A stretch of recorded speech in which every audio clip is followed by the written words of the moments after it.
Elmer Gantry ***** Elmer Gantry by Sinclair Lewis, New York. Harcourt, Brace & Company. Copyright 1927 by Harcourt, Brace & Company, Inc. 14th printing, September 1928. Printed in the U.S. by Quinn & Bowden Company, Inc., Rahway, N.J. To H. L. Mencken. With profound admiration, no character in this book is the portrait of any actual person. Slelmergantry. Chapter II. Elmer Gantry was drunk. He was eloquently drunk, lovingly and pugnaciously drunk. He leaned against the bar of the Old Home Sample Room, the most gilded and urbane saloon in Cato, Missouri, and requested the bartender to join him in the good old summer time, the waltz of the day. Blowing on a glass, polishing it and glancing at Elmer through its flashing rotundity, the bartender remarked that he wasn't much of a hand at this here singing business. But he smiled. No bartender could have done other than smile on Elmer, so inspired and full of gallantry and hell-raising was he, and so dominating was his beefy grin. "All right, old socks," agreed Elmer. "Me and my roommate'll show you some singing as is singing." Meet roommate. Jim Lefferts. Bis roommate in world. Wouldn't live with him if wasn't. Bis quarterback in Millwest. Meet roommate. The bartender again met Mr. Lefferts, with protestations of distinguished pleasure. Elmer and Jim Lefferts retired to a table to nourish the long, rich, chocolate strains suitable to drunken melody. Actually, they sang very well. Jim had a resolute tenor, and as to Elmer Gantry, even more than his bulk, his thick black hair, his venturesome black eyes, you remembered that arousing baritone. He was born to be a senator. He never said anything important, and he always said it sonorously. He could make good morning seem profound as cant, welcoming as a brass band, and uplifting as a cathedral organ. It was a cello, his voice, and in the enchantment of it you did not hear his slang, his boasting, his smut, and the dreadful violence which, at this period, he performed on singulars and plurals. Luxuriously as a wayfarer drinking cool beer, they caressed the phrases in linked sweetness long drawn out, strolling through the Shah-Adi lanes, with your baby mine, you hold her hand and she holds yours, and that's a very good sign that she's your tootsie-wootsy in the good old summertime. Elmer wept a little, and blubbered, "Let's go out and start a scrap. Your lil squirt, Jim. You get somebody to pick on you, and I'll come along and knock his block off. I'll show 'em." His voice flared up. He was furious at the wrong about to be suffered. He arched his paws with longing to grasp the non-existent scoundrel. "By God, I'll knock the tar out of 'em. Nobody can touch my roommate. Know who I am? Elmer Gantry. Dash me. I'll show 'em." The bartender was shuffling toward them, amiably ready for homicide. "Shut up, hellcat.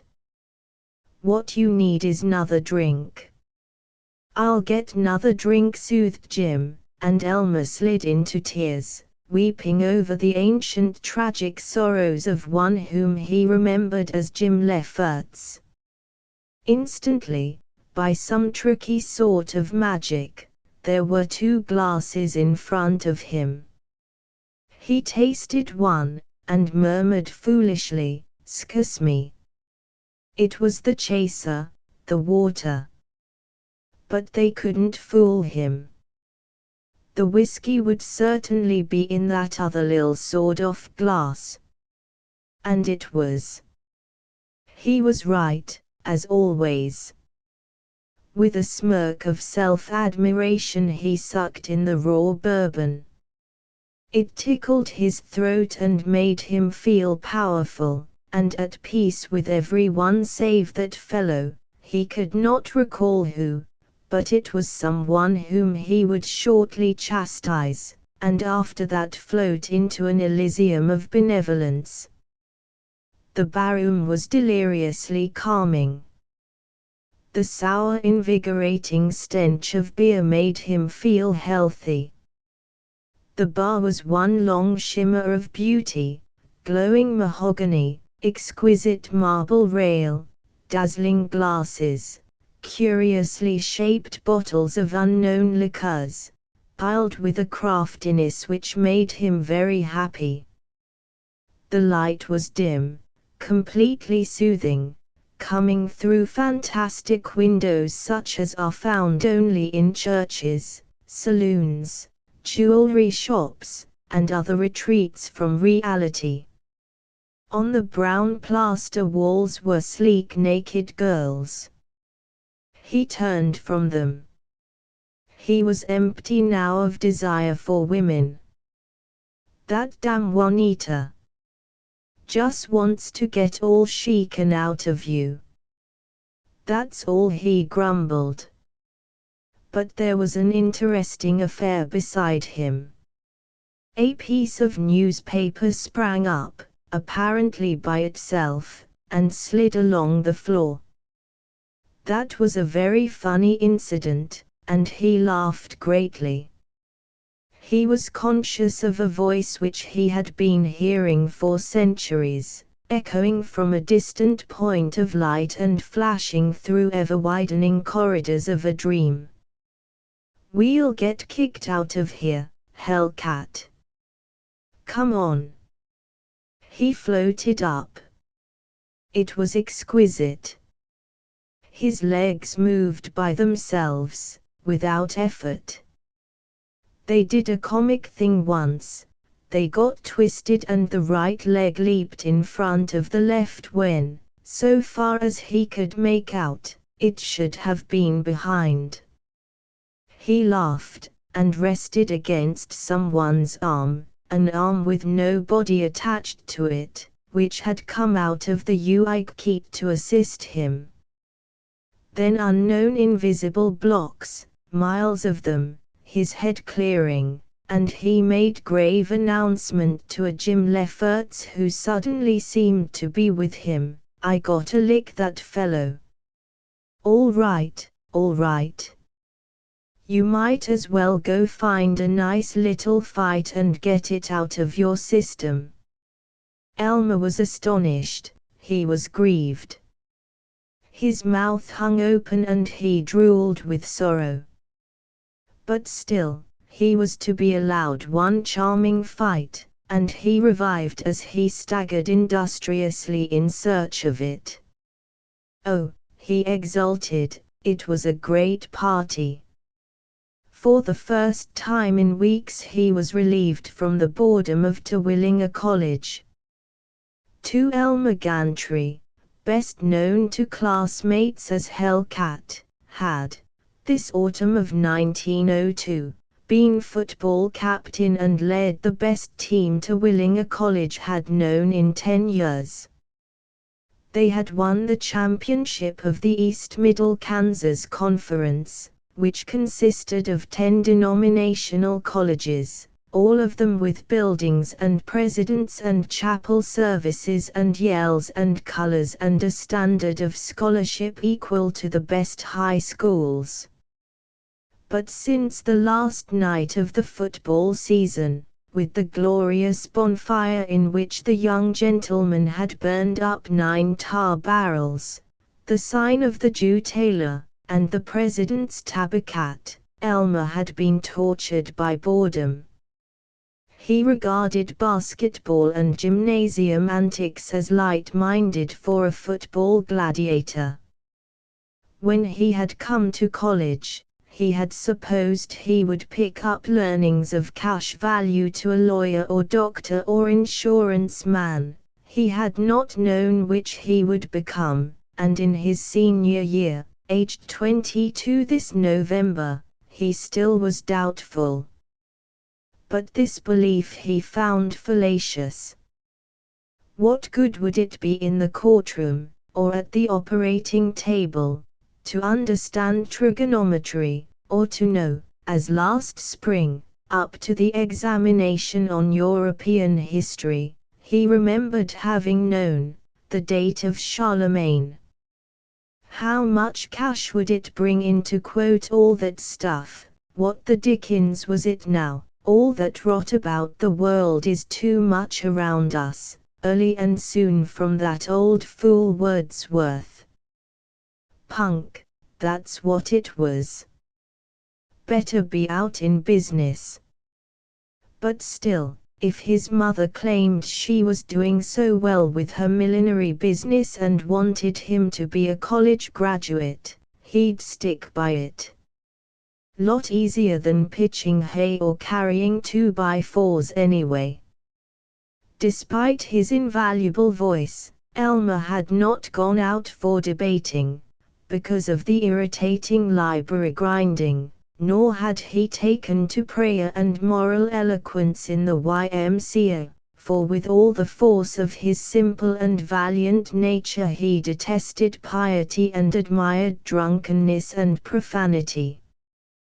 Once or twice in the class in public speaking, when he had repeated the splendors of other great thinkers, Dan L. Webster and Henry Ward Beecher and shown C.M. Depew, he had known the intoxication of holding an audience with his voice as with his closed hand, holding it, shaking it, lifting it.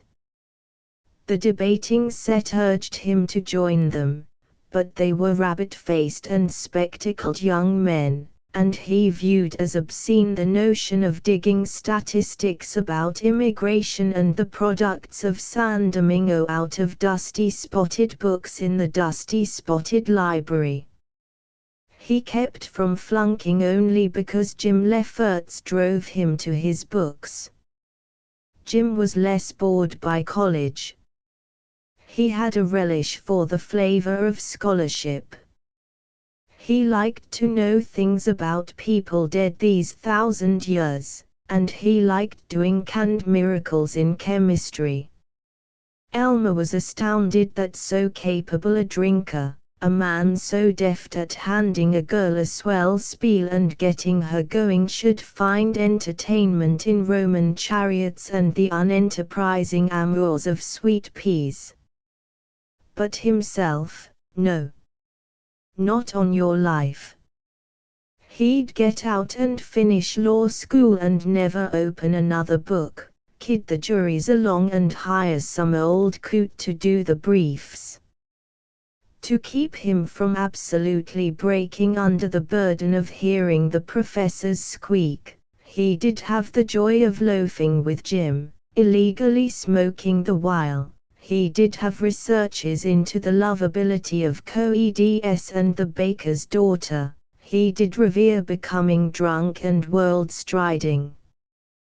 But he could not afford liquor very often, and the co-eds were mostly ugly and earnest. It was lamentable to see this broad young man, who would have been so happy in the prize ring, the fish market, or the stock exchange, poking through the cobwebbed corridors of Terwilliger. 3 Terwilliger College, founded and preserved by the more zealous Baptists, is on the outskirts of Gritsmacker Springs, Kansas.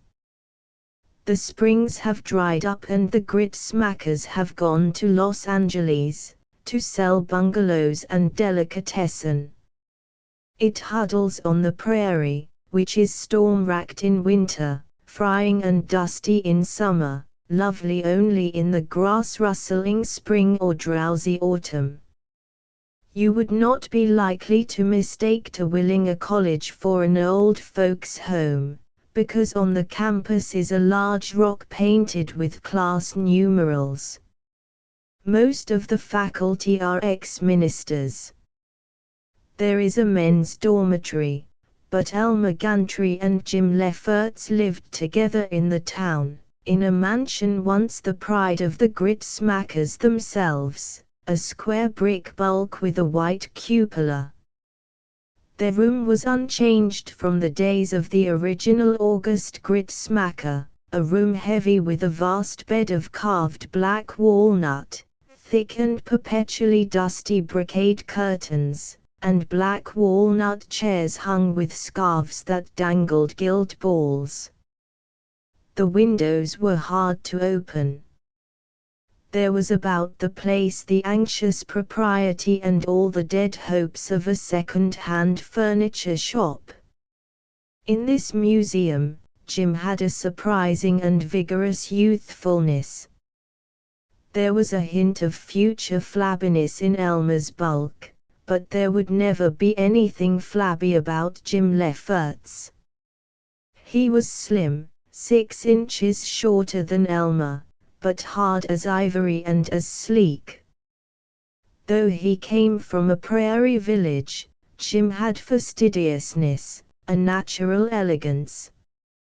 All the items of his wardrobe, the ordinary suit distinctly glossy at the elbows, and the dark brown best suit were ready-made, with faltering buttons, and seams that betrayed rough ends of thread, but on him they were graceful. You felt that he would belong to any set in the world which he sufficiently admired. There was a romantic flair to his upturned overcoat collar.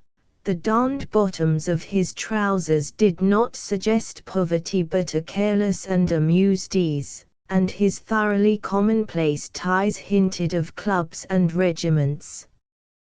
His thin face was resolute.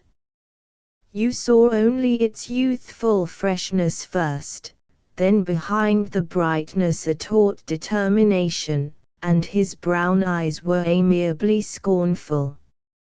Jim Lefferts was Elmer's only friend, the only authentic friend he had ever had. Though Elmer was the athletic idol of the college, though his occult passion, his heavy good looks, caused the college girls to breathe quickly, though his manly laughter was as fetching as his resonant speech, Elmer was never really liked. He was supposed to be the most popular man in college, everyone believed that everyone else adored him, and none of them wanted to be with him. They were all a bit afraid, a bit uncomfortable, and more than a bit resentful. It was not merely that he was a shouter, a pounder on backs, an overwhelming force, so that there was never any refuge of intimacy with him. It was because he was always demanding. Except with his widow mother, whom he vaguely worshipped, and with Jim Lefferts, Elmer assumed that he was the center of the universe and that the rest of the system was valuable only as it afforded him help and pleasure. He wanted everything. His first year, as the only freshman who was playing on the college football team, as a large and smiling man who was expected to become a favorite, he was elected president. In that office, he was not much beloved. At class meetings he cut speakers short, gave the floor only to pretty girls and lads who toadied to him, and roared in the midst of the weightiest debates, or, "Come on, cut out this chewing the rag and let's get down to business." He collected the class fund by demanding subscriptions as arbitrarily as a Catholic priest assessing his parishioners for a new church. "He'll never hold any office again, not if I can help it," muttered one Eddie Fisslinger, who, though he was a meager and rusty-haired youth with protruding teeth and an uneasy titter, had attained power in the class by always being present at everything, and by the piety and impressive intimacy of his prayers in the YMCA. There was a custom that the manager of the athletic association should not be a member of any team. Elmer forced himself into the managership in junior year by threatening not to play football if he were not elected. He appointed Jim Lefferts chairman of the ticket committee, and between them, by only the very slightest doctoring of the books, they turned $40 to the best of all possible uses. At the beginning of senior year, Elmer announced that he desired to be president again. To elect anyone as class president twice was taboo. The ardent Eddie Fisslinger, now president of the YMCA and ready to bring his rare talents to the Baptist ministry, asserted after an enjoyable private prayer meeting in his room that he was going to face Elmer and forbid him to run. "Gwan!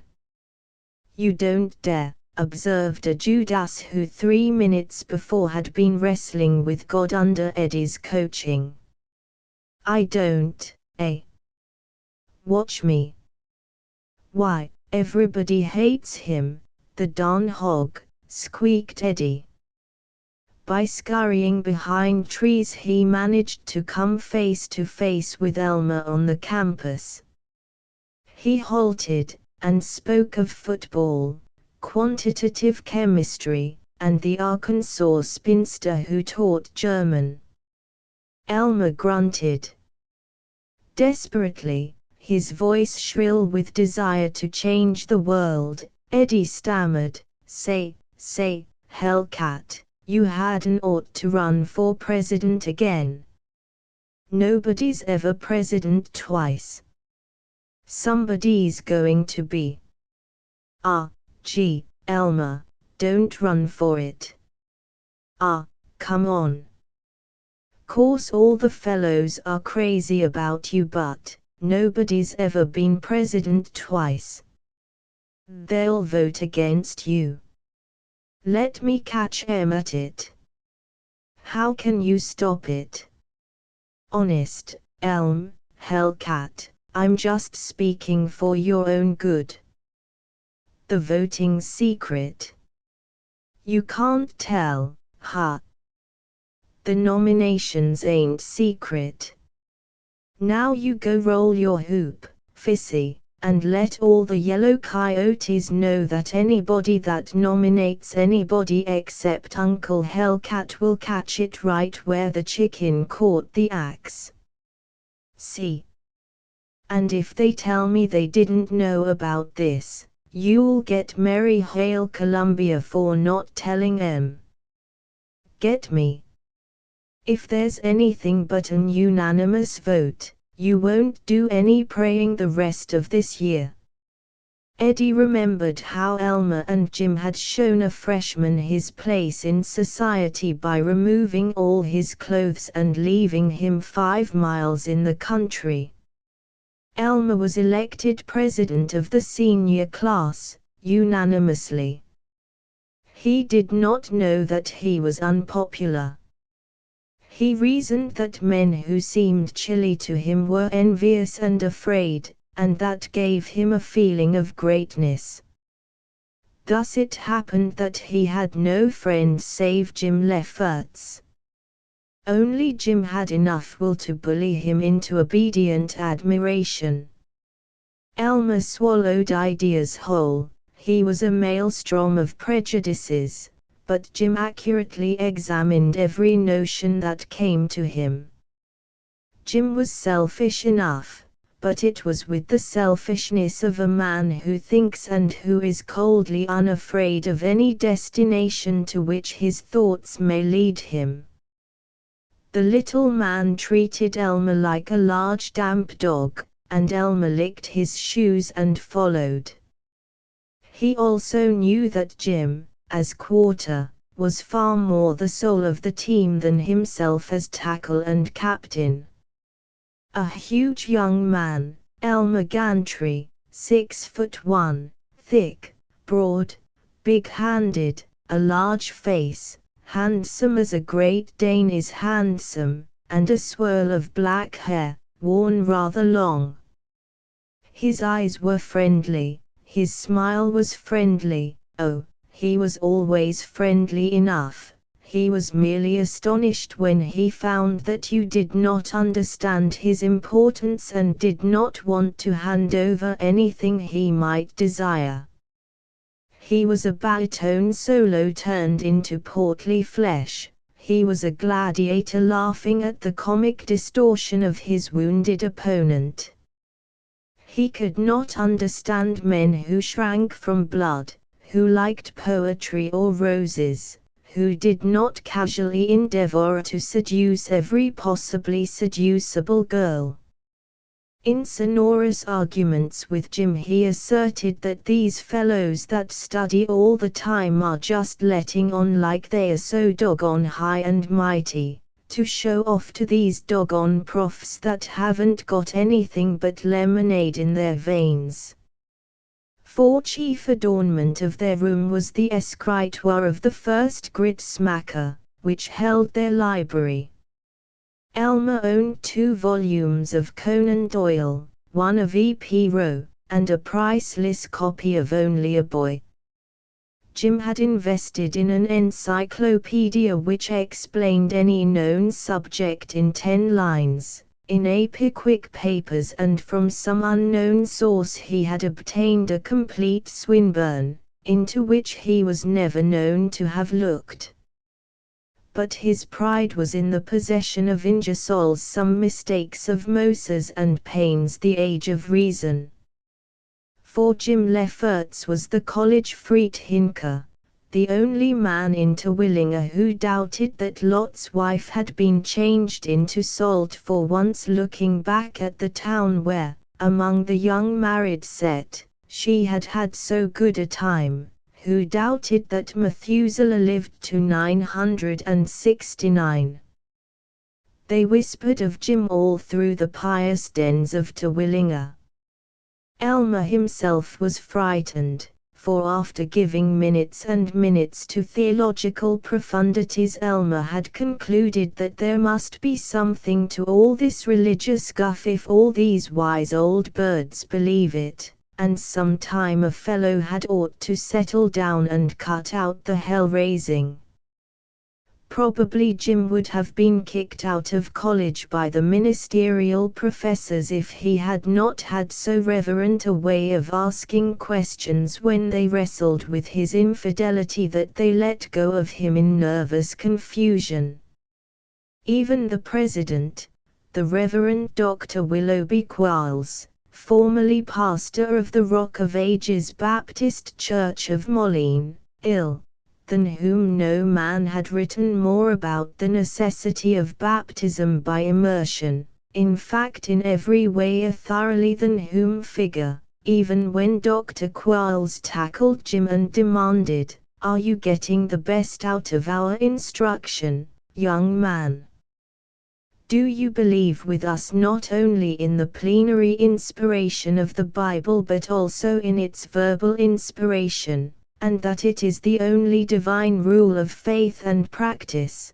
Then Jim looked docile and said mildly, "Oh, yes, Doctor. There's just 1 or 2 little things that have been worrying me, Doctor.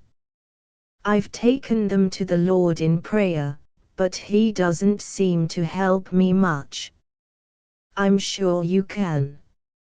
Now, why did Joshua need to have the sun stand still? Of course it happened, it says so right in Scripture. But why did he need to? when the Lord always helped those Jews, anyway, and when Joshua could knock down big walls just by having his people yell and blow trumpets. And if devils cause a lot of the diseases, and they had to cast them out, why is it that good Baptist doctors today don't go on diagnosing devil possession instead of TB and things like that? Do people have devils? Young man, I will give you an infallible rule. Never question the ways of the Lord. But why don't the doctors talk about having devils now? I have no time for vain arguments that lead nowhere. If you would think a little less of your wonderful powers of reasoning, if you'd go humbly to God in prayer and give Him a chance, you'd understand the true spiritual significances of all these things. But how about where Cain got his wife? Most respectfully Jim said it, but Dr. Quarles, he had a chin whisker and a boiled shirt, turned from him and snapped, I have no further time to give you, young man. I've told you what to do. Good morning. That evening Mrs. Quarles breathed, oh, Willoughby, did you tend to that awful senior, that Lefferts, that's trying to spread doubt? Did you fire him? No, blossomed President Quarles. Certainly not. There was no need. I showed him how to look for spiritual guidance and, did that freshman come and mow the lawn? The idea of him wanting 15 cents an hour. Jim was hair-hung and breeze-shaken over the abyss of hell, and apparently enjoying it very much indeed, while his wickedness fascinated Elmer Gantry and terrified him. That November day of 1902, November of their senior year, was greasy of sky, and slush blotted the wooden sidewalks of Gritsmacker Springs. There was nothing to do in town, and their room was dizzying with the stench of the stove, first lighted now since spring. Jim was studying German, tilted back in an elegant position of ease, with his legs cocked up on the desk tablet of the escritoire. Elmer lay across the bed, ascertaining whether the blood would run to his head if he lowered it over the side. It did, always. Oh, God, let's get out and do something, he groaned. Nothing to do, useless, said Jim. Let's go over to Cato and see the girls and get drunk. As Kansas was dry, by state prohibition, the nearest haven was at Cato, Missouri, 17 miles away. Jim scratched his head with a corner of his book, and approved, well, that's a worthy idea. Got any money? On the 28th. Where the hell would I get any money before the 1st? Hellcat, you've got one of the deepest intellects I know. You'll be a knockout at the law. Aside from neither of us having any money, and me with a Dutch quiz tomorrow, it's a great project. Oh, well, sighed the ponderous Elmer, feebly as a sick kitten, and lay revolving the tremendous inquiry. It was Jim who saved them from the lard-like weariness into which they were slipping. He had gone back to his book, but he placed it, precisely and evenly, on the desk, and rose. I would like to see Nellie, he sighed. Oh, man, I could give her a good time. Little devil. Damn these co-eds here. The few that'll let you love them up, they hang around trying to catch you on the campus and make you propose to 'em. "Oh, gee. And I got to see Juanita," groaned Elmer. "Hey, cut out talking about em, will you? I've got a palpitating heart right now, just thinking about Wani." "Hellcat. I've got it. Go and borrow 10 of this new instructor in chemistry and physics. I've got $1.64 left, and that'll make it." "But I don't know him." "Sure, you poor fish. That's why I suggested him." "Do the check failed to come? I'll get another hour of this Dutch while you're stealing the 10 from him." Now lugubriously, "You oughtn't to talk like that. If you're as good a thief as I think you are, we'll catch the 5:16 to Cato." They were on the 5:16 for Cato. The train consisted of a day coach, a combined smoker and baggage car, and a rusty old engine and tender. The train swayed so on the rough tracks as it bumped through the drooping light that Elmer and Jim were thrown against each other and gripped the arm of their seat. The car staggered like a freighter in a gale. And tall raw farmers, perpetually shuffling forward for a drink at the water cooler, stumbled against them or seized Jim's shoulder to steady themselves. To every surface of the old smoking car, to streaked windows and rusty ironwork and mud-smeared cocoa-nut matting, clung a sickening bitterness of cheap tobacco fumes, and whenever they touched the red plush of the seat, dust whisked up and the prints of their hands remained on the plush. The car was jammed. Passengers came to sit on the arm of their seat to shout at friends across the aisle. But Elmer and Jim were unconscious of filth and smell and crowding. They sat silent, nervously intent, panting a little, their lips open, their eyes veiled, as they thought of Juanita and Nellie. The two girls, Juanita Clausel and Nellie Benton, were by no means professional daughters of joy. Juanita was cashier of the Cato Lunch, Quick Eats. Nellie was assistant to a dressmaker. They were good girls but excitable, and they found a little extra money useful for red slippers and nut center chocolates.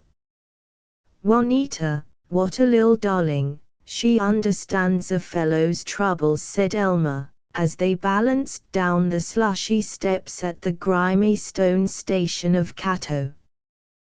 When Elmer, as a freshman just arrived from the pool halls and frame high school of Paris, Kansas, had begun to learn the decorum of amour, he had been a boisterous lout who looked shamefaced in the presence of gay ladies, who blundered against tables, who shouted and desired to let the world know how valiantly vicious he was being. He was still rather noisy and proud of wickedness when he was in a state of liquor, but in 3¼ years of college he had learned how to approach girls. He was confident, he was easy, he was almost quiet, he could look them in the eye with fondness and amusement. Juanita and Nellie lived with Nellie's widow aunt. She was a moral lady, but she knew how to keep out of the way, in 3 rooms over a corner grocery. They had just returned from work when Elmer and Jim stamped up the rickety outside wooden steps. Juanita was lounging on a divan which even a noble oriental red and yellow cover, displaying a bearded wazer, 3 dancing ladies in chiffon trousers, a nargile, and a mosque slightly larger than the nargile, could never cause to look like anything except a disguised bed. She was curled up, pinching her ankle with one tired and nervous hand, and reading a stimulating chapter of Laura Jean Libby. Her shirt-waist was open at the throat, and down her slim stocking was a grievous run. She was so Juanita-like, an ash blonde, pale and lovely, with an ill-restrained passion in her blue eyes. Nellie, a buxom jolly child, dark as a Jewess, was wearing a frosy dressing gown. She was making coffee and narrating her grievances against her employer, the pious dressmaker, while Juanita paid no attention whatever. The young men crept into the room without knocking. "You devils, sneaking in like this, and us not dressed," yelped Nellie. Jim sidled up to her, dragged her plump hand away from the handle of the graniteware coffee pot, and giggled, "But aren't you glad to see us? I don't know whether I am or not. Now you quit. You behave, will you?" Rarely did Elmer seem more deft than Jim Lefferts. But now he was feeling his command over women, certain sorts of women. Silent, yearning at Juanita, commanding her with hot eyes, he sank on the temporarily oriental couch, touched her pale hand with his broad fingertips, and murmured, "Why, you poor kid, you look so tired. I am and you hadn't ought to have come here this afternoon. Nell's aunt threw a conniption fit the last time you were here. Hooray for Auntie. But you're glad to see me." She would not answer. "Aren't you?" Bold eyes on hers that turned uneasily away, looked back, and sought the safety of the blank wall. "Aren't you?"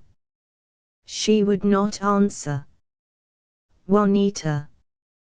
And I've longed for you something fierce, ever since I saw you." His fingers touched her throat, but softly. "Aren't you a little glad?" As she turned her head, for a second she looked at him with embarrassed confession.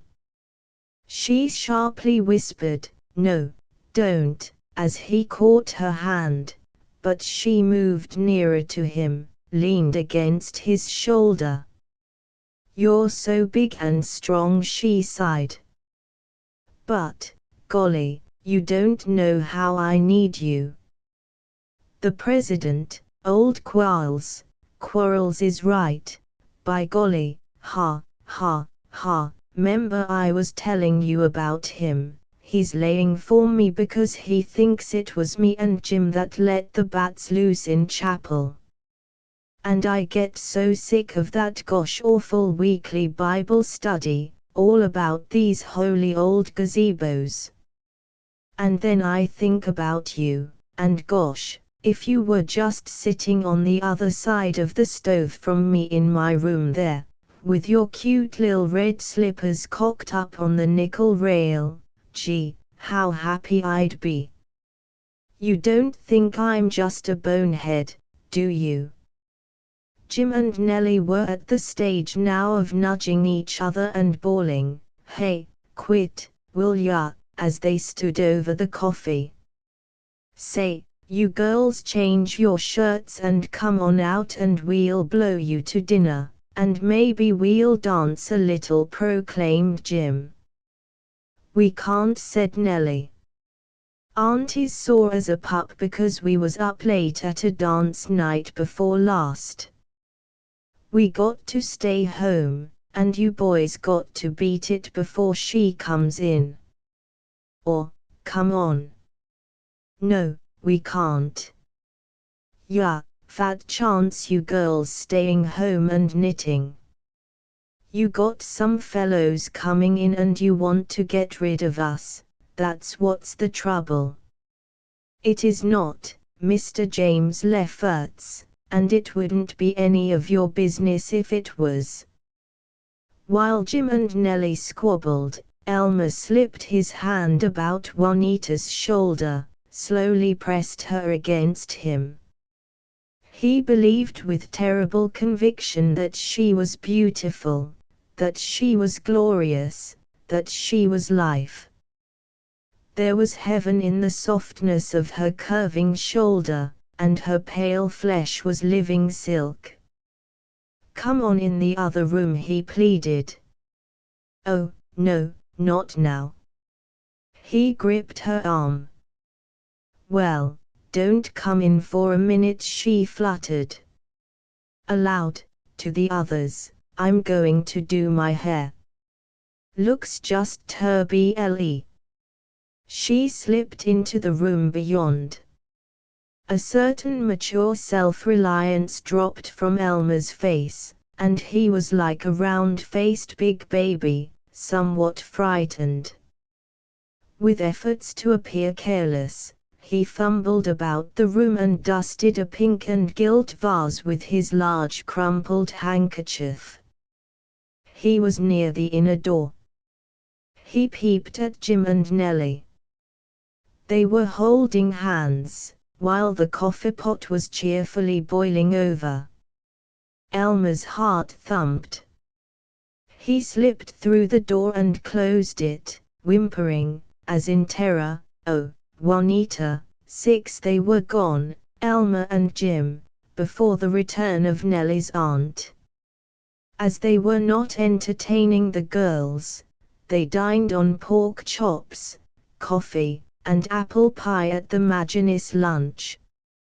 It has already been narrated that afterward, in the old home sample room, Elmer became philosophical and misogynistic as he reflected that Juanita was unworthy of his generous attention. It has been admitted that he became drunk and pugnacious.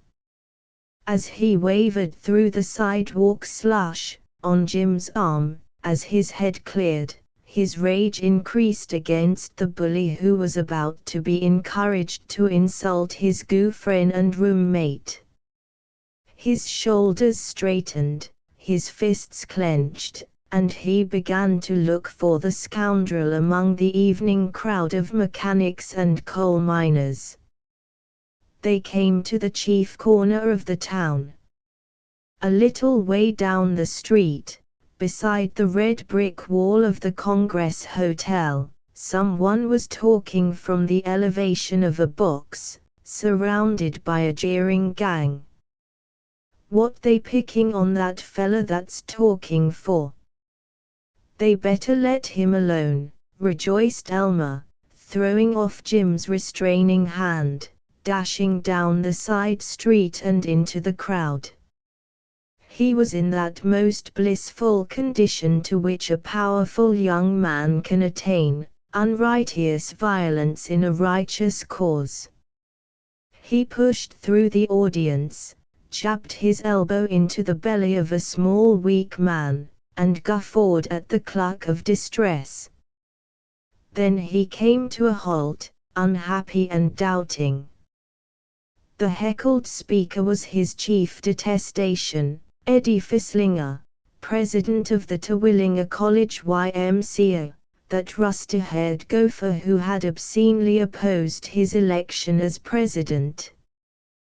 With 2 other seniors who were also in training for the Baptist ministry, Eddie had come over to Cato to save a few souls.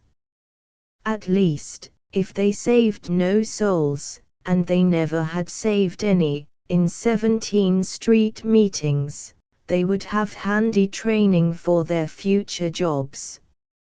Eddie was a rasping and insistent speaker who got results by hanging to a subject and worrying it, but he had no great boldness, and now he was obviously afraid of his chief heckler, a large, blonde, pompadour young baker, who bulked in front of Eddie's rostrum and asked questions.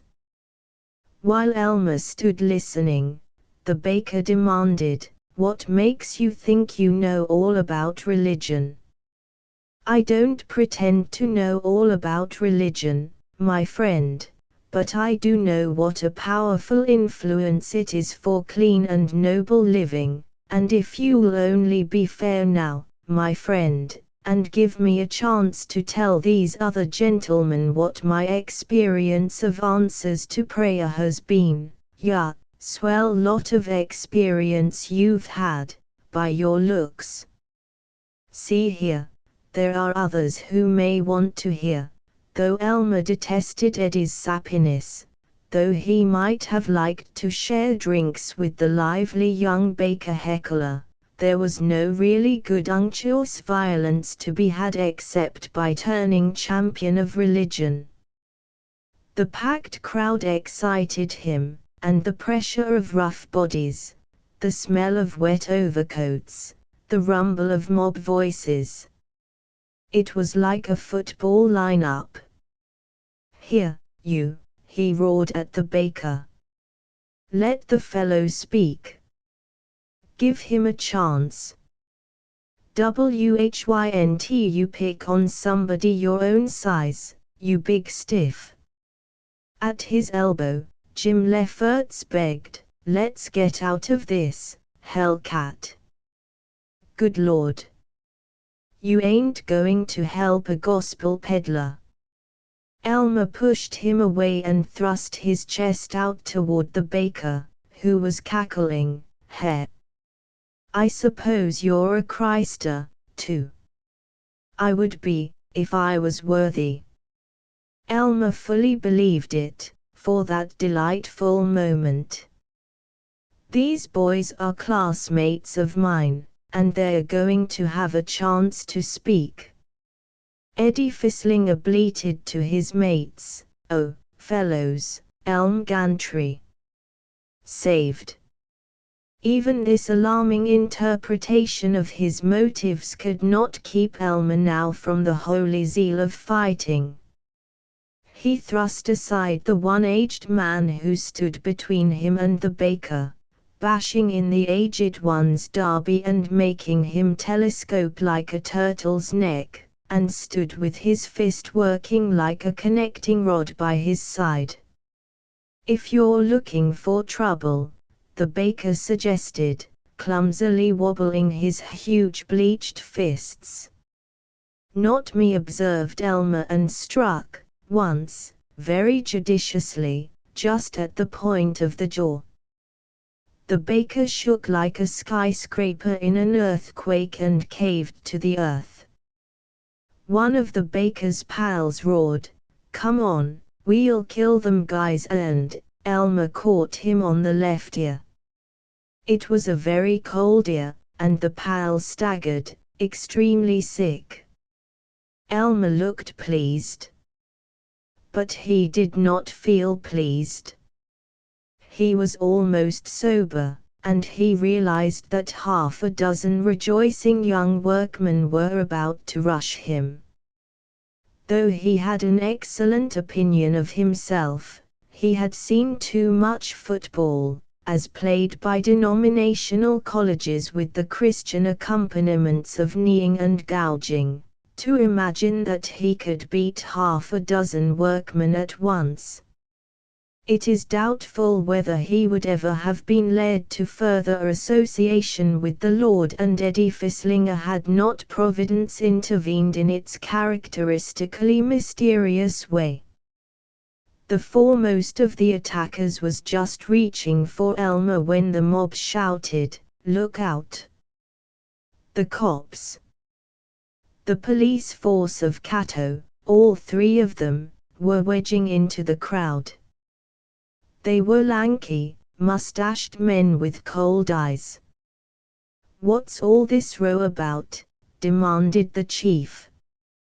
He was looking at Elmer, who was 3 inches taller than anyone else in the assembly. Some of these fellows tried to stop a peaceable religious assembly. Why, they tried to roughhouse the reverend here, and I was protecting him, Elmer said. That's right, Chief. Regular outrage, complained Jim. That's true, chief whistled Eddie Fisslinger from his box. "Well, you fellows cut it out now. What the hell? Ought to be ashamed yourselves, bullyraging a reverend. Go ahead, Reverend." The baker had come to, and had been lifted to his feet. His expression indicated that he had been wronged and that he wanted to do something about it, if he could only find out what had happened. His eyes were wild, his hair was a muddy chaos, and his flat floury cheek was cut. He was too dizzy to realize that the chief of police was before him, and his fuming mind stuck to the belief that he was destroying all religion. "Yeah, so you're one of them wishy-washy preachers, too," he screamed at Elmer, just as one of the lanky policemen reached out an arm of incredible length and nipped him. The attention of the crowd warmed Elmer, and he expanded in it, rubbed his mental hands in its blaze. "Maybe I ain't a preacher. Maybe I'm not even a good Christian," he cried. "Maybe I've done a whole lot of things I hadn't ought to have done. But let me tell you, I respect religion. Oh, amen, praise the Lord, brother from Eddie Fisslinger. And I don't propose to let anybody interfere with it. What else have we got except religion to give us hope? Praise the Lord, oh, bless his name. Of ever leading decent lives, tell me that, will you, just tell me that." Elmer was addressing the chief of police, who admitted, "Yeah, I guess that's right. Well now, we'll let the meeting go on. And if any more of you fellows interrupt," this completed the chief's present ideas on religion and mob violence. He looked sternly at everybody within reach, and stalked through the crowd, to return to the police station and resume his game of 7-Up. Eddie was soaring into enchanted eloquence. "Oh, my brethren, now you see the power of the Spirit of Christ to stir up all that is noblest and best in us. You have heard the testimony of our brother here, Brother Gantry, to the one and only way to righteousness. When you get home, I want each and every one of you to dig out the old book and turn to the Song of Solomon, where it tells about the love of the Savior for the church. Turn to the Song of Solomon, the 4th chapter and the 10th verse, where it says, where Christ is talking about the church, and he says, Song of Solomon, the 4th chapter and the 10th verse, how fair is thy love, my sister, my spouse, how much better is thy love than wine. Oh, the unspeakable joy of finding the joys of salvation. You have heard our brother's testimony. We know of him as a man of power, as a brother to all them that are oppressed, and now that he has had his eyes opened and his ears unstopped, and he sees the need of confession and of humble surrender before the throne, oh, this is a historic moment in the life of Halsey, of Elmer Gantry. Oh, brother, be not afraid. Come. Step up here beside me, and give testimony, God. We better get outta here quick, panted Jim. Gee, yes. Elmer groaned, and they edged back through the crowd, while Eddie Fisslinger's piping pursued them like icy and penetrating rain. Don't be afraid to acknowledge the leading of Jesus. Are you boys going to show yourselves too cowardly to risk the sneers of the ungodly? They were safely out of the crowd, walking with severe countenances and great rapidity back to the old home sample room. "That was a dirty trick of Eddie's," said Jim. "God, it certainly was. Trying to convert me. Right before those muckers. If I ever hear another yip out of Eddie, I'll knock his block off. Nerve of him, trying to lead me up to any mourner's bench. Fat chance. I'll fix him." "Come on, show a little speed," asserted the brother to all them that were oppressed. By the time for their late evening train, the sound conversation of the bartender and the sound qualities of his bourbon had caused Elmer and Jim to forget Eddie Fisslinger and the horrors of undressing religion in public. They were the more shocked, then, swaying in their seat in the smoker, to see Eddie standing by them, Bible in hand, backed by his two beaming partners in evangelism. Eddie bared his teeth, smiled all over his watery eyes, and caroled, "Oh, fellows, you don't know how wonderful you were tonight. But, oh, boys, now you've taken the first step, why do you put it off? Why do you hesitate? Why do you keep the Savior suffering as he waits for you, longs for you?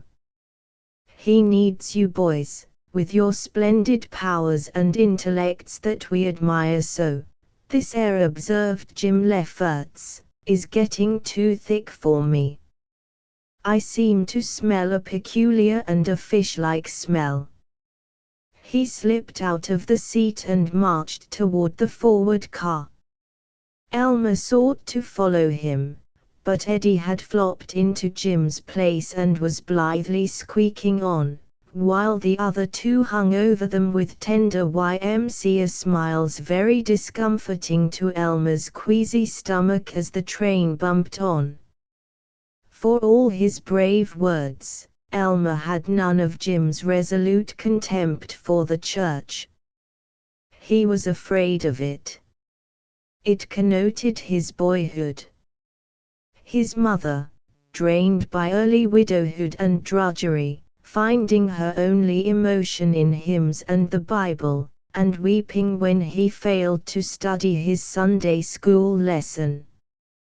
The church, full 30 dizzy feet up to its curiously carven rafters, and the preachers, so overwhelming in their wallowing voices, so terrifying in their pictures of little boys who stole watermelons or indulged in biological experiments behind barns. The oppressed moment of his second conversion, at the age of 11, when, weeping with embarrassment and the prospect of losing so much fun, surrounded by solemn and whiskered adult faces, he had signed a pledge binding him to give up, forever, the joys of profanity, alcohol, cards, dancing, and the theater. These clouds hung behind and over him, for all his boldness.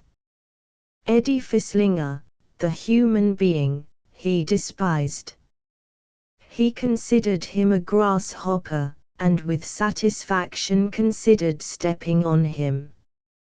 But Eddie Fisslinger, the gospeler, fortified with just such a pebble-leather Bible, bookmarks of fringed silk and celluloid smirking from the pages, as his Sunday school teachers had wielded when they assured him that God was always creeping about to catch small boys in their secret thoughts. This armored Eddie was an official, and Elmer listened to him uneasily, never quite certain that he might not yet find himself a dreadful person leading a pure and boresome life in a clean frock coat. And remember, Eddie was wailing, how terribly dangerous it is to put off the hour of salvation. Watch therefore, for you know not what hour your Lord doth come, it says. Suppose this train were wrecked tonight. The train ungraciously took that second to lurch on a curve. You see. Where would you spend eternity, Hellcat? Do you think that any sport in round is fun enough to burn in hell for? Oh, cut it out. I know all that stuff. There's a lot of arguments. You wait till I get Jim to tell you what Bob Ingersoll said about hell. Yes. Sure. And you remember that on his deathbed Ingersoll called his son to him and repented and begged his son to hurry and be saved and burn all his wicked writings. Well, thunder, I don't feel like talking religion tonight. Cut it out. But Eddie did feel like talking religion, very much so. He waved his Bible enthusiastically and found ever so many uncomfortable texts. Elmer listened as little as possible, but he was too feeble to make threats. It was a golden relief when the train bumped to a stop at Gritsmacker Springs. The station was a greasy wooden box. The platform was thick with slush, under the kerosene lights. But Jim was awaiting him, a refuge from confusing theological questions, and with a furious good night to Eddie he staggered off. Why didn't you make him shut his trap? Demanded Jim. I did. What'd you take a sneak for? I told him to shut up and he shut up and I snoozed all the way back and, ow. My head. Don't walk so fast. Chapter 2 For years the state of sin in which dwelt Elmer Gantry and Jim Lefferts had produced fascinated despair in the Christian hearts of Terwilliger College. No revival but had flung its sulphur-soaked arrows at them, usually in their absence. No prayer at the YMCA meetings but had worried over their staggering folly. Elmer had been known to wince when President the Reverend Dr. Willoughby Quarles was especially gifted with messages at morning chapel, but Jim had held him firm in the faith of unfaith. Now, Eddie Fisslinger, like a prairie seraph, sped from room to room of the elect with the astounding news that Elmer had publicly professed religion, and that he had endured 39 minutes of private adjuration on the train. Instantly started a holy plotting against the miserable sacrificial lamb, and all over Gritsmacker Springs, in the studies of ministerial professors, in the rooms of students, in the small prayer meeting room behind the chapel auditorium, joyous souls conspired with the Lord against Elmer's serene and zealous sinning.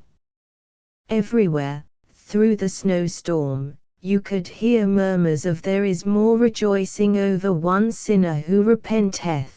Even collegians not particularly esteemed for their piety, suspected of playing cards and secret smoking, were stirred to ecstasy, or it may have been snickering.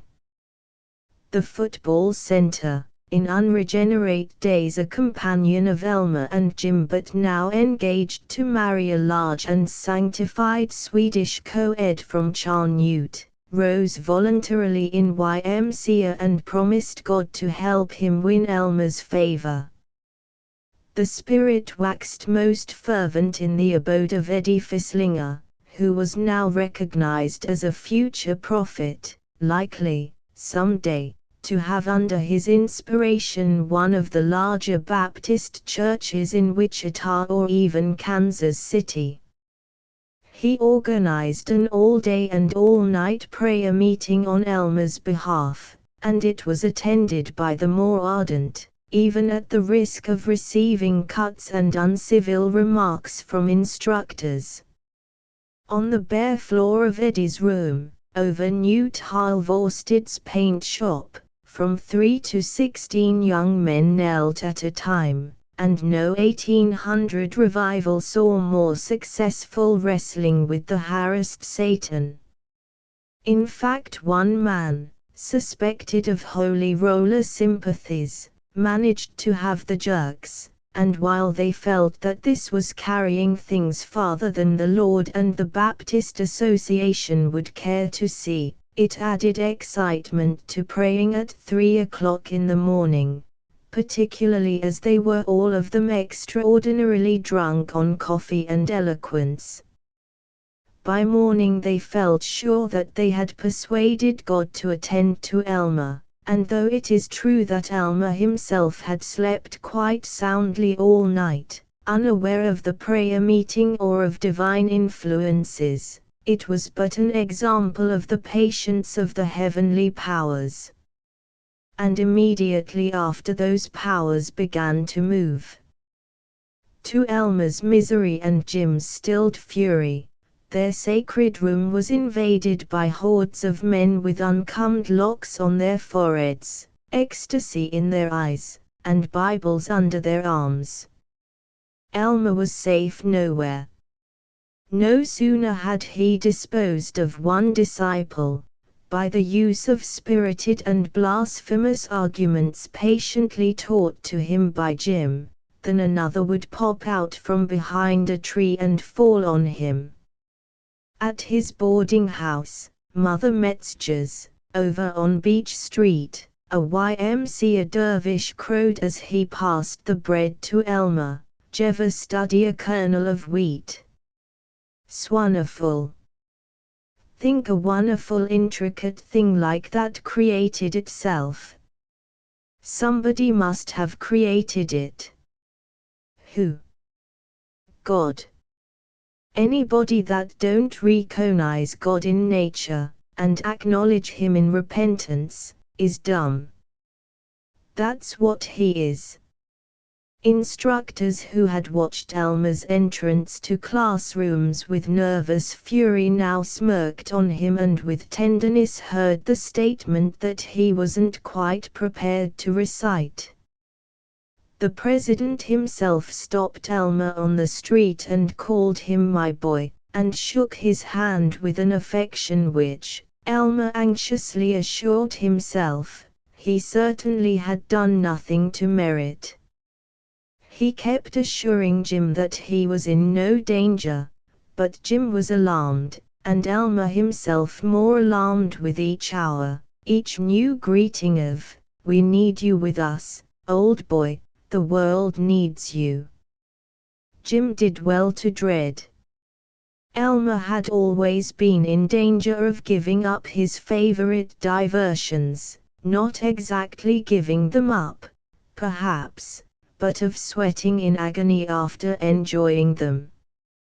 But for Jim and his remarks about co-eds who prayed in public and drew their hair back rebukingly from egg-like foreheads, one of these sirens of morality might have snared the easygoing paganistic Elmer by proximity. A dreadful young woman from Mexico, Missouri, used to coax Jim to tell his funny ideas about religion and go off in neighs of pious laughter, while she choked, "Oh, you're just too cute. You don't mean a word you say. You simply want to show off."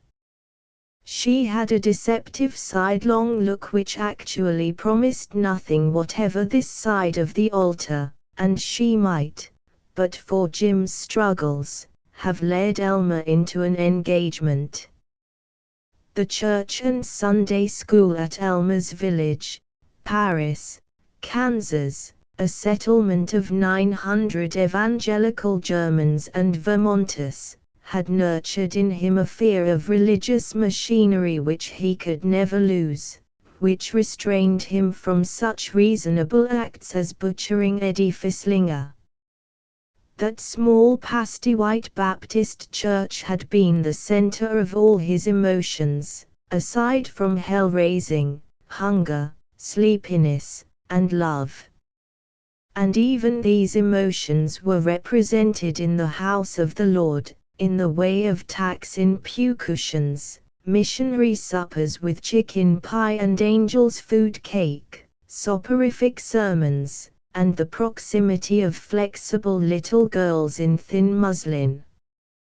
But the arts and the sentiments and the sentimentalities, they were for Elmer perpetually associated only with the church. Except for circus bands, 4th of July parades, and the singing of Columbia, the gem of the ocean and jingle bells in school, all the music which the boy Elmer had ever heard was in church. The church provided his only oratory, except for campaign speeches by politicians ardent about Jefferson and the price of binding twine. It provided all his painting and sculpture, except for the portraits of Lincoln, Longfellow, and Emerson in the school building, and the 2 china statuettes of pink ladies with gilt flower baskets which stood on his mother's bureau.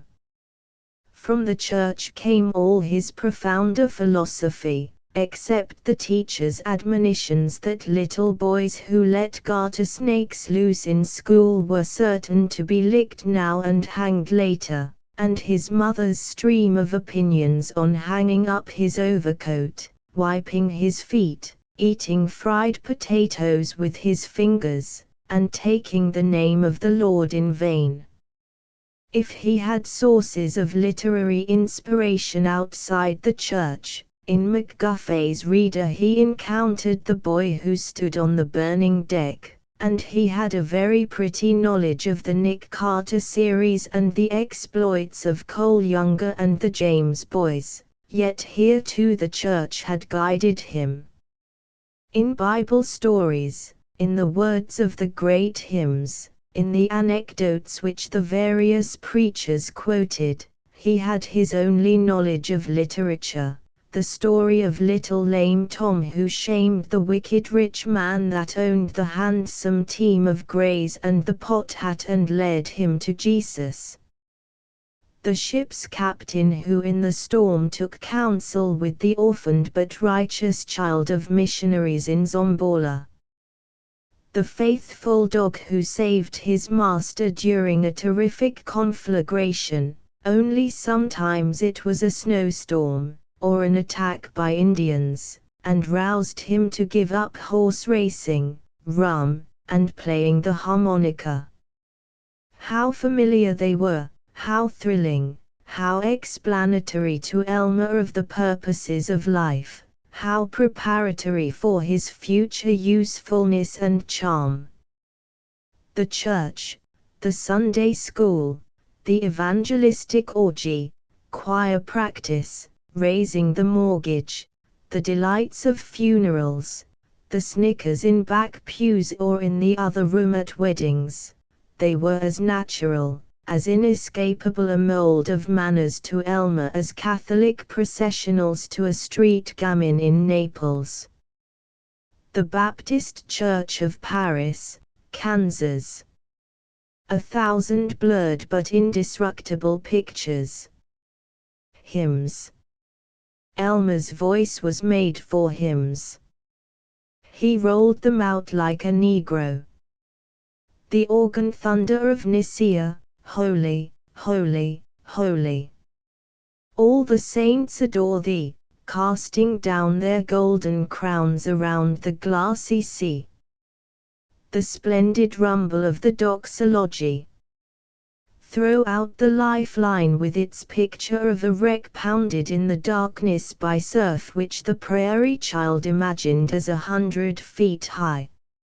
Onward, Christian soldiers, to which you could without rebuke stamp your feet. Sunday school picnics. Lemonade and four-legged races and the ride on the hayrack, singing Seeing Nellie Home. Sunday school text cards.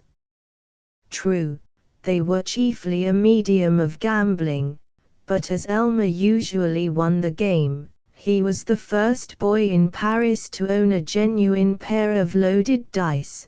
He had plenty of them in his gallery, and they gave him a taste for gaudy robes, for marble columns and the purple-broidered palaces of kings, which was later to be of value in quickly habituating himself to the more decorative homes of vice.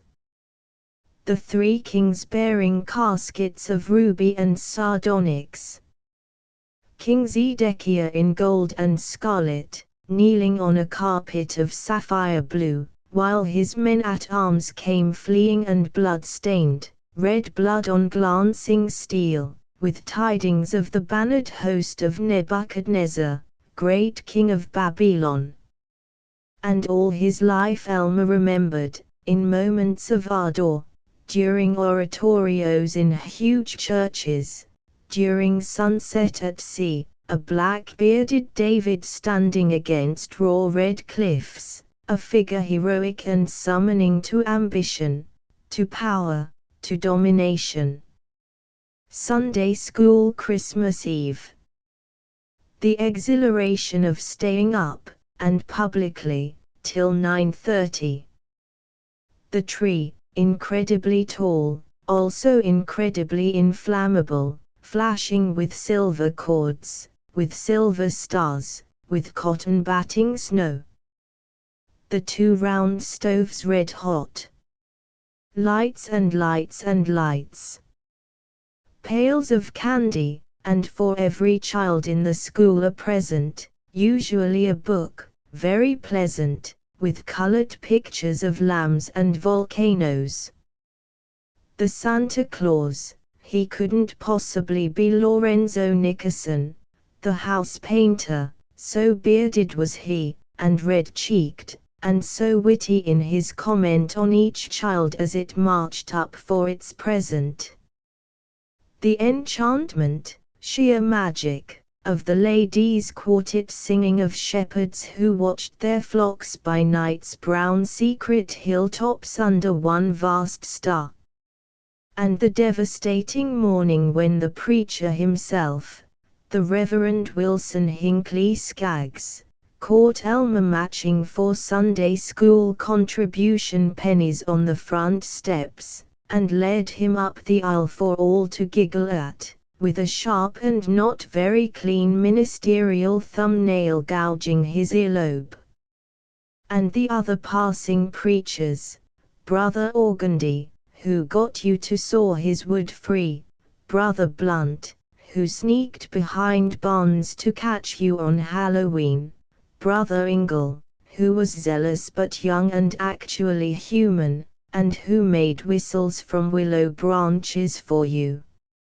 And the morning when Elmer concealed an alarm clock behind the organ and it went off, magnificently, just as the superintendent, Dr. Prouty, the dentist, was whimpering, "Now let us all be particularly quiet as Sister Holbrook leads us in prayer."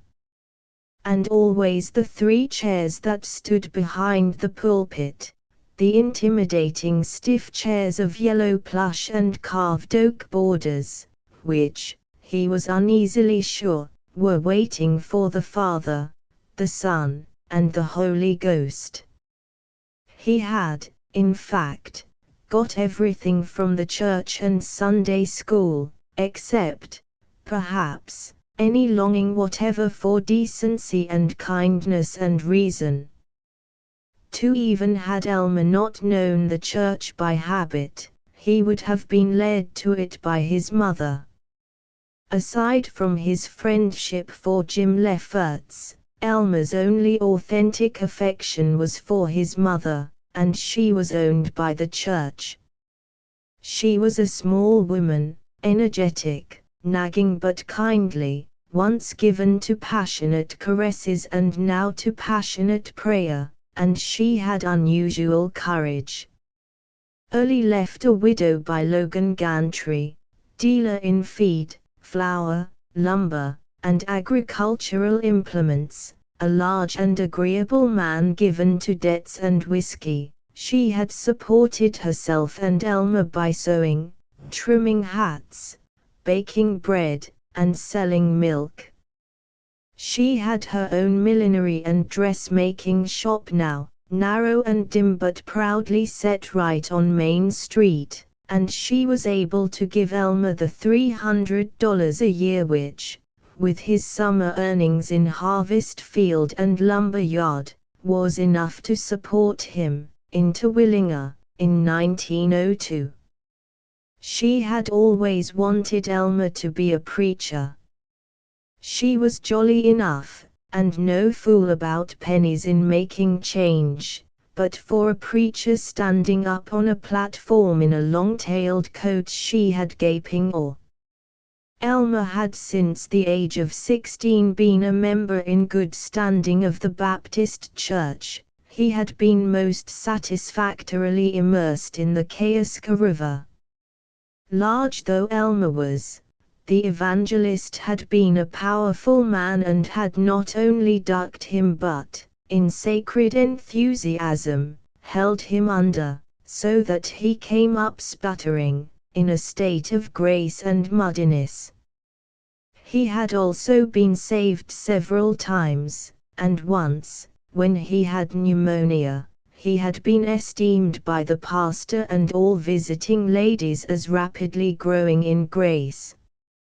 But he had resisted his mother's desire that he become a preacher. He would have to give up his entertaining vices, and with wide-eyed and panting happiness he was discovering more of them every year. Equally he felt lumbering and shamed whenever he tried to stand up before his tittering gang in Paris and appear pious. It was hard even in college days to withstand his mother.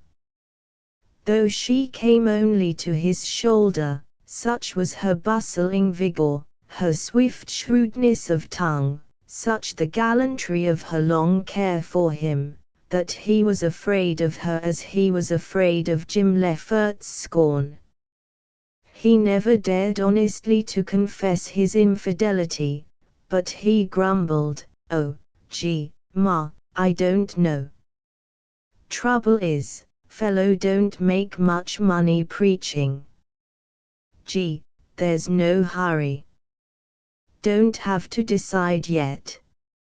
And she knew now that he was likely to become a lawyer. Well, that wasn't so bad, she felt. Someday he might go to Congress and reform the whole nation into a pleasing likeness of Kansas.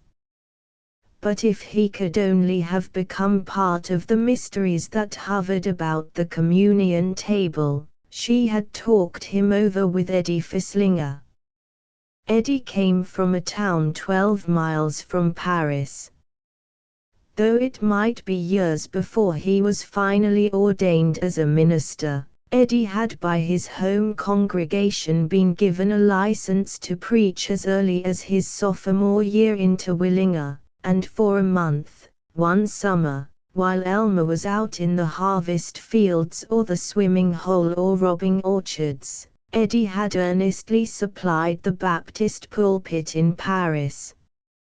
Mrs. Gantry consulted him, and Eddie instructed her with the dignity of 19.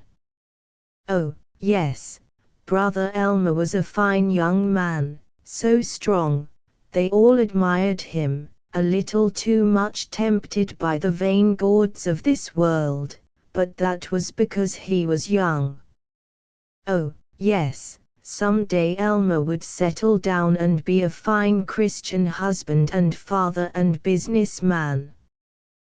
But as to the ministry, no. Mrs. Gantry must not too greatly meddle with these mysteries. It was up to God. A fellow had to have a call before he felt his vocation for the ministry, a real overwhelming mysterious knockdown call, such as Eddie himself had ecstatically experienced, one evening in a cabbage patch. No, not think of that.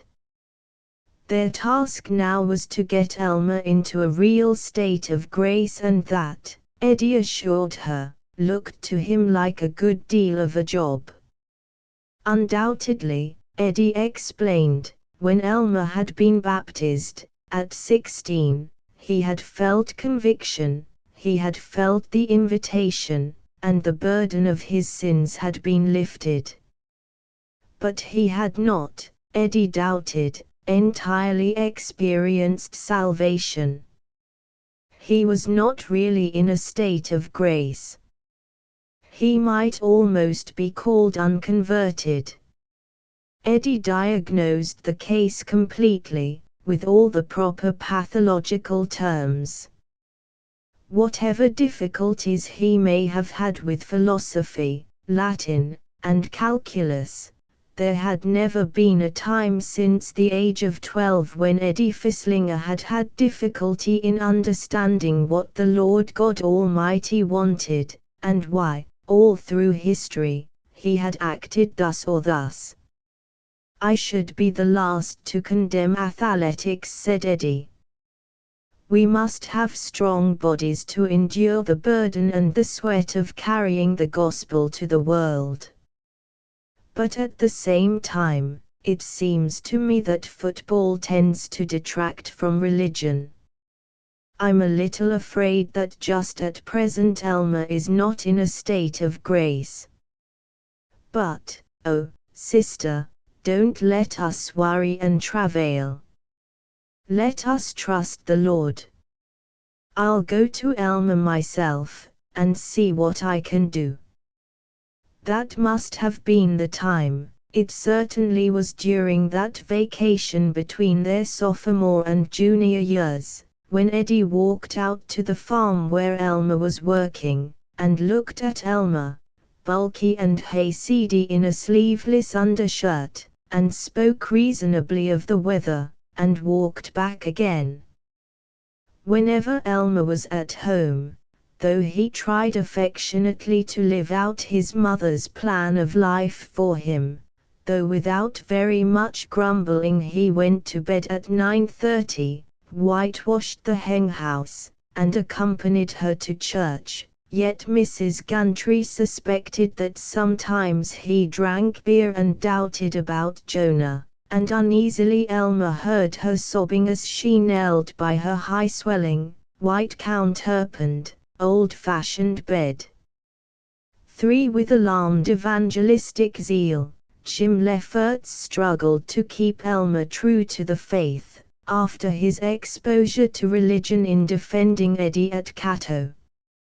He was, on the whole, rather more zealous and fatiguing than Eddie. Nights, when Elmer longed to go to sleep, Jim argued. Mornings, when Elmer should have been preparing his history, Jim read aloud from Ingersoll and Thomas Paine. "How you going to explain a thing like this? How you going to explain it?" begged Jim. "It says here in Deuteronomy that God chased these Yids around in the desert for 40 years and their shoes didn't even wear out." "That's what it says, right in the Bible. You believe a thing like that? And do you believe that Samson lost all his strength just because his gal cut off his hair? Do you, eh?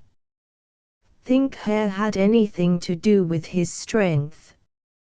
Jim raced up and down the stuffy room, kicking at chairs, his normally bland eyes feverish, his forefinger shaken in wrath, while Elmer sat humped on the edge of the bed, his forehead in his hands, rather enjoying having his soul fought for. To prove that he was still a sound and free-thinking stalwart, Elmer went out with Jim one evening and at considerable effort they carried off a small outhouse and placed it on the steps of the administration building. Elmer almost forgot to worry after the affair of Eddie and Dr. Lefferts. Jim's father was a medical practitioner in an adjoining village. He was a plump, bearded, bookish, merry man, very proud of his atheism. It was he who had trained Jim in the faith and in his choice of liquor.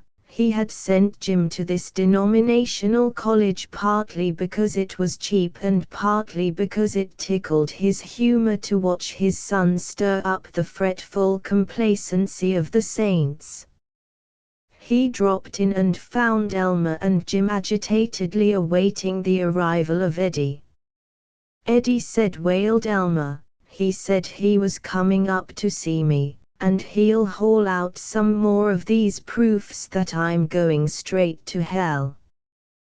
Gosh, doctor, I don't know what's got into me. You better examine me. I must have anemics or something." Why, one time, if Eddie Fisslinger had smiled at me, damn him, think of him daring to smile at me. If he'd said he was coming to my room, I'd have told him, "Like hell you will," and I'd have kicked him in the shins. Dr. Lefferts purred in his beard. His eyes were bright. "I'll give your friend Fisslinger a run for his money. And for the inconsequential sake of the non-existent heaven, Jim, try not to look surprised when you find your respectable father being pious." When Eddie arrived, he was introduced to a silkily cordial Dr. Lefferts, who shook his hand with that lengthiness and painfulness common to politicians, salesmen, and the godly. The doctor rejoiced. "Brother Fisslinger, my boy here and Elmer tell me that you've been trying to help them see the true Bible religion. I've been seeking to. It warms my soul to hear you say that, Brother Fisslinger. You can't know what a grief it is to an old man tottering to the grave, to one whose only solace now is prayer and Bible reading." Dr. Lefferts had sat up till 4 a.m., 3 nights ago, playing poker and discussing biology with his cronies, the probate judge and the English stock breeder. What a grief it is to him that his only son, James Blaine Lefferts, is not a believer. But perhaps you can do more than I can, Brother Fisslinger. They think I'm a fanatical old fogey. Now let me see, you're a real Bible believer. Oh, yes. Eddie looked triumphantly at Jim, who was leaning against the table, his hands in his pockets, as expressionless as wood. Elmer was curiously hunched up in the Morris chair, his hands over his mouth. The doctor said approvingly, "That's splendid. You believe every word of it, I hope, from cover to cover." "Oh, yes. What I always say is, it's better to have the whole Bible than a Bible full of holes." Why, that's a real thought, Brother Fisslinger. I must remember that, to tell any of these alleged higher critics, if I ever meet any. Bible hole, not Bible full of holes. Oh, that's a fine thought, and cleverly expressed. You made it up. Well, not exactly. I see, I see. Well, that's splendid. Now of course you believe in the premillennial coming, I mean the real, authentic, genuine, immediate, bodily, premillennial coming of Jesus Christ. Oh, yes, sure. And the virgin birth. Oh, you bet. That's splendid. Of course there are doctors who question whether the virgin birth is quite in accordance with their experience of obstetrics, but I tell those fellows, look here. How do I know it's true? Because it says so in the Bible, and if it weren't true, do you suppose it would say so in the Bible? That certainly shuts them up, They have precious little to say after that. By this time a really beautiful, bounteous fellowship was flowing between Eddie and the doctor, and they were looking with pity on the embarrassed faces of the two heretics left out in the cold. Dr. Lefferts tickled his beard and crooned, "And of course, Brother Fisslinger, you believe in infant damnation." Eddie explained, "No, that's not a Baptist doctrine." You, the good doctor choked, tugged at his collar, panted, and wailed, "It's not a Baptist doctrine. You don't believe in infant damnation."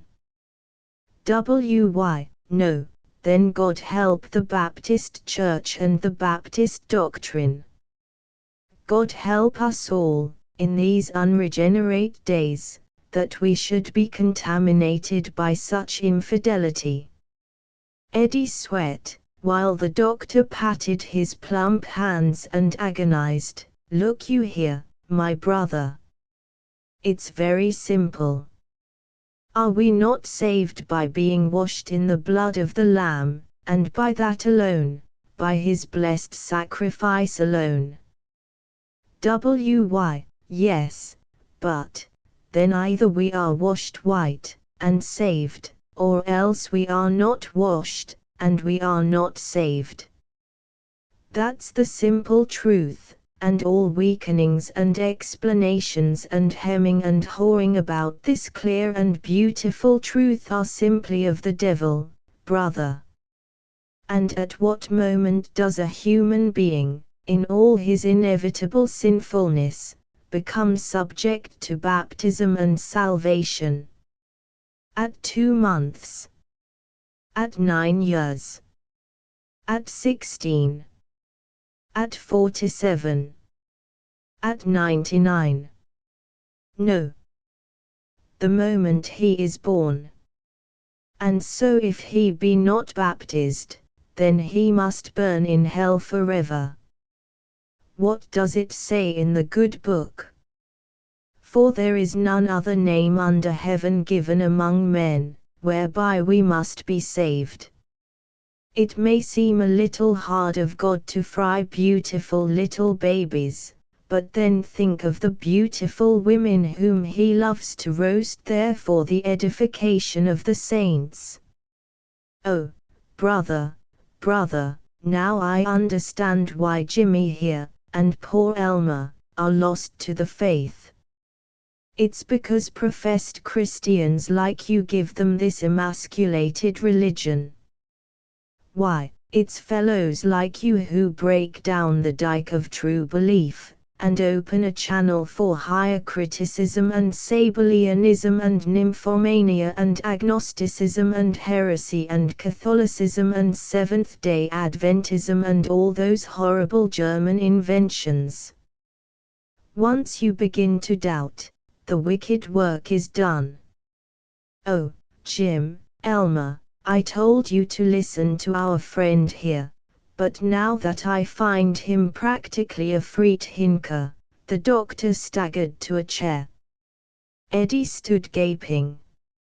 It was the first time in his life that anyone had accused him of feebleness in the faith, of under-strictness. He was smirkingly accustomed to being denounced as over-strict. He had almost as much satisfaction out of denouncing liquor as other collegians had out of drinking it.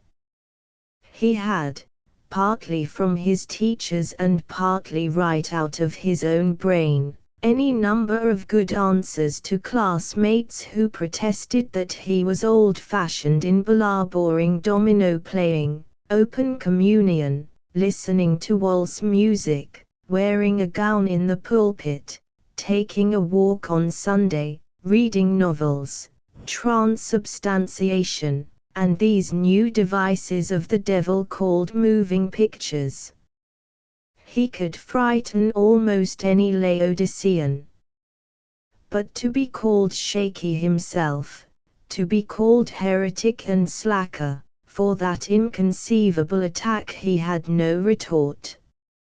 He looked at the agonized doctor, he looked at Jim and Elmer, who were obviously distressed at his fall from spiritual leadership, and he fled to secret prayer. He took his grief presently to President Quarles, who explained everything perfectly. But this doctor quoted scripture to prove his point, bleated Eddie. Don't forget, Brother Fisslinger, that the devil can quote scripture to his purpose. Eddie thought that was a very nice thought and very nicely expressed, and though he was not altogether sure that it was from the Bible, he put it away for future use in sermons. But before he was sufficiently restored to go after Elmer again, Christmas vacation had arrived. When Eddie had gone, Elmer laughed far more heartily than Jim or his father. It is true that he hadn't quite understood what it was all about. Why, sure, Eddie had said it right, infant damnation wasn't a Baptist doctrine, it belonged to some of the Presbyterians, and everybody knew the Presbyterians had a lot of funny beliefs. But the doctor certainly had done something to squelch Eddie, and Elmer felt safer than for many days. He continued to feel safe up till Christmas vacation. Then, someone, presumably Eddie, had informed Elmer's mother of his new and promising Christian status. He himself had been careful to keep such compromising rumors out of his weekly letters home. Through all the vacation he was conscious that his mother was hovering closer to him than usual, that she was waiting to snatch at his soul if he showed weakening. Their home pastor, the Reverend Mr. Aker, known in Paris as Reverend Aker, shook hands with him at the church door with approval as incriminating as the affection of his instructors at Terwilliger. Unsupported by Jim, aware that at any moment Eddie might pop in from his neighboring town and be accepted as an ally by Mrs. Gantry, Elmer spent a vacation in which there was but little peace.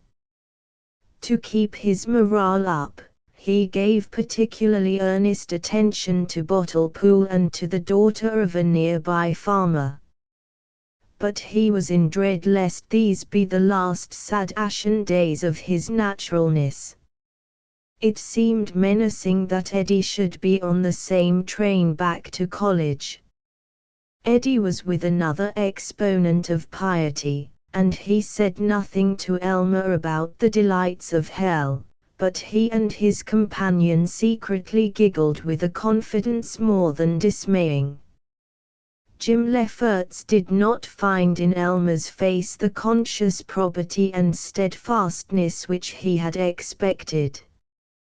Chapter 3 Early in January was the annual College YMCA Week of Prayer.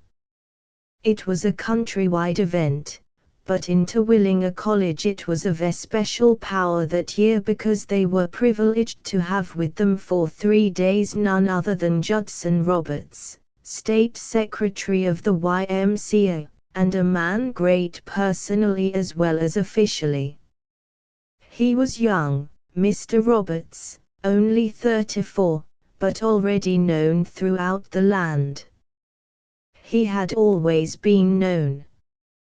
He had been a member of a star University of Chicago football team, he had played varsity baseball, he had been captain of the debating team, and at the same time he had commanded the YMCA. He had been known as the praying fullback. He still kept up his exercise, he was said to have boxed privily with Jim Jeffries, and he had mightily increased his praying. A very friendly leader he was, and helpful, Hundreds of college men throughout Kansas called him Old Judd.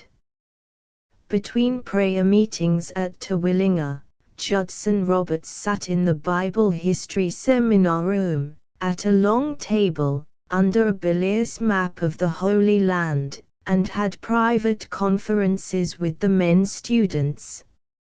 A surprising number of them came edging in, trembling, with averted eyes, to ask advice about a secret practice, and old Judd seemed amazingly able to guess their trouble before they got going.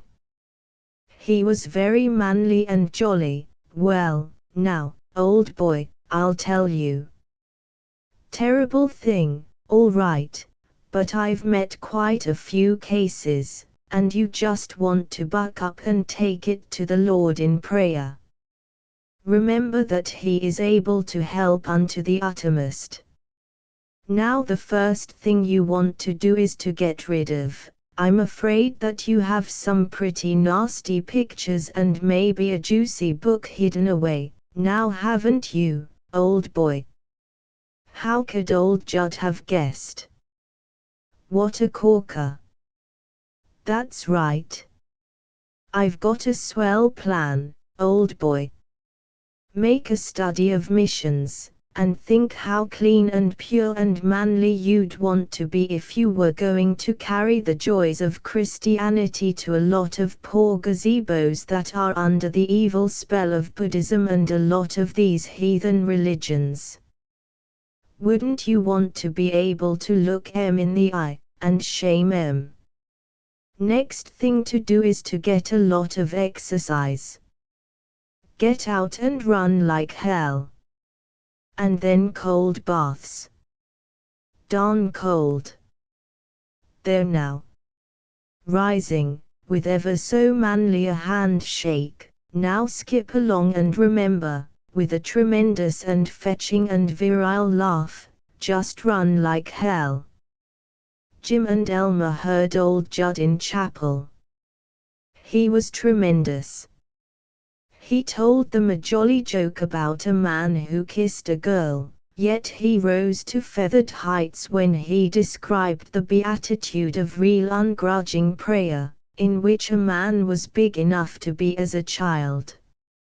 He made them tearful over the gentleness with which he described the Christchild, wandering lost by his parents, yet the next moment he had them stretching with admiration as he arched his big shoulder muscles and observed that he would knock the block off any sneering, sneaking, lying, beer-bloated bully who should dare to come up to him in a meeting and try to throw a monkey wrench into the machinery by dragging out a lot of contemptible, quibbling, atheistic, smart-aleck doubts. He really did, the young men glowed, use the terms knock the block off and throw a monkey wrench. Oh, he was a Lulu, a real red-blooded regular fellow. Jim was coming down with the grip. He was unable to pump up even one good sneer. He sat folded up, his chin near his knees, and Elmer was allowed to swell with hero worship. Golly! He'd thought he had some muscle, but that guy Judson Roberts, Zoe, he could put Elmer on the mat 7 falls out of 5. What a football player he must have been. This Homeric worship he tried to explain to Jim, back in their room, but Jim sneezed and went to bed. The rude bard was left without audience and he was practically glad when Eddie Fisslinger scratched at the door and edged in. "Don't want to bother you fellows, but noticed you were at old Judd's meeting this afternoon and, say, you gotta come out and hear him again tomorrow evening. Big evening of the week. Say, honest, Hellcat, don't you think Judd's a real humdinger? Yes, I gotta admit, he's a dandy fellow. Say, he certainly is, isn't he? He certainly is a dandy fellow, isn't he? Isn't he a peach? Yes, he certainly is a peach, for a religious crank. Or now, Hellcat, don't go calling him names. You'll admit he looks like some football shark. Yes, I guess he does, at that. I'd like to have played with him. Wouldn't you like to meet him? Well, at this moment of danger, Jim raised his dizzy head to protest. He's a holy strike-breaker. One of these thick necks that was born husky and tries to make you think he made himself husky by prayer and fasting. I'd hate to take a chance on any poor little orphan nip of bourbon wandering into old Judd's presence. Yeah. Chest pounder. Why can't you 100-pound shrimps be a big manly Christian like me? Together they protested against this defilement of the hero, and Eddie admitted that he had ventured to praise Elmer to old Judd, that old Judd had seemed enthralled, that old Judd was more than likely, so friendly a great man was he, to run in on Elmer this afternoon. Before Elmer could decide whether to be pleased or indignant, before the enfeebled Jim could get up strength to decide for him, the door was hit a mighty and heroic wallop, and in strode Judson Roberts, big as a grizzly, jolly as a spaniel pup, radiant as 10 suns. He set upon Elmer immediately. He had 6 other doubting Thomases or suspected smokers to dispose of before 6 o'clock. He was a fair young giant with curly hair and a grin and with a voice like the bulls of Bashan whenever the strategy called for manliness. But with erring sisters, unless they were too erring, he could be as lulling as woodland violets shaken in the perfumed breeze. "Hello, Hellcat," he boomed.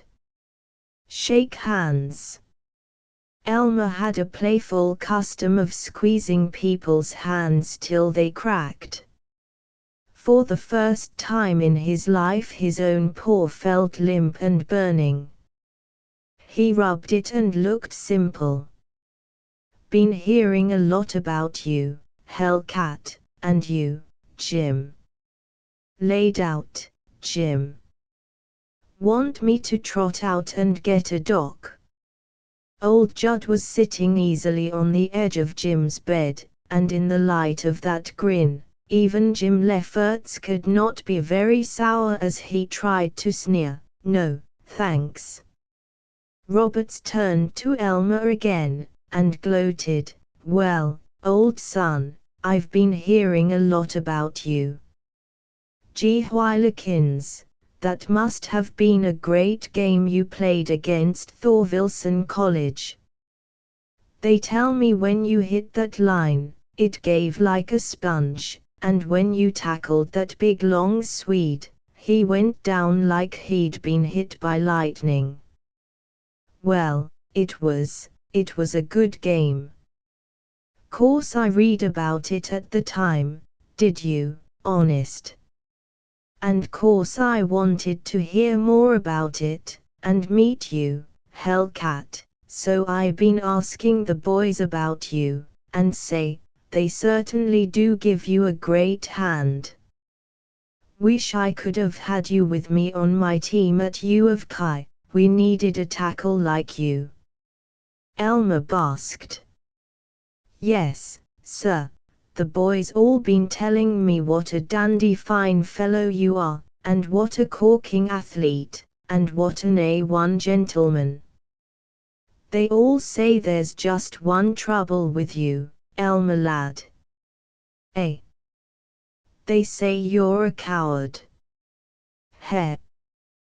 Who says I'm a coward?"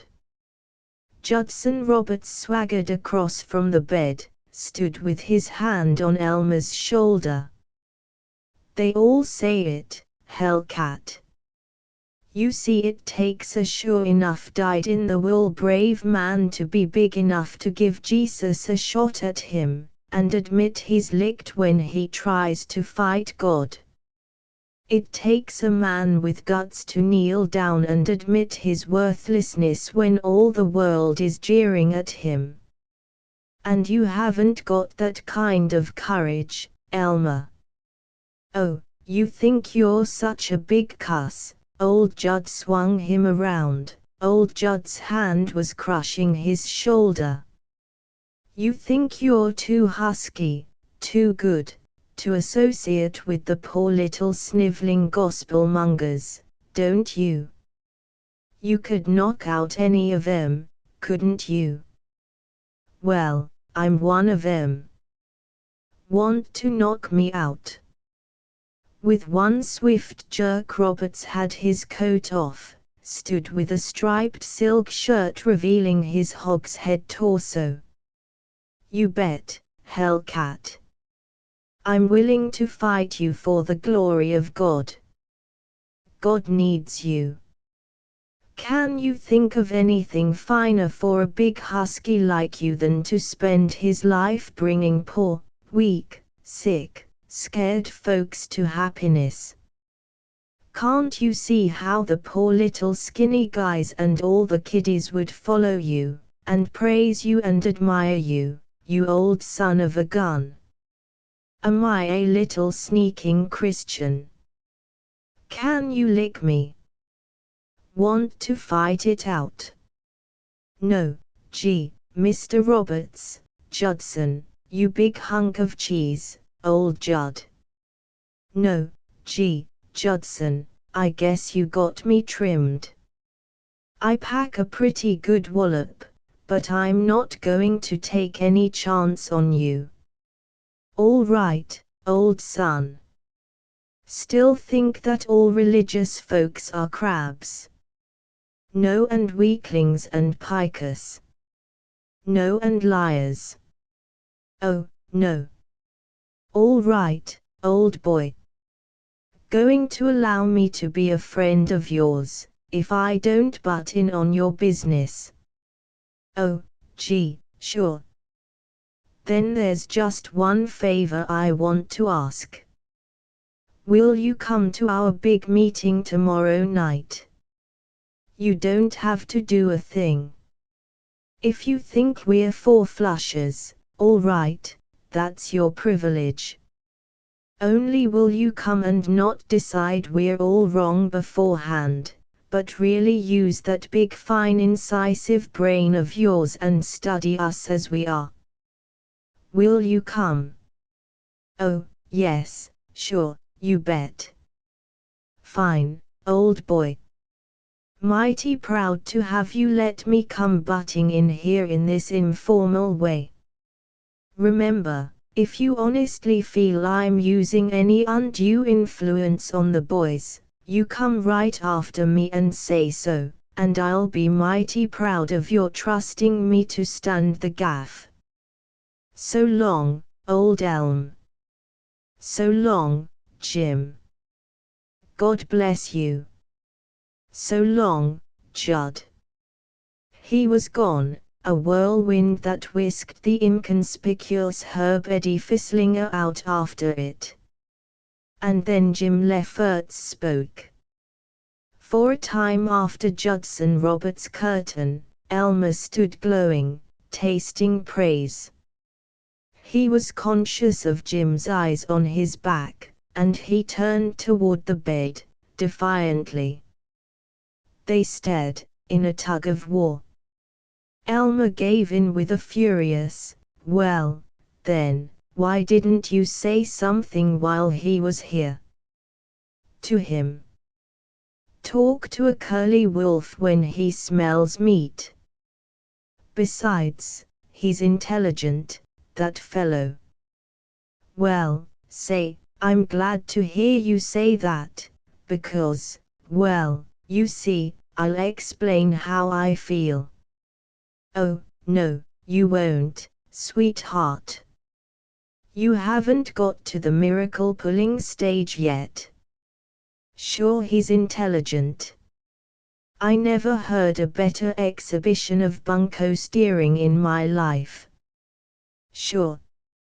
He's just crazy to have you come up and kick him in the ear and tell him you've decided you can't give your imprimatur, my what? To his show, and he's to quit and go back to hod carrying. Sure. He read all about your great game with Thor Wilson. Sent off to New York to get the review of reviews and read more about it. Eddie Fisslinger never told him a word. He read about your tackling in the London Times. You bet. Didn't he say so?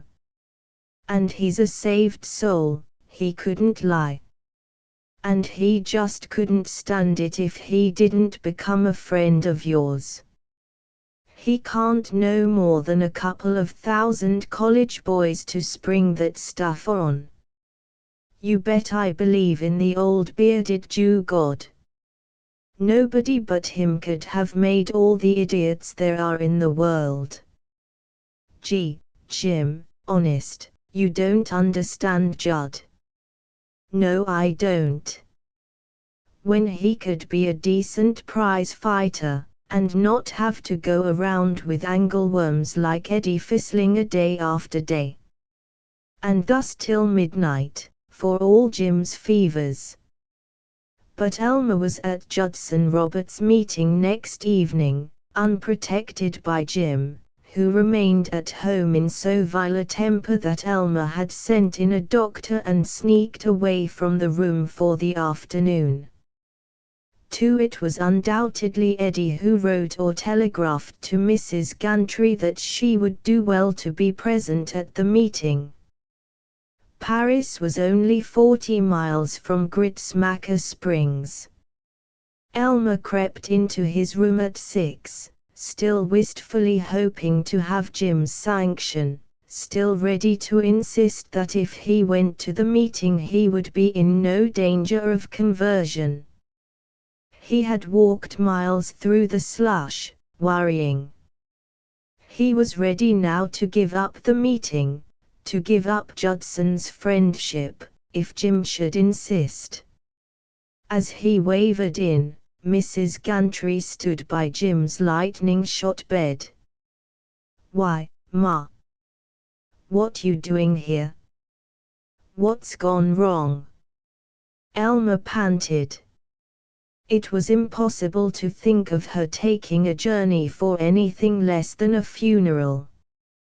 "Cozily, can't I run up and see my 2 boys if I want to, Elmy? I declare, I believe you'd have killed Jim, with all this nasty tobacco air, if I hadn't come in and aired the place out. I thought, Elmer Gantry, you weren't supposed to smoke in Terwilliger. By the rules of the college. I thought, young man, that you lived up to 'em. But never mind." Uneasily, for Jim had never before seen him demoted to childhood, as he always was in his mother's presence, Elmer grumbled, "But honest, Ma, what did you come up for?" "Well, I read about what a nice week of prayer you were going to have, and I thought I'd just like to hear a real big bug preach. I've got a vacation coming, too. Now don't you worry one mite about me. I guess I can take care of myself after all these years. The first traveling I ever done with you, young man, the time I went to Cousin Adeline's wedding, I just tucked you under one arm, and how you squalled, the whole way, mercy, you liked to hear the sound of your own voice then just like you do now, and I tucked my old valise under the other, and off I went. Don't you worry one mite about me. I'm only going to stay over the night, Got a sale on remnants starting, going back on number 7 tomorrow. I left my valise at that boarding house right across from the depot. But there's one thing you might do if t'ain't too much trouble, Elmy. You know I've only been up here at the college once before. I'd feel kind of funny, country bumpkin like me, going alone to that big meeting, with all those smart professors and everybody there, and I'd be glad if you could come along. Of course he'll go, Mrs. Gantry said Jim. But before Elmer was carried away, Jim had the chance to whisper, "God, do be careful. Remember I won't be there to protect you. Don't let em pick on you. Don't do one single doggone thing they want you to do, and then maybe you'll be safe." As he went out, Elmer looked back at Jim. He was shakily sitting up in bed, his eyes imploring. 3. The climactic meeting of the annual prayer week, to be addressed by President Quarles, 4 ministers, and a rich trustee who was in the pearl button business, with Judson Roberts as star soloist, was not held at the YMCA but at the largest auditorium in town, the Baptist Church, with hundreds of town people joining the collegians. The church was a welter of brownstone, with Moorish arches and an immense star-shaped window not yet filled with stained glass. Elmer hoped to be late enough to creep in inconspicuously, but as his mother and he straggled up to the Romanesque portico, students were still outside, chattering. He was certain they were whispering, "There he is, Hellcat Gantry. Say, is it really true he's under conviction of sin? I thought he cussed out the church more'n anybody in college." Meek though Elmer had been under instruction by Jim and threats by Eddie and yearning by his mother, he was not normally given to humility, and he looked at his critics defiantly. "I'll show 'em. If they think I'm going to sneak in." He swaggered down almost to the front pews, to the joy of his mother, who had been afraid that as usual he would hide in the rear, handy to the door if the preacher should become personal. There was a great deal of decoration in the church, which had been endowed by a zealous alumnus after making his strike in Alaskan boarding houses during the gold rush. There were Egyptian pillars with gilded capitals, on the ceiling were gilt stars and clouds more woolen than woolly, and the walls were painted cheerily in 3 strata, green, watery blue, and khaki. It was an echoing and gaping church, and presently it was packed, the aisles full. Professors with string mustaches and dog-eared Bibles, men students in sweaters or flannel shirts, earnest young women students in homemade muslin with modest ribbons, over-smiling old maids of the town, venerable saints from the back country with beards which partly hid the fact that they wore collars without ties, old women with billowing shoulders, irritated young married couples with broods of babies who crawled, slid, bellowed, and stared with embarrassing wonder at bachelors. 5 minutes later Elmer would not have had a seat down front. Now he could not escape. He was packed in between his mother and a wheezing fat man, and in the aisle beside his pew stood evangelical tailors and ardent school teachers. The congregation swung into "When the Roll is Called Up Yonder," and Elmer gave up his frenzied but impractical plans for escape. His mother nestled happily beside him, her hand proudly touching his sleeve, and he was stirred by the march and battle of the hymn. When the trumpet of the Lord shall sound, and time shall be no more, and the morning breaks eternal, bright and fair. They stood for the singing of Shall We Gather at the River. Elmer inarticulately began to feel his community with these humble, aspiring people, his own prairie tribe, this gaunt carpenter, a good fellow, full of friendly greetings, this farm wife, so courageous, channeled by pioneer labor, this classmate, an admirable basketball player, yet now chanting beatifically, his head back, his eyes closed, his voice ringing. Elmer's own people. Could he be a traitor to them? Could he resist the current of their united belief and longing? Yes, we'll gather at the river, the beautiful river, gather with the saints at the river that flows by the throne of God. Could he endure it to be away from them, in the chill void of Jim Lefferts' rationalizing, on that day when they should be rejoicing in the warm morning sunshine by the river rolling to the imperishable throne? And his voice, he had merely muttered the words of the first hymn, boomed out ungrudgingly, soon our pilgrimage will cease, soon our happy hearts will quiver with the melody of peace. His mother stroked his sleeve. He remembered that she had maintained he was the best singer she had ever heard, that Jim Lefferts had admitted, "You certainly can make that hymn dope sound as if it meant something." He noted that people nearby looked about with pleasure when they heard his Big Ben dominate the cracked jangling. The preliminaries merely warmed up the audience for Judson Roberts. Old Judd was in form.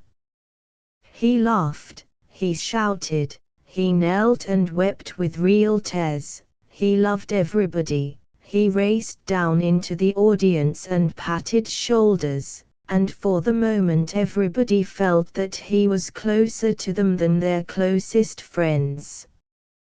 "Rejoiceth as a strong man to run a race" was his text. Roberts was really a competent athlete, and he really had skill in evoking pictures. He described the Chicago-Michigan game, and Elmer was lost in him. With him lived the moments of the scrimmage, the long run with the ball, the bleachers rising to him. Roberts' voice softened. He was pleading. He was not talking, he said, to weak men who needed coddling into the kingdom, but to strong men, to rejoicing men, to men brave in armor.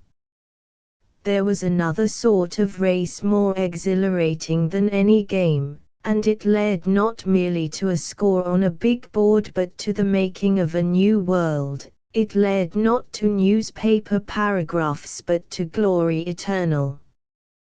Dangerous, calling for strong men. Ecstatic, brimming with thrills. The team captained by Christ.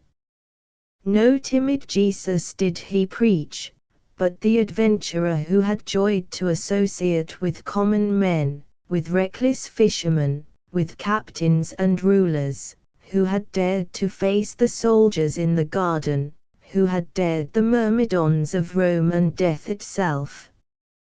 Come. Who was gallant? Who had nerve? Who longed to live abundantly? Let them come. They must confess their sins, they must repent, they must know their own weakness save as they were reborn in Christ. But they must confess not in heaven-pilfering weakness, but in training for the battle under the wind-torn banners of the mighty captain. Who would come? Who would come? who was for vision and the great adventure. He was among them, Judson Roberts, with his arms held out, his voice a bugle. Young men sobbed and knelt, a woman shrieked. People were elbowing the standers in the aisles and pushing forward to kneel in agonized happiness, and suddenly they were setting relentlessly on a bewildered Elmer Gantry, who had been betrayed into forgetting himself, into longing to be one with Judson Roberts. His mother was wringing his hand, begging, "Oh, won't you come? Won't you make your old mother happy? Let yourself know the joy of surrender to Jesus." She was weeping, old eyes puckered, and in her weeping was his every recollection of winter dawns when she had let him stay in bed and brought porridge to him across the icy floor, winter evenings when he had awakened to find her still stitching, and that confusing intimidating hour, in the abyss of his first memories, when he had seen her shaken beside a coffin that contained a cold monster in the shape of his father. The basketball player was patting his other arm, begging, "Dear old Hellcat, you've never let yourself be happy. You've been lonely. Let yourself be happy with us. You know I'm no mollycoddle. Won't you know the happiness of salvation with us?" A thread-thin old man, very dignified, a man with secret eyes that had known battles and mountain valleys, was holding out his hands to Elmer, imploring with a humility utterly disconcerting, "Oh, come, come with us, don't stand there making Jesus beg and beg. Don't leave the Christ that died for us standing out in the cold, begging." And, somehow, flashing through the crowd, Judson Roberts was with Elmer, honoring him beyond all the multitude, appealing for his friendship, Judson Roberts the gorgeous, beseeching, "Are you going to hurt me, Elmer? Are you going to let me go away miserable and beaten, old man? Are you going to betray me like Judas, when I've offered you my Jesus as the most precious gift I can bring you? Are you going to slap me and defile me and hurt me? Come. Think of the joy of being rid of all those nasty little sins that you've felt so ashamed of. Won't you come kneel with me, won't you?" His mother shrieked, "Won't you, Elmer? With him and me? Won't you make us happy? Won't you be big enough to not be afraid? See how we're all longing for you, praying for you." Yes, from around him, from strangers, "And help me to follow you, brother, I'll go if you will."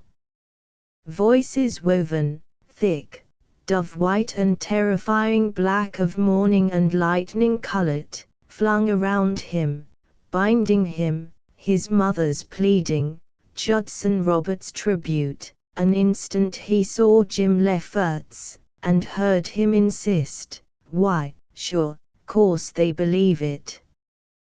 They hypnotize themselves. But don't let 'em hypnotize you." He saw Jim's eyes, that for him alone veiled their bright harshness and became lonely, asking for comradeship. He struggled, with all the blubbering confusion of a small boy set on by his elders, frightened and overwhelmed. He longed to be honest, to be true to Jim, to be true to himself and his own good honest sins and whatsoever penalties they might carry. Then the visions were driven away by voices that closed over him like surf above an exhausted swimmer. Volitionless, marveling at the sight of himself as a pinioned giant, He was being urged forward, forced forward, his mother on one arm and Judson on the other, a rhapsodic mob following. Bewildered. Miserable. Falls to Jim. But as he came to the row kneeling in front of the first pew, he had a thought that made everything all right. Yes. He could have both. He could keep Judson and his mother, yet retain Jim's respect. He had only to bring Jim also to Jesus, then all of them would be together in beatitude.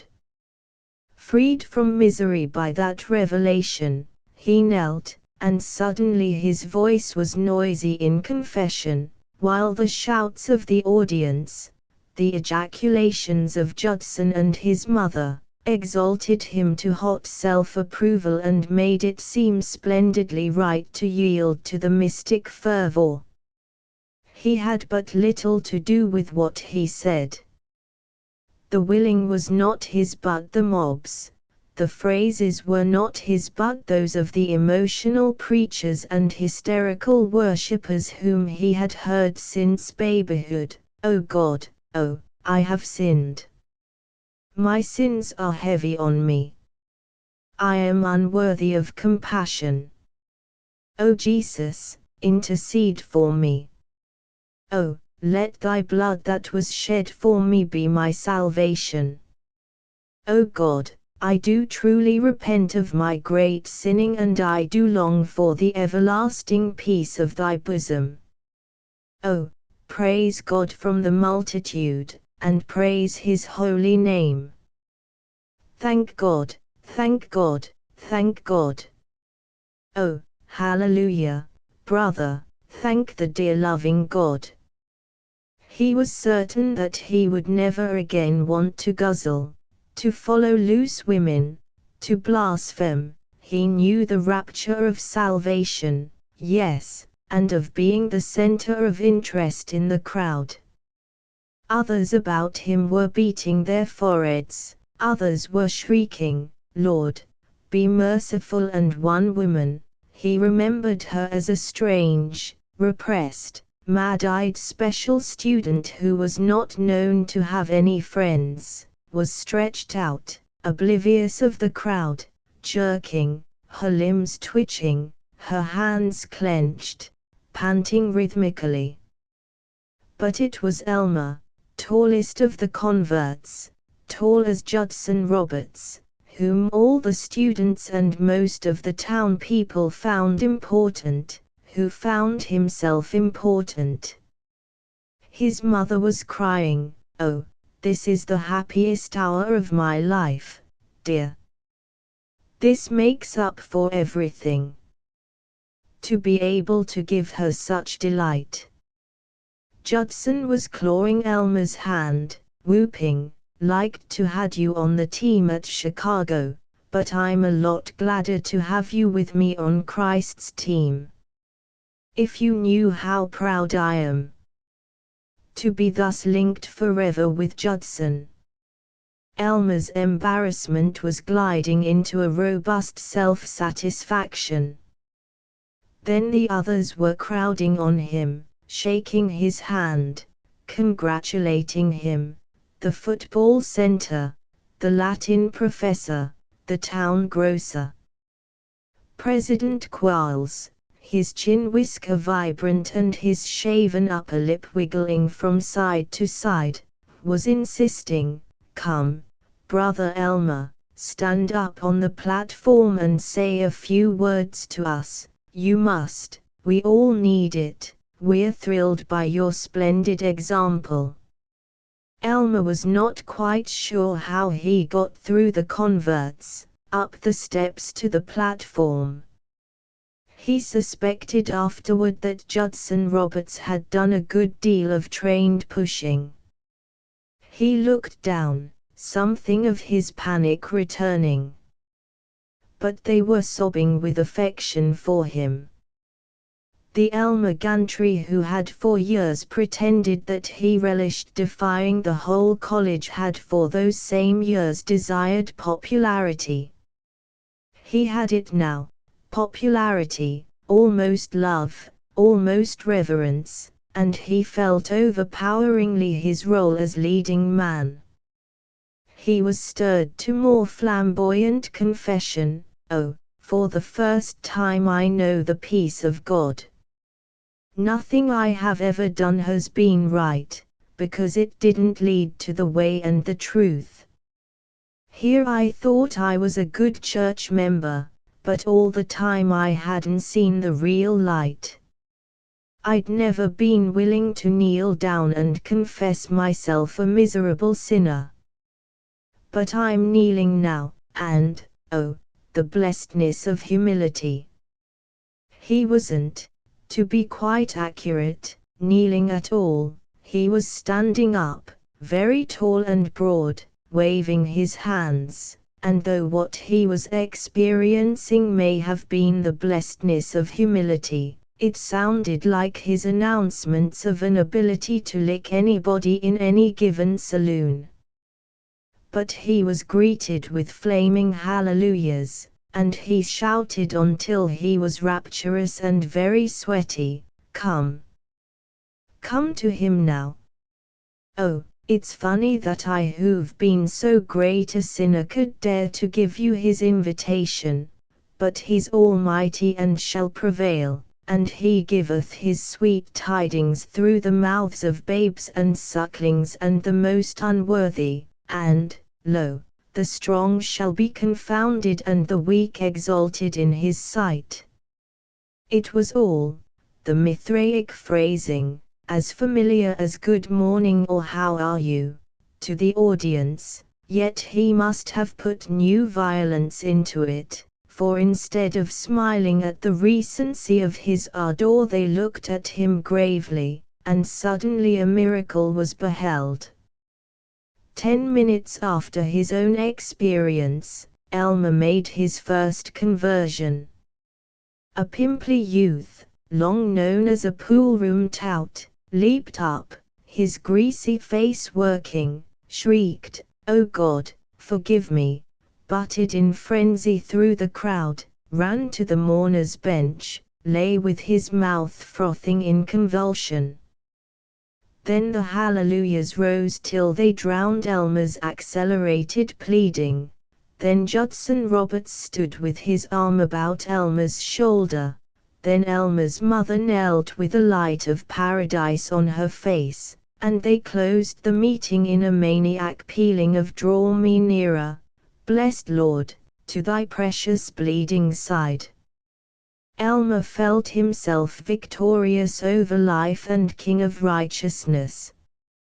But it had been only the devoted, the people who had come early and taken front seats, of whom he had been conscious in his transports. The students who had remained at the back of the church now loitered outside the door in murmurous knots, and as Elmer and his mother passed them, they stared, they even chuckled, and he was suddenly cold. It was hard to give heed to his mother's wails of joy all the way to her boarding house. "Now don't you dare think of getting up early to see me off on the train," she insisted. "All I have to do is just to carry my little valise across the street. You'll need your sleep. After all this stirring up you've had tonight, I was so proud. I've never known anybody to really wrestle with the Lord like you did. Oh, Elmy, you'll stay true. You've made your old mother so happy. All my life I've sorrowed, I've waited, I've prayed, and now I shan't ever sorrow again. Oh, you will stay true." He threw the last of his emotional reserve into a ringing, "You bet I will, Ma," and kissed her good night. He had no emotion left with which to face walking alone, in a cold and realistic night, down a street not of shining columns but of cottages dumpy amid the bleak snow and unfriendly under the bitter stars. His plan of saving Jim Lefferts, his vision of Jim with reverent and beatific eyes, turned into a vision of Jim with extremely irate eyes and a lot to say. With that vanishment his own glory vanished. Was I, he wondered, just a plain damn fool? Jim warned me they'd nab me if I lost my head. Now I suppose I can't ever even smoke again without going to hell. But he wanted a smoke. Right now. He had a smoke. It comforted him but little as he fretted on, there wasn't any fake about it. I really did repent all these darn fool sins. Even smoking, I'm going to cut it out. I did feel the peace of God. But can I keep up this speed? Christ. I can't do it. Never take a drink or anything. I wonder if the Holy Ghost really was there and getting after me. I did feel different. I did. Or was it just because Judson and Ma and all those Christers were there whooping it up, Judd Roberts kidded me into it. With all his big brother stuff.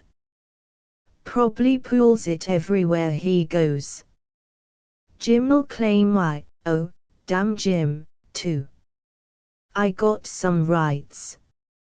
None of his business if I come out and do the fair square thing.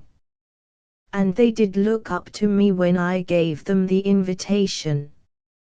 It went off fine and dandy. And that kid coming right up and getting saved. Mighty few fellows ever pulled off a conversion as soon after their own conversion as I did. Moody or none of 'em. I'll bet it busts the records. Yes, sir, maybe they're right. Maybe the Lord has got some great use for me, even if I ain't always been all I might have been some ways, but I was never mean or tough or anything like that, just had a good time. Jim, what rights he got telling me where I head in? Trouble with him is, he thinks he knows it all. I guess these wise old coots that written all these books about the Bible, I guess they know more n one smart Alec Kansas agnostic. Yes, sir. The whole crowd turned to me like I was an all-American preacher. Wouldn't be so bad to be a preacher if you had a big church and lot easier than digging out law cases and having to put it over a jury and another lawyer maybe smarter than you are. The crowd have to swallow what you tell 'em in a pulpit, and no back talk or cross-examination allowed. For a second he snickered, but, not nice to talk that way. Even if a fellow don't do what's right himself, no excuse for his sneering at fellows that do, like preachers. There's where Jim makes his mistake. Not worthy to be a preacher. But if Jim Lefferts thinks for one single solitary second that I'm afraid to be a preacher because he pulls a lot of guff, I guess I know how I felt when I stood up and had all them folks hollering and rejoicing. I guess I know whether I experienced salvation or not. And I don't require any James Blaine Lefferts to tell me, neither. Thus for an hour of dizzy tramping, now colder with doubt than with the prairie wind, now winning back some of the exaltation of his spiritual adventure, but always knowing that he had to confess to an inexorable Jim. For it was after 1. Surely Jim would be asleep, and by next day there might be a miracle. Morning always promises miracles. He eased the door open, holding it with a restraining hand. There was a light on the washstand beside Jim's bed, but it was a small kerosene lamp turned low.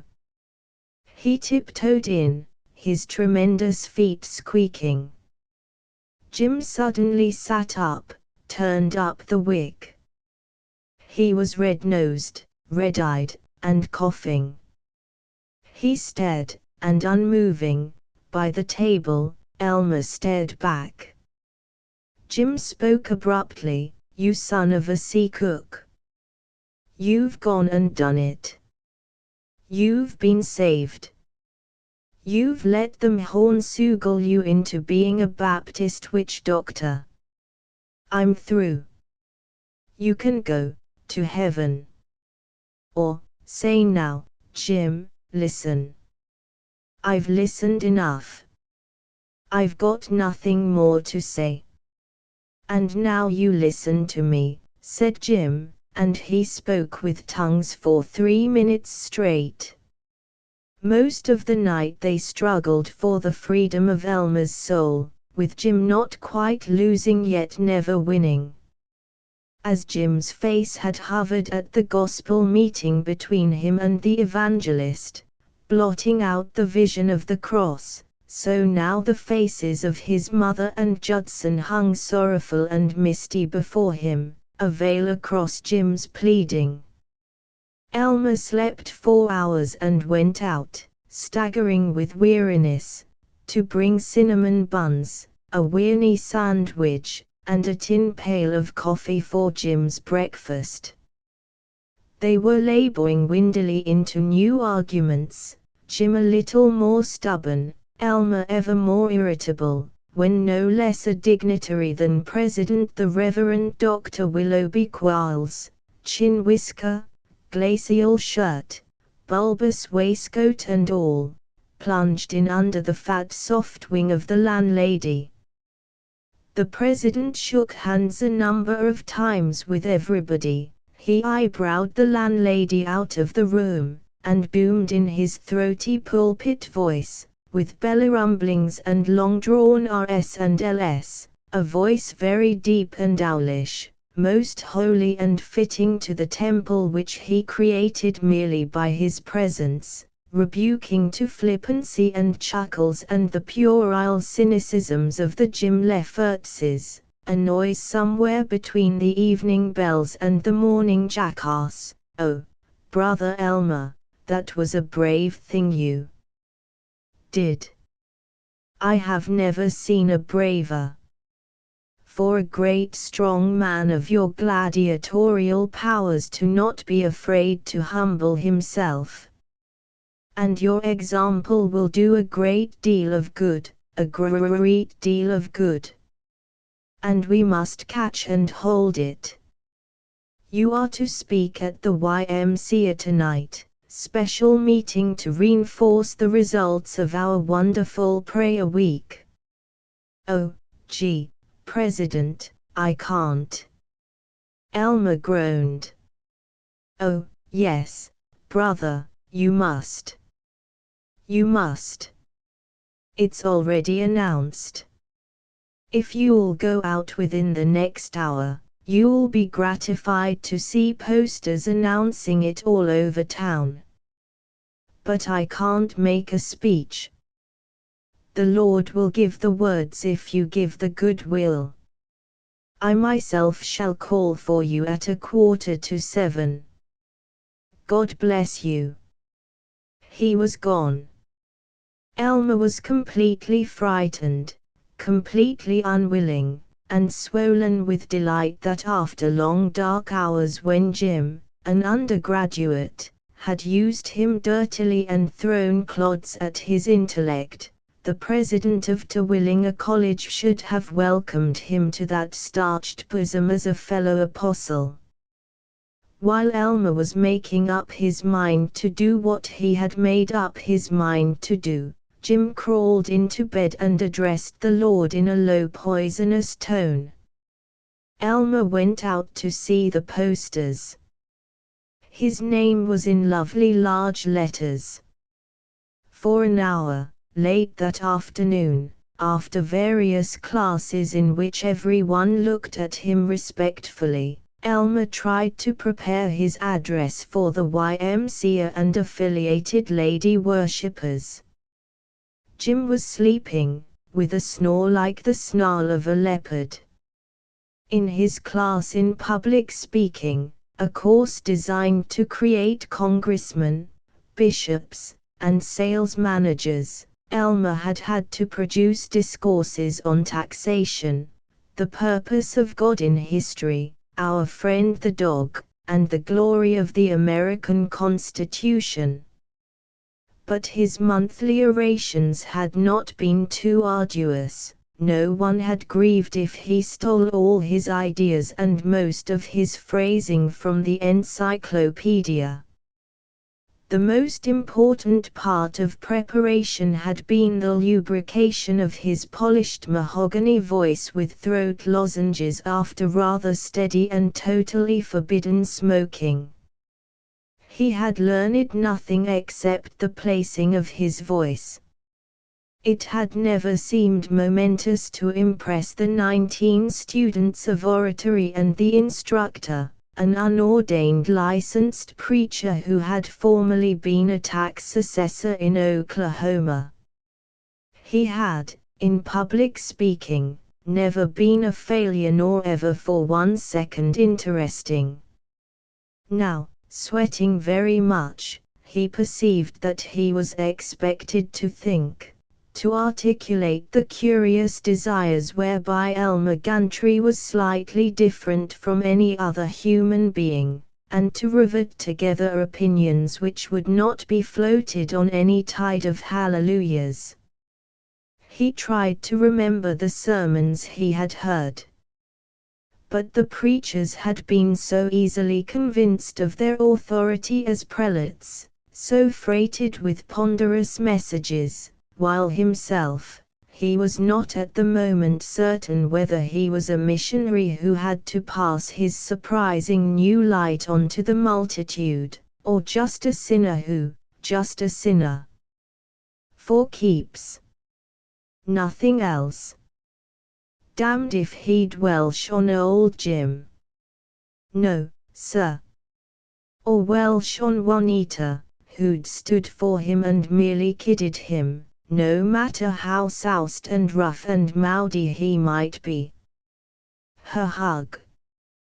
The way she'd get rid of that Buttinsky aunt of Nell's, just wink at him and give auntie some song and dance or other and send her out for chow. God. If Juanita were only here, she'd give him the real dope. She'd advise him whether he ought to tell Prexy and the YM to go to hell or grab this chance to show Eddie Fisslinger and all those YM highbrows that he wasn't such a bonehead, no. Here Prexy had said he was the whole cheese, gotten up a big meeting for him. Prexy Qualls and Juanita. Abe and it. Never get them two together. And Prexy had called on him, suppose it got into the newspapers. How he'd saved a tough kid, just as good as Judson Roberts could do. Juanita, fine skirts like her any place, but where could they find a guy that could start in and save souls right off the bat? Chuck all these fool thoughts, now that Jim was asleep, and figure out his spiel. What was that about sweating in the vineyard? Something like that, anyway. In the Bible. However much they might rub it in, and no Jinky ever had a worse time, with that sneaking Eddie poking him on one side and Jim lambasting him on the other. Whatever happened, he had to show those yahoos he could do just as good. Hell. This wasn't buying the baby any shoes, this wasn't getting his spiel done. But, what was the doggone thing to be about? Let's see now. Gee, there was a bully thought. Tell Em about how a strong husky guy, the huskier he was the more he could afford to admit that the power of the Holy Ghost had just laid him out cold. No. Hell. That was what old Judd had said. Must have something new, kinda new, anyway. He shouldn't say hell. Cut it out.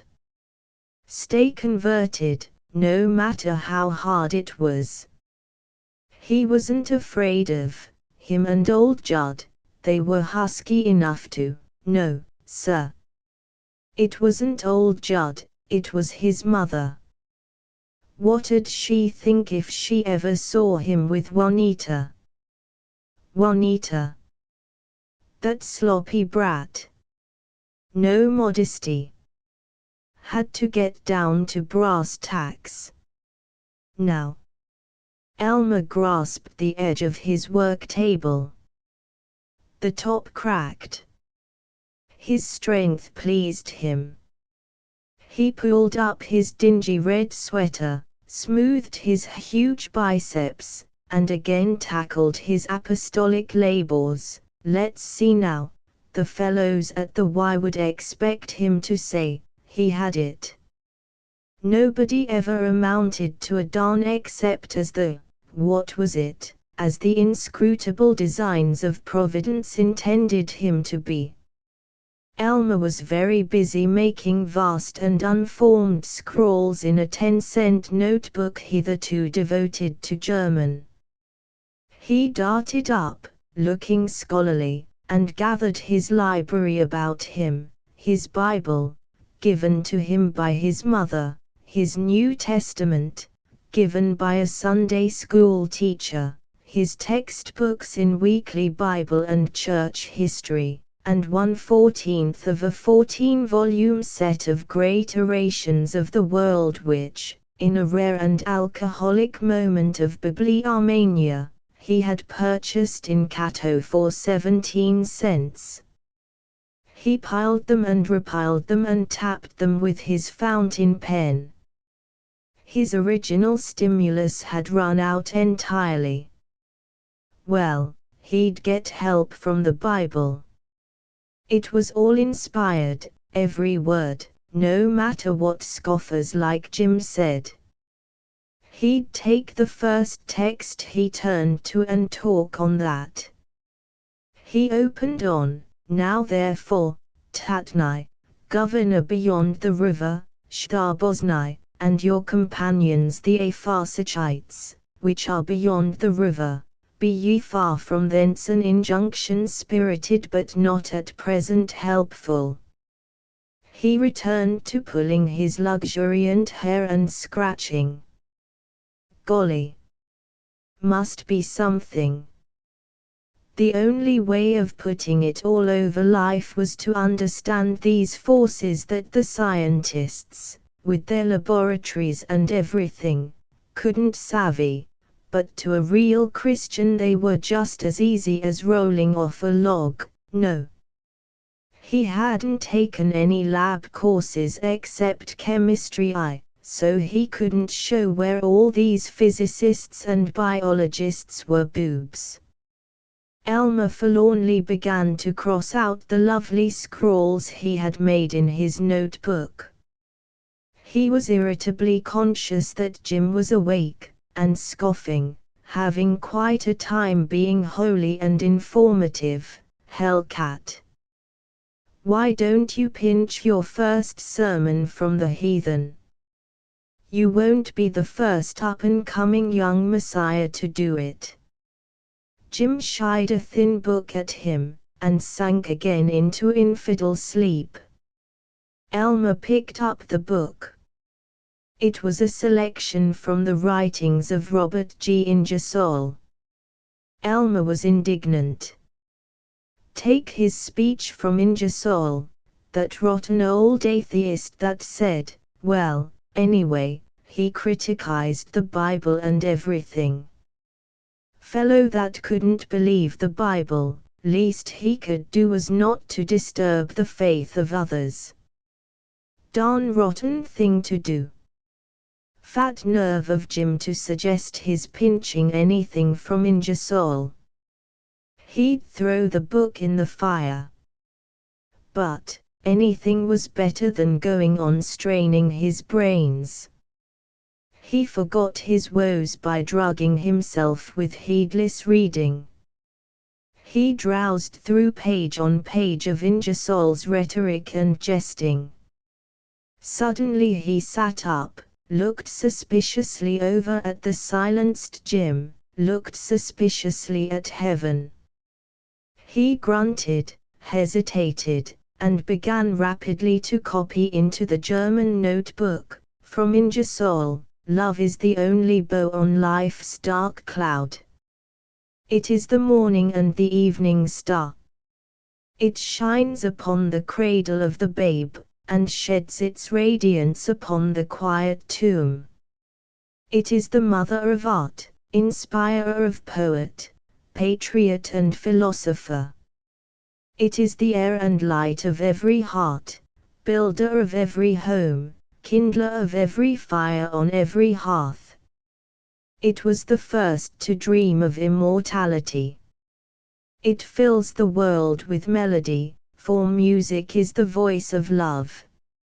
Love is the magician, the enchanter, that changes worthless things to joy, and makes right royal kings and queens of common clay.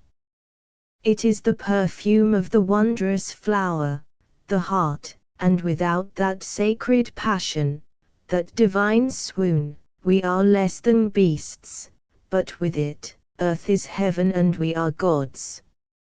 Only for a moment, while he was copying, did he look doubtful, then, rats. Chances are nobody there tonight has ever read Ingersoll. Agin him. Besides, I'll kind of change it around. When President Quarles called for him, Elmer's exhortation was outlined, and he had changed to his Sunday best blue serge double-breasted suit and sleeked his hair. As they departed, Jim called Elmer back from the hall to whisper, "Say, Hellcat, you won't forget to give credit to Ingersoll, and to me for tipping you off, will you?" "You go to hell," said Elmer. 6. There was a sizable and extremely curious gathering at the YMCA. All day the campus had debated, did Hellcat really sure enough get saved? Is he going to cut out his hell-raising? Every man he knew was present, their gaping mouths dripping question marks, grinning or doubtful. Their leers confused him, and he was angry at being introduced by Eddie Fisslinger, president of the YMCA. He started coldly, stammering. But Ingersoll had provided the beginning of his discourse, and he warmed to the splendor of his own voice.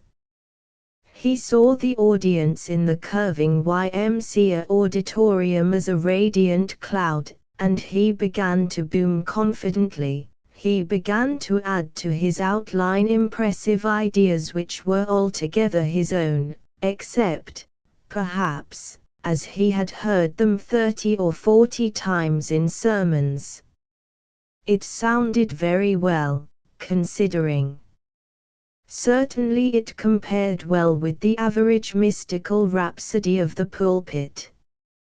For all his slang, his cursing, his mauled plurals and singulars, Elmer had been compelled in college to read certain books, to hear certain lectures, all filled with flushed, florid polysyllables, with juicy sentiments about God, sunsets, the moral improvement inherent in a daily view of mountain scenery, angels, fishing for souls, fishing for fish, ideals, patriotism, democracy, purity, the error of providence in creating the female leg, courage, humility, justice, the agricultural methods of Palestine circ. 4 AMD, the beauty of domesticity, and preachers' salaries. These blossoming words, these organ-like phrases, these profound notions, had been rammed home till they stuck in his brain, ready for use. But even to the schoolboy-wearied faculty who had done the ramming, who ought to have seen the sources, it was still astonishing that after 4 years of grunting, Elmer Gantry should come out with these flourishes, which they took perfectly seriously, for they themselves had been nurtured in Minute Baptist and Campbellite colleges. Not one of them considered that there could be anything comic in the spectacle of a large young man, divinely fitted for coal heaving, standing up and wallowing in thick slippery words about love and the soul.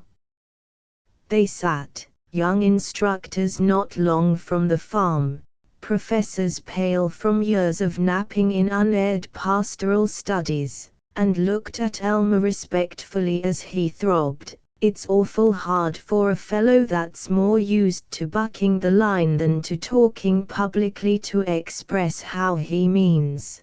But sometimes I guess maybe you think about a lot of things even if you don't always express how you mean, and I want to. What I want to talk about is how if a fellow looks down deep into things and is really square with God, and lets God fill his heart with higher aspirations, he sees that love is the one thing that can really sure enough lighten all of life's dark clouds. Yes, sir, just love. It's the morning and evening star. It's, even in the quiet tomb, I mean those that are around the quiet tomb, you find it even there. What is it that inspires all great men, all poets and patriots and philosophers? It's love, isn't it? What gave the world its first evidences of immortality? Love. It fills the world with melody, for what is music? What is music? Why? Music is the voice of love. The great President Quarles leaned back and put on his spectacles, which gave a slight appearance of learning to his chin-whiskered countenance, otherwise that of a small-town banker in 1850. He was the center of a row of a dozen initiates on the platform of the YMCA auditorium, a shallow platform under a plaster half-dome. The wall behind them was thick with diagrams, rather like anatomical charts, showing the winning of souls in Egypt, the amount spent on whiskey versus the amount spent on hymn books, and the illustrated progress of a pilgrim from unclean speech through cigarette smoking and beer saloons to a lively situation in which he beat his wife, who seemed to dislike it. Above was a large and enlightening motto, "Be not overcome of evil, but overcome evil with good." The whole place had that damp straw odor characteristic of places of worship, but President Quarles did not, seemingly, suffer in it. All his life he had lived in tabernacles and in rooms devoted to thin church periodicals and thick volumes of sermons. He had a slight constant snuffle, but his organism was apparently adapted now to existing without air. He beamed and rubbed his hands, and looked with devout joy on Elmer's long broad back as Elmer snapped into it, ever surer of himself, as he bellowed at the audience, beating them, breaking through their interference, making a touchdown. What is it makes us different from the animals? The passion of love. Without it, we are, in fact we are nothing. With it, earth is heaven, and we are, I mean to some extent, like God Himself. Now that's what I wanted to explain about love, and here's how it applies. Probably there's a whole lot of you like myself. Oh, I've been doing it, I'm not going to spare myself. I've been going along thinking I was too good, too big, too smart, for the divine love of the Savior. Say, any of you ever stop and think how much you're handing yourself when you figure you can get along without divine intercession? Say, I suppose probably you're bigger than Moses, bigger than Saint Paul, bigger than Pasteur, that great scientist. President Quarles was exulting, it was a genuine conversion. But more than that. Here's a true discovery, my discovery. Elmer is a born preacher, once he lets himself go, and I can make him do it. O Lord, how mysterious are thy ways! Thou hast chosen to train our young brother not so much in prayer as in the mighty struggles of the Olympic field. Thou, Lord, hast produced a born preacher. Some day he'll be one of our leading prophets. The audience clapped when Elmer hammered out his conclusion. And you freshmen will save a lot of the time that I wasted if you see right now that until you know God you know, just nothing. They clapped, they made their faces to shine upon him. Eddie Fisslinger won him by sighing, old fellow, you got me beat at my own game like you have at your game. There was much hand-shaking. None of it was more ardent than that of his recent enemy, the Latin professor, who breathed, "Where did you get all those fine ideas and metaphors about the divine love, Gantry?" "Oh, modestly, I can't hardly call them mine, Professor. I guess I just got them by praying." 7 Judson Roberts, ex-football star, State Secretary of the YMCA, was on the train to Concordia, Kansas. In the vestibule he had 3 puffs of an illegal cigarette and crushed it out. No, really, it wasn't so bad for him, that Elmer what's his name, to get converted. Suppose there isn't anything to it. Won't hurt him to cut out some of his bad habits for a while, anyway. And how do we know? Maybe the Holy Ghost does come down. No more improbable than electricity. I do wish I could get over this doubting. I forget it when I've got going in an evangelistic meeting, but when I watch a big butcher like him, with that damn silly smirk on his jowls, I believe I'll go into the real estate business. I don't think I'm hurting these young fellows any, but I do wish I could be honest. Oh, lordy, lordy, lordy, I wish I had a good job selling real estate. 8 Elmer walked home firmly. Just what right has Mr. James B. Lefferts got to tell me I mustn't use my ability to get a crowd going? And I certainly had going. Never knew I could spiel like that. Easy as feetball. And Prexy saying I was a born preacher. Ha! Firmly and resentfully he came into their room, and slammed down his hat. It awoke Jim. How'd it go over? Hand out the gospel guff. I did. Elmer trumpeted. It went over, as you put it, corking. Got any objections?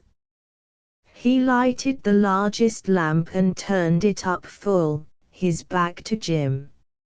No answer. When he looked about, Jim seemed asleep. At 7 next morning he said forgivingly, rather patronizingly, I'll be gone till 10, bring you back some breakfast. Jim answered, no, thanks, and those were his only words that morning. When Elmer came in at 10:30, Jim was gone, his possessions gone. It was no great moving, 3 suitcases of clothes, an armful of books. There was a note on the table, I shall live at the college in the rest of this year. You can probably get Eddie Fisslinger to live with you. You would enjoy it. It has been stimulating to watch you try to be an honest roughneck, but I think it would be almost too stimulating to watch you become a spiritual leader. JBL. All of Elmer's raging did not make the room seem less lonely. Chapter 4. President Quarles urged him.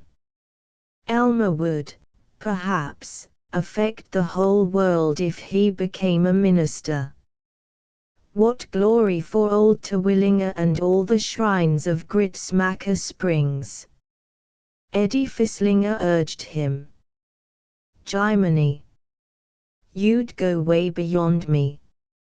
I can see you president of the Baptist Convention. Elmer still did not like Eddie, but he was making much now of ignoring Jim Lefferts.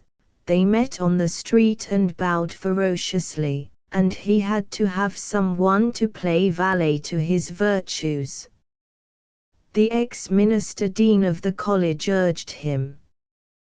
Where could Elmer find a profession with a better social position than the ministry? Thousands listening to him, invited to banquets and everything.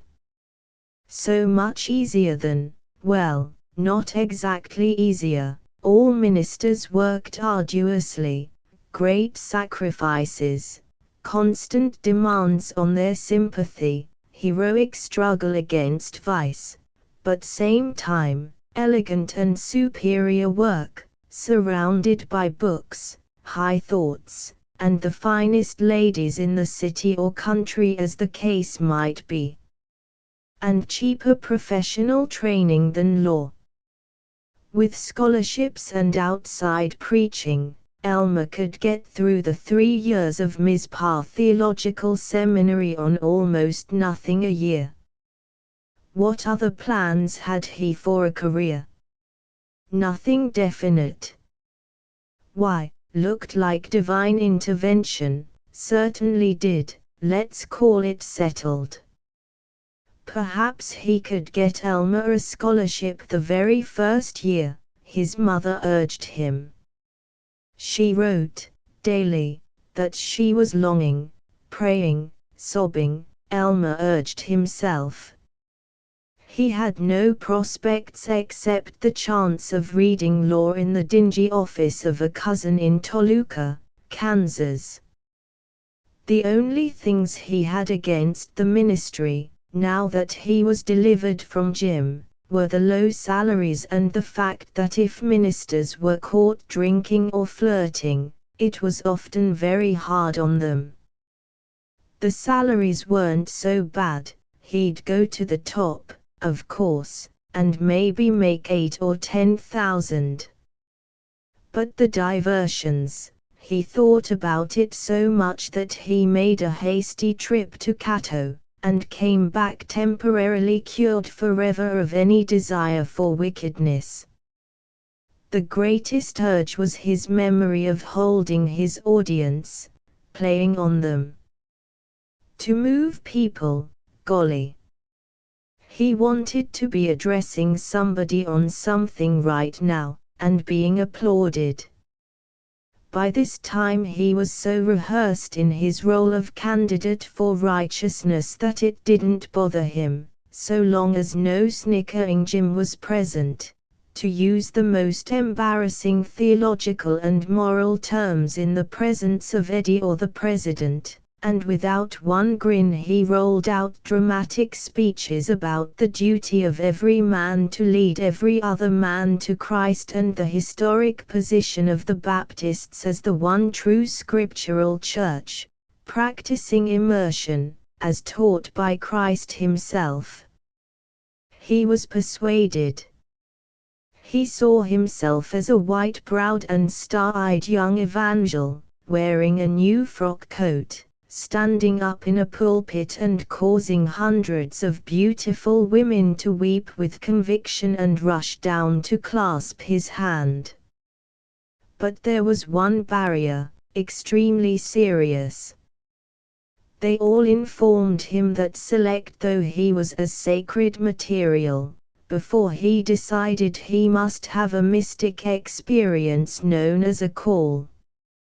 God himself must appear and call him to service, and conscious though Elmer was now of his own powers and the excellence of the church, he saw no more of God about the place than in his worst days of unregeneracy.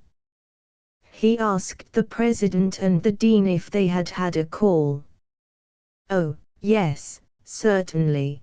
But they were vague about practical tips as to how to invite a call and recognize it when it came. He was reluctant to ask Eddie. Eddie would be only too profuse with tips, and want to kneel down and pray with him, and generally be rather damp and excitable and messy. The call did not come, not for weeks. With Easter past and no decision as to what he was going to do next year. To spring on the prairie, high spring.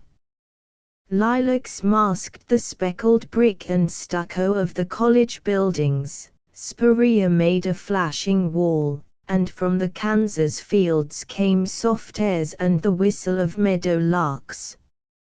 Students loafed at their windows, calling down to friends. They played catch on the campus. They went bareheaded and wrote a great deal of poetry, and the Terwilliger baseball team defeated Fogelquist College. Still Elmer did not receive his divine call. By day, playing catch, kicking up his heels, blabbering his acquaintances, singing the happiest days that ever were, we knew at old Terwilliger on a fence fondly believed to resemble the Yale fence, or tramping by himself through the minute forest of cottonwood and willow by Tunker Creek, he expanded with the expanding year and new happiness. The nights were unadulterated hell. He felt guilty that he had no call, and he went to the president about it in mid-May. Dr. Quarles was thoughtful, and announced, "Brother Elmer, the last thing I'd ever want to do, in fairness to the spirit of the ministry, would be to create an illusion of a call when there was none present.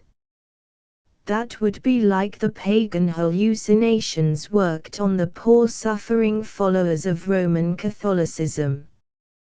Whatever else he may be, a Baptist preacher must be free from illusions. He must found his work on good hard scientific facts, the proven facts of the Bible, and substitutionary atonement, which even pragmatically we know to be true, because it works. No, no. But at the same time I feel sure the voice of God is calling you, if you can but hear it, and I want to help you lift the veil of worldliness which still, no doubt, deafens your inner ear. Will you come to my house tomorrow evening? We'll take the matter to the Lord in prayer." It was all rather dreadful. That kindly spring evening, with a breeze fresh in the branches of the sycamores, President Quarles had shut the windows and drawn the blinds in his living room, an apartment filled with crayon portraits of Baptist worthies, red plush chairs, and leaded glass unit bookcases containing the lay writings of the more poetic clergy. The President had gathered as assistants in prayer the more aged and fundamentalist ex-pastors on the faculty and the more milky and elocutionary of the YMCA leaders, headed by Eddie Fisslinger. When Elmer entered, they were on their knees, their arms on the seats of reversed chairs, their heads bowed, all praying aloud and together. They looked up at him like old women surveying the bride. He wanted to bolt. Then the President nabbed him, and had him down on his knees, suffering and embarrassed and wondering what the devil to pray about. They took turns at telling God what he ought to do in the case of our so ardently and earnestly seeking brother. Now will you lift your voice in prayer, Brother Elmer? Just let yourself go. Remember we're all with you, all loving and helping you, grated the President. They crowded near him. The President put his stiff old arm about Elmer's shoulder. It felt like a dry bone, and the President smelled of kerosene. Eddie crowded up on the other side and nuzzled against him. The others crept in, patting him. It was horribly hot in that room, and they were so close, he felt as if he were tied down in a hospital ward. He looked up and saw the long shaven face, the thin tight lips, of a minister whom he was now to emulate. He prickled with horror, but he tried to pray. He wailed, "Oh blessed Lord, help me to, help me to." He had an enormous idea. He sprang up.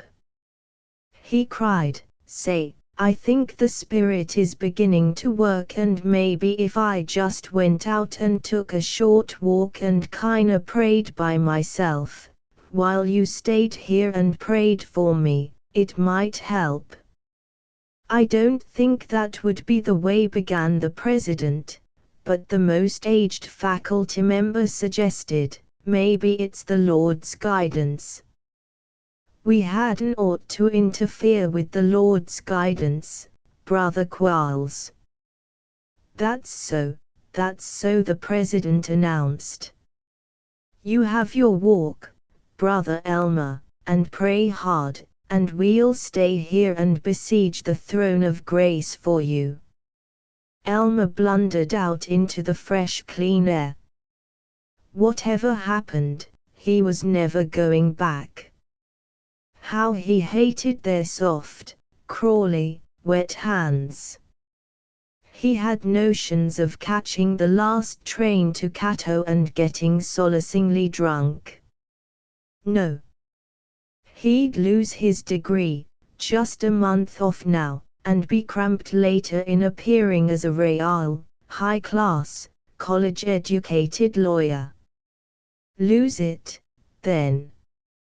Anything but go back to their crawling, creepy hands, their aged breathing by his ear. He'd get hold of somebody and say he felt sick and send him back to tell Prexy and sneak off to bed. Cinch. He just wouldn't get his call, just pass it up, by Jiminy, and not have to go into the ministry. But to lose the chance to stand before thousands and stir them by telling about divine love and the evening and morning star, if he could just stand it till he got through theological seminary and was on the job, then, if any Eddie Fisslinger tried to come into his study and breathe down his neck, throw him out, by golly. He was conscious that he was leaning against a tree, tearing down twigs, and that facing him under a street lamp was Jim Lefferts. "You look sick, Hellcat," said Jim. Elmer strove for dignity, then broke, with a moaning, "Oh, I am. What did I ever get into this religious fix for? What they doing to you?" "Never mind, don't tell me. You need a drink." "By God, I do. I've got a quart of first-rate corn whiskey from a moonshiner I've dug up out here in the country, and my room's right in this block. Come along." Through his first drink, Elmer was quiet, bewildered, vaguely leaning on the Jim who would guide him away from this horror. But he was out of practice in drinking, and the whiskey took hold with speed. By the middle of the second glass he was boasting of his ecclesiastical eloquence. He was permitting Jim to know that never in Terwilliger College had there appeared so promising an orator, that right now they were there praying for him, waiting for him, the president and the whole outfit. But with a slight return of apology, "I suppose probably you think maybe I hadn't ought to go back to M." Jim was standing by the open window, saying slowly, "No, I think now, you'd better go back. I've got some peppermints. They'll fix your breath, more or less. Goodbye, Hellcat." He had won even over old Jim. He was master of the world, and only a very little bit drunk. He stepped out high and happy. Everything was extremely beautiful. How high the trees were! What a wonderful drugstore window, with all those glossy new magazine covers! That distant piano, magic! What exquisite young women the co-eds! What lovable and sturdy men the students! He was at peace with everything. What a really good fellow he was! He'd lost all his meannesses. How kind he'd been to that poor lonely sinner, Jim Lefferts. Others might despair of Jim's soul, he never would. Poor old Jim. His room had looked terrible, that narrow little room with a cot, all in disorder, a pair of shoes and a corncob pipe lying on a pile of books. Poor Jim. He'd forgive him. Go around and clean up the room for him. Not that Elmer had ever cleaned up their former room. Gee, what a lovely spring night. How corking those old boys were, Prexy and everybody, to give up an evening and pray for him. Why was it he felt so fine? Of course. The call had come. God had come to him, though just spiritually, not corporeally, so far as he remembered. It had come. He could go ahead and rule the world. He dashed into the president's house. He shouted from the door, erect, while they knelt and looked up at him mousily, "It's come. I feel it in everything. God just opened my eyes and made me feel what a wonderful ole world it is," and it was just like I could hear his voice saying, "Don't you want to love everybody and help them to be happy? Do you want to just go along being selfish, or have you got a longing to help everybody?"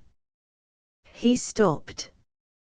They had listened silently, with interested grunts of "Amen, brother." Honest, it was awful impressive. Somehow, something has made me feel so much better than when I went away from here. I'm sure it was a real call. Don't you think so, President? Oh, I'm sure of it, the President ejaculated, getting up hastily and rubbing his knees. I feel that all is right with our brother, that he has now, this sacred moment, heard the voice of God, and is entering upon the highest calling in the sight of God, the President observed to the Dean. Don't you feel so? God be praised, said the Dean, and looked at his watch. 3 on their way home, they two alone.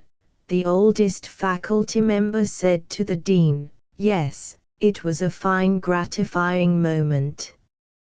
And, harumph, slightly surprising. I'd hardly thought that young Gantry would go on being content with the mild blisses of salvation. Harumph. Curious smell of peppermint he had about him. I suppose he stopped at the drugstore during his walk and had a soft drink of some kind. Don't know, brother, said the Dean, that I approve of these soft drinks. Innocent in themselves, but they might lead to carelessness in beverages. A man who drinks ginger ale, how are you going to impress on him the terrible danger of drinking ale? Yes, yes, said the oldest faculty member, he was 68, to the Dean's boyish 60. Say, brother, how do you feel about young Gantry? About his entering the ministry? I know you did well in the pulpit before you came here, as I more or less did myself, but if you were a boy of 21 or 2, do you think you'd become a preacher now, way things are? Why, brother, grieved the Dean. Certainly I would. What a question! What would become of all our work at Terwilliger, all our ideals in opposition to the heathenish large universities, if the ministry weren't the highest ideal? I know. I know. I just wonder sometimes, all the new vocations that are coming up. Medicine. Advertising. World just going it. I tell you, Dean, in another 40 years, by 1943, men will be up in the air in flying machines, going maybe 100 miles an hour.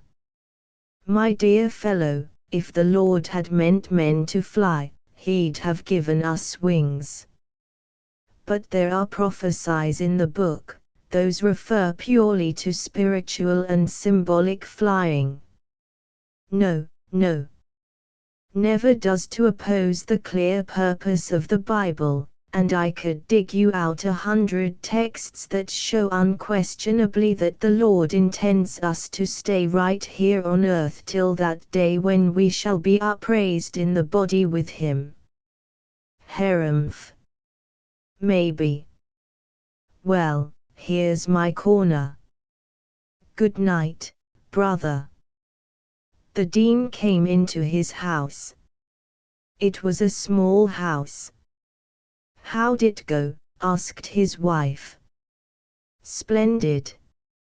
Young Gantry seemed to feel an unmistakable divine call. Something struck him that just uplifted him. He's got a lot of power. Only, the Dean irritably sat down in a cane-seated rocker, jerked off his shoes, grunted, drew on his slippers. Only, hang it, I simply can't get myself to like him. Emma, tell me, if I were his age now, do you think I'd go into the ministry, as things are today? Why, Henry. What in the world ever makes you say a thing like that? Of course you would. Why, if that weren't the case, what would our whole lives mean? all we've given up and everything. Oh, I know. I just get to thinking. Sometimes I wonder if we've given up so much. Don't hurt even a preacher to face himself. After all, those 2 years when I was in the carpet business, before I went to the seminary, I didn't do very well. Maybe I wouldn't have made any more than I do now. But if I could, suppose I could have been a great chemist. Wouldn't that, mind you, I'm just speculating, as a student of psychology, wouldn't that conceivably be better than year after year of students with the same confounded problems over and over again, and always so pleased and surprised and important about them, or year after year again of standing in the pulpit and knowing your congregation don't remember what you've said 7 minutes after you've said it? Why, Henry, I don't know what's gotten into you. I think you better do a little praying yourself instead of picking on this poor young Gantry. Neither you nor I could ever have been happy except in a Baptist church or a real cover-to-cover Baptist college. The dean's wife finished darning the towels and went up to say good night to her parents. They had lived with her since her father's retirement, at 75, from his country pastorate. He had been a missionary in Missouri before the Civil War. Her lips had been moving, her eyebrows working, as she darned the towels. Her eyebrows were still creased as she came into their room and shrieked at her father's deafness, "Time to go to bed, Papa. And you, Mama." They were nodding on either side of a radiator unheated for months. "All right," Emmy piped the ancient. "Say, Papa, tell me, I've been thinking, if you were just a young man today, would you go into the ministry?" "Course I would." "What an idea. Most glorious vocation young man could have." "Idea. Good night, Emmy." But as his ancient wife sighingly removed her corsets, she complained, "Don't know as you would or not, if I was married to you, which ain't any too certain, a second time, and if I had anything to say about it." "Which is certain." "Don't be foolish." "Course I would." "I don't know. 50 years I had of it, and I never did get so I warn't just mad clear through when the ladies of the church came poking around, criticizing me for every little tidy I put on the chairs, and talking something terrible if I had a bonnet or a shawl that was the least mite tasty. TWANT suitable for a minister's wife. Drat 'em. And I always did like a bonnet with some nice bright colors. Oh, I've done a right smart of thinking about it. You always were a powerful preacher, but I've told you, you have. I never could make out how, if when you were in the pulpit you really knew so much about all these high and mighty and mysterious things, how it was when you got home you never knew enough, and you never could learn enough, to find the hammer or make a nice piece of cornbread or add up a column of figures twice alike or find Oberammergau on the map of Austria. Germany, woman. I'm sleepy. And all these years of having to pretend to be so good when we were just common folks all the time. Ain't you glad you can just be simple folks now? Maybe it is restful. But that's not saying I wouldn't do it over again. The old man ruminated a long while. I think I would. Anyway, no use discouraging these young people from entering the ministry. Somebody got to preach the gospel truth, ain't they? I suppose so.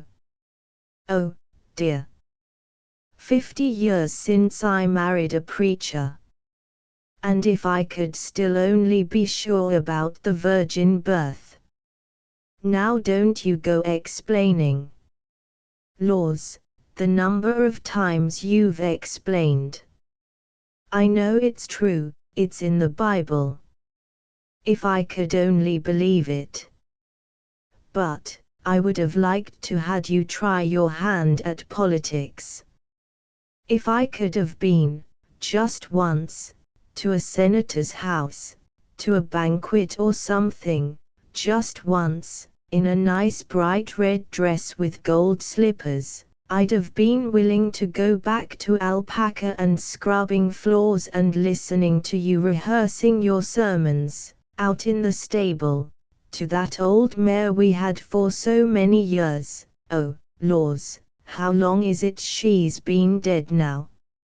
Must be, yes, it's 27 years. Why is it that it's only in religion that the things you got to believe are agin all experience? Now drat it, don't you go and quote that I believe because it is impossible thing at me again. Believe because it's impossible. Ha! Just like a minister.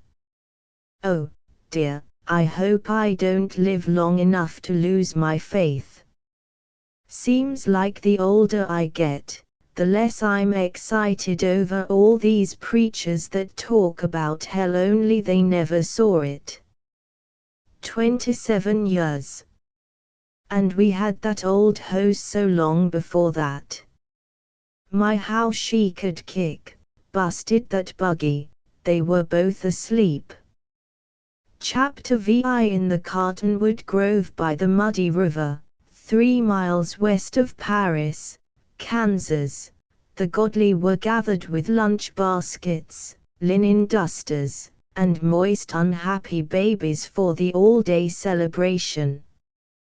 Brothers Elmer Gantry and Edward Fislinger had been licensed to preach before, but now they were to be ordained as full-fledged preachers, as Baptist ministers. They had come home from distant Mizpah Theological Seminary for ordination by their own Council of Churches, the Kayuska River Baptist Association. Both of them had another year to go out of the 3-year seminary course, but by the more devout and rural brethren it is considered well to ordain the clerics early, so that even before they attain infallible wisdom they may fill backwards pulpits and during weekends do good works with divine authority. His vacation after college Elmer had spent on a farm. During vacation after his first year in seminary he had been supervisor in a boys' camp. Now, after ordination, he was to supply at the smaller churches in his corner of Kansas. During his second year of seminary, just finished, he had been more voluminously bored than ever at Terwilliger. Constantly he had thought of quitting, but after his journeys to the city of Monarch, where he was in closer relation to fancy ladies and to bartenders than one would have desired in a holy clerk, he got a second wind in his resolve to lead a pure life, and so managed to keep on toward perfection, as symbolized by the degree of Bachelor of Divinity. But if he had been bored, he had acquired professional training. He was able now to face any audience and to discourse authoritatively on any subject whatever, for any given time to the second, without trembling and without any errors of speech beyond an infrequent ain't or he don't. He had an elegant vocabulary. He knew 18 synonyms for sin, half of them very long and impressive, and the others very short and explosive and minatory, minatory being one of his own best words, constantly useful in terrifying the as yet imaginary horde of sinners gathered before him. He was no longer embarrassed by using the most intimate language about God. Without grinning he could ask a 7-year-old boy, "Don't you want to give up your vices?" And without flinching he could look a tobacco salesman in the eye and demand, "Have you ever knelt before the throne of grace?"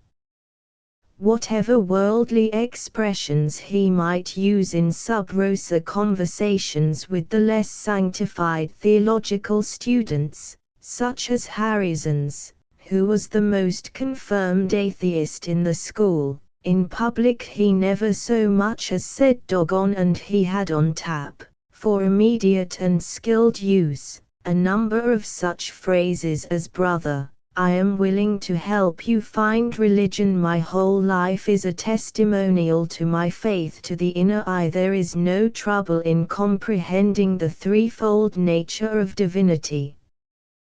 We don't want any long-faced Christians in this church.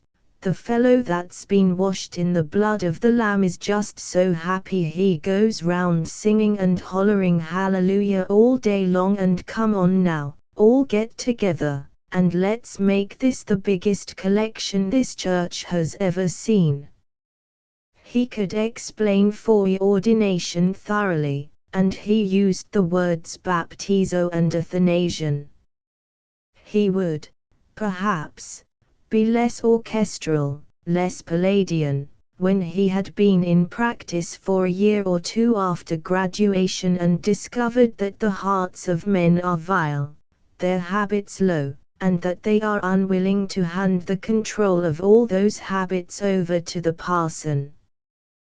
But he would recover again, and he was a promise of what he might be in 20 years, as a $10,000 seer. He had grown broader, his glossy hair, longer than at Terwilliger, was brushed back from his heavy white brow, his nails were oftener clean, and his speech was Jovian. It was more sonorous, more measured and pontifical. He could, and did, reveal his interested knowledge of your secret moral diabetes merely by saying, "How are we today, brother?" And though he had almost flunked in Greek, his thesis on 16 ways of paying a church debt had won the $10 prize in practical theology. He walked among the Cuyahoga Valley communicants, beside his mother. She was a small-town businesswoman. She was not unduly wrinkled or shabby. Indeed, she wore a good little black hat and a new brown silk frock with a long gold chain, but she was inconspicuous beside his bulk and sober magnificence. He wore for the ceremony a new double-breasted suit of black broadcloth, and new black shoes. So did Eddie Fisslinger, along with a funereal tie and a black wide felt hat, like a Texas congressman's. But Elmer was more daring. Had he not understood that he must show dignity, he would have indulged himself in the gaudiness for which he had a talent. He had compromised by buying a beautiful light gray felt hat in Chicago, on his way home, and he had ventured on a red-bordered gray silk handkerchief, which gave a pleasing touch of color to his sober chest. But he had left off, for the day, the large opal ring surrounded by almost gold serpents for which he had lusted and to which he had yielded when in liquor, in the city of Monarch. He walked as an army with banners. He spoke like a trombone, he gestured widely with his large blanched thick hand, and his mother, on his arm, looked up in ecstasy. He wafted her among the crowd, affable as a candidate for probate judgeship, and she was covered with the fringes of his glory. For the ordination, perhaps 200 Baptist laymen and laywomen and at least 200 babies had come in from neighboring congregations by buckboard, Democrat wagon, and buggy. It was 1905. There was as yet no Ford nearer than Fort Scott. They were honest, kindly, solid folk, farmers and blacksmiths and cobblers, men with tanned deep-lined faces, wearing creased best suits, the women, deep-bosomed or work-shriveled, in clean gingham. There was one village banker, very chatty and democratic, in a new crash suit. They milled like cattle, in dust up to their shoelaces, and dust veiled them, in the still heat, under the dusty branches of the cottonwoods from which floated shreds to catch and glisten on the rough fabric of their clothes. 6 preachers had combined to assist the Paris parson in his ceremony, and one of them was no less than the Reverend Dr. Ingle, come all the way from St. Joe, where he was said to have a Sunday school of 600. As a young man, very thin and eloquent in a frock coat, Dr. Ingle had for 6 months preached in Paris, and Mrs. Gantry remembered him as her favorite minister. He had been so kind to her when she was ill, had come in to read Ben-Hur aloud, and tell stories to a chunky little Elmer given to hiding behind furniture and heaving vegetables at visitors.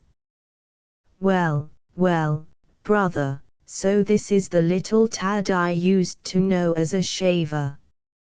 Well, you always were a good little manny, and they tell me that now you're a consecrated young man, that you're destined to do a great work for the Lord. Dr. Ingle greeted Elmer. Thank you, Doctor. Pray for me. It's an honor to have you come from your great church, said Elmer. Not a bit of trouble. On my way to Colorado, I've taken a cabin way up in the mountains there, glorious view, sunsets, painted by the Lord himself. My congregation have been so good as to give me 2 months vacation. Wish you could pop up there for a while, Brother Elmer.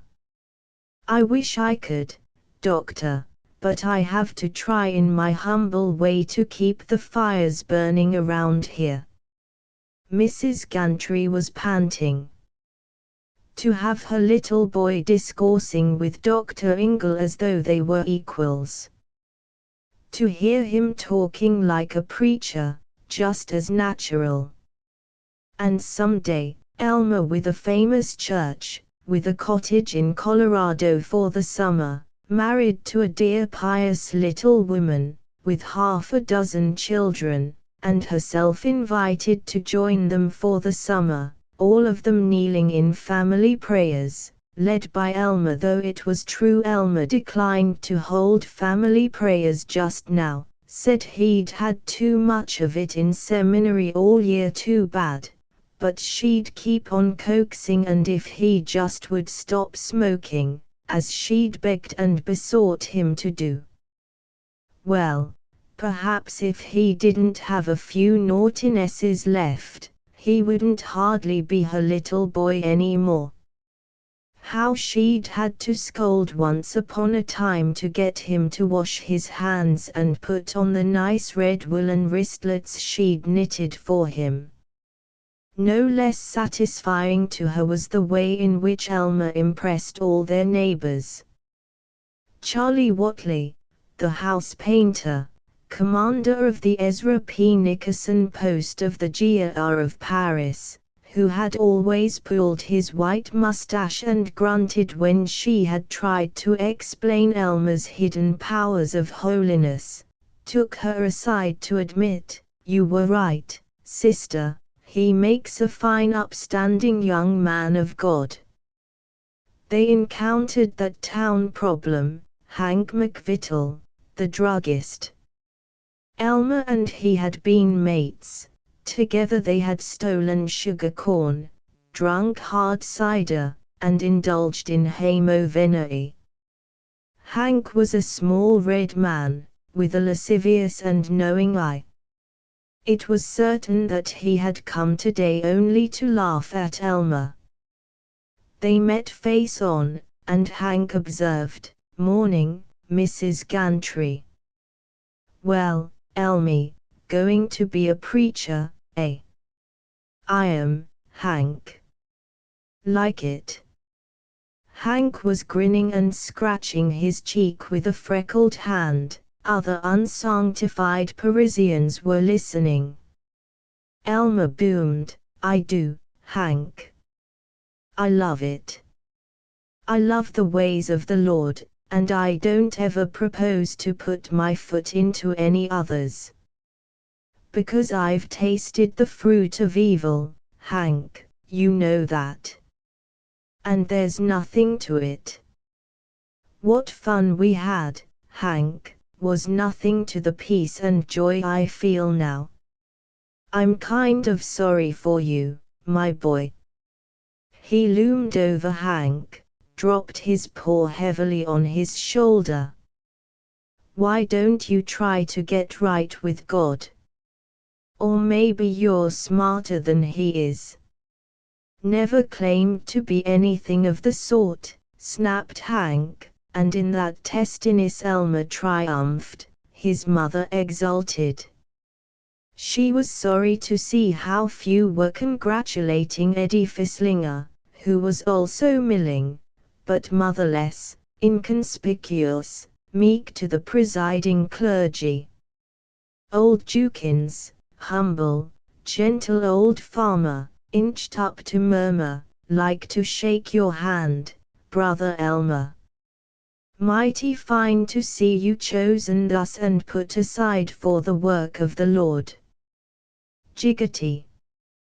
Think I remember you as knee-high to a grasshopper. I suppose you study a lot of awful learned books now. They make us work good and hard, Brother Jukins. They give us pretty deep stuff, hermeneutics, chrestomathy, pericopes, exegesis, homiletics, liturgics, esagogics, Greek and Hebrew and Aramaic, hymnology, apologetics, oh, a good deal."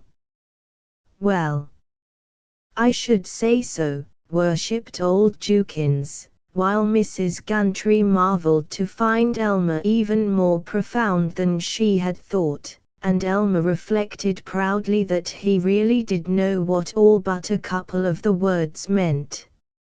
"My," sighed his mother. "You're getting so educated, I declare to goodness pretty soon I won't hardly dare to talk to you." "Oh, no. There'll never come a time when you and I won't be the best of pals, or when I won't need the inspiration of your prayers," said Elmer Gantry melodiously, with refined but manly laughter. They were assembling on benches, wagon seats and boxes for the ceremony of ordination. The pulpit was a wooden table with a huge Bible and a pitcher of lemonade.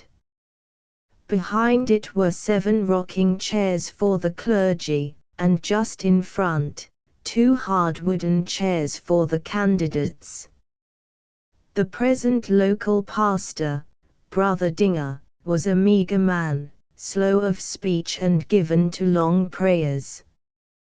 He rapped on the table. We will now begin." Elmer, looking handsome on a kitchen chair in front of the rows of flushed hot faces. He stopped fretting that his shiny new black shoes were dust gray. His heart pounded. He was in for it. No escape. He was going to be a pastor. Last chance for Jim Lefferts, and Lord knew where Jim was. He couldn't, his shoulder muscles were rigid.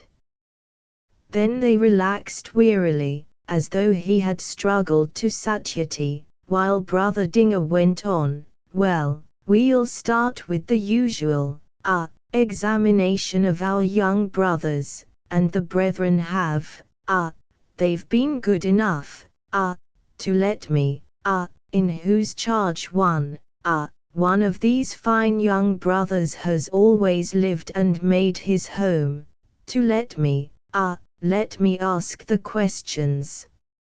Now, Brother Gantry, do you believe fully and wholeheartedly in baptism by immersion?" Elmer was thinking, what a rotten pulpit voice the poor duck has, but aloud he was rumbling, "I believe, brother, and I've been taught, that possibly a man might be saved if he'd just been baptized by sprinkling or pouring, but only if he were ignorant of the truth. Of course immersion is the only scriptural way. If we're really going to be like Christ, we must be buried with him in baptism." "That's fine, Brother Gantry. Praise God. Now, Brother Fisslinger, do you believe in the final perseverance of the saints?" Eddie's eager but cracked voice explaining, on, somniferous as the locusts in the blazing fields across the Kayuska River.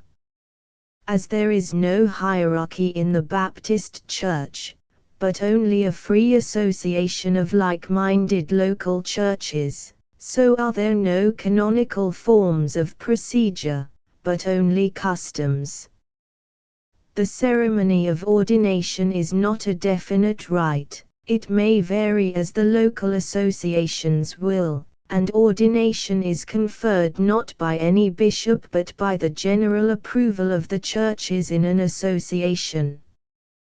The questions were followed by the charge to the candidates, a tremendous discourse by the great Dr. Ingle, in which he commended study, light meals, and helping the sick by going and reading texts to them. Everyone joined then in a tremendous basket lunch on long plank tables by the cool river, banana layer cake, donuts, fried chicken, chocolate layer cake, scalloped potatoes, hermit cookies, cocoa-nut layer cake, pickled tomato preserves, on plates which skidded about the table, with coffee poured into saucerless cups from a vast tin pot, inevitably scalding at least one child, who howled.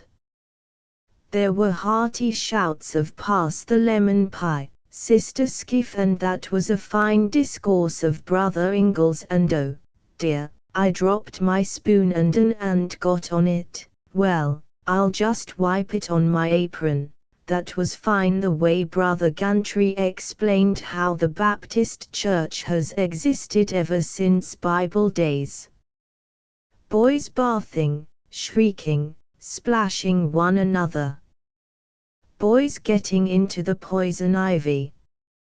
Boys becoming so infected with the poison ivy that they would turn spotty and begin to swell within 7 hours.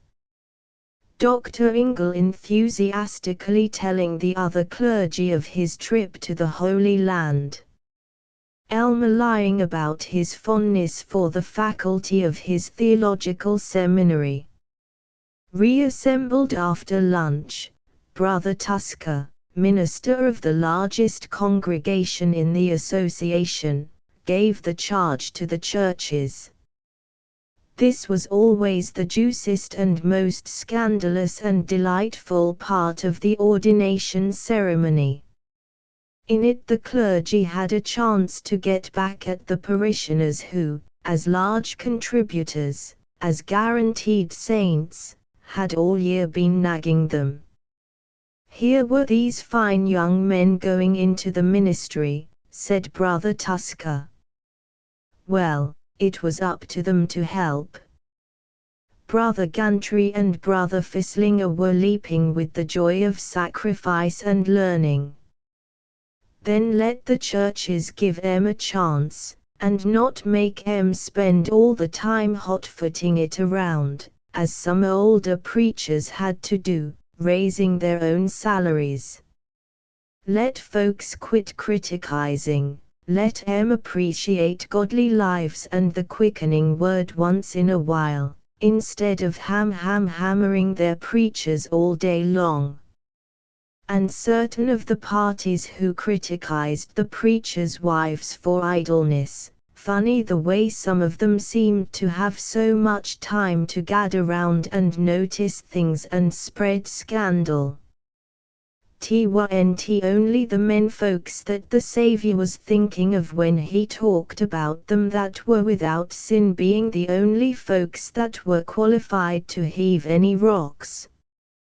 The other preachers leaned back in their chairs and tried to look casual, and hoped that Brother Tusker was going to bear down even a little heavier on that matter of raising salaries. In his sermon and the concluding ordination prayer, Brother Knobloch, of Barkinsville, summed up, for the benefit of Elmer Gantry, Eddie Fislinger, and God, the history of the Baptists, the importance of missions, and the perils of not reading the Bible before breakfast daily. Through this long prayer, the visiting pastors stood with their hands on the heads of Elmer and Eddie. There was a grotesque hitch at first. Most of the ministers were little men who could no more than reach up to Elmer's head. They stood strained and awkward and unecclesiastical, these shabby good men, before the restless audience. There was a giggle. Elmer had a dramatic flash. He knelt abruptly, and Eddie, peering and awkward, followed him. In the powdery grey dust Elmer knelt, ignoring it. On his head were the worn hands of 3 veteran preachers, and suddenly he was humble. For a moment he was veritably being ordained to the priestly service of God. He had been only impatient till this instant. In the chapels at Mizpah and Terwillinger he had heard too many famous visiting pulpiteers to be impressed by the rustic eloquence of the Kayuska Association. But he felt now their diffident tenderness, their unlettered fervor, these poverty-twisted parsons who believed, patient in their bare and baking tabernacles, that they were saving the world, and who wistfully welcomed the youths that they themselves had been. For the first time in weeks Elmer prayed not as an exhibition but sincerely, passionately, savoring righteousness. Dear God, I'll get down to it, not show off but just think of thee, do good, God help me. Coolness fluttered the heavy dust-caked leaves, and as the sighing crowd creaked up from their benches, Elmer Gantry stood confident, ordained minister of the gospel. Chapter 6 The state of Winnie-Mac lies between Pittsburgh and Chicago, and in Winnie-Mac, perhaps 100 miles south of the city of Zenith, is Babylon, a town which suggests New England more than the Middle West. Large elms shade it, there are white pillars beyond lilac bushes, and round about the town is a serenity unknown on the gusty prairies. Here is Mizpah Theological Seminary, of the Northern Baptists. There is a Northern and Southern convention of this distinguished denomination, because before the Civil War the Northern Baptists proved by the Bible, unanswerably, that slavery was wrong, and the Southern Baptists proved by the Bible, irrefutably, that slavery was the will of God. The 3 buildings of the seminary are attractive, brick with white cupolas, green blinds at the small paned wide windows. But within they are bare, with hand rubbings along the plaster walls, with portraits of missionaries and ragged volumes of sermons. The large structure is the dormitory, Elizabeth J. Schmutz Hall, known to the less reverent as Smut Hall. Here lived Elmer Gantry, now ordained but completing the last year of work for his Bachelor of Divinity degree, a commodity of value in bargaining with the larger churches. There were only 16 left now of his original class of 35. The others had dropped out, for rural preaching, life insurance, or a melancholy return to plowing. There was no one with whom he wanted to live, and he dwelt sulkily in a single room, with a cot, a Bible, a portrait of his mother, and with a copy of What a Young Man Ought to Know concealed inside his one starched pulpit shirt. He disliked most of his class. They were too rustic or too pious, too inquisitive about his monthly trips to the city of Monarch, or simply too dull. Elmer liked the company of what he regarded as intellectual people. He never understood what they were saying, but to hear them saying it made him feel superior. The group which he most frequented gathered in the room of Frank Shallard and Don Pickens, the large corner room on the 2nd floor of Smut Hall. It was not an aesthetic room. Though Frank Shallard might have come to admire pictures, great music, civilized furniture, he had been trained to regard them as worldly, and to content himself with art which presented a message to regard les miserables as superior because the bishop was a kind man, and the Scarlet Letter as a poor book because the heroine was sinful and the author didn't mind. The walls were of old plaster, cracked and turned deathly grey, marked with the blood of mosquitoes and bedbugs slain in portentous battles long ago by theologians now gone forth to bestow their thus uplifted visions on a materialistic world. The bed was a skeleton of rusty iron bars, sagging in the center, with a comforter which was not too clean. Trunks were in the corners, and the wardrobe was a row of hooks behind a calico curtain. The grass matting was slowly dividing into separate strands, and under the study table it had been scuffed through to the cheap pine flooring. The only pictures were Frank's steel engraving of Roger Williams, his framed and panzer-painted copy of Pippa Passes, and Don Pickens' favorite, a country church by winter moonlight, with tinsel snow, which sparkled delightfully. The only untheological books were Frank's poets, Wordsworth, Longfellow, Tennyson, Browning, in standard volumes, fine-printed and dismal, and one really dangerous papist document, his Imitation of Christ, about which there was argument at least once a week. In this room, squatting on straight chairs, the trunks, and the bed, on a November evening in 1905, were 5 young men besides Elmer and Eddie Fisslinger. Eddie did not really belong to the group, but he persisted in following Elmer, feeling that not even yet was everything quite right with the brother. A preacher has got to be just as husky and pack just as good a wallop as a prize fighter.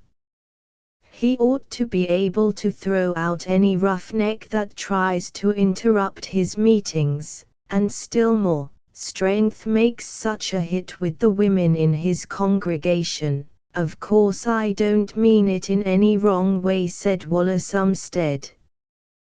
Wallace was a student instructor, head of the Minute Seminary Gymnasium and director of physical culture, a young man who had a military mustache and who did brisk things on horizontal bars.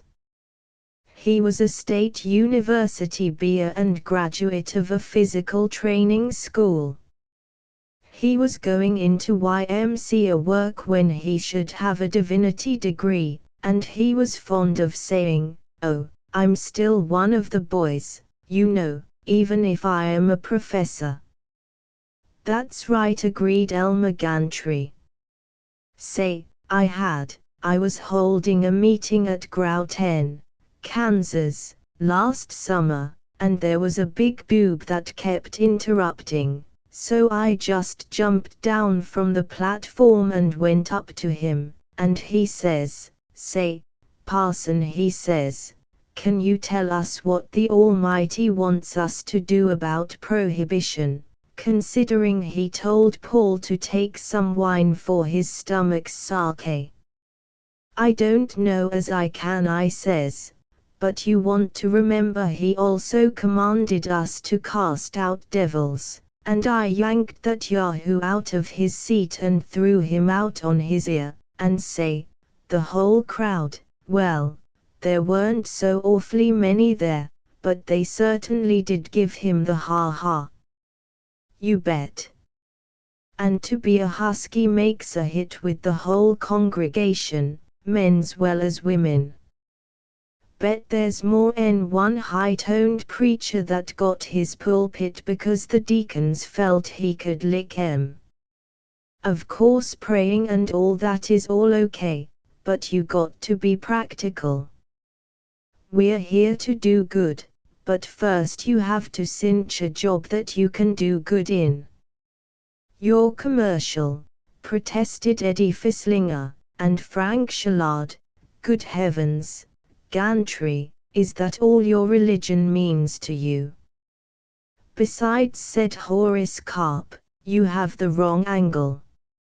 It isn't mere brute force that appeals to women, to congregations. It's a beautiful voice. I don't envy you your bulk, Elmer. Besides, you're going to get fat. I am like hell. But what I could do with that voice of yours? I'd have 'em all weeping. I'd read 'em poetry from the pulpit. Horace Carp was the one high churchman in the seminary. He was a young man who resembled a water spaniel, who concealed saints' images, incense, and a long piece of scarlet brocade in his room, and who wore a purple velvet smoking jacket. He was always raging because his father, a wholesale plumber and pious, had threatened to kick him out if he went to an Episcopal seminary instead of a Baptist fortress. Yes, you probably would read poetry, said Elmer. That's the trouble with you highfalutin guys. You think you can get people by a lot of poetry and junk.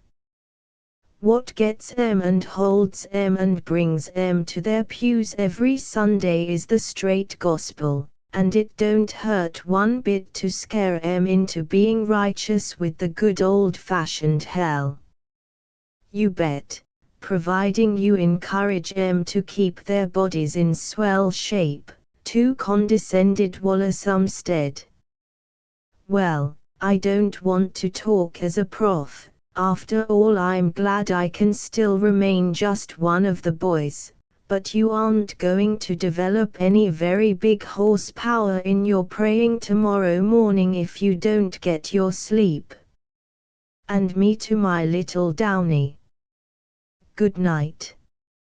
At the closing of the door, Harrison's, the seminary iconoclast, yawned. Wallace is probably the finest slice of tripe in my wide clerical experience. Thank God, he's gone. Now we can be natural and talk dirty. And yet, complained Frank Shallard, you encourage him to stay and talk about his pet methods of exercise. Don't you ever tell the truth, Harry? Never carelessly. Why, you idiot, I want Wallace to run and let the Dean know what an earnest worker in the vineyard I am. Frank, you're a poor innocent. I suspect you actually believe some of the dope they teach us here. And yet you're a man of some reading. You're the only person in Mizpah except myself who could appreciate a paragraph of Huxley.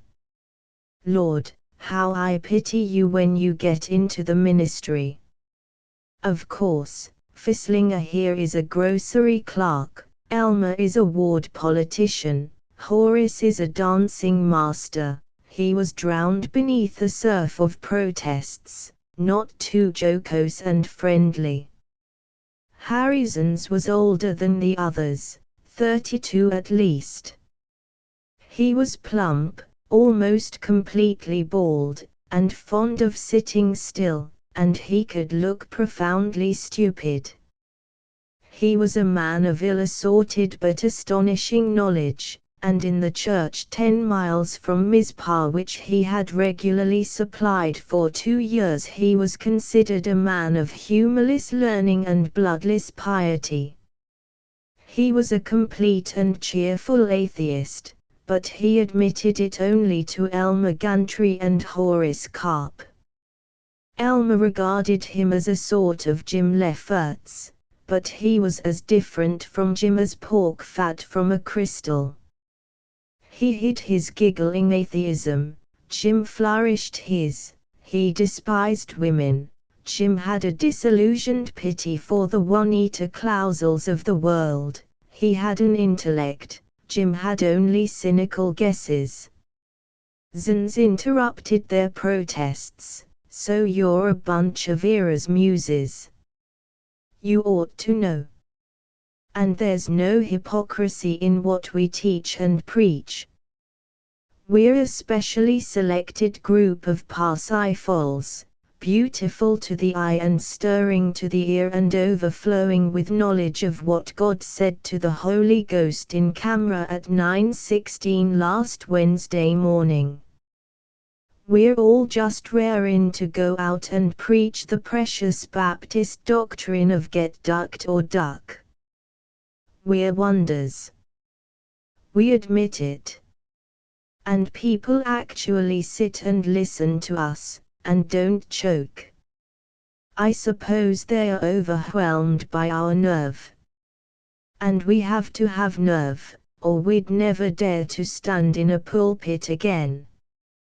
We'd quit, and pray God to forgive us for having stood up there and pretended that we represent God, and that we can explain what we ourselves say are the unexplainable mysteries. But I still claim that there are preachers who haven't our holiness. Why is it that the clergy are so given to sex crimes? That's not true, from Eddie Fisslinger. Don't talk that way. Don Pickens begged. Don was Frank's roommate, a slight youth, so gentle, so affectionate, that even that raging lion of righteousness, Dean Tresper, was moved to spare him. Harrison's patted his arm. Oh, you, Don, you'll always be a monk.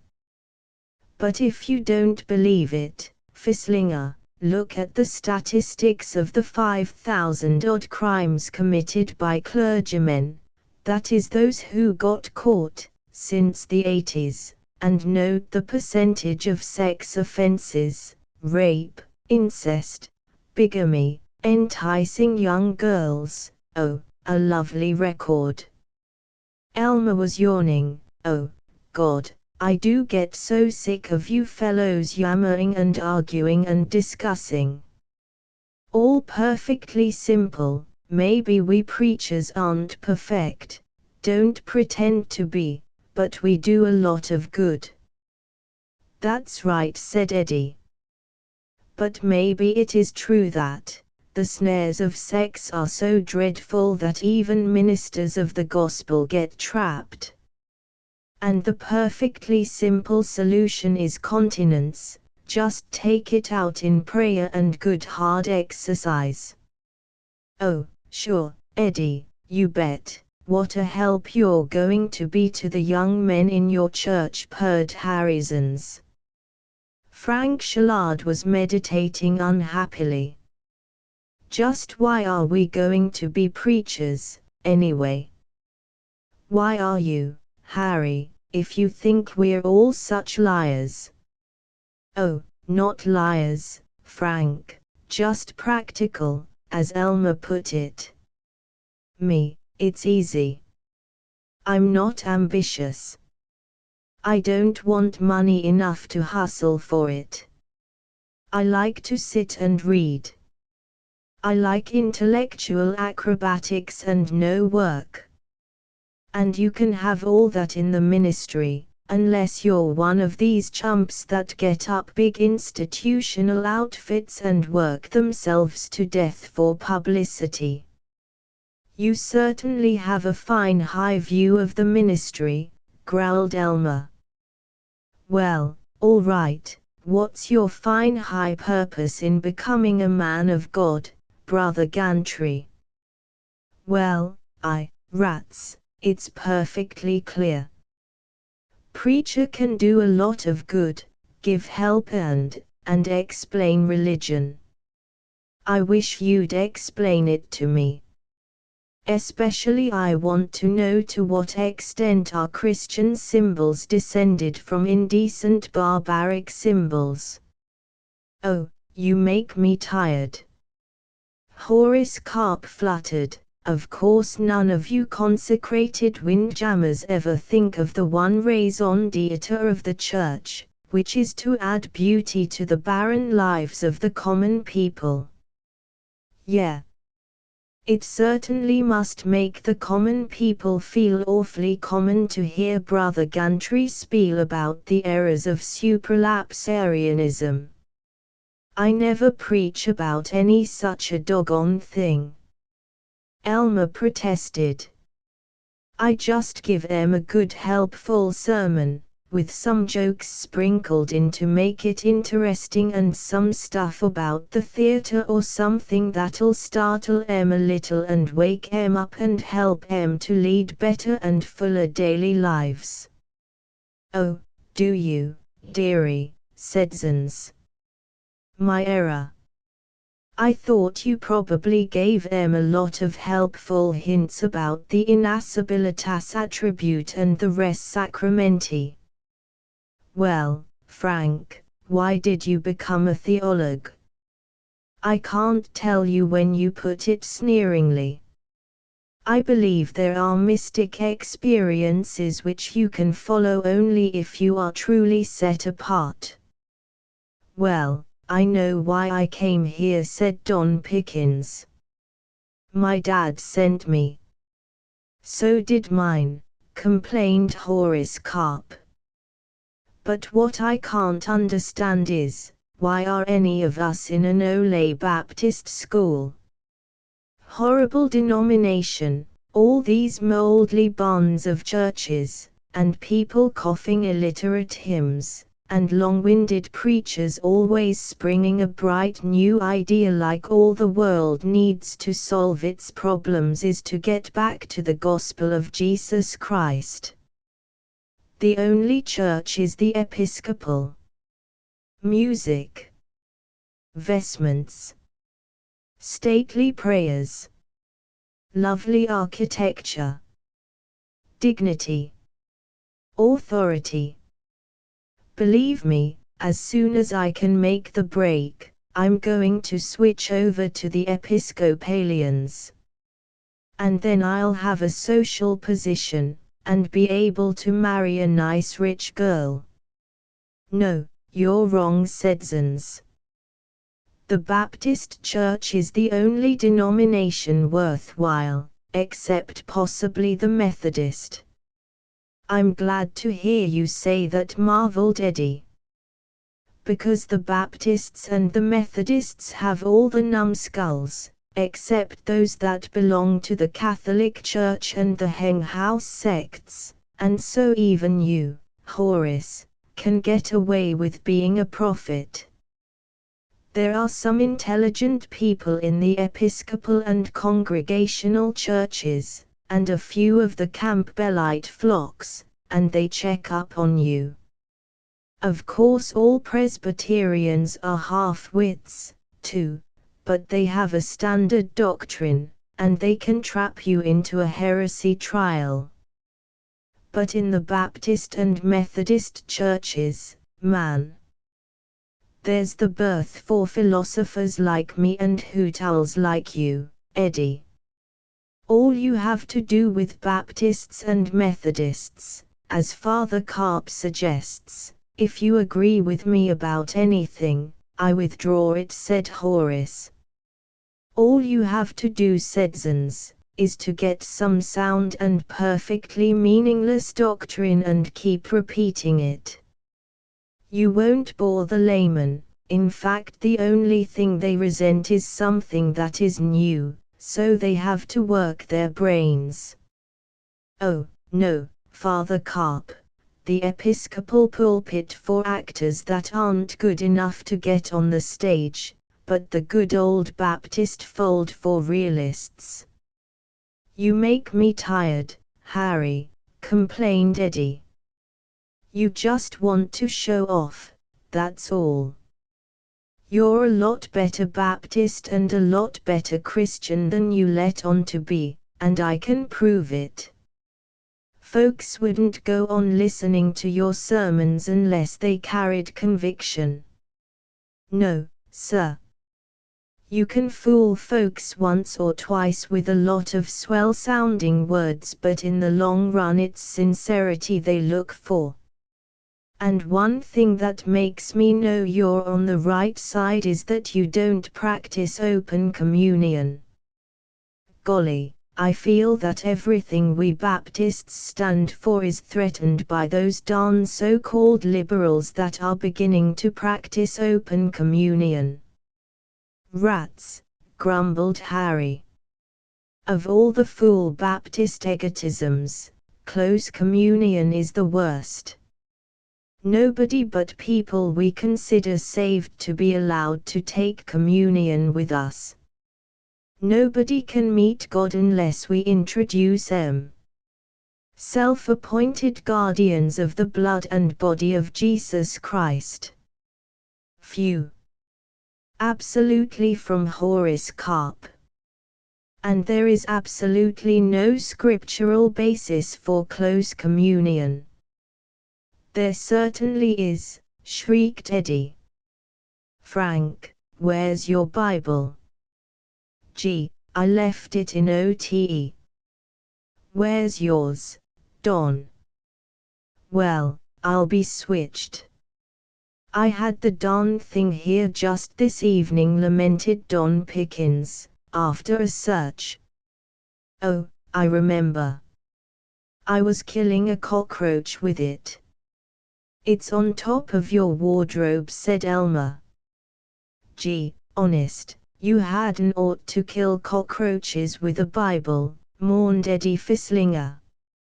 Now here's the Bible, good and straight, for close communion, Harry.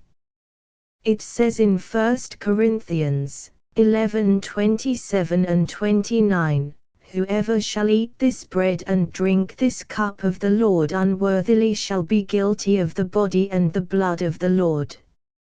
For he that eateth and drinketh unworthily eateth and drinketh damnation to himself. And how can there be a worthy Christian unless he's been baptized by immersion? I do wonder sometimes, mused Frank Shallard, if we aren't rather impious, we Baptists, to set ourselves up as the keepers of the gates of God, deciding just who is righteous, who is worthy to commune. But there's nothing else we can do, explained Eddie. The Baptist Church, being the only pure scriptural church, is the one real church of God, and we're not setting ourselves up, we're just following God's ordinances. Horace Carp had also been reveling in the popular Mizpah sport of looking up biblical texts to prove a preconceived opinion. I don't find anything here about Baptists, he said. Nor about your doggone old Episcopalians, either, darn snobs, and the preachers wearing night shirts, from Eddie. You bet your life you find something. It talks about bishops, and that means Episcopal bishops. The Paps and the Methodists are uncanonical bishops, rejoiced Horace. I'll bet you $2.67 I wind up as an Episcopal bishop, and, believe me, I'll be high church as hell, all the candles I can get on the altar. Harrison's was speculating. I suppose it's unscientific to believe that because I happen to be a Baptist practitioner myself and see what word splitting, text twisting, applause hungry, job hunting, medieval-minded second-raters even the biggest Baptist leaders are, therefore the Baptist Church is the worst of the lot. I don't suppose it's really any worse than the Presbyterian or the Congregational or Disciples or Lutheran or any other. But, say, you, Fisslinger, ever occur to you how dangerous it is, this Bible worship? You and I might have to quit preaching and go to work. You tell the muttonheads that the Bible contains absolutely everything necessary for salvation, don't you? Of course. Then what's the use of having any preachers? Any church? Let people stay home and read the Bible. Well, it says, the door was dashed open, and Brother Carkeys entered. Brother Carkeys was no youthful student. He was 43, heavy-handed and big-footed, and his voice was the voice of a Great Dane. Born to the farm, he had been ordained a Baptist preacher for 20 years now, and up and down through the Dakotas, Nebraska, Arkansas, he had bellowed in Up Creek tabernacles. His only formal education had been in country schools, and of all books save the Bible, revivalistic hymnals, a concordance handy for finding sermon texts, and a manual of poultry keeping, he was soundly ignorant. He had never met a woman of the world, never drunk a glass of wine, never heard a bar of great music, and his neck was not free from the dust of cornfields. But it would have been a waste of pity to sigh over Brother Carkeys as a plucky poor student. He had no longing for further knowledge, he was certain that he already had it all. He despised the faculty as book-adulterated wobblers in the faith. He could out-pray and out-holler and out-save the whole lot of 'em. He desired a Mizpah degree only because it would get him a better paid job, or, as he put it, with the 1850 vocabulary which he found adequate for 1905, because it would lead him into a wider field of usefulness. Say, don't you fellas ever do anything but sit around and argue and discuss and belliach? He shouted. My lands, I can hear your racket way down the hall. Be a lot better for you young fellas if you'd forget your smart-aleck arguing and spend the evening on your knees in prayer. Oh, you're a fine lot of smart educated swells, but you'll find where that rubbish gets you when you go out and have to wrestle with old Satan for unregenerate souls. What are you gasbags arguing about, anyway? Harry says, wailed Eddie Fisslinger, that there's nothing in the Bible that says Christians have to have a church or preachers. Ha! And him that thinks he's so educated. Where's a Bible? It was now in the hands of Elmer, who had been reading his favorite book, the Song of Solomon. Well, Brother Gantry, glad see there's one galoot here that's got sense enough to stick by the old book and get himself right with God, 'stead of shooting off his face like some pedo-baptist. Now look here, brothersans, it says here in Hebrews, forsake not the assembling of yourselves together. There, I guess that'll hold you. My dear brother in the Lord, said Harry, the only thing suggested there is an assembly like the Plymouth Brotherhood, with no regular paid preachers. As I was explaining to Brother Fisslinger, personally, I'm so ardent an admirer of the Bible that I'm thinking of starting a sect where we all just sing a hymn together, then sit and read our Bibles all day long, and not have any preachers getting between us and the all-sufficient Word of God. I expect you to join, Brother Carkeys, unless you're one of these dirty higher critics that want to break down the Bible. Oh, you make me tired, said Eddie. You make me tired, always twisting the plain commands of Scripture, said Brother Carkeys, shutting the door, weightily, and from the outside. You all make me tired. My God, how you fellows can argue, said Elmer, chewing his Pittsburgh stogie. The room was thick now with tobacco fumes. Though in Mizpah Seminary smoking was frowned on, practically forbidden by custom, all of the consecrated company save Eddie Fisslinger were at it. He rasped, "This air is something terrible. Why you fellows touch that vile weed? Worms and men are the only animals who indulge in tobacco.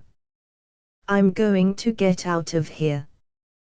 There was strangely little complaint. Rid of Eddie, the others turned to their invariable topic, what they called sex. Frank Shallard and Don Pickens were virgins, timid and fascinated, respectful and urgent. Horace Carp had had one fumbling little green-sick experience, and all three listened with nervous eagerness to the experiences of Elmer and Harrison's. Tonight Elmer's mind reeked with it, and he who had been almost silent during the ecclesiastical wrangling was voluble now. The youngsters panted as he chronicled his meetings with a willing choir singer, this summer past. Tell me, fretted Don. Do girls, oh, nice girls, do they really ever, go with a preacher? And aren't you ashamed to face them afterwards, in church? Ha, observed Zans, and ashamed. They worship you, declared Elmer. They stand by you the way no wife ever would, as long as they do fall for you. Why, this girl, oh, well, she sang something elegant. He finished vaguely, reminiscently. Suddenly he was bored at treading the mysteries of sex with these moon calves. He lunged up. Going, said Frank. Elmer posed at the door, smirking, his hands on his hips. Oh, no. Not at all. He looked at his watch. It was a watch which reminded you of Elmer himself, large, thick, shiny, with a near gold case. I merely have a date with a girl, that's all. He was lying, but he had been roused by his own stories, and he would have given a year of life if his boast were true. He returned to his solitary room in a fever. God, if Juanita were only here, or Agatha, or even that little chambermaid at Solomon Junction, what the dickens was her name now, he longed. He sat motionless on the edge of his bed. He clenched his fists. He groaned and gripped his knees. He sprang up, to race about the room, to return and sit dolorously entranced. "Oh, God, I can't stand it," he moaned. He was inconceivably lonely. He had no friends. He had never had a friend since Jim Lefferts.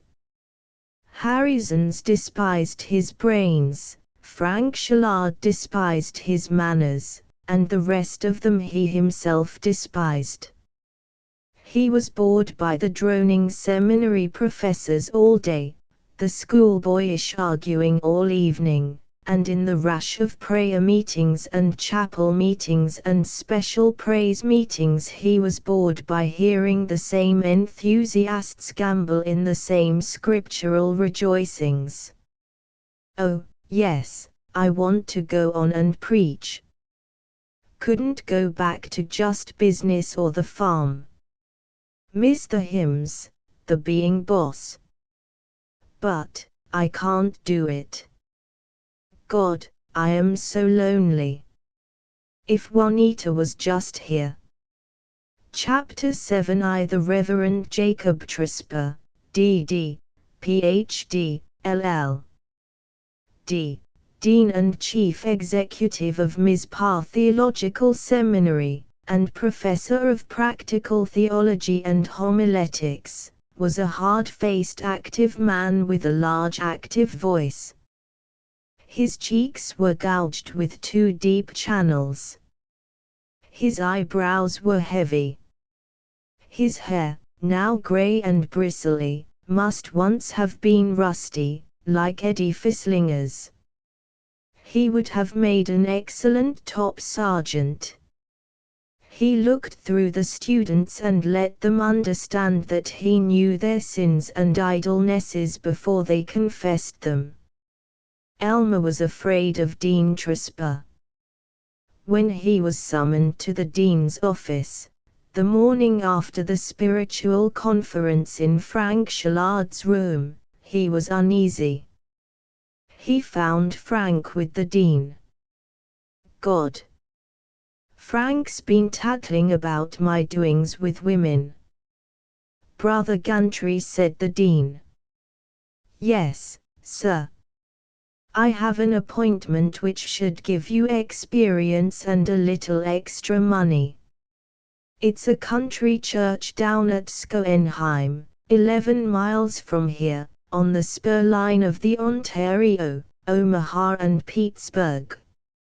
You will hold regular Sunday morning services and Sunday school, if you are able to work up afternoon or evening services and prayer meeting. So much the better. The pay will be $10 a Sunday. If there's to be anything extra for extra work, that's up to you and your flock. I'd suggest that you go down there on a hand car. I'm sure you can get the section gang boss here to lend you one, as it's for the Lord's work, and the boss brother does a lot of gardening here. I'm going to send Brother Shallard with you to conduct the Sunday school and get some experience. He has a particularly earnest spirit, which it wouldn't entirely hurt you to emulate, Brother Gantry, but he's somewhat shy in contact with sin-hardened common people. Now, boys, This is just a small church, but never forget that it's priceless souls that I'm entrusting to your keeping, and who knows but that you may kindle there such a fire as may someday illumine all the world, providing, Brother Gantry, you eliminate the worldly things I suspect you of indulging in." Elmer was delighted. It was his first real appointment. In Kansas, this summer, he had merely filled other people's pulpits for 2 or 3 weeks at a time. He'd show 'em, some of these fellows that thought he was just a mouth artist. Show 'em how he could build up church membership, build up the collections, get 'em all going with his eloquence, and, of course, carry the message of salvation into darkened hearts. It would be mighty handy to have the extra 10 a week, and maybe more if he could kid the Schoenheim deacons properly. His first church his own, and Frank had to take his orders. 2 in the virginal days of 1905 section gangs went out to work on the railway line not by gasoline power but on a hand car, a platform with 2 horizontal bars worked up and down like pump handles. On a hand car Elmer and Frank Shallard set out for their first charge. They did not look particularly clerical as they sawed at the handles. It was a chilly November Sunday morning, and they wore shabby greatcoats. Elmer had a moth-eaten plush cap over his ears, Frank exhibited absurd earmuffs under a more absurd derby, and both had borrowed red flannel mittens from the section gang. The morning was icily brilliant. Apple orchards glistened in the frost, and among the rattling weed stalks by the worm fences quail were whistling. Elmer felt his lungs free of library dust as he pumped. He broadened his shoulders, rejoiced in sweating, felt that his ministry among real men and living life was begun. He pitied the pale Frank a little, and pumped the harder and made Frank pump the harder, up and down, up and down, up and down. It was agony to the small of his back and shoulders, now growing soft, to labor on the upgrade, where the shining rails toiled round the curves through gravel cuts. But downhill, swooping toward frosty meadows and the sound of cowbells in the morning sun, he whooped with exhilaration, and struck up a boisterous, "There is power, power, wonder-working power in the blood of the Lamb." The Schoenheim church was a dingy brown box with a toy steeple, in a settlement consisting of the church, the station, a blacksmith shop, 2 stores, and half a dozen houses. But at least 30 buggies were gathered along the rutty street or in the carriage sheds behind the church. At least 70 people had come to inspect their new pastor, and they stood in gaping circles, staring between frosty damp mufflers and visored fur caps. "I'm scared to death," murmured Frank, as they strode up the one street from the station, but Elmer felt healthy, proud, expansive. His own church, small but somehow different from these ordinary country meeting houses, quite a nice-shaped steeple, not one of these shacks with no steeple at all. And his people, waiting for him, their attention flowing into him and swelling him. He threw open his overcoat, held it back with his hand imperially poised on his left hip, and let them see not only the black broadcloth suit bought this last summer for his ordination but something choice he had added since, elegant white piping at the opening of his vest. A red-faced mustached man swaggered up to greet them, Brother Gantry. And Brother Shallard. I'm Barney Baines, one of the deacons. Pleased to meet you. The Lord give power to your message. Some time since we had any preachin' here, and I guess we're all pretty hungry for spiritual food and the straight gospel. Being from Mizpah, I guess there's no danger you boys believe in this open communion. Frank had begun to worry. Well, what I feel is, when Elmer interrupted him with a very painful bunt in the side, and chanted with holy joy, "Pleased meet you, Brother Baines. Oh, Brother Shallard and I are absolutely sound both on immersion and close communion.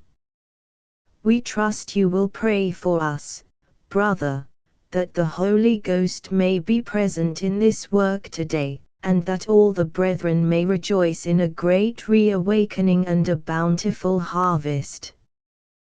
Deacon Baines and all who heard him muttered, "Saint to saint, he's pretty young yet, but he's got the right idea. I'm sure we're going to have real rousing preaching." Don't think much of Brother Shallard, though. Kind of a nice-looking young fella, but dumb in the head. Stands there like a bump on a log. Well, he's good enough to teach the kids in Sunday school. Brother Gantry was shaking hands all round. His sanctifying ordination, or it might have been his summer of bouncing from pulpit to pulpit, had so elevated him that he could greet them as impressively and fraternally as a sewing machine agent. He shook hands with a good grip. He looked at all the more aged sisters as though he were moved to give them a holy kiss. He said the right things about the weather, and by luck or inspiration it was to the most acidly devout man in Boone County that he quoted a homicidal text from Malachi. As he paraded down the aisle, leading his flock, he panted, "Got 'em already. I can do something to wake these hicks up, where gas bags like Frank or Carp would just chew the rag. How could I have felt so down in the mouth and so carnal last week? Lemme at that pulpit." They faced him in hard straight pews, rugged heads seen against the brown wall and the pine double doors grained to mimic oak. They gratifyingly crowded the building, and at the back stood shuffling young men with unshaven chins and pale blue neckties. He felt power over them while he trolled out the chorus of the church in the wildwood. His text was from Proverbs, "Hatred stirreth up strifes, but love covereth all sins." He seized the sides of the pulpit with his powerful hands, glared at the congregation, decided to look benevolent after all, and exploded, "In the hustle and bustle of daily life I wonder how many of us stop to think that in all that is highest and best we are ruled not by even our most up-and-coming efforts but by love. What is love? The divine love of which the great singer teaches us in Proverbs. It is the rainbow that comes after the dark cloud. It is the morning star and it is also the evening star, those being, as you all so well know, the brightest stars we know. It shines upon the cradle of the little one, and when life has, alas, departed, to come no more, you find it still around the quiet tomb. What is it inspires all great men, be they preachers or patriots or great businessmen? What is it, my brethren, but love. Ah, it fills the world with melody, with such sacred melodies as we have just indulged in together, for what is music? What, my friends, is music? Ah, what indeed is music but the voice of love? He explained that hatred was low. However, for the benefit of the more leathery and zealous deacons down front, he permitted them to hate all Catholics, all persons who failed to believe in hell and immersion, and all rich mortgage holders, wantoning in the betraying smiles of scarlet women, each of whom wore silk and in her jeweled hand held a ruby glass of perfidious wine. He closed by lowering his voice to a maternal whisper and relating a totally imaginary but most improving experience with a sinful old gentleman who on his bed of pain had admitted, to Elmer's urging, that he ought to repent immediately, but who put it off too long, died amid his virtuous and grief-stricken daughters, and presumably went straight to the devil. When Elmer had galloped down to the door to shake hands with such as did not remain for Sabbath school, 16 several auditors said in effect, "Brother, that was a most helpful sermon and elegantly expressed," and he wrung their hands with a boyish gratitude beautiful to see.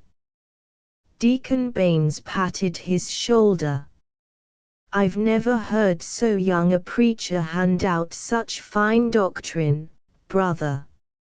Meet my daughter Lulu." And she was there, the girl for whom he had been looking ever since he had come to Mizpah. Lulu Baines was a grey and white kitten with a pink ribbon. She had sat at the back of the church, behind the stove, and he had not seen her. He looked down at her thirstily. His excitement at having played his sermon to such applause was nothing beside his excitement over the fact that he would have her near him in his future clerical labors. Life was a promising and glowing thing as he held her hand and tried not to sound too insistently affectionate. "Such a pleasure to meet you, Sister Lulu." Lulu was 19 or 20. She had a diminutive class of 12-year-old boys in the Sunday school. Elmer had intended to sneak out during Sunday school, leaving Frank Shallard responsible, and find a place where he could safely smoke a Pittsburgh stogie, but in view of this new spiritual revelation he hung about, beaming with holy approbation of the good work and being manly and fraternal with the little boys in Lulu's class. "If you want to grow up and be big fellows, regular sure enough huskies, you just listen to what Miss Baines has to tell you about how Solomon built that wonderful big Ole temple," he crooned at them, and if they twisted and giggled in shyness, at least Lulu smiled at him. Grey and white kitten with sweet kitten eyes, small soft kitten who purred, "Oh, now, Brother Gantry, I'm just so scared I don't hardly dare teach Big Eyes," that took him into their depths, till he heard her lisping as the voice of angels, larks, and whole orchestras of flutes. He could not let her go at the end of Sunday school. He must hold her. "Oh, Sister Lulu, come see the hand car Frank and I, Brother Shallard and I, came down on.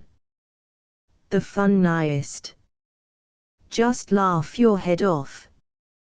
As the section gang passed through Schoenheim at least 10 times a week, hand cars could have been no astounding novelty to Lulu, but she trotted beside him, and stared prettily, and caroled, "Oh, honest.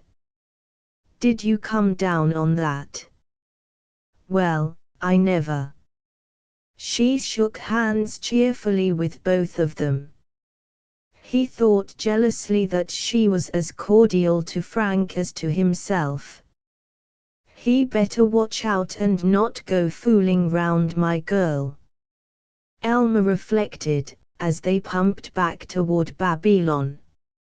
He did not congratulate Frank on having overcome his dread of stolid country audiences. Frank had always lived in cities, or on having made Solomon's temple not merely a depressing object composed of a substance called cubits but an actual shrine in which dwelt an active and terrifying God. 3 Sundays now Elmer had striven to impress Lulu not only as an efficient young prophet but as a desirable man. There were always too many people about. Only once did he have her alone. They walked half a mile then to call on a sick old woman. On their way Lulu had fluttered at him, grey and white kitten in a close bonnet of soft fuzzy grey, which he wanted to stroke. "I suppose you're just bored to death by my sermons," he fished. "Oh, no. I think they're just wonderful." "Do you, honest?" "Honest, I do." He looked down at her childish face till he had caught her eyes, then, jocularly, but this wind is making the little cheeks and the cute lips awful red. Or I guess maybe some fella must have been kissing 'em before church." "Oh, no." She looked distressed, almost frightened. "Woe up," he counseled himself. "You've got the wrong track. Golly, I don't believe she's as much of a fusser as I thought she was. Really is kinda innocent. Poor kid, shame to get her all excited. Oh, thunder. Won't hurt her a bit to have a little educated lovemaking." He hastily removed any possible blots on his clerical reputation. "Oh, I was joking. I just meant, be a shame if as lovely a girl as you weren't engaged." "I suppose you are engaged, of course." "No, I liked a boy here awfully. But he went to Cleveland to work, and I guess he's kind of forgotten me." "Oh, that is really too bad." Nothing could be stronger, more dependable, more comforting, than the pressure of his fingers on her arm. She looked grateful, and when she came to the sick room and heard Brother Gantry pray, long, fervently, and with the choicest words about death not really mattering nor really hurting, the old woman had cancer, then Lulu also looked worshipful. On their way back he made his final probe. "But even if you aren't engaged, Sister Lulu, I'll bet there's a lot of the young fellows here that crazy about you." "No, honest there aren't." "Oh, I go round some with a second cousin of mine, Floyd Naylor, but, he's so slow, he's no fun." The Reverend Mr. Gantry planned to provide fun. For Elmer and Frank had gone down on Saturday afternoon to decorate the church for the Thanksgiving service. To save the trip to Babylon and back, they were to spend Saturday night in the broad farmhouse of Deacon Baines, and Lulu Baines and her spinster cousin, Miss Baldwin, were assisting in the decoration, in other words doing it. They were stringing pine boughs across the back of the hall, and arranging a harvest feast of pumpkins, yellow corn, and velvety sumac in front of the pulpit. While Frank and the spinster cousin of the Baineses discussed the artistic values of the pumpkins, Elmer hinted to Lulu, "I want your advice, Lulu, Sister Lulu. Don't you think in my sermon tomorrow it might be helpful to explain?" They stood side by side. How sweet were her little shoulders, her soft pussycat cheeks. He had to kiss them. He had to. He swayed toward her. Damn Frank and that Baldwin female. Why didn't they get out? To explain that all these riches of the harvest, priceless though they are in themselves and necessary for grub, for the festal board, yet they are but symbols and indications of the— Do sit down, Lulu, you look a little tired. Of the deeper spiritual blessings which he also showers on us, and not just at harvest time, and this is a very important point. Her hand dropped against his knee, lay, so white, on the drab pew. Her breasts were young and undrained under her plaid blouse. He had to touch her hand.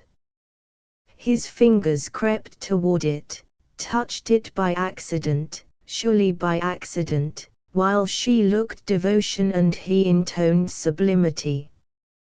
A very important point indeed. All the year round we receive those greater inner blessings, and it is for them more than for any material gains that we should lift our voices in thanksgiving.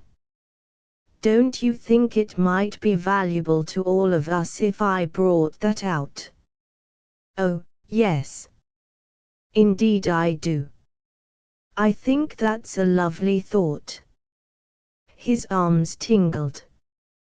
He had to slip them about her.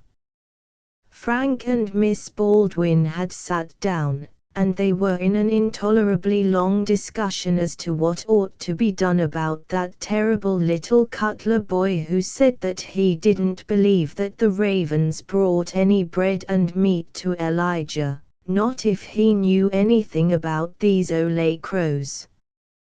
Frank explained that he did not wish to rebuke honest doubt, but when this boy went and made a regular business of cutting up and asking foolish questions, Lulu, Elmer urged, skip back in the other room with me a second. There's something about the church work I want to ask you, and I don't want them to hear. There were 2 rooms in the Schoenheim church, the auditorium and a large closet for the storage of hymn books, mops, brooms, folding chairs, communion cups. It was lighted by a dusty window.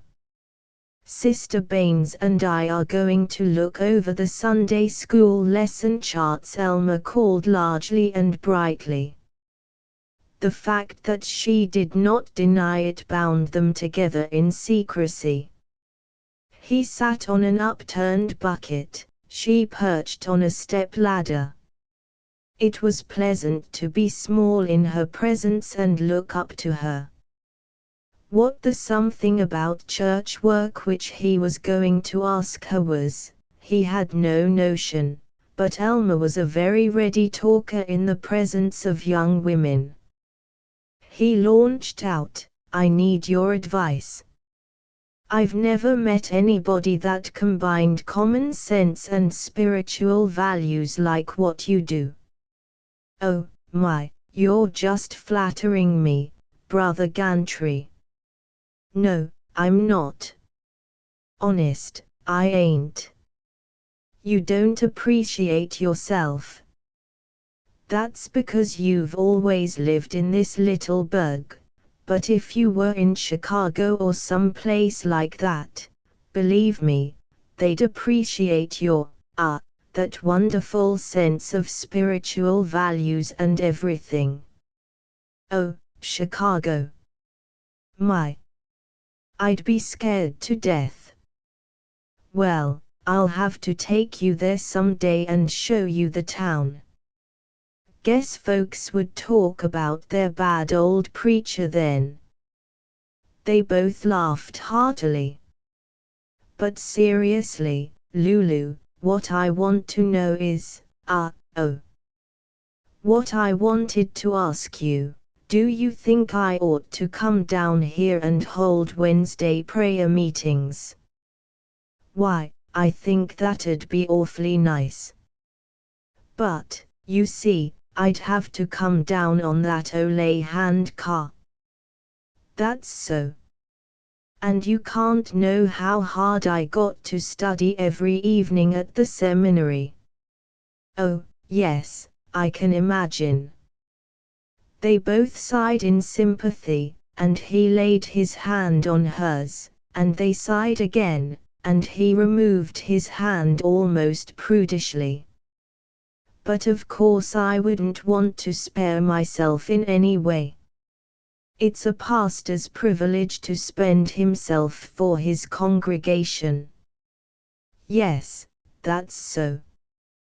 But on the other hand, with the roads the way they are here, especially in winter and all, and most of the congregation living way out on farms and all, hard for 'em to get in, eh?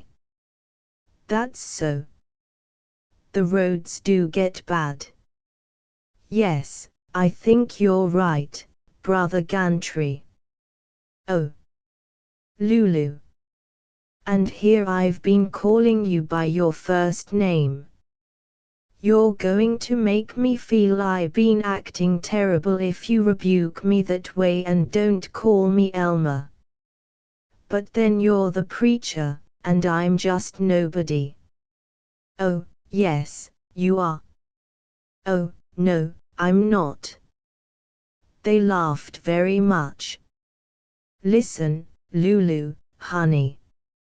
Remember I'm really still a kid, just 25 this month, only 'bout 5 or 6 years older than you are.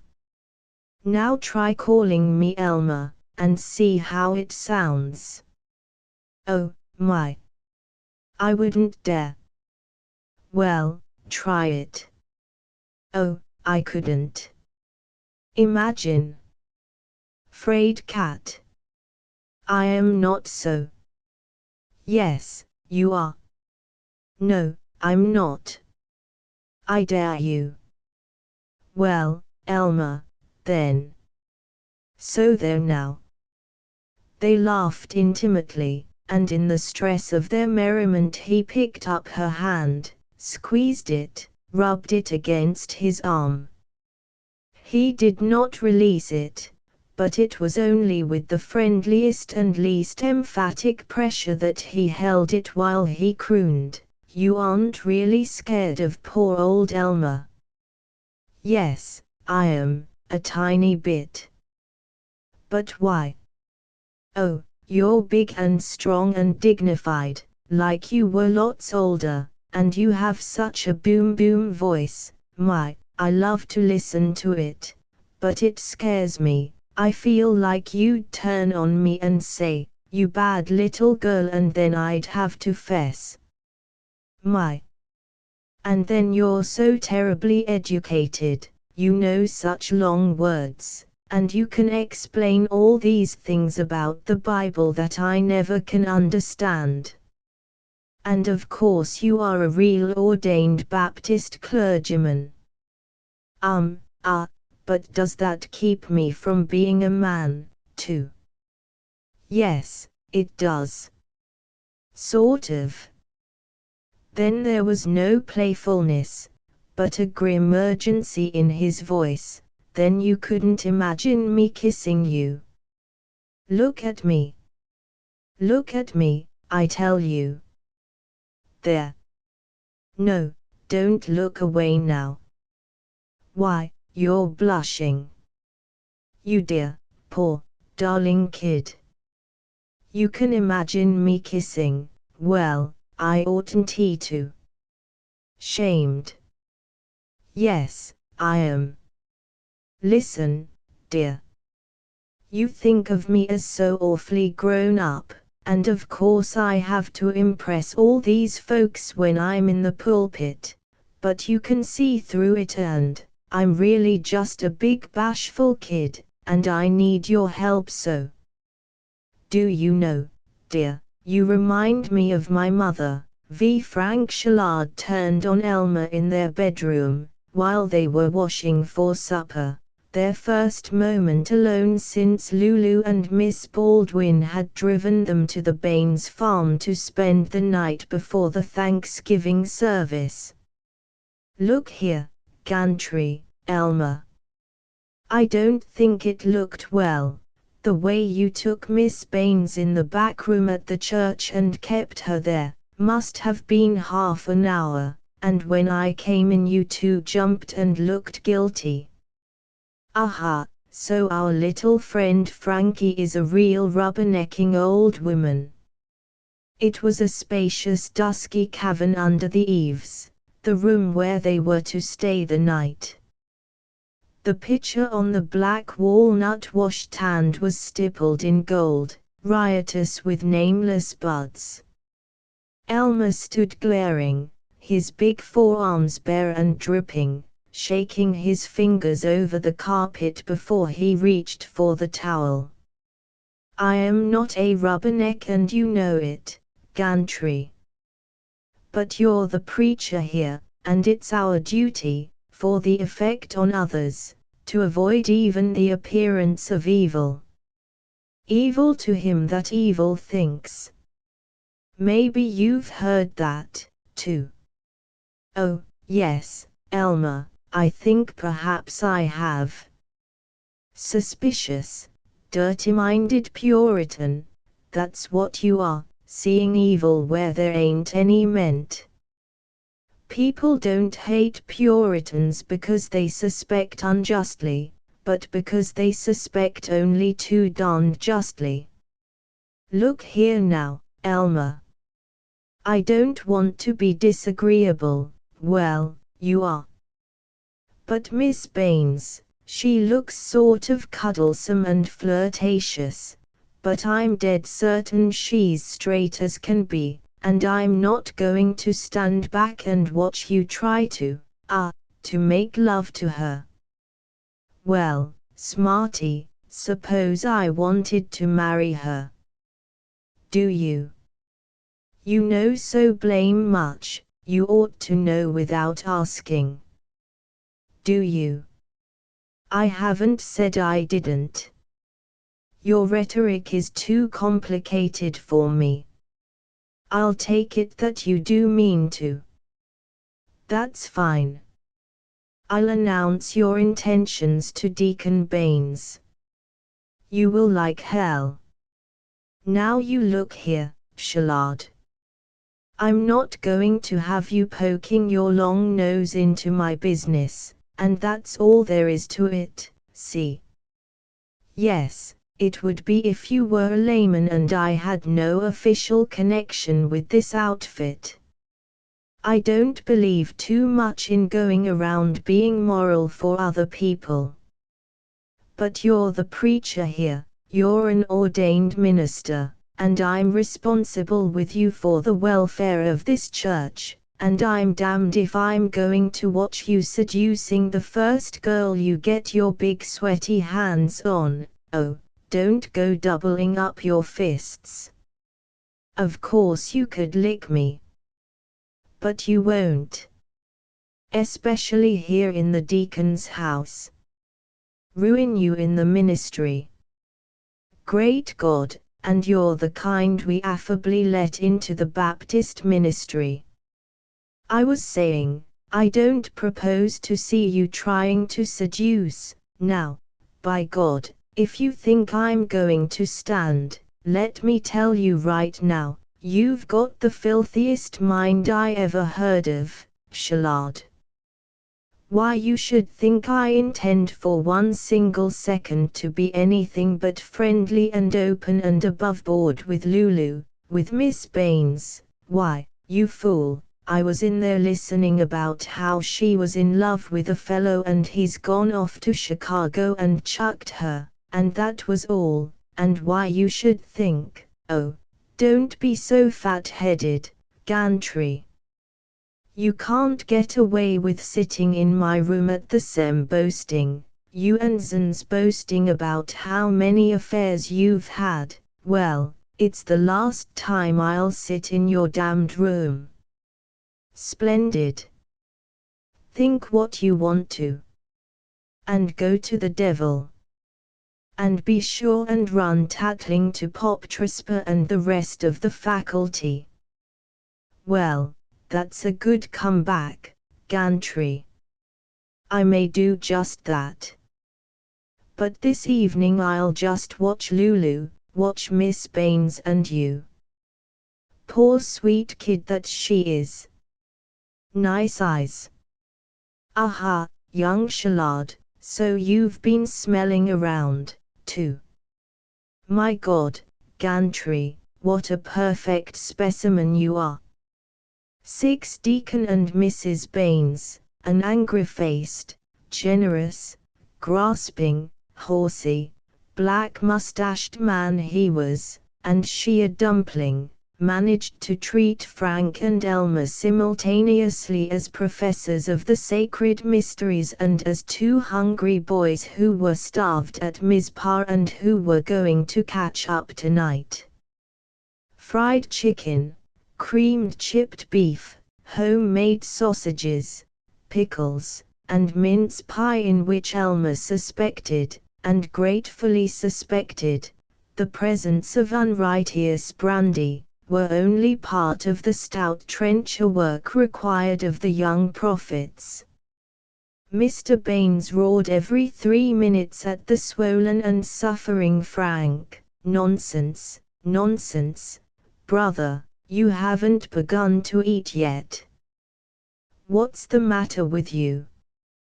Pass up your plate for another helping."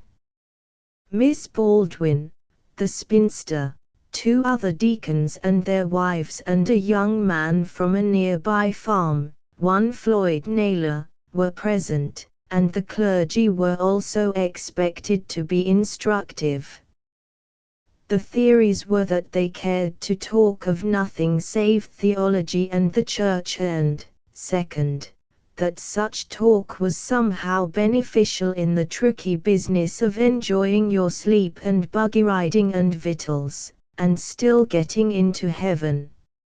"Say, Brother Gantry," said Mr. Baines, "what Baptist paper do you like best for home reading?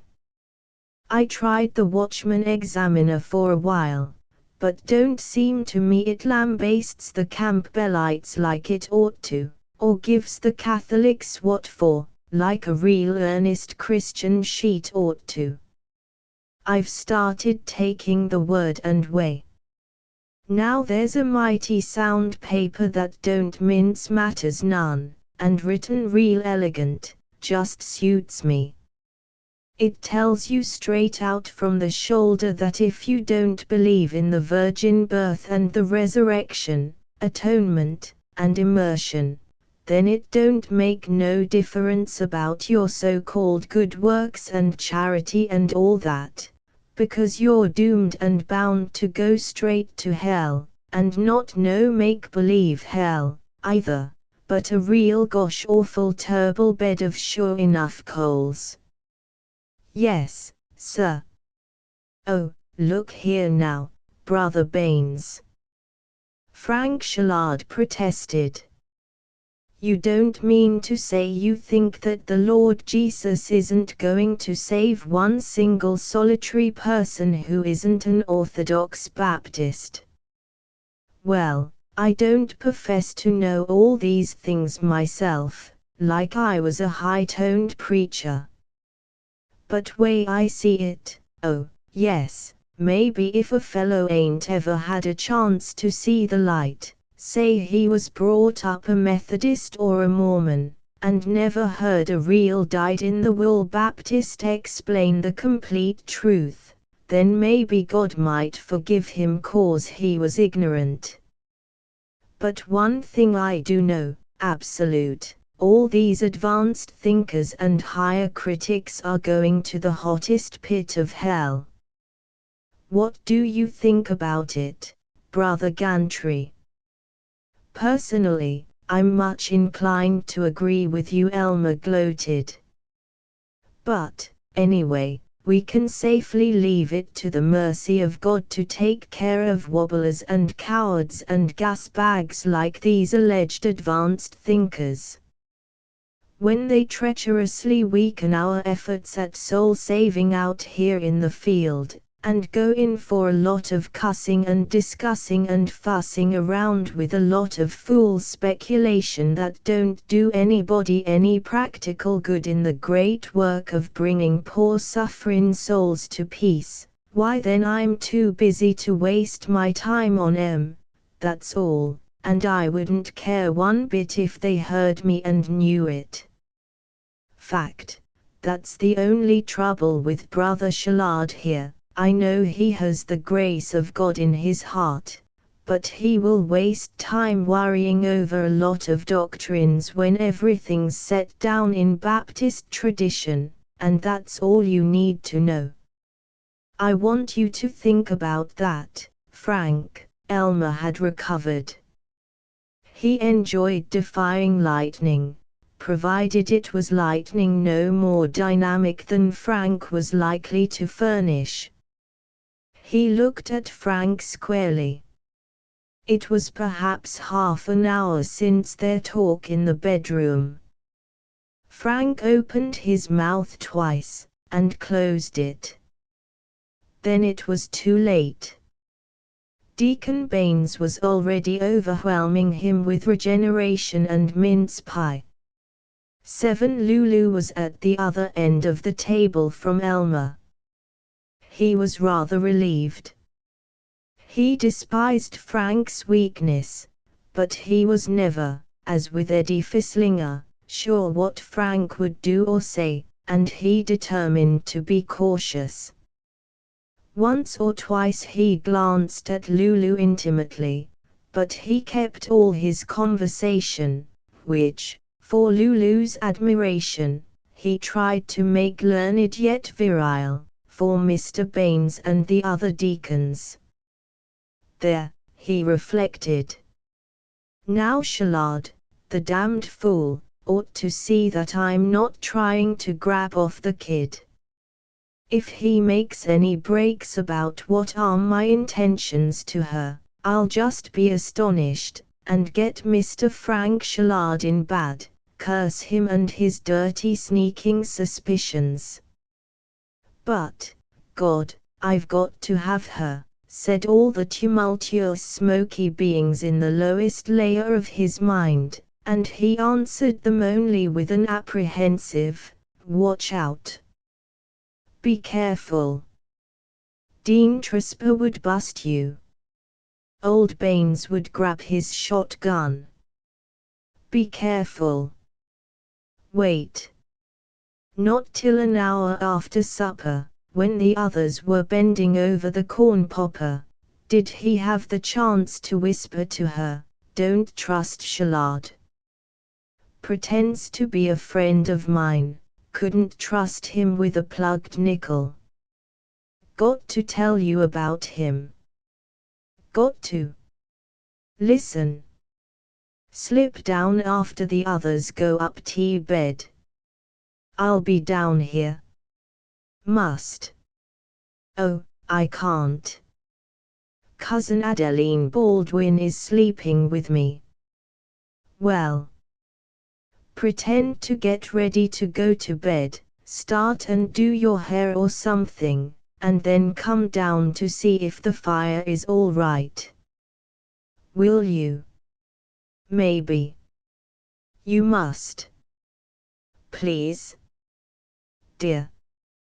Maybe. But I can't stay but just a second. Most virtuously, most ministerially, oh, of course. They all sat, after supper, in the sitting room. The Baineses prided themselves on having advanced so far socially that they did not spend their evenings in the kitchen dining room, always. The sitting room had the homeliness of a New England farmhouse, with hectically striped rag carpet, an amazing patent rocker with Corinthian knobs and brass dragon's feet, crayon enlargements, a table piled with farm and fireside and modern Priscilla, and the enormous volume of pictures of the Chicago World's Fair. There was no fireplace, but the stove was a cheery monster of nickel and mica, with a jolly brass crown more golden than gold, and around the glaring belly a chain of glass sapphires, glass emeralds, and hot glass rubies. Beside the stove's gorgeous cheerfulness, Elmer turned on his spiritual faucet and worked at being charming. "Now don't you folks dare say one word about church affairs this evening. I'm not going to be a preacher, I'm just going to be a youngster and kick up my heels in the pasture, after that lovely supper, and I declare to goodness if I didn't know she was a strict mother in Zion, I'd make Mother Baines dance with me. Bet she could shake as pretty a pair of heels as any of these art dancers in the theater." And encircling that squashy and billowing waist, he thrice whirled her round, while she blushed, and giggled, "Why, the very day." The others applauded with unsparing plow-hardened hands, cracking the shy ears of Frank Shallard. Always Frank had been known as an uncommonly amiable youth, but tonight he was sour as alum. It was Elmer who told them stories of the pioneer Kansas he knew so well, from reading. It was Elmer who started them popping corn in the parlor stove after their first uneasiness at being human in the presence of men of God. During this festivity, when even the most decorous deacon chuckled and admonished Mr. Baines, "Hey, who you shove in there, Barney?" Elmer was able to evade publicity and make his rendezvous with Lulu. More jolly than ever, then, and slightly shiny from buttered popcorn, he herded them to the parlor organ, on which Lulu operated with innocent glee and not much knowledge. Out of duty to the cloth, they had to begin with singing Blessed Assurance, but presently he had them basking in seeing Nellie home and Old Black Joe. All the while he was quivering with the promise of soft adventure to come.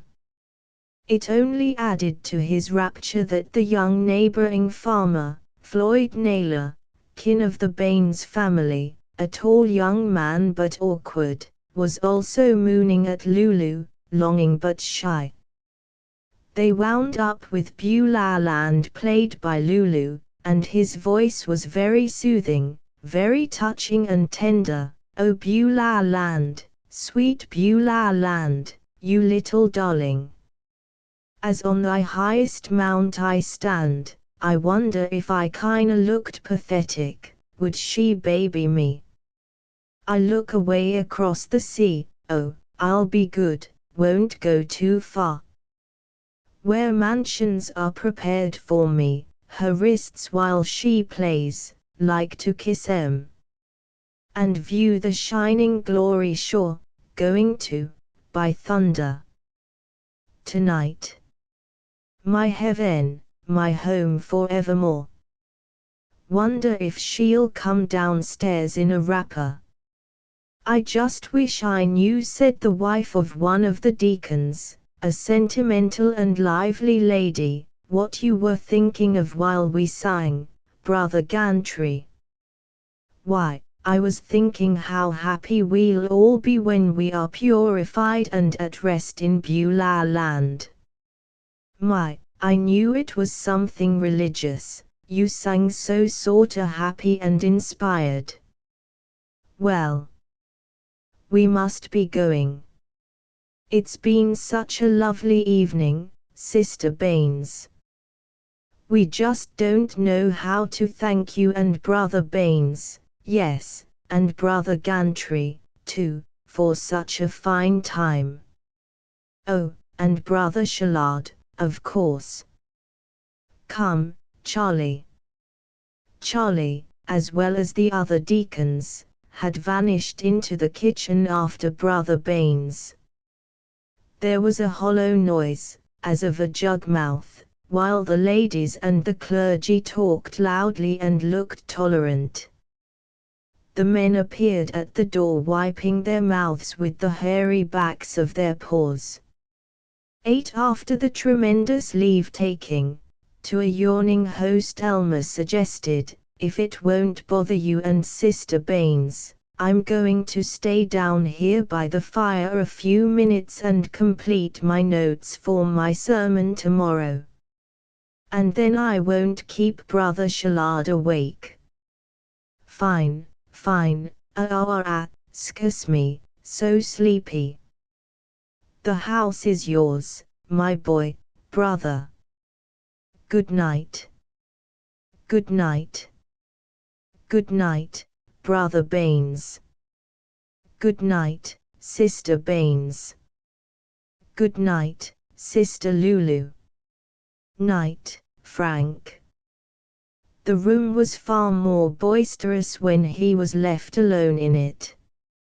It reeled and clamored. He paced, nervously smiting the palm of his left hand, stopping in fever to listen. Time crawling forever. She would not come.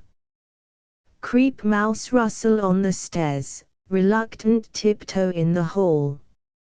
His whole torso swelled with longing.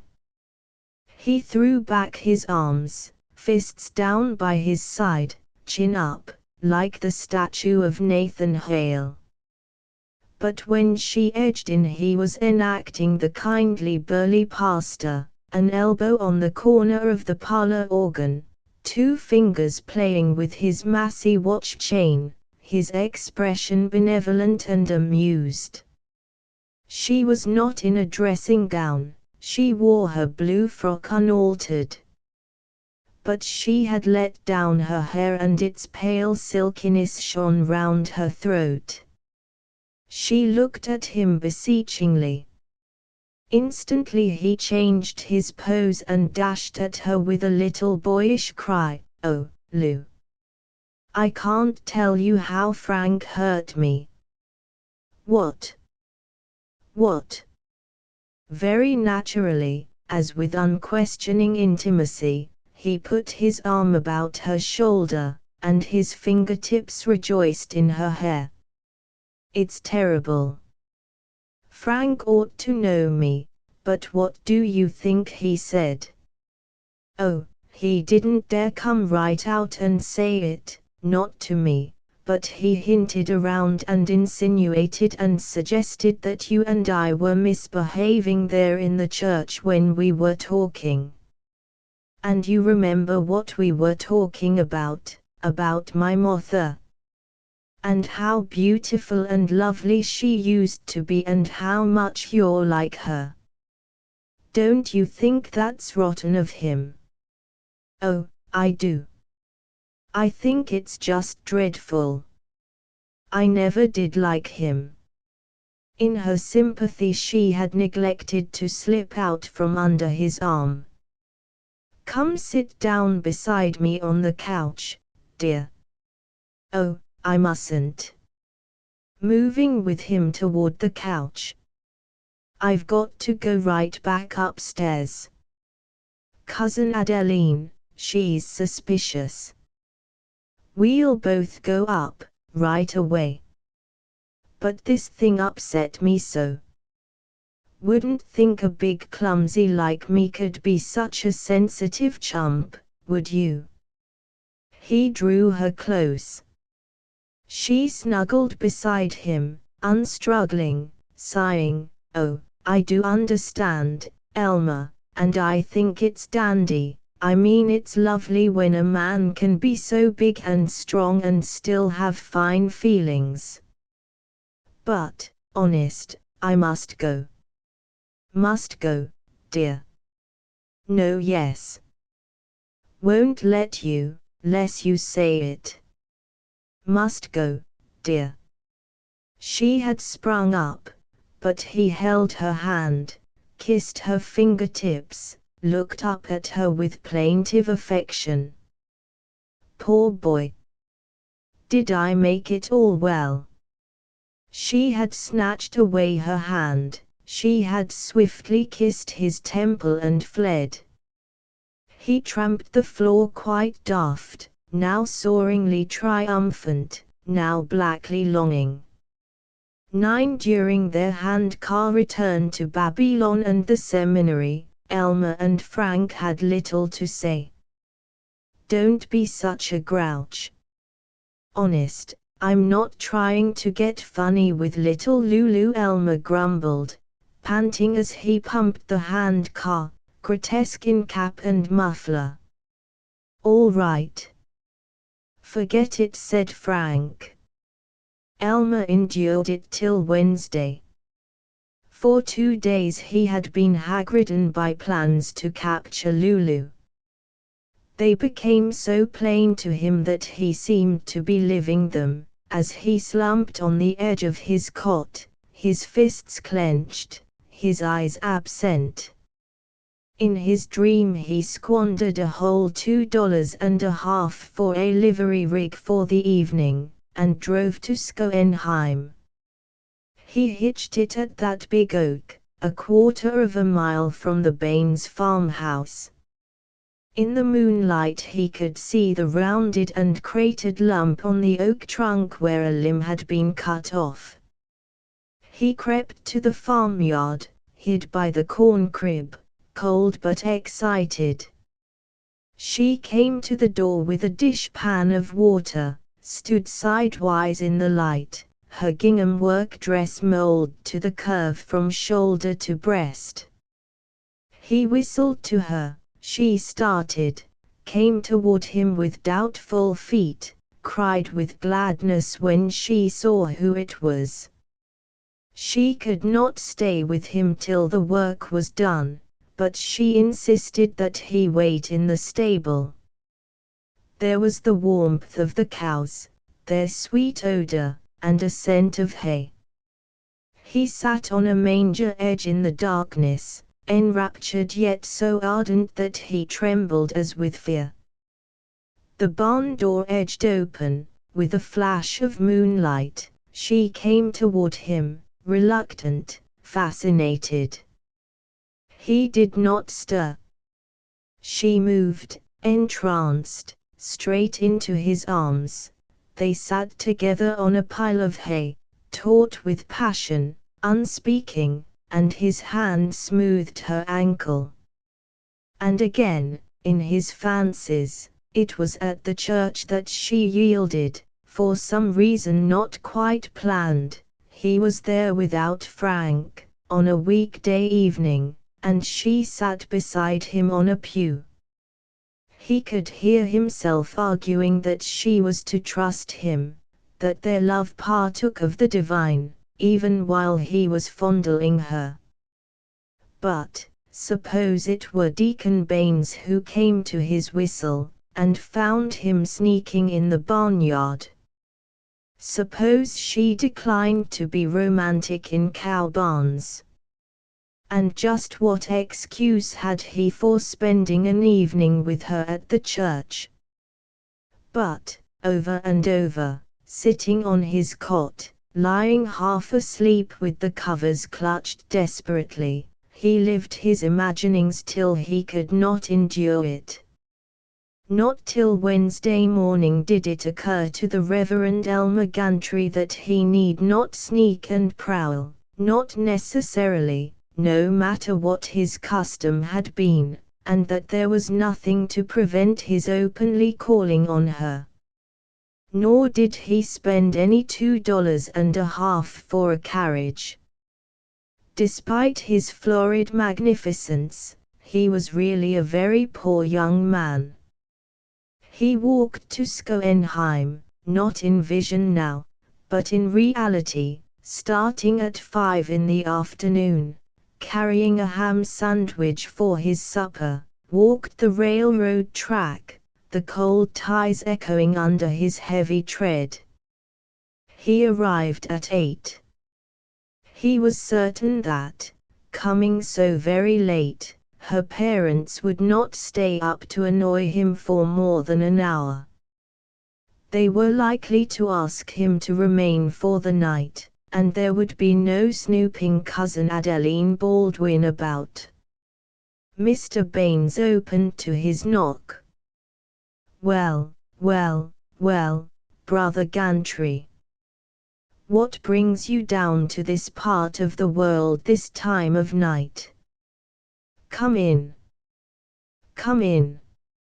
I sort of thought I needed a good long walk, been studying too hard, and I took a chance on your letting me stop in and warm myself." "Well, sir, by golly, brother, I'd have been mad's a wet hen if you hadn't stopped. This is your house and there's always an extra plate to slap on the table." "Yes, sir." "Had your supper?" "Sandwich." "Enough." "Foolishness. We'll have the women folks fix you up something in 2 shakes. The woman and Lulu, they're still out in the kitchen." "Lulu? Oh, I mustn't stop, so terribly far back to town, and so late, shouldn't have walked so far." "You don't step your foot out of this house tonight, brother. You stay right here." When Lulu saw him, her tranced eyes said, "And did you come all this way for me?" She was more softly desirable than he had fancied. Warmed and swollen with fried eggs and admiration, he sat with them in the parlor narrating more or less possible incidents of his campaigns for righteousness in Kansas, till Mr. Baines began to yawn. "By golly, 10 minutes after 9. Don't know how it got to be so late. Ma, guess it's about time to turn in." Elmer lunged gallantly. "Well, you can go to bed, but we young folks are going to sit up and tell each other our middle names. I'm no preacher on weekdays, I'm just a student, by Jiminy." "Well, if you call this a weekday." "Looks like a weeknight to me, brother." Everybody laughed. She was in his arms, on the couch, before her father had yawned and coughed up the stairs. She was in his arms, limp, unreasoning, at midnight, after a long stillness in the chilling room. She sat up hastily at 2, and fingered her rumpled hair. "Oh, I'm frightened," she whimpered. He tried to pat her comfortingly, but there was not much heart in him now. "But it doesn't matter." "When shall we be married?" she fluttered. And then there was no heart in him at all, but only a lump of terror. Once or twice in his visions he had considered that there might be danger of having to marry her. He had determined that marriage now would cramp his advancement in the church and that, anyway, he didn't want to marry this brainless little fluffy chick, who would be of no help in impressing rich parishioners. But that caution he had utterly forgotten in emotion, and her question was authentically a surprise, abominably a shock.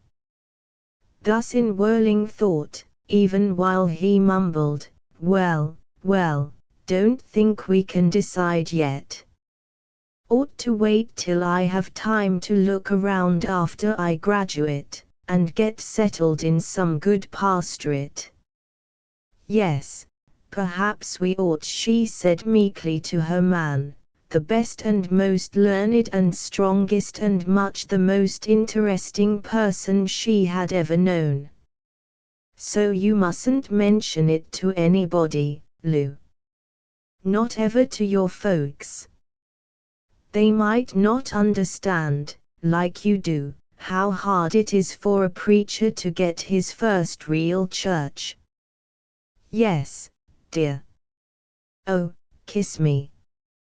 And he had to kiss her any number of times, in that ghastly cold room, before he could escape to his chamber. He sat on his bed with an expression of sickness, complaining, "Hell, I oughtn't to have gone so far. I thought she'd resist more.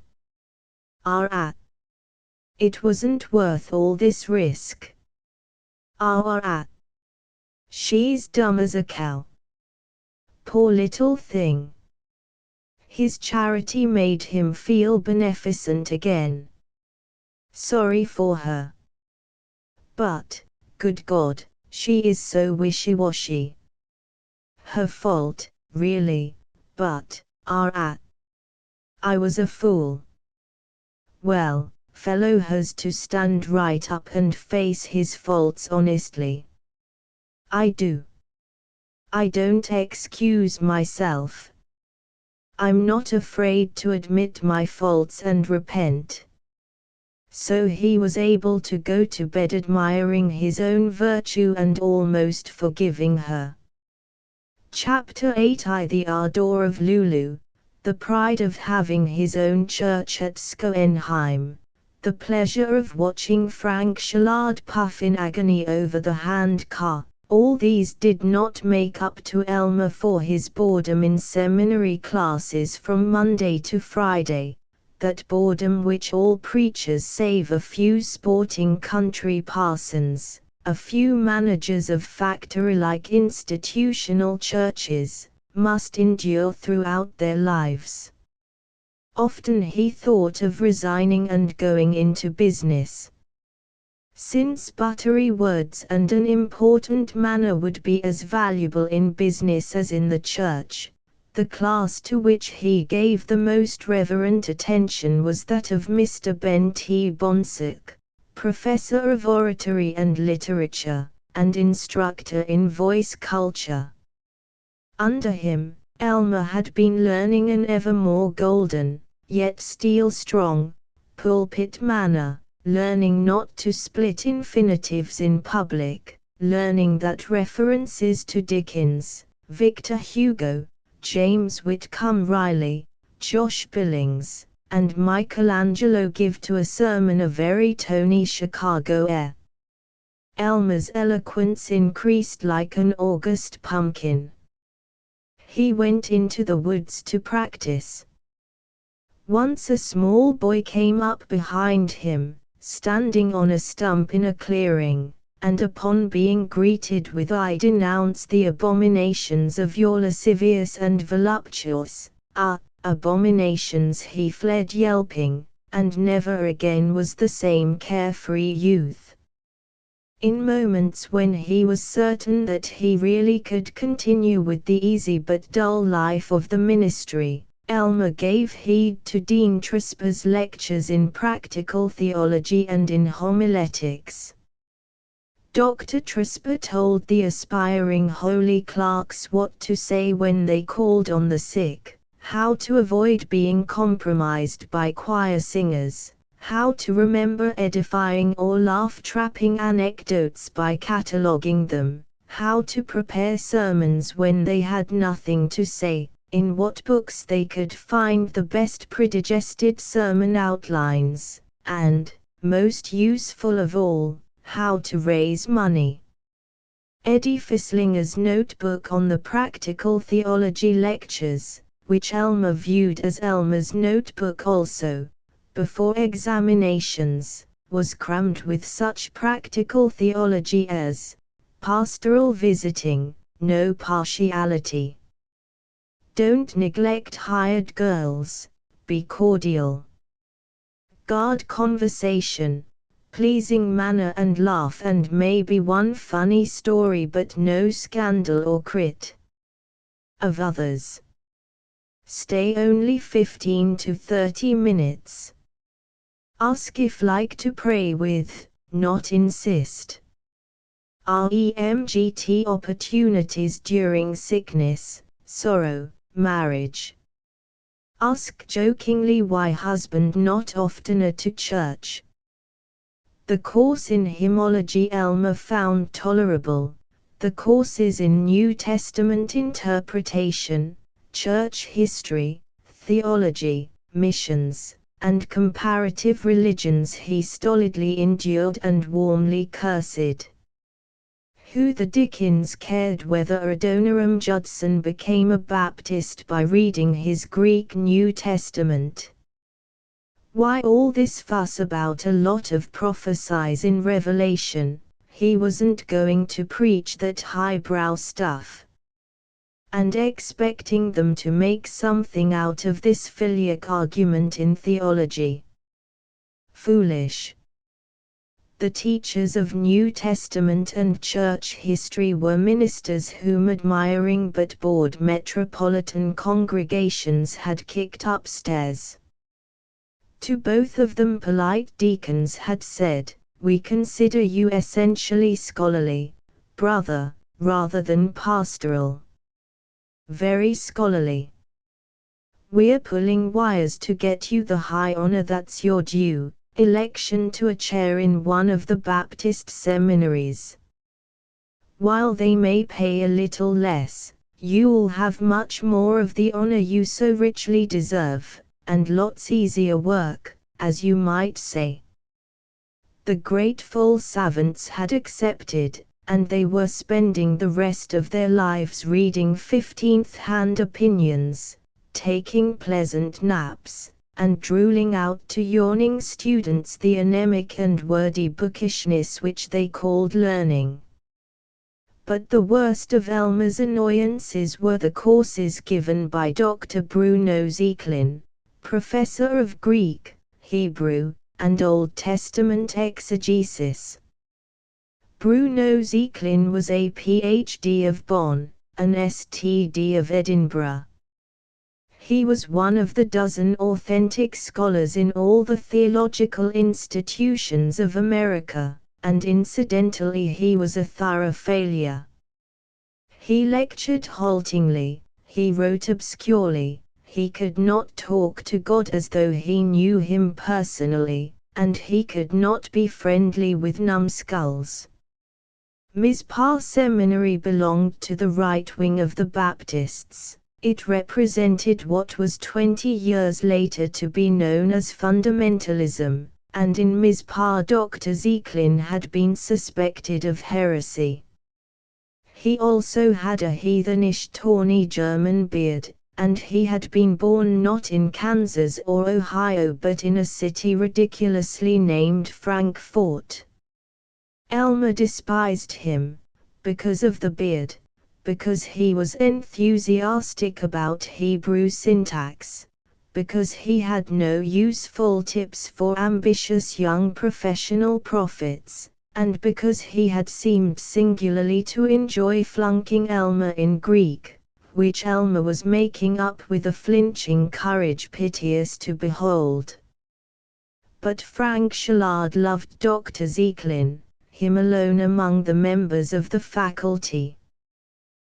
Frank Shallard's father was a Baptist minister, sweet-tempered, bookish, mildly liberal, not unsuccessful. His mother was of a main-line family, slightly run to seed.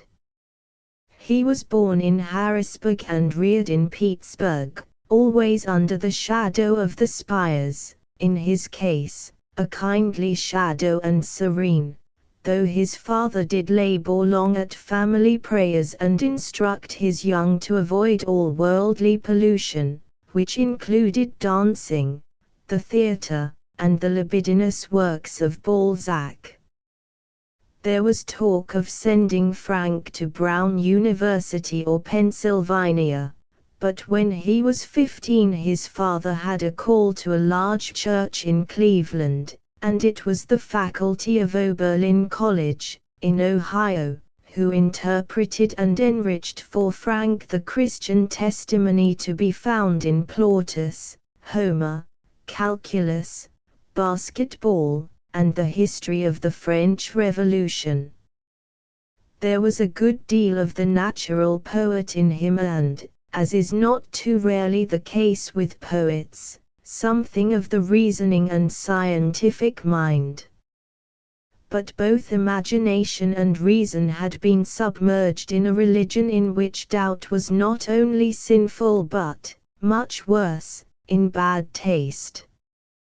The flare which might have turned to roses and singing, or to banners and bravado, or to pity of hopeless toilers, had been absorbed in the terrible majesty of the Jew Jehovah, the brooding mercy of our Lord, the tales of his birth, jeweled kings and the shepherd's campfire, the looming star and the babe in the manger, myths bright as enamel buds, and he was bemused by the mysteries of Revelation, an Alice in Wonderland wearing a dragon mask.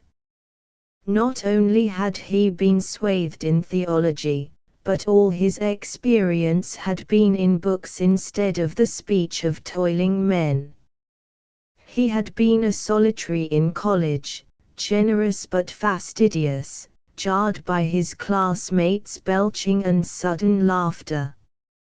His reasoning had been introverted, turned from an examination of men as mammals and devoted to a sorrow that sinful and aching souls should not more readily seek the security of a mystic process known as conviction, repentance, and salvation, which, he was assured by the noblest and most literate men he had ever known, was guaranteed to cure all woe. His own experience did not absolutely confirm this. Even after he had been quite ecstatically saved, he found himself falling into deep still furies at the familiarities of hobbledehoys, still peeping at the arching bodies of girls. But that, he assured himself, was merely because he hadn't gone on to perfection. There were doubts. The Old Testament God's habit of desiring the reeking slaughter of everyone who did not flatter him seemed rather antisocial, and he wondered whether all the wantoning in the Song of Solomon did really refer to the loyalty between Christ and the Church. It seemed unlike the sessions of Oberlin Chapel and the Miller Avenue Baptist Church of Cleveland, Ohio. Could Solomon just possibly refer to relations between beings more mundane and frisky? Such qualities of reason as he had, Frank devoted not to examining the testimony which his doubting sniffed out, but to examining and banishing the doubt itself. He had it as an axiom that doubt was wicked, and he was able to enjoy considerable ingenuity in exorcising it. He had a good deal of self-esteem and pleasure among the purple-broidered ambiguities of religion. That he should become a minister had always been assumed. He had no such definite and ecstatic call as came to Elmer Gantry, but he had always known that he would go on nibbling at theories about the Eucharist, and pointing men the way to uncharted plateaus called righteousness, idealism, honesty, sacrifice, beauty, salvation. Curly flaxen hair, clear skin, fine nose, setter eyes, straight back. Frank was a pleasant-looking young man at 23, in his senior year at Mizpah Seminary. He was a favorite of Dean Tresper, of the professor of New Testament interpretation. His marks were high, his manner was respectful and his attendance was perfect. but his master among the faculty was the stammering and stumbling Bruno Zieklin, that bearded advocate of Hebrew syntax, that suspected victim of German beer and German rationalism, and Frank was the only student of his generation whom Dr. Zieklin chose as confidant. During Frank's first year in Mizpah, Zieklin and he were merely polite to each other. They watched each other and respected each other and remained aloof. Frank was diffident before Dr. Zieklin's learning, and in the end it was Zieklin who offered friendship. He was a lonely man. He was a bachelor, and he despised all of his colleagues whom he did not fear. Particularly did he dislike being called Brother Zieklin by active long-legged braying preachers from the bush. At the beginning of Frank's second year in Mizpah he worried once in Old Testament exegesis class, "Professor Zieklin, I wish you'd explain an apparent biblical inconsistency to me. It says in John, some place in the first chapter, I think it is, that no man hath seen God at any time, and then in Timothy it states definitely, about God, whom no man hath seen nor can see, and yet in Exodus xiv, Moses and more than 70 others did see him, with pavement under his feet, and Isaiah and Amos say they saw him, and God especially arranged for Moses to see part of him. And there too, God told Moses that nobody could stand seeing his face and live, but Jacob actually wrestled with God and saw him face to face and did live.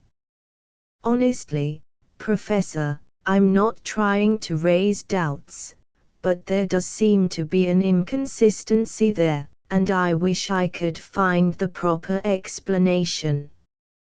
Dr. Zieklin looked at him with a curious fuzzy brightness. "What do you mean by a proper explanation, Shalard? So we can explain these things to young people that might be bothered by them." "Well, it's rather complicated. If you'll come to my rooms after supper tonight, I'll try to make it clear." But when Frank shyly came calling, and Dr. Zieklin exaggerated when he spoke of his rooms, for he had only a book-littered study with an alcove bedroom, in the house of an osteopath, he did not at all try to make it clear. He hinted about to discover Frank's opinion of smoking, and gave him a cigar. He encased himself in a musty armchair and queried, "Do you ever feel a little doubt about the literal interpretation of our Old Testament, Shalard?" He sounded kind, very understanding. "I don't know. Yes, I guess I do. I don't like to call them doubts. Why not call them doubts? Doubting is a very healthy sign, especially in the young. Don't you see that otherwise you'd simply be swallowing instruction whole, and no fallible human instructor can always be right, do you think?" That began a talk, always cautious, increasingly frank, which lasted till midnight. Dr. Zieklin lent him, with the adjuration not to let anyone else see them, Renan's Jesus and Co.'s The Religion of a Mature Mind. Frank came again to his room, and they strolled together through sweet apple orchards, unconscious even of Indian summer pastures in their concentration on the destiny of man and the grasping gods. Not for 3 months did Zieklin admit that he was an agnostic, and not for another month that atheist would perhaps be a sounder name for him than agnostic. Before ever he had taken his theological doctorate, Zeklin had felt that it was as impossible to take literally the myths of Christianity as to take literally the myths of Buddhism. But for many years he had rationalized his heresies. These myths, he comforted himself, are symbols embodying the glory of God and the leadership of Christ's genius. He had worked out a satisfying parable. The literalist, said he, asserts that a flag is something holy, something to die for, not symbolically but in itself. The infidel, at the other end of the scale, maintains that the flag is a strip of wool or silk or cotton with rather unesthetic marks printed on it, and of considerably less use, therefore of less holiness and less romance, than a shirt or a blanket. But to the unprejudiced thinker, like himself, it was a symbol, sacred only by suggestion but not the less sacred. After nearly 2 decades he knew that he had been fooling himself, that he did not actually admire Jesus as the sole leader, that the teachings of Jesus were contradictory and borrowed from earlier rabbis, and that if the teachings of Christianity were adequate flags, symbols, philosophies for most of the bellowing preachers whom he met and detested, then perforce they must for him be the flags, the symbols, of the enemy. Yet he went on as a Baptist preacher, as a teacher of ministerial cubs. He tried to explain it to Frank Shallard without seeming too shameful. First, he suggested, it was hard for any man, it was especially hard for a teacher of 65, to go back on the philosophy he had taught all his life. It made that life seem too pitifully futile. And he did love to tread theological labyrinths. And, he admitted, as they plodded back through a winter twilight, he was afraid to come out with the truth lest he plain lose his job. Man of learning he was, but too sorry a preacher to be accepted by a liberal religious society, too lumbering a writer for journalism, and outside the world of religious parasitism, his own phrase, he had no way of earning his living. If he were kicked out of Mizpah, he would starve. So, he said grimly, I would hate to see you go through all this, Frank. But, what am I to do, Dr. Zeklin? Do you think I ought to get out of the church now? While there's time. You have lived the church. You would probably be lonely without it. Maybe you should stay in it to destroy it. But you wouldn't want it destroyed. Even if some details of dogma aren't true, or even all of them, think what a consolation religion and the church are to weak humanity. Are they? I wonder. Don't cheerful agnostics, who know they are going to die dead, worry much less than good Baptists, who worry lest their sons and cousins and sweethearts fail to get into the Baptist heaven, or what is even worse, who wonder if they may not have guessed wrong, if God may not be a Catholic, maybe, or a Mormon or a Seventh-day Adventist instead of a Baptist, and then they'll go to hell themselves. Consolation? No. But, stay in the church. Till you want to get out. Frank stayed. By senior year he had read many of Dr. Zeklin's bootlegged books, Davenport's primitive trace in religious revivals, which asserted that the shoutings and foamings and twitchings at revival meetings were no more sanctified than any other barbaric religious frenzies. Dodds and Sunderland on the origin of the Bible, which indicated that the Bible was no more holy and infallible than Homer. Nathaniel Schmidt's revolutionary life of Jesus, the Prophet of Nazareth, and White's history of the warfare of science with theology, which painted religion as the enemy, not the promoter, of human progress.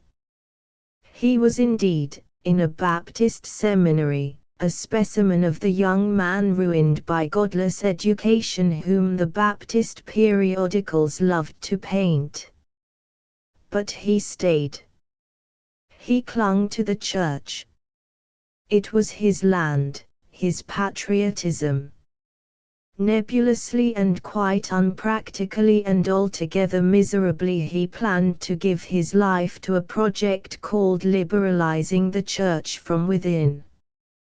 It was a relief after his sophistries to have so lively an emotion as his sweet, clear, resounding hatred for brother Elmer Gantry. For Frank had always disliked Elmer's thickness, his glossiness, his smut, and his inability to understand the most elementary abstraction. But Frank was ordinarily no great hater, and when they went off together to guard the flock at Schoenheim, he almost liked Elmer in his vigorous excitement, beautiful earthy excitement of an athlete. Frank considered Lulu Baines a bisque doll, and he would have cherished her like any 10-year-old in his Sunday school class. He saw Elmer's whole body stiffen as he looked at Lulu. And there was nothing he could do. He was afraid that if he spoke to Mr. Baines, or even to Lulu, in the explosion Elmer might have to marry her. And suddenly the Frank who had always accepted the holy institution of matrimony felt that for a colt like Lulu any wild kicking up of the heels would be better than being harnessed to Elmer's muddy plow. Frank's minister father and his mother went to California for Christmas time, and he spent the holiday with Dr. Zieklin. They too celebrated Christmas Eve, and a very radiant, well-contented, extremely German Weihnachtsabend that was. Zieklin had procured a goose, bullied the osteopath's wife into cooking it, with sausages for stuffing and cranberry pancake to flank it. He brewed a punch not at all Baptist, it frothed, and smelled divinely, and to Frank it brought visions.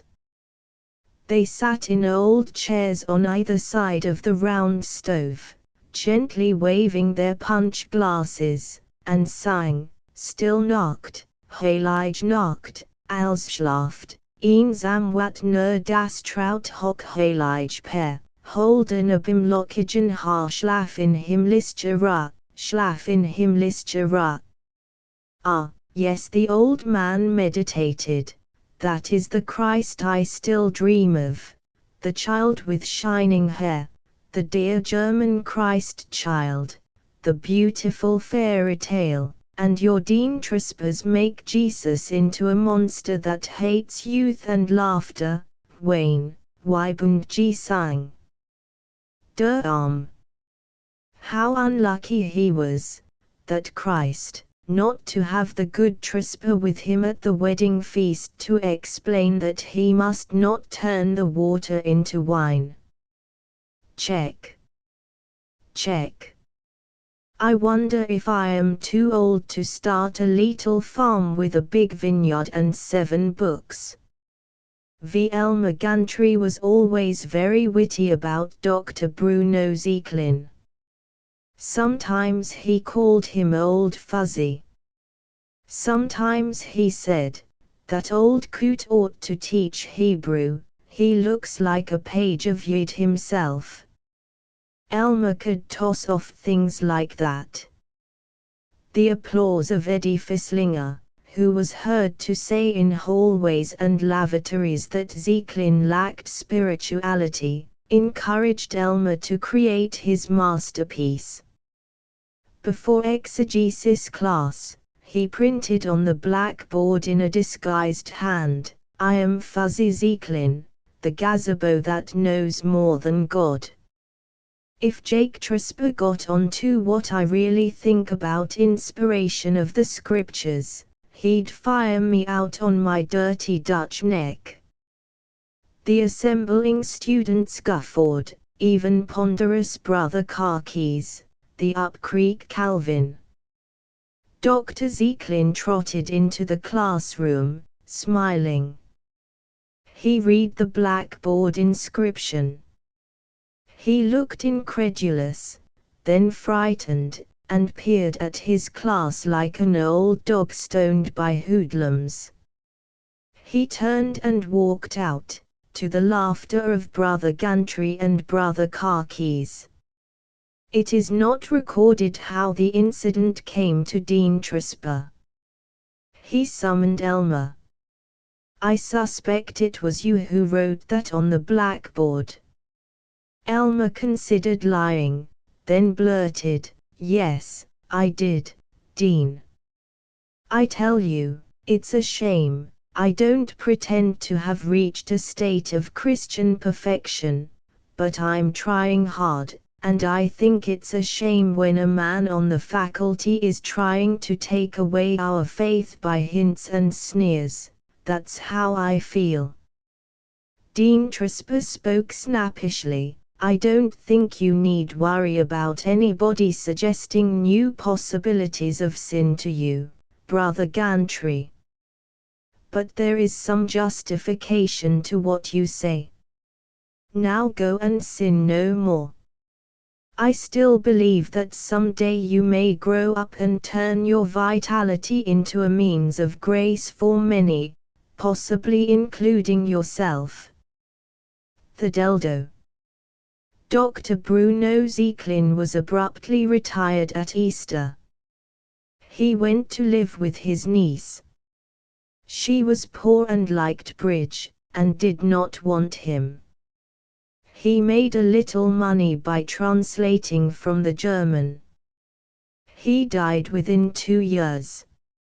Elmer Gantry never knew who sent him 30 dimes, wrapped in a tract about holiness, nor why. But he found the sentiments in the tract useful in a sermon, and the 30 dimes he spent for lively photographs of burlesque ladies. Chapter 9. The relations of Brother Gantry and Brother Shallard were not ardent toward Chris Marstead, even in the intimacy of pumping a hand car. Frank complained while they were laboring along the track after church at Schoenheim, "Look here, Gantry, something's got to be done. I'm not satisfied about you and Lulu. I've caught you looking at each other. And I suspect you've been talking to the dean about Dr. Zeklin. I'm afraid I've got to go to the dean myself. You're not fit to have a pastorate." Elmer stopped pumping, glared, rubbed his mittened hands on his thighs, and spoke steadily, "I've been waiting for this. I'm impulsive, sure, I make bad mistakes, every red-blooded man does. But what about you? I don't know how far you've gone with your hellish doubts, but I've been listening to the hedging way you answer questions in Sunday school, and I know you're beginning to wobble. Pretty soon you'll be an out-and-out liberal. God. Plotting to weaken the Christian religion, to steal away from weak groping souls their only hope of salvation. The worst murderer that ever lived isn't a criminal like you. That isn't true. I'd die before I'd weaken the faith of anyone who needed it. Then you simply haven't got brains enough to see what you're doing, and there's no place for you in any Christian pulpit. It's me that ought to go to Poptrasper complaining. Just today, when that girl came to you worrying about her PAs giving up family prayers, you let on like it didn't matter much. You may have started that poor young lady on the doubt-paved road that leads to everlasting hell. And all the way to Mizpah Frank worried and explained. And at Mizpah Elmer graciously permitted him to resign his place at Schoenheim, and advised him to repent and seek the direction of the Holy Spirit before he should ever attempt another pastorate. Elmer sat in his room flaming with his evangelistic triumph. He was so sincere about it that not for minutes did he reflect that Frank would no longer be an obstacle to his relations with Lulu Baines. 20 times before March, in her own house, in an abandoned log barn, at the church, Elmer contrived to have meetings with Lulu. But he wearied of her trusting babble. Even her admiration, since she always gushed the same things in the same way, began to irritate him. Her love-making was equally unimaginative. She always kissed and expected to be kissed in the same way. Even before March he had had enough, but she was so completely devoted to him that he wondered if he might not have to give up the Schoenheim church to get rid of her. He felt injured. Nobody could ever say he was unkind to girls or despised them, the way Jim Lefferts used to. He'd taught Lulu an awful lot, got her over her hick ideas, showed her how a person could be religious and still have a good time, if you just looked at it right and saw that while you ought to teach the highest ideals, nobody could be expected to always and exactly live up to 'em every day. Especially when you were young. And hadn't he given her a bracelet that cost $5 But she was such a darned fool. Never could understand that after a certain point a man wanted to quit love-making and plan his next Sunday's sermon or bone up on his confounded Greek. Practically, he felt resentfully, she'd deceived him. Here he'd thought that she was a nice, safe, unemotional little thing, whom it might be pleasant to tease but who'd let him alone when he had more serious matters to attend to, and then she'd turned out passionate. She wanted to go on being kissed and kissed and kissed when he was sick of it. Her lips were always creeping around, touching his hand or his cheek when he wanted to talk. She sent him whining little notes at Mizpah. Suppose somebody found one of 'em. Golly. She wrote to him that she was just living till their next meeting, trying to bother him and distract his attention when he had a man's work to do. She mooned up at him with her foolish soft mushy eyes all through his sermons, absolutely spoiled his style. She was wearing him out, and he'd have to get rid of her. Hated to do it. Always had been nice to girls, to everybody. But it was for her sake just as much as his. He'd have to be mean to her and make her sore. 3. They were alone in the Schoenheim church after morning meeting. She had whispered to him at the door, "I've got something I have to tell you." He was frightened. He grumbled, "Well, we oughtn't to be seen together so much, but lip back when the other folks are gone. He was sitting in the front pew in the deserted church, reading hymns for want of better, when she crept behind him and kissed his ear. He jumped. "Good Lord, don't go startling people like that," he snarled. "Well, what's all this you have to tell me?" She was faltering, near to tears. "I thought you'd like it. I just wanted to creep close and say I loved you." "Well, good heavens, you needn't have acted as though you were pregnant or something." Elmer, too hurt in her gay affection, too shocked in her rustic sense of propriety, for resentment. "Well, that's just about how you acted. Making me wait here when I've got to be back in town, important meeting, and me having to pump that hand car all alone. I do wish you wouldn't act like a 10-year-old kid all the time." Elmer. "Oh, Elmer, Elmer, Elmer. That's all very well. I like to play around and be foolish just well's anybody, but all this, all the time." She fled round to the front of the pew and knelt by him, her childish hand on his knee, prattling in an imitation of baby talk which infuriated him. "Oh, Isum's such quus old bear. Isum's bad old bear. So quus with Lulukins. Lulukins. Great John God. Why, Elmer Gantry." It was the Sunday school teacher who was shocked now. She sat up on her knees. "Lulukins. Of all the damned fool baby talk I ever heard, that takes the cake. That's got 'em all beat.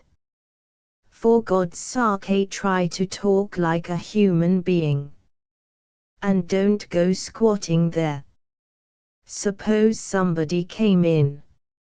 Are you deliberately going to work to ruin me? Lulukins."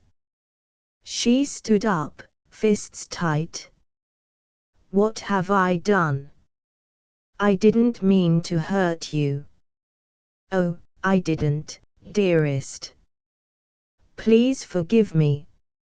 I just came in to surprise you." "Ha! You surprised me all right. Dear. Please. I'm so sorry." "Why, you called me Lulukins yourself." "I never did." She was silent. "Besides, if I did, I was kidding."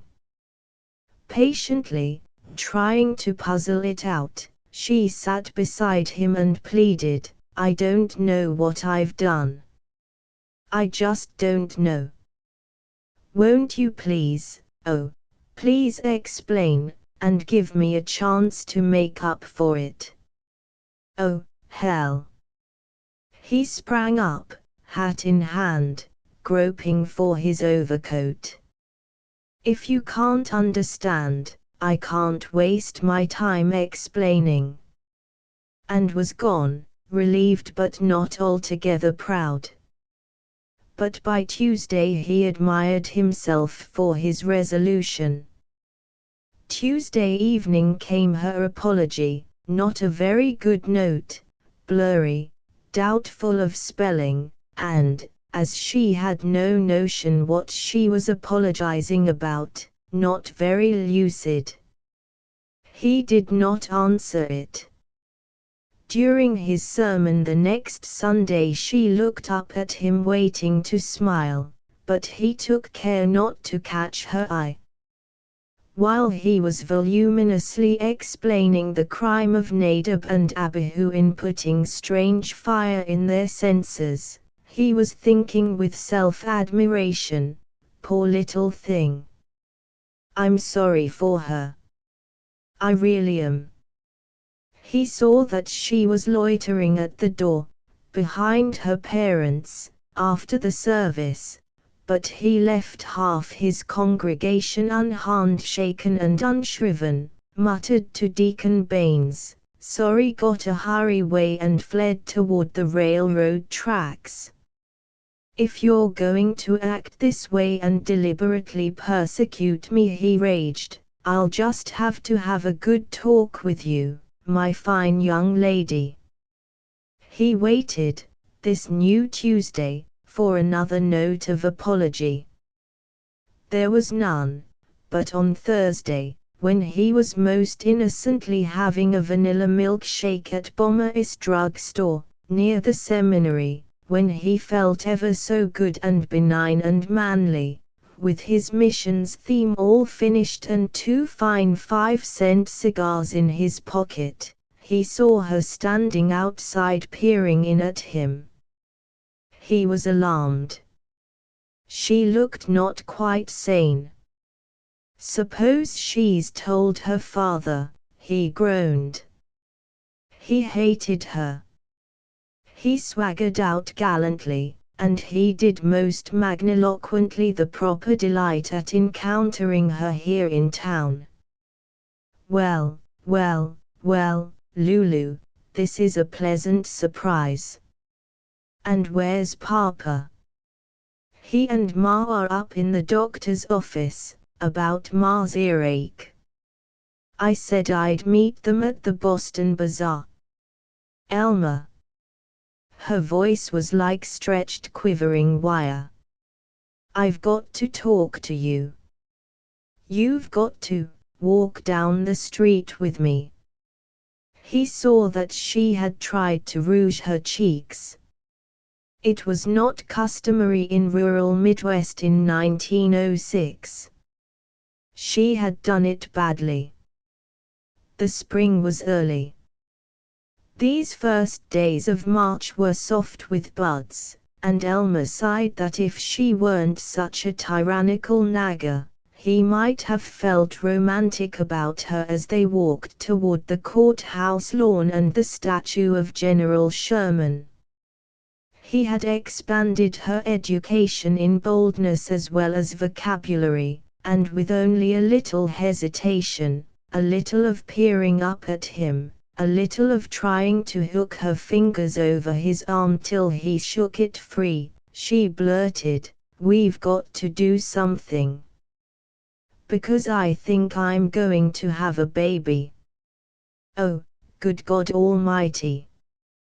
"Hell," said the Reverend Elmer Gantry. "And I suppose you've gone squealing to your old man and the old woman." "No, I haven't." She was quiet, and dignified as a bedraggled gray kitten could be. "Well, that's good, anyway." "Well, I suppose I'll have to do something about it." Damn. He thought rapidly. From the ladies of joy whom he knew in the city of Monarch he could obtain information, but, "You look here now," he snarled. "It isn't possible." He faced her, on the brick walk through the courthouse lawn, under the cast-iron wings of the rusty justice. "What are you trying to pull?" "God knows I most certainly intend to stand by you in every way. But I don't intend to be bamboozled, not by anybody." "What makes you think you're pregnant?" "Please, dear. Don't use that word." "Ha. Say, that's pretty good, that is. Come across now." "What makes you think so?" She could not look at him, she looked only at the ground, and his virtuous indignation swooped down on her as she stammered her reasons. Now no one had taught Lulu Baines much physiology, and it was evident that she was making up what she considered sound symptoms. She could only mumble again and again, while tears mucked her clumsy rouge, while her bent fingers trembled at her chin. "Oh, I feel so bad. Oh, please, dear, don't make me go on explaining." He had enough of it. He gripped her shoulder, not tenderly. "Lulu, you're lying. You have a dirty, lying, deceitful heart. I wondered what it was about you that bothered me and kept me from marrying you. Now I know. Thank God I've found out in time. You're lying." "Oh, dear, I'm not." "Oh, please. Look here. I'm going to take you to a doctor's. Right now. We'll get the truth." "Oh, no, no, no. Please, no. I can't." "Why can't you?" "Oh, please." "Aha. And that's all you've got to say for yourself? Come here. Look up at me." They must have hurt, his meaty fingers digging into her shoulder, but then, he felt righteous, he felt like the Old Testament prophets whom his sect admired. And he had found something about which he really could quarrel with her. She did not look at him, for all his pinching. She merely wept, hopelessly. "Then you were lying." "Oh, I was." "Oh, dearest, how can you hurt me like you do?" He released his grip, and looked polite. "Oh, I don't mean hurting my shoulder. That doesn't matter. I mean hurting me. So cold to me. And I thought maybe if we were married, I'd do everything to make you happy. I'd go wherever you did. I wouldn't mind if we had the tiniest little small house, and you expect a minister of the gospel to share any house with a liar. Oh, you viper that, oh, hell, I won't talk like a preacher. I don't suppose I have done altogether right, maybe. Though I noticed you were glad enough to sneak out and meet me places. But when a woman, a Christian, deliberately lies and tries to deceive a man in his deepest feelings, that's too much, no matter what I did.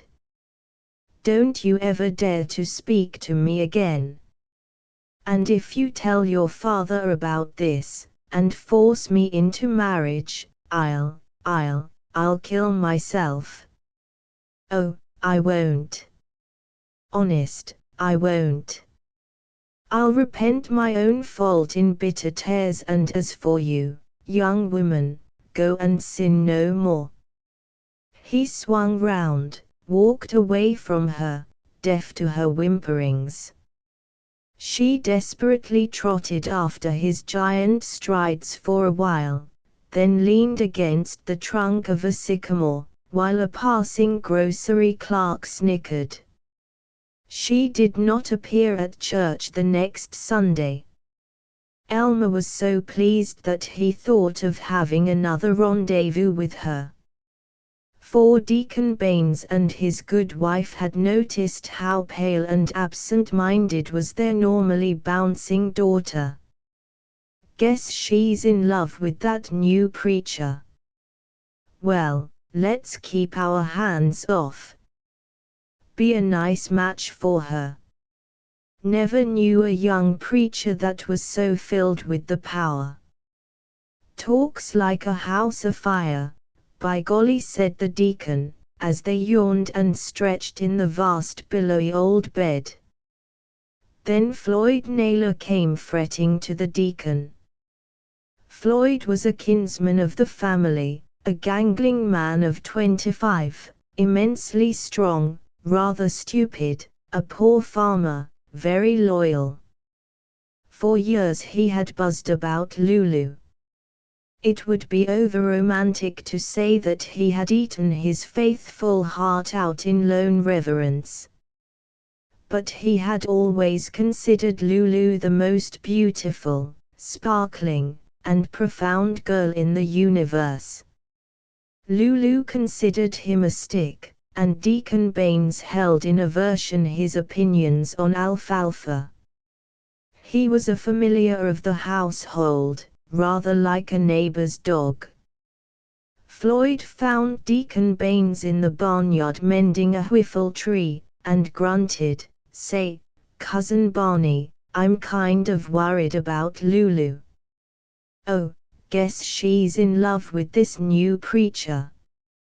Can't tell, they might get hitched." "Yeah, but is Brother Gantry in love with her? Somehow I don't like that fella." "Rats, you don't appreciate preachers. You never was in a real state of grace. Never did get reborn of the Spirit proper. Like hell I didn't. Got just as reborn as you did. Preachers are all right, most of them. But this fella Gantry, say, here long about 2 months ago I seen him and Lulu walking down the brick schoolhouse road, and they was hugging and kissing like all get out, and he was calling her sweetheart. Heh. Sure it was them. Dead certain. I was, well, fact is, another fella and me, who was she? Now that don't make no difference. Anyway, we was sitting right under the big maple this side of the schoolhouse, in the shade, but it was bright moonlight and Lulu and this preacher come by, near's I am to you, prit near. Well, thinks I, guess they're going to get engaged. Then I hung around the church, once twice after meeting, and one time I kinda peeked in the window and I seen 'em right there in the front pew, hugging like they sure ought to get married whether or no I didn't say anything, wanted to wait and see if he'd marry her. Now it ain't any of my business, Barney, but you know I always liked Lulu, and strikes me we ought to know if this Bible walloper is going to play straight with her. Guess maybe that's right. I'll have a talk with her." Baines had never been very observant of his daughter, but Floyd Naylor was not a liar, and it was with sharpened eyes that the deacon stumped into the house and found her standing by the churn, her arms hanging limp. Say, Lou, how's things going with you and Brother Gantry?" "Why, what do you mean?" "You two engaged?" "Going to be engaged." "He going to marry you?" "Of course not." "Been making love to you, ain't he?" "Oh, never." "Never hugged you or kissed you?" "Never." "How far did he go?" "Oh, he didn't." "Why you been looking so kind of peaked lately?" "Oh, I just don't feel very well." "Oh, I feel fine. It's just the spring coming on, I guess." She dropped to the floor and, with her head against the churn, her thin fingers beating an hysterical tattoo on the floor, she choked with weeping. There, Lou. Your dad'll do something about it." Floyd was waiting in the farmyard. There were, in those parts and those days, not infrequent ceremonies known as shotgun weddings. The Reverend Elmer Gantry was reading an illustrated pink periodical devoted to prize fighters and chorus girls in his room at Elizabeth J. Schmutz Hall late of an afternoon when two large men walked in without knocking. "Why, good evening, Brother Baines, Brother Naylor. This is a pleasant surprise. Did you ever see this horrible rag? About actresses. An invention of the devil himself. I was thinking of denouncing it next Sunday. I hope you never read it. Won't you sit down, gentlemen? Take this chair. I hope you never read it, Brother Floyd, because the footsteps of Gantry exploded. Deacon Baines, I want you to take your footsteps right now and turn toward my house. You've been fooling with my daughter, and either you're going to marry her, or Floyd and me are going to take it out of your hide, and way I feel just now, don't much care which it is. You mean to say that Lulu has been pretending? No, Lulu ain't said nothing. God, I wonder if I ought to let the girl marry a fellow like you. But I got to protect her good name, and guess Floyd and me can see to it you give her a square deal after the marriage. Now I've sent out word to invite all the neighbors to the house tonight for a little sociable to tell Lulu and you are engaged, and you're going to put on your Sunday go-to-meeting suit and come with us, right now. You can't bully me into anything, take that side of him, Floyd, but I get the first lick. You get what's left. They ranged up beside him. They were shorter, less broad, but their faces were like tanned hard leather. Their eyes were hard. You're a big cuss, Brother Gantry, but guess you don't get enough exercise no more. Pretty soft, considered Deacon Baines. His fist was dropping down to his knee, his shoulder sloped down, his fist was coming up, and Floyd had suddenly pinioned Elmer's arms. I'll do it. All right. All right. Elmer shrieked. He'd find a way to break the engagement.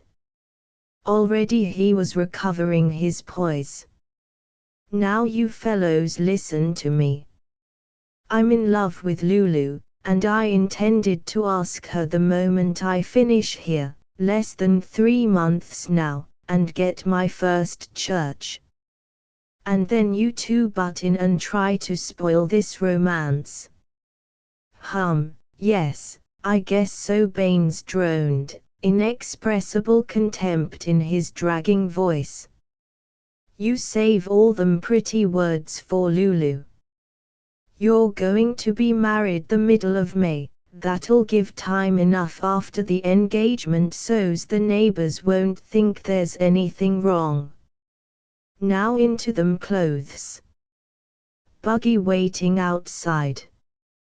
We'll treat you right.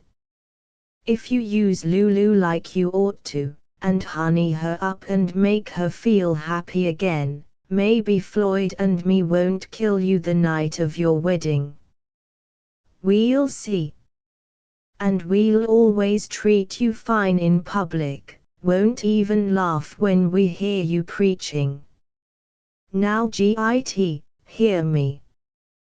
While he dressed, Elmer was able to keep his face turned from them, able to compose himself, so that he could suddenly whirl on them with his handsomest, his most manly and winning smile. Brother Baines, I want to thank Cousin Floyd and you. You're dead wrong about thinking I wouldn't have done right by Lulu. But I rejoice, sir, rejoice, that she is blessed by having such loyal relatives. That puzzled rather than captured them, but he fetched them complete with a jovial, and such husky ones. I'm pretty strong myself, keep up my exercise lot more'n you think, but I guess I wouldn't be 1, 2, 3 with you folks. Good thing for ole Elmer you never let loose that darn mule kick of yours, Brother Baines. And you're right. No sense putting off the wedding. May 15th will be fine. Now I want to ask one thing, let me have 10 minutes alone with Lou before you make the announcement. I want to console her, make her happy. Oh, you can tell if I keep faith, the eagle eye of a father will know. Well, my father's eagle eye ain't been working none too good lately, but I guess it'll be all right for you to see her. Now, will you shake hands? Please? He was so big, so radiant, so confident. They looked sheepish, grinned like farmers flattered by a politician, and shook hands. There was a multitude at the Baineses, also fried chicken and watermelon pickles. The deacon brought Lulu to Elmer in the spare room and left her. Elmer was at ease on the sofa, she stood before him, trembling, red-eyed. Come, you poor child, he condescended. She approached, sobbing, honestly, dear, I didn't tell Pa anything, I didn't ask him to do it, oh, I don't want to if you don't. There, child. It's all right. I'm sure you'll make a fine wife. Sit down. And he permitted her to kiss his hand, so that she became very happy and wept tremendously, and went out to her father rejoicing. He considered, meanwhile, that ought to hold you, damn you. Now I'll figure out some way of getting out of this mess. At the announcement of Lulu's engagement to a man of God, the crowd gave hoarse and holy cheers. Elmer made quite a long speech into which he brought all that Holy Writ had to say about the relations of the sexes, that is, all that he remembered and that could be quoted in mixed company. Go on, brother. Kiss her, they clamored.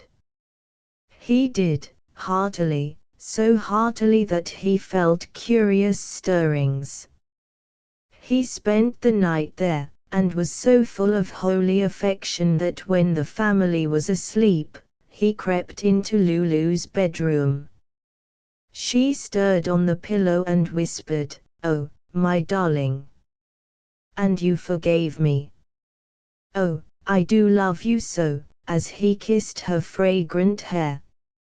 6. It was usual for the students of Mizpah to let Dean Trisper know if they should become engaged. The dean recommended them for ministerial appointments, and the status of marriage made a difference. Bachelors were more likely to become assistants in large city churches. Married men, particularly those whose wives had lively piety and a knowledge of cooking, were usually sent to small churches of their own.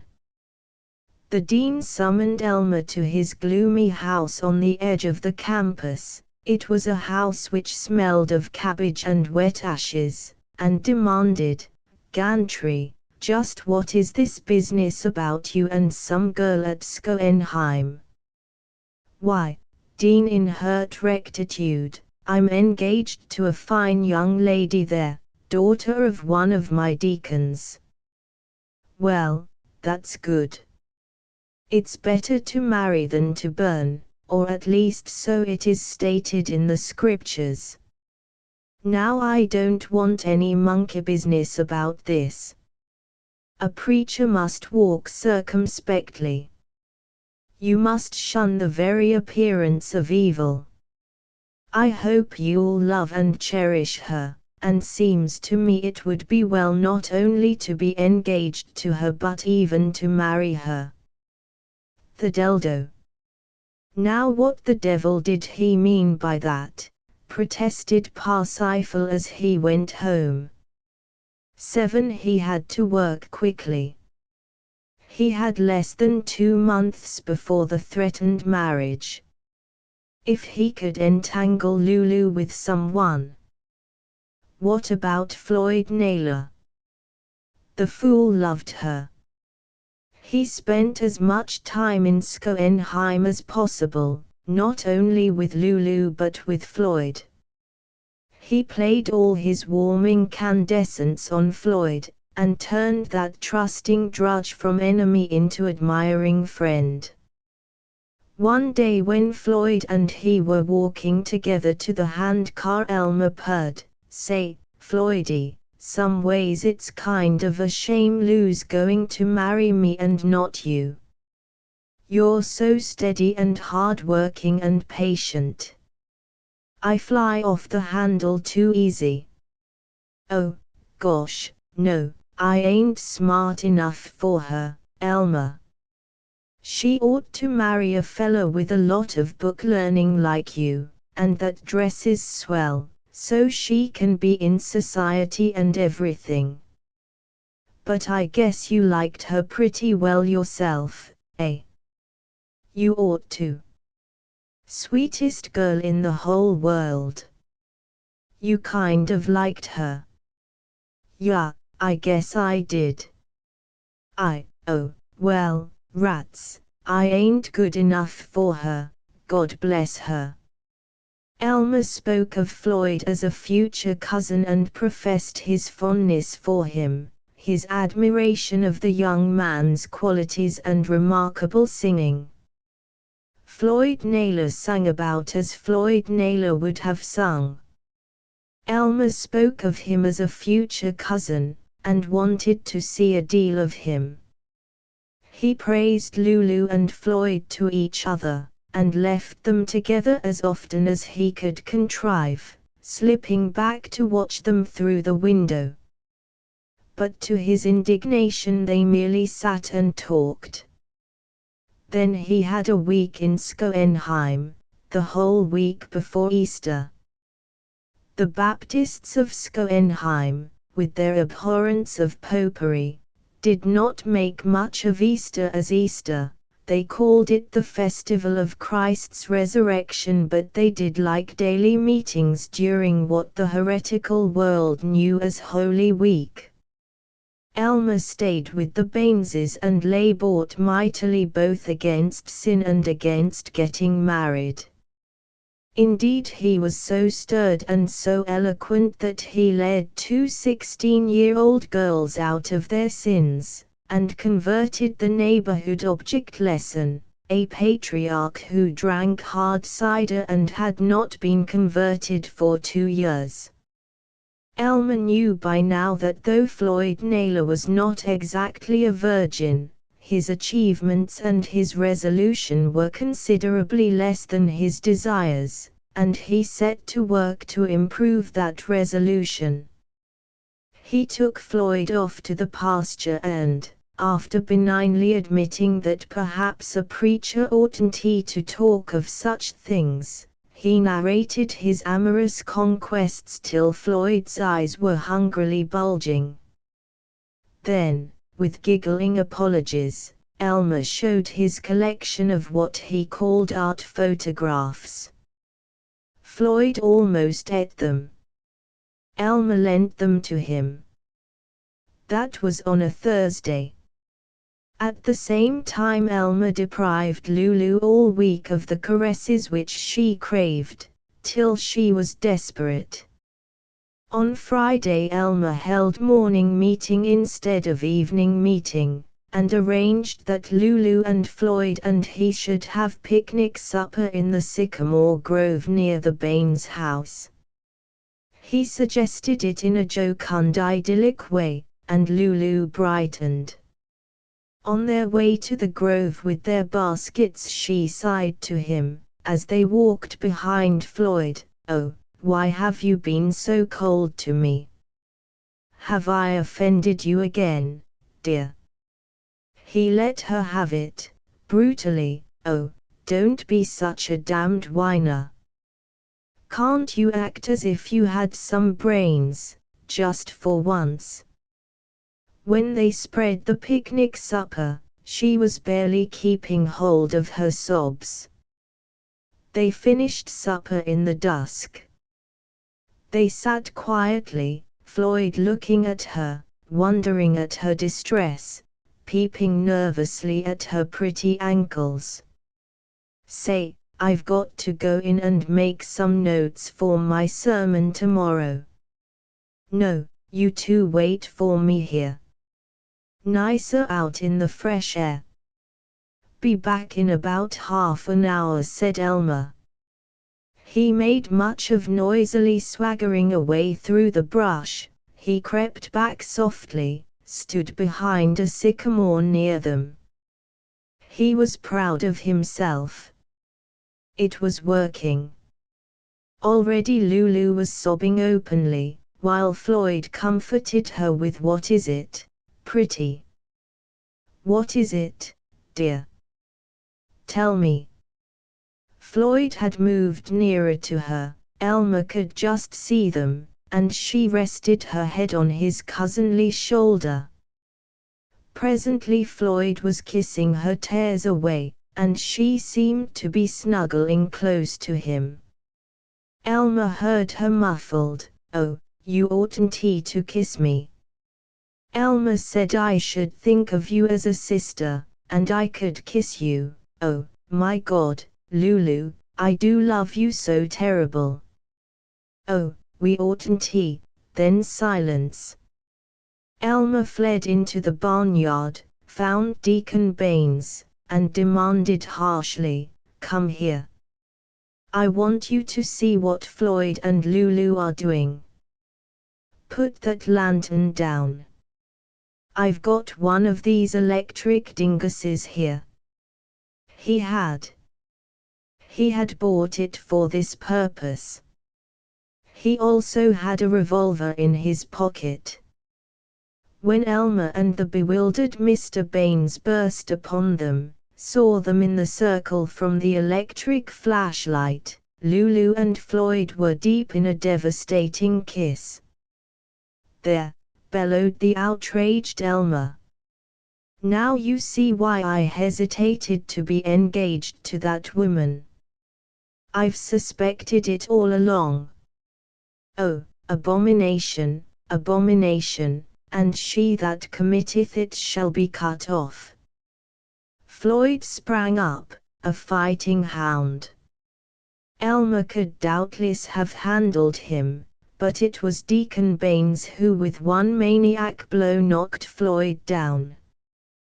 The deacon turned to Elmer then, with the first tears he had known since boyhood. "Forgive me and mine, brother. We have sinned against you. This woman shall suffer for it, always. She'll never enter my house again. She'll by God marry Floyd. And he's the shiftlessest damn fool farmer in 10 counties. I'm going. I can't stand this. I'll send you another preacher." "I'll never see any of you again," said Elmer. "I don't blame you. Try to forgive us, brother." The deacon was sobbing now, dusty painful sobbing, bewildered sobs of anger. The last thing Elmer saw in the light of his electric torch was Lulu huddled, with shrunk shoulders, her face insane with fear. Chapter XI. As he tramped back to Babylon that evening, Elmer did not enjoy his deliverance so much as he had expected. But he worked manfully at recalling Lulu's repetitious chatter, her humorless ignorance, her pawing, her unambitious rusticity, and all that he had escaped. To have her around, gumming his life, never could jolly the congregation and help him, and suppose he were in a big town with a swell church, gee. Maybe he wasn't glad to be out of it. Besides, really better for her. She and Floyd much better suited. He knew that Dean Trespa's one sin was reading till late, and he came bursting into the Dean's house at the scandalous hour of 11. In the last mile he had heroically put by his exhilaration, he had thrown himself into the state of a betrayed and desolate young man so successfully that he had made himself believe it. "Oh, how wise you were about women, Dean," he lamented. "A terrible thing has happened.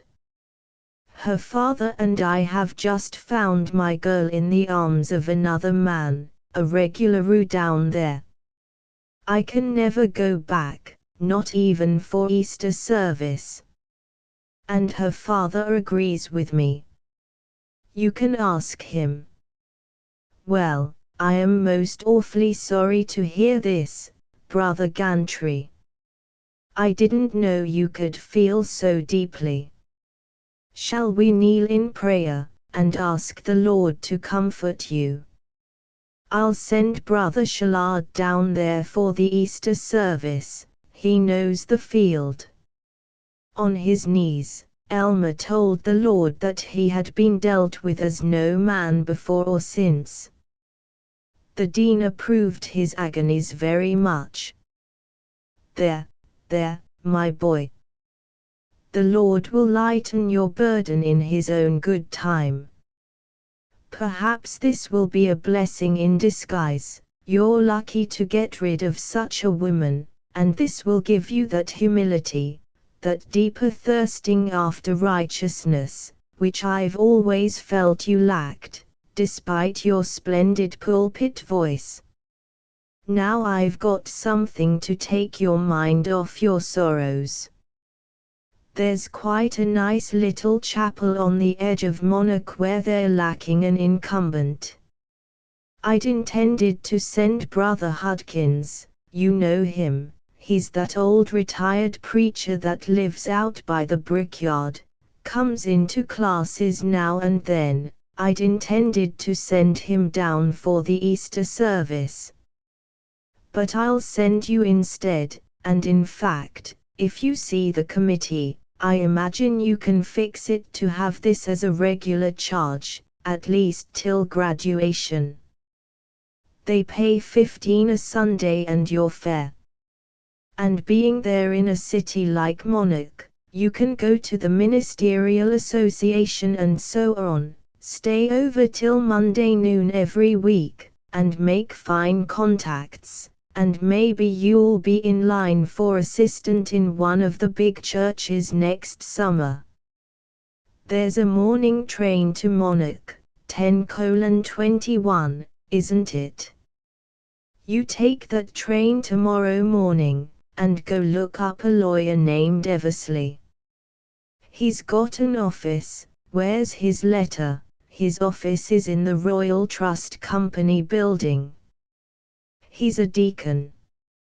I'll wire him to be there tomorrow afternoon, or anyway leave word, and you can make your own arrangements. The Flowerdale Baptist Church, that's the name, and it's a real nice little modern plant, with lovely folks. Now you go to your room and pray, and I'm sure you'll feel better. It was an hilarious Elmer Gantry who took the 10:21 train to Monarch, a city of perhaps 300,000.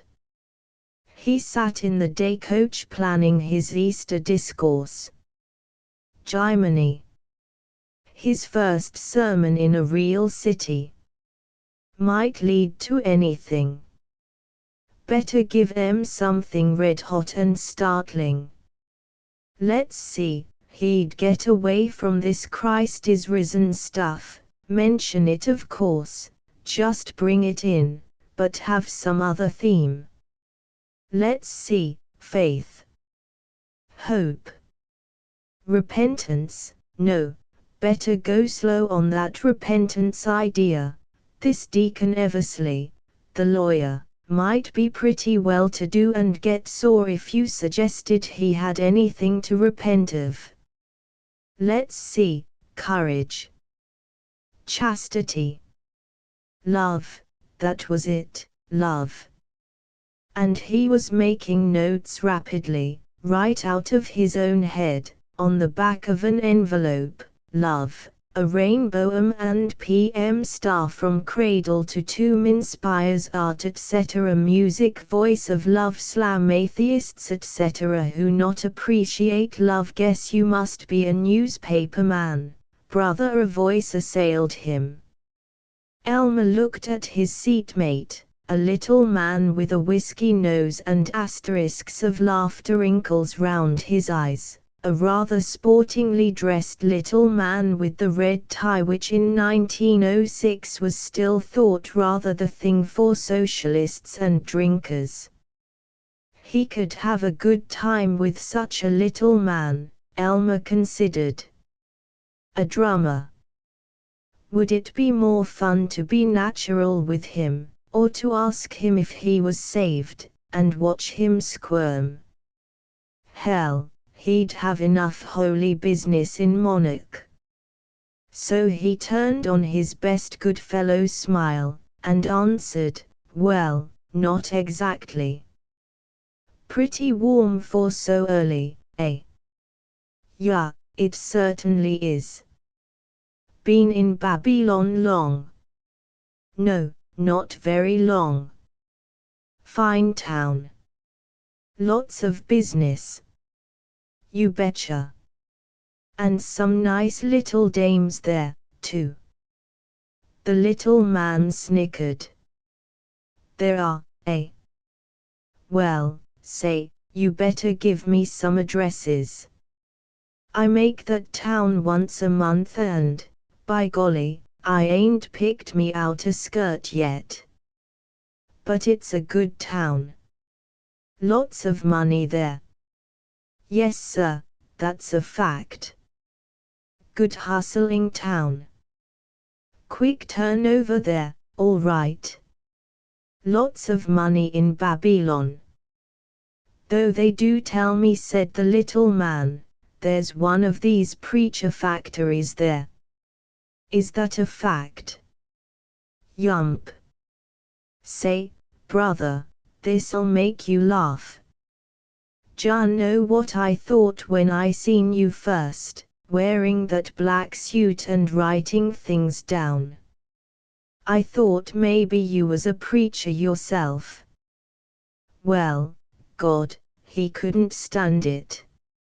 Having to be so righteous every Sunday at Schoenheim, Deacon Baines everlastingly asking these fool questions about predestination or some doggone thing. Sir Nly had a vacation coming. And a sport like this fellow, he'd look down on you if you said you were a preacher. The train was noisy. If any neighboring cock crowed 3 times, Elmer did not hear it as he rumbled, well, for the love of Mike. Though, in his most austere manner, this black suit happens to be mourning for one very dear to me. Oh, say, brother, now you gotta excuse me. I'm always shooting my mouth off. Oh, that's all right. Well, let's shake, and I'll know you don't hold it against me. You bet. From the little man came an odor of whiskey which stirred Elmer powerfully. So long since he'd had a drink. Nothing for 2 months except a few nips of hard cider which Lulu had dutifully stolen for him from her father's cask. Well, what is your line, brother," said the little man. "I'm in the shoe game." "Well, that's a fine game." "Yes, sir, people do have to have shoes, no matter if they're hard up or not." "My name's Ad Locust, Jesus, think of it, the folks named me Adney, can you beat that? Ain't that one hell of a name for a fellow that likes to get out with the boys and have a good time?" "But you can just call me Ad. I'm traveling for the Pequot Farm Implement Company." "Great organization. Great bunch." "Yes, sir, they're great folks to work for, and hit it up, say. The sales manager can drink more good liquor than any fellow that's working for him, and, believe me, there's some of us that ain't so slow ourselves." "Yes, sir, this fool idea that a lot of these fly-by-night firms are hollering about now, that in the long run you don't get no more by drinking with the dealers, all damn foolishness. They say this fellow Ford that makes these automobiles talks that way. Well, you mark my words, by 1910 he'll be out of business, that's what'll happen to him, you mark my words." "Yes, sir, they're a great concern, the Pequot bunch. Matter of fact, we're holding a sales conference in Monarch next week." "Is that a fact?" "Yes, sir, by golly, that's what we're doing. You know, read papers about how to get money out of a machinery dealer when he ain't got any money. Hell of a lot of attention most of us boys'll pay to that junk. We're going to have a good time and get in a little good earnest drinking, and you bet the sales manager will be right there with us." "Say, brother, I didn't quite catch the name." "Elmer Gantry is my name." "Mighty glad to meet you." "Mighty glad to know you, Elmer." "Say, Elmer, I've got some of the best bourbon you or anybody else ever laid your face to right here in my hip pocket. I suppose you being in a highbrow business like the shoe business, you'd just about faint if I was to offer you a little something to cure that cough." "I guess I would, all right, yes sir, I'd just about faint." "Well, you're a pretty big fellow, and you ought to try to control yourself." "I'll do my best, Ad, if you'll hold my hand." "You betcha I will." Ad brought out from his permanently sagging pocket a pint of Green River, and they drank together, reverently. "Say, j'ever hear the toast about the sailor?" inquired Elmer. He felt very happy, at home with the loved ones after long and desolate wanderings. "Dunno's I ever did." "Shoot. Here's to the lass in every port, and here's to the port wine in every lass, but those tall thoughts don't matter, sport, for God's sake, waiter, fill my glass." The little man wriggled. "Well, sir, I never did hear that one." "Say, that's a knockout." "By golly, that certainly is a knockout." "Say, Elm, whatcha doing in Monarch? Wantcha meet some of the boys?" "The Pequot conference don't really start till Monday, but some of us boys thought we'd kind of get together today and hold a little service of prayer and fasting before the rest of the galoots assemble. Like you to meet 'em. Best bunch of sports you ever saw, lemme tell you that. I'd like for you to meet 'em." and I'd like 'em to hear that toast. Here's to the port wine in every lass. That's pretty cute, all right. Whatcha doing in Monarch? Can't you come around to the Ishawanga Hotel and meet some of the boys when we get in?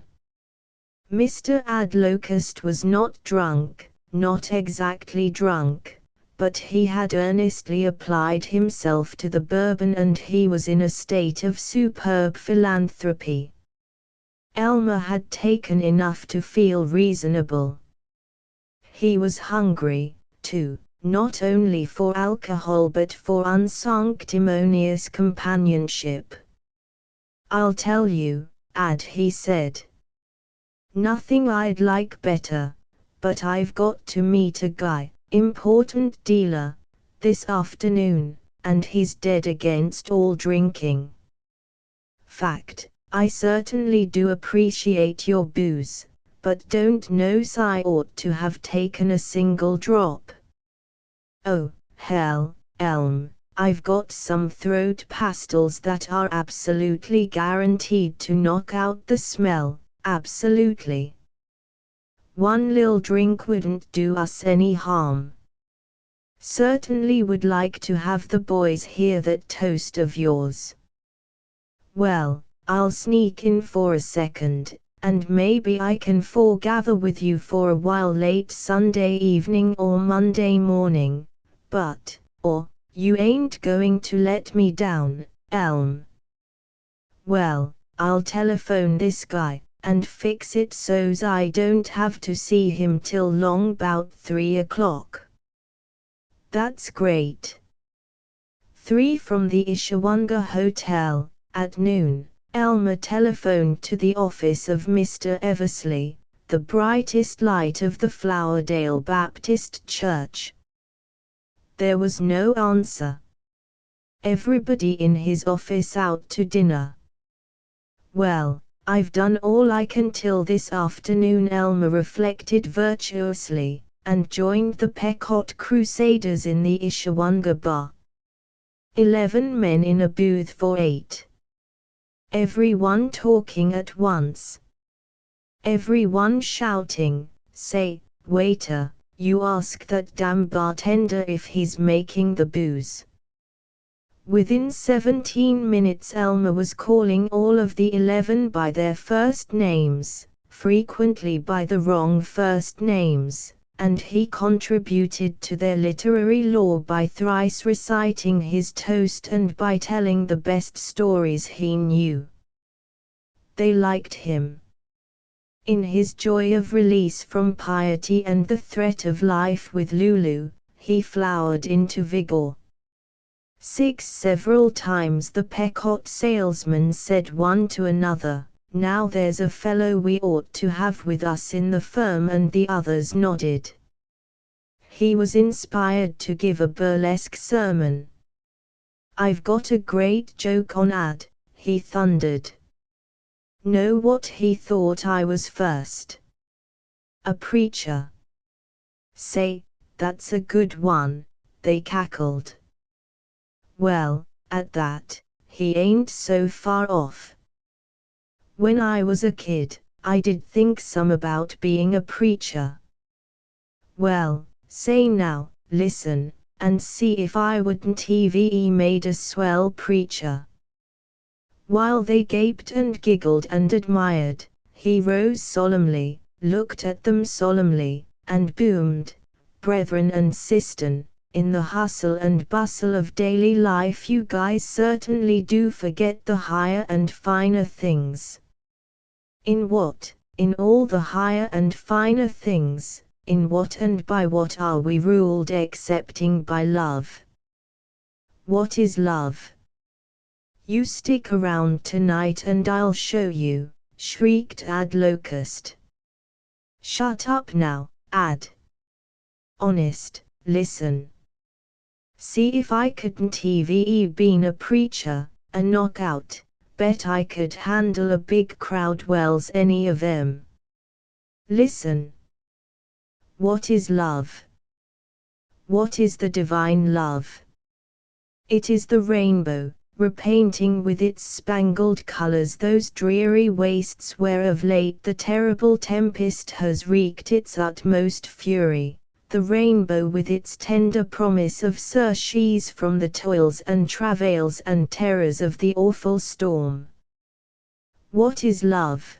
The divine love, I mean, not the carnal but the divine love, as exemplified in the Church.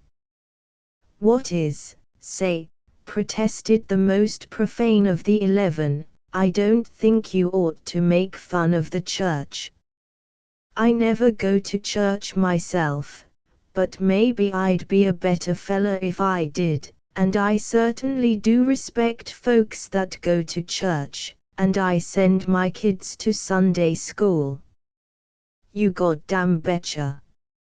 Hell, I ain't making fun of the Church, protested Elmer. Hell, he ain't making fun of the Church. Just kidding, the preachers asserted Ad Locust. Preachers are just ordinary guys like the rest of us. Sure, preachers can cuss and make love just like anybody else. I know. What they get away with, pretending to be different, said Elmer lugubriously, would make you gentlemen tired if you knew. Well, I don't think you had ought to make fun of the Church. Hell, he ain't making fun of the Church. Sure, I ain't making fun of the Church. But lemme finish my sermon. Sure, let him finish his sermon. Where was I? What is love? It is the evening and the morning star, those vast luminaries that as they ride the purple abysms of the vasty firmament vouchsafe in their golden splendor the promise of higher and better things that, well, say, you wise guys, would I make a great preacher or wouldn't I?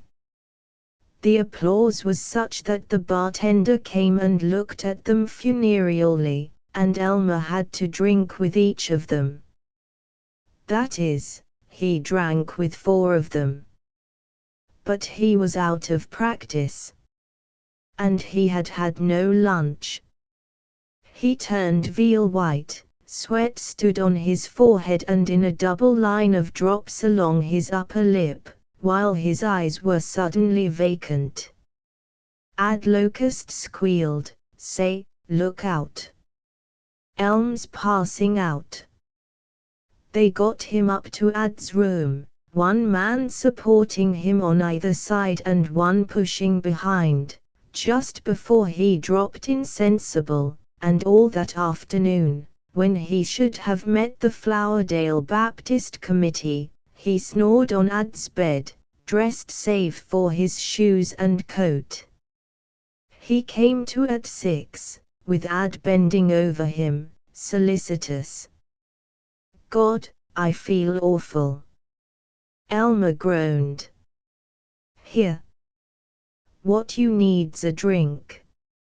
"Oh, Lord, I mustn't take any more," said Elmer, taking it.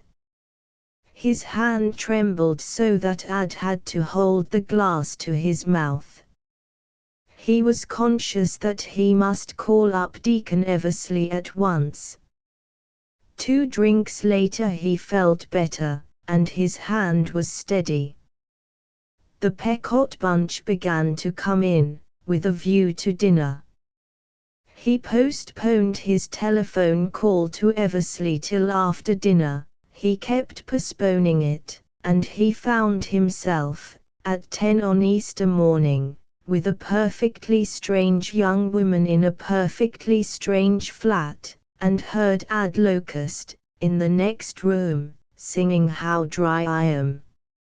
Elmer did a good deal of repenting and groaning before his first drink of the morning, after which he comforted himself, "Golly, I never will get to that church now. Well, I'll tell the committee I was taken sick. Hey, Ad. How'd we ever get here?" "Can we get any breakfast in this dump?" He had 2 bottles of beer, spoke graciously to the young lady in the kimono and red slippers, and felt himself altogether a fine fellow. With Ad and such of the 11 as were still alive, and a scattering of shrieking young ladies, he drove out to a dance hall on the lake, Easter Sunday afternoon, and they returned to Monarch for lobster and jocundity. But this ends it. Tomorrow morning I'll get busy and see Eversley and fix things up, Elmer vowed. For in that era long-distance telephoning was an uncommon event, but Eversley, deacon and lawyer, was a bustler. When the new preacher had not appeared by 6 on Saturday afternoon, Eversley telephoned to Babylon, waited while Dean Trisper was fetched to the Babylon Central, and spoke with considerable irritation about the absence of the ecclesiastical hired hand. "I'll send you Brother Hudkins, a very fine preacher, living here now, retired."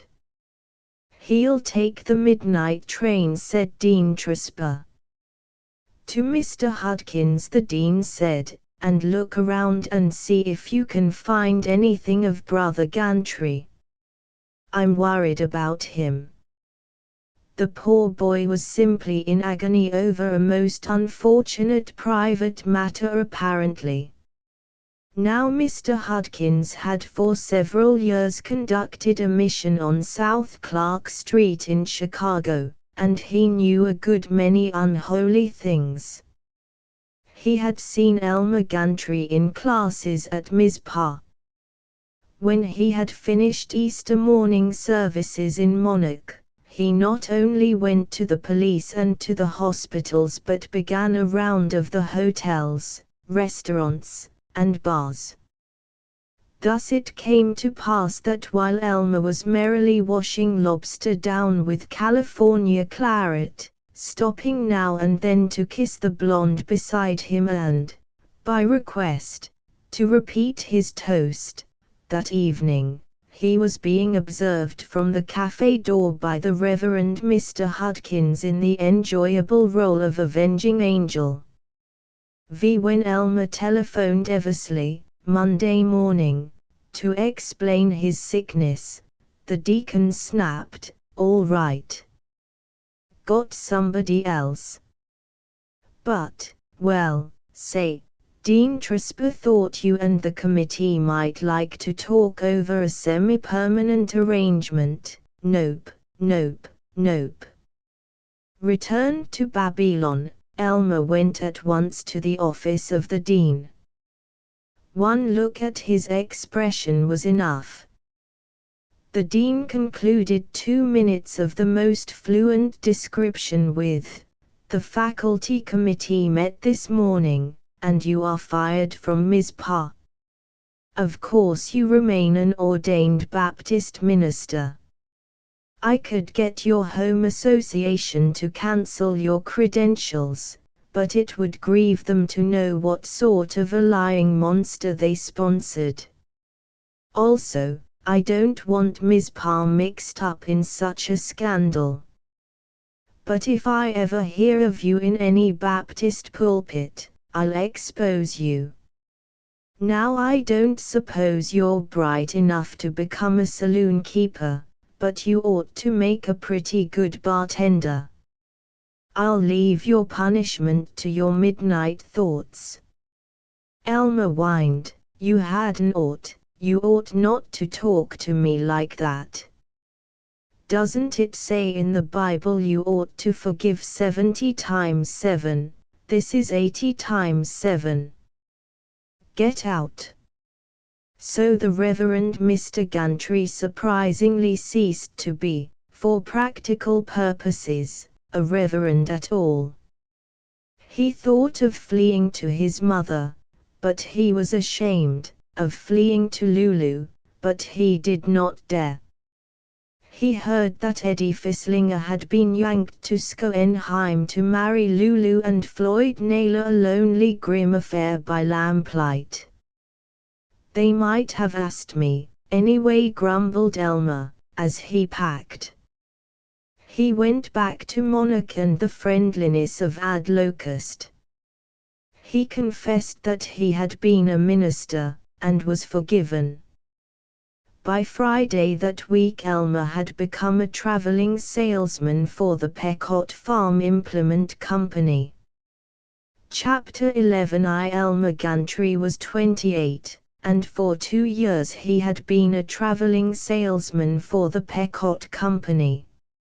Harrows and rakes and corn planters, red plows and gilt-striped green wagons, catalogues and order lists, offices glassed off from dim warehouses, shirt-sleeved dealers on high stools at high desks, the bar at the corner, stifling small hotels and lunchrooms, waiting for trains half the night in foul boxes of junction stations, where the brown slatted benches were an agony to his back, trains, trains, trains, trains and timetables, and joyous return to his headquarters in Denver, a drunk, a theater, and service in a big church.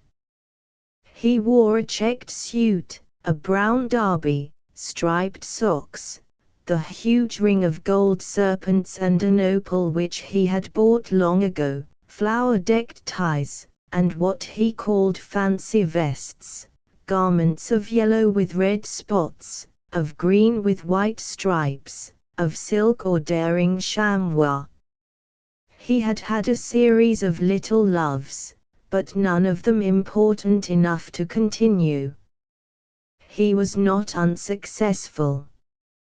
He was a good talker, a magnificent handshaker, his word could often be depended on, and he remembered most of the price lists and all of the new smutty stories. In the office at Denver he was popular with the boys. He had one infallible stunt, a burlesque sermon. It was known that he had studied to be a preacher but had courageously decided that it was no occupation for a real two-fisted guy, and that he had told the profs where they got off. A promising and commendable fellow, conceivably sales manager someday.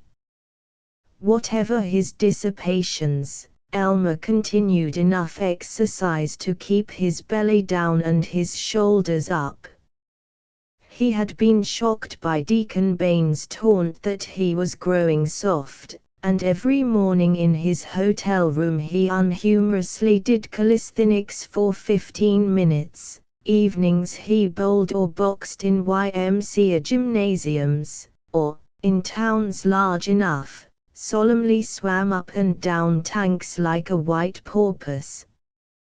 He felt lusty, and as strong as interwilling days. Yet Elmer was not altogether happy. He appreciated being free of faculty rules, free of the guilt which in seminary days had followed his sprees at Monarch, free of the incomprehensible debates of Harrison's and Frank Shallard, yet he missed leading the old hymns, and the sound of his own voice, the sense of his own power, as he held an audience by his sermon. Always on Sunday evenings, except when he had an engagement with a waitress or a chambermaid, he went to the evangelical church nearest his hotel. He enjoyed criticizing the sermon professionally. Golly, I could put it all over that poor boob. The straight gospel is all right, but if he'd only stuck in a couple literary allusions, and lambasted the saloon keepers more, he'd had 'em all het up. He sang so powerfully that despite a certain tobacco and whiskey odor the parsons always shook hands with extra warmth, and said they were glad to see you with us this evening, brother. When he encountered really successful churches, his devotion to the business became a definite longing to return to preaching. He ached to step up, push the minister out of his pulpit, and take charge, instead of sitting back there unnoticed and unadmired, as though he were an ordinary layman. These chumps would be astonished if they knew what I am, he reflected.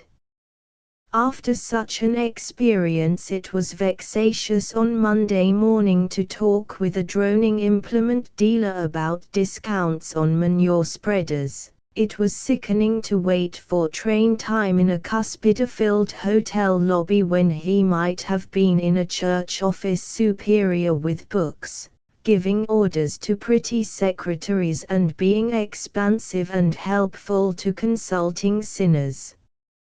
He was only partly solaced by being able to walk openly into a saloon and shout, "Straight rye, Bill."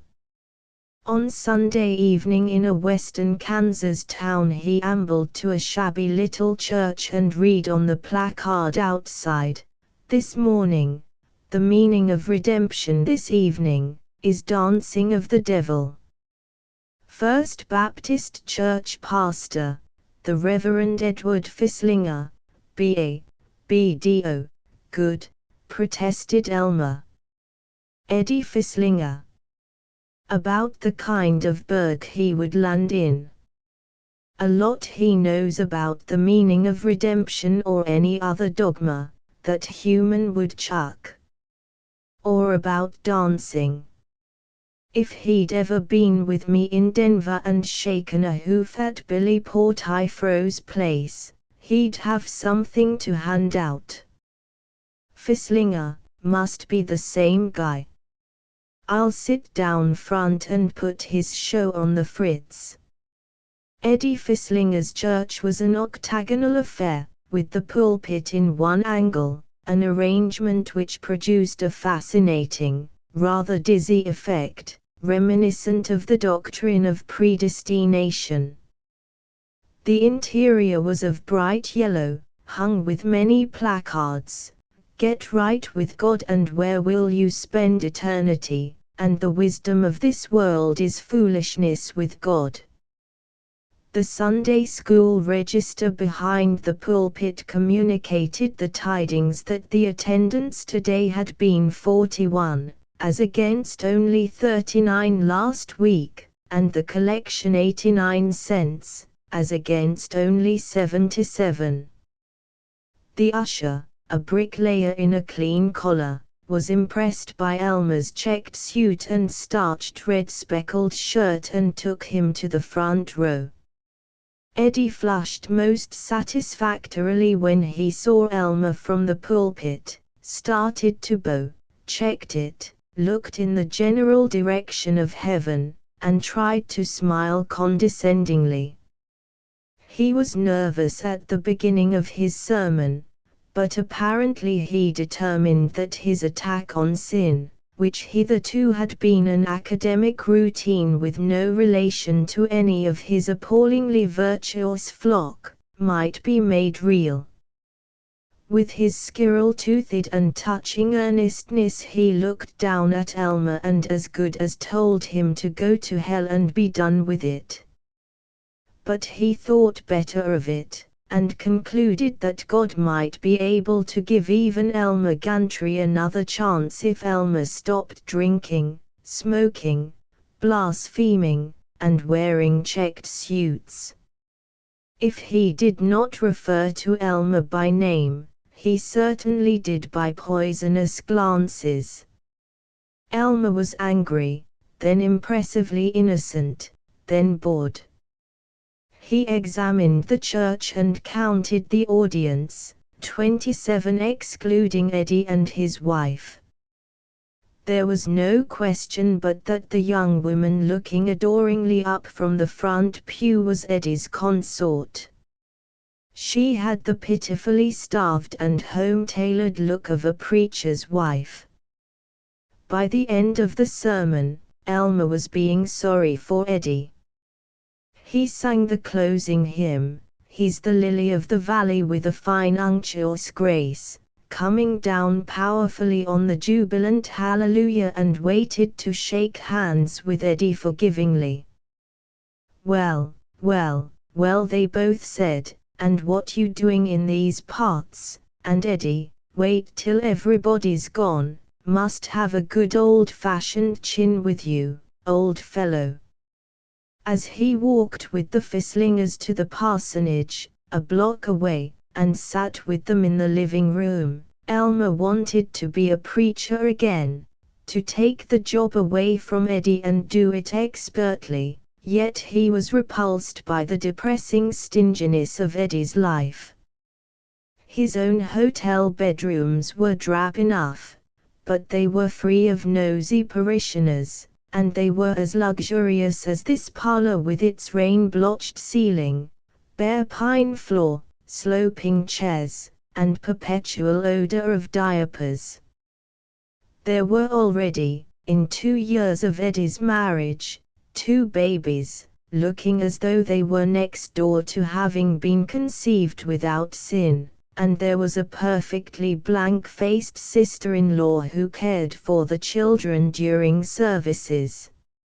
Elmer wanted to smoke, and for all his training in the eternal mysteries he could not decide whether it would be more interesting to annoy Eddie by smoking or to win him by refraining. He smoked, and wished he hadn't. Eddie noticed it, and his reedy wife noticed it, and the sister-in-law gaped at it, and they lay bought at pretending they hadn't. Elmer felt large and sophisticated and prosperous in their presence, like a city broker visiting a farmer cousin and wondering which of his tales of gilded towers would be simple enough for belief. Eddie gave him the news of Mizpah. Frank Shallard had a small church in a town called Catawba, the other end of the state of Winnimac from the seminary. There had been some difficulty over his ordination, for he had been shaky about even so clear and proven a fact as the virgin birth. But his father and Dean Tresper had vouched for him, and Frank had been ordained. Harrison's had a large church in a West Virginia mining town. Wallace Umstead, the physical instructor, was doing fine in the YMCA. Professor Bruno Zeklin was dead, poor fellow. "Wh ever became of Horace Carp?" asked Elmer. "Well, that's the strangest thing of all. Horace is gone into the Episcopal Church, like he always said he would." "Well, well, that a fact?"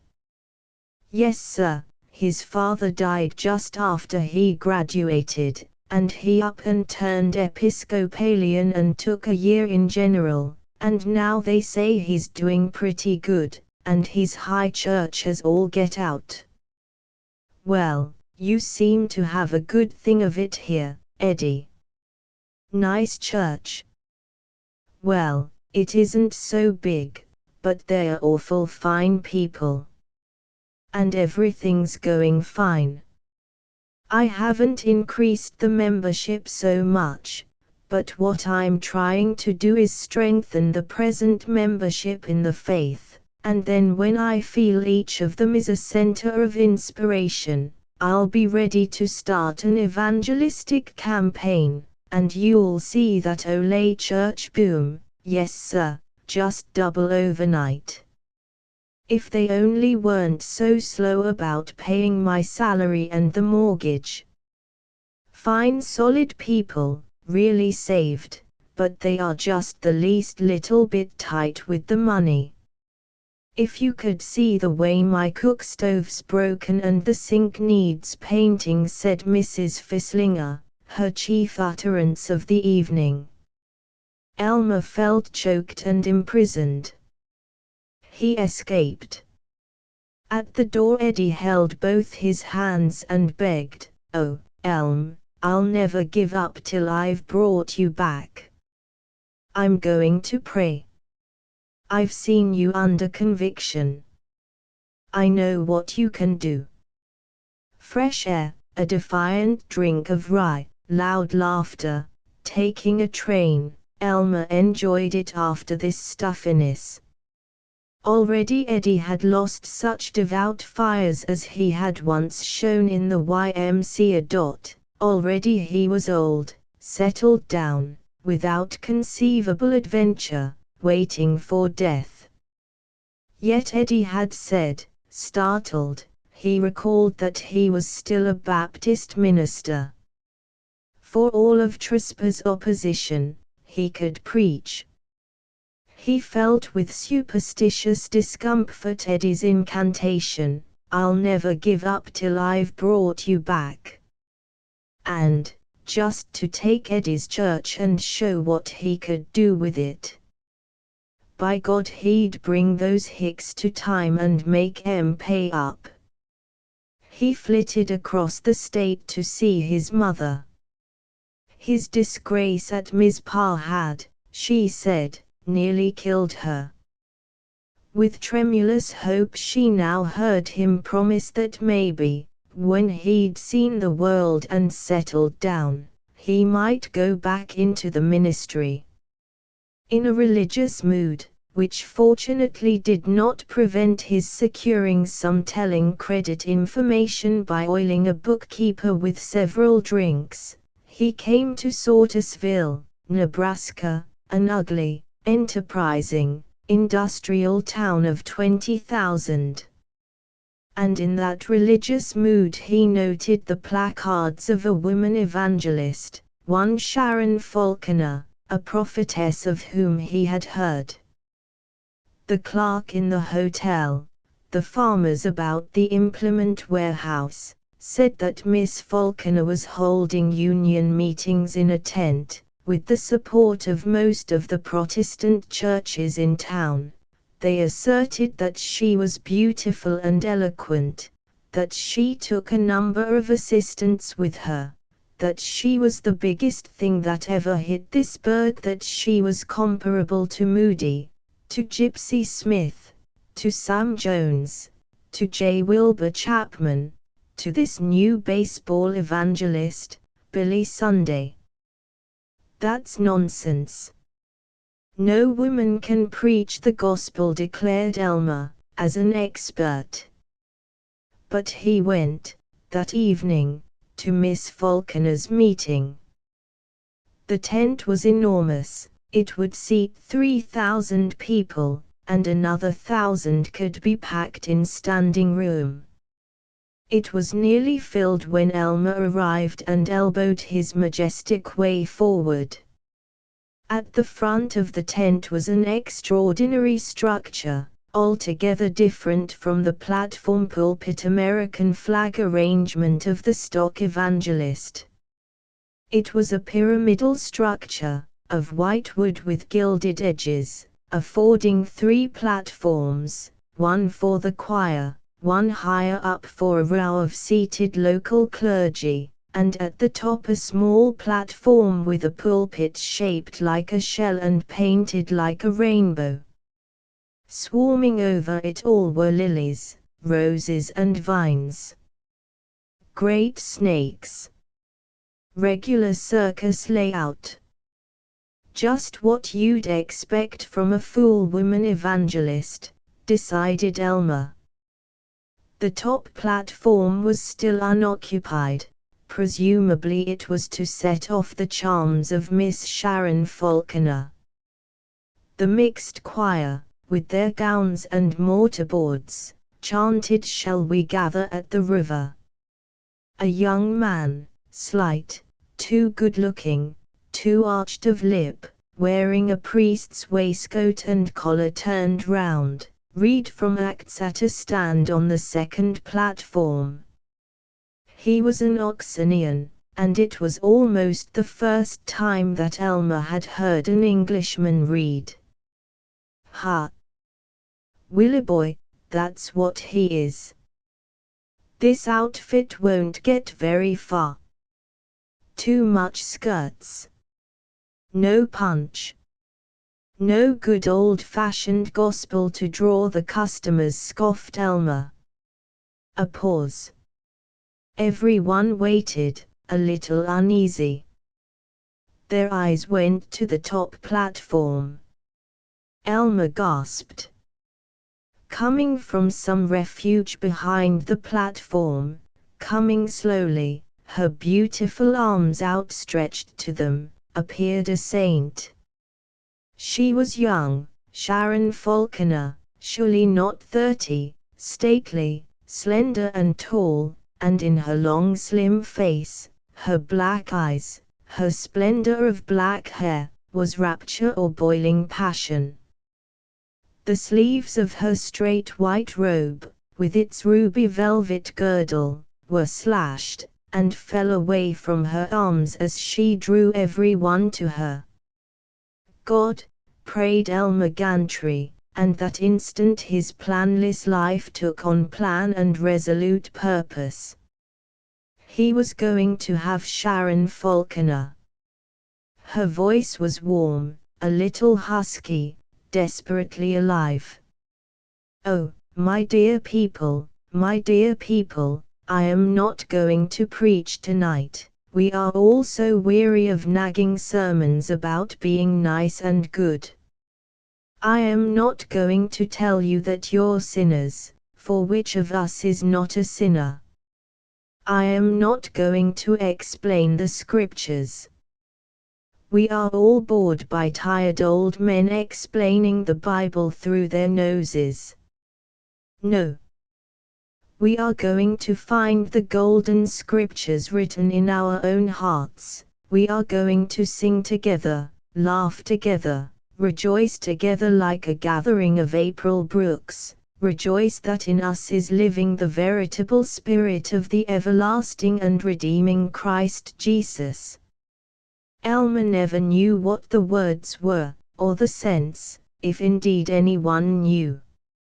It was all caressing music to him, and at the end, when she ran down curving flower-wreathed stairs to the lowest platform and held out her arms, pleading with them to find peace in salvation, he was roused to go forward with the converts, to kneel in the writhing row under the blessing of her extended hands. But he was lost in no mystical ecstasy. He was the critic, moved by the play but aware that he must get his copy into the newspaper. This is the outfit I've been looking for. Here's where I could go over great. I could beat that English preacher both ways from the ace. And Sharon, oh, the darling. She was coming along the line of converts and near converts, laying her shining hands on their heads. His shoulders quivered with consciousness of her nearness. When she reached him and invited him, in that thrilling voice, "Brother, won't you find happiness in Jesus?" he did not bow lower, like the others, he did not sob, but looked straight up at her jauntily, seeking to hold her eyes, while he crowed, "It's happiness just to have had your wondrous message, Sister Falconer." She glanced at him sharply, she turned blank, and instantly passed on. He felt slapped. "I'll show her yet." He stood aside as the crowd wavered out. He got into talk with the crisp young Englishman who had read the scripture lesson, Cecil Aylston, Sharon's first assistant. "Mighty pleased to be here tonight, brother," bumbled Elmer. "I happen to be a Baptist preacher myself." "Bountiful meeting. And you read the lesson most inspiringly." Cecil Aylston rapidly took in Elmer's checked suit, his fancy vest, and oh, really, Splendid. So good of you, I'm sure. If you will excuse me. Nor did it increase Elmer's affection to have Ayleston leave him for one of the humblest of the adherents, an old woman in a broken and flapping straw hat. Elmer disposed of Cecil Ayleston, to hell with him. There's a fellow we'll get rid of. A man like me, he gives me the icy mitt, and then he goes to the other extreme and slops all over some old dame that's probably saved already, that you, by golly, couldn't unsave with a carload of gin. That'll do you, my young friend. And you don't like my check suit, either. Well, I certainly do buy my clothes just to please you, all right. He waited, hoping for a chance at Sharon Falconer. And others were waiting. She waved her hand at all of them, waved her flaunting smile, rubbed her eyes, and begged, "Will you forgive me? I'm blind tired. I must rest." She vanished into the mysteries behind the gaudy gold and white pyramid. Even in her staggering weariness, her voice was not drab, it was filled with that twilight passion which had captured Elmer more than her beauty. Never did see a lady just like her, he reflected, as he plowed back to his hotel. Face kinda thin. Usually I like 'em plumper. And yet, golly, I could fall for her as I never have for anybody in my life. So this darn Englishman didn't like my clothes. Looked as if he thought they were too sporty. Well, he can stick 'em in his ear. Anybody got any objection to my clothes? The slumbering universe did not answer, and he was almost content. And at 8 next morning, Sortisville had an excellent clothing shop, conducted by Messrs. Erbson and Goldfarb, and at 8 Elmer was there, purchasing a chaste double-breasted brown suit and 3 rich but sober ties. By hounding Mr. Goldfarb he had the alterations done by 9:30, and at 10 he was grandly snooping about the revival tent. He should have gone on to the next town this morning. Sharon did not appear till 11, to lecture the personal workers, but meanwhile Elmer had thrust himself into acquaintanceship with Art Nichols, a gaunt Yankee, once a barber, who played the cornet and the French horn in the 3-piece orchestra which Sharon carried with her. "Yes, pretty good game, this is," droned Nichols. "Better 'en Barbarian and better 'en one-night stands. Oh, I'm a real trooper, too. Play characters in tent shows. I was out 3 seasons with Tom shows. This is easier. No street parades, and I guess probably we do a lot of good, saving souls and so on. Only these religious folks do seem to scrap amongst themselves more than the professionals. Where do you go from here?"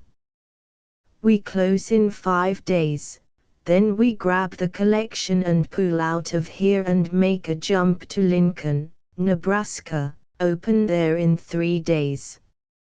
Regular troopers jump, too, don't even get a Pullman, leave here on the day coach at 11 p.m. and get into Lincoln at 1. Sunday night you leave, eh? That's funny. I'll be on that train. Going to Lincoln myself. Well, you can come hear us there. I always do. Jerusalem the Golden on the Cornet, first meeting. Knocks 'em cold. They say it's all this gab that gets 'em going and drags in the sinners, but don't you believe it, it's the music. Say, I can get more damn sinners weeping on a E-flat cornet than 9 gospel artists all shooting off their faces at once. I'll bet you can, Art.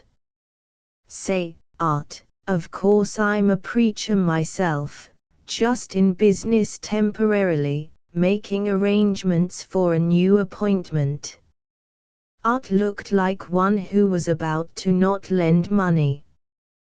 But I don't believe all this bull about never having a good time, and of course Paul said to take a little wine for your stomach's sake, and this town is dry, but I'm going to a wet one between now and Saturday, and if I were to have a pint of rye in my jeans, well, I'm awful fond of my stomach, like to do something for its sake. What kind of a fellow is this Englishman? Seems to be Miss Falconer's right-hand man. Oh, he's a pretty bright fellow, but he don't seem to get along with us boys. She like him. What does he call himself? Cecil Aylston, his name is. Oh, Sharon liked him first-rate for a while, but wouldn't wonder if she was tired of his highbrow stuff now, and the way he never gets chummy. Well, I got to go speak to Miss Falconer a second. Glad met you, Art. See you on the train Sunday evening. They had been talking at one of the dozen entrances of the gospel tent. Elmer had been watching Sharon Falconer as she came briskly into the tent. She was no high priestess now in Grecian robe, but a businesswoman, in straw hat, grey suit, white shirt waist, linen cuffs and collar. Only her blue bow and the jeweled cross on her watch fob distinguished her from the women in offices. But Elmer, collecting every detail of her as a miner scoops up nuggets, knew now that she was not flat-breasted, as in the loose robe she might have been.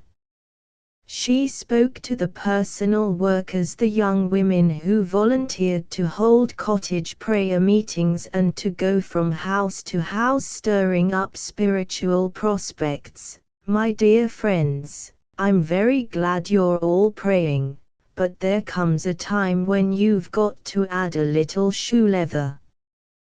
While you're longing for the kingdom, the devil does his longing nights, and daytimes he hustles around seeing people, talking to 'em. Are you ashamed to go right in and ask folks to come to Christ, to come to our meetings, anyway? I'm not at all pleased. Not at all, my dear young friends. My charts show that in the Southeast District only 1 house in 3 has been visited. This won't do. You've got to get over the idea that the service of the Lord is a nice game, like putting Easter lilies on the altar. Here there's only 5 days left, and you haven't yet waked up and got busy. And let's not have any silly nonsense about hesitating to hit people for money pledges, and hitting 'em hard. We can't pay rent for this lot, and pay for lights and transportation and the wages of all this big crew I carry, on hot air. Now you pretty girl there with the red hair, I wish I had such hair. What have you done? Sure enough done, this past week. In 10 minutes she had them all crying, all aching to dash out and bring in souls and dollars. She was leaving the tent when Elmer pounced on her, swaggering, his hand out. Sister Falconer, I want to congratulate you on your wonderful meetings. I'm a Baptist preacher, the Reverend Gantry. Yes, sharply. Where is your church? Why, just at present I haven't exactly got a church. She inspected his ruddiness, his glossiness, the odor of tobacco. Her brilliant eyes had played all over him, and she demanded, "What's the trouble this time? Booze or women?" "Why, that's absolutely untrue." "I'm surprised you should speak like that, Sister Falconer. I'm in perfectly good standing. It's just, I'm taking a little time off to engage in business, in order to understand the workings of the lay mind, before going on with my ministry." That's splendid. Well, you have my blessing, brother. Now if you will excuse me, I must go and meet the committee. She tossed him an unsmiling smile and raced away. He felt soggy, lumbering, unspeakably stupid, but he swore, "Damn you, I'll catch you when you aren't all wrapped up in business and your own darn fool self-importance, and then I'll make you wake up, my girl." Too, he had to do 9 days' work, to visit 9 towns, in 5 days, but he was back in Sortisville on Sunday evening and he was on the 11 o'clock train for Lincoln, in the new brown suit. His fancy for Sharon Falconer had grown into a trembling passion, the first authentic passion of his life. It was too late in the evening for a great farewell, but at least 100 of the brethren and sisters were at the station, singing "God be with you till we meet again" and shaking hands with Sharon Falconer. Elmer saw his cornet-wielding Yankee friend, Art Nichols, with the rest of the evangelistic crew, the aide, Cecil Aylston, the fat and sentimental tenor soloist, the girl pianist, the violinist, the children's evangelist, the director of personal work. That important assistant, the press agent, was in Lincoln making ready for the coming of the Lord. They looked like a sleepy theatrical troupe as they sat on their suitcases waiting for the train to come in, and like troopers, they were dismayingly different from their stage roles. The anemically pretty pianist, who for public use is dressed in sapphic silver robes, was now merely a small-town girl in wrinkled blue serge. The director of personal work, who had been nun-like in linen, was bold in black trimmed red, and more attentive to the amorous looks of the German violinist than to the farewell hymns. The Reverend Cecil Aylston gave orders to the hotel baggageman regarding their trunks more like a quartermaster sergeant than like an Oxonian mystic. Sharon herself was imperial in white, and the magnet for all of them. A fat Presbyterian pastor, with whiskers, buzzed about her, holding her arm with more than pious zeal. She smiled on him. To Elmer's rage, she smiled equally on the long thin disciples of Christ preacher. She shook hands fervently, and she was tender to each shout of "Praise God, sister." But her eyes were weary, and Elmer saw that when she turned from her worshippers, her mouth drooped. Young she seemed then, tired and defenseless. Poor kid, thought Elmer. The train flared and shrieked its way in, and the troop bustled with suitcases. "Goodbye, God bless you, God speed the work," shouted everyone save the congregational minister, who stood sulkily at the edge of the crowd explaining to a parishioner, and so she goes away with enough cash for herself, after 6 weeks' work, to have run our whole church for 2 years. Elmer ranged up beside his musical friend, Art Nichols, and as they humped up the steps of a day coach he muttered, "Art! Art! Got your stomach medicine here? Great! Say! Look! Fix it so you sit with Sharon. Then pretty soon go out for a smoke, she don't like smoking. You don't need to tell her what for. Go out so I can sit down and talk to her for a while. Important business. About a dandy new town for her evangelistic labors.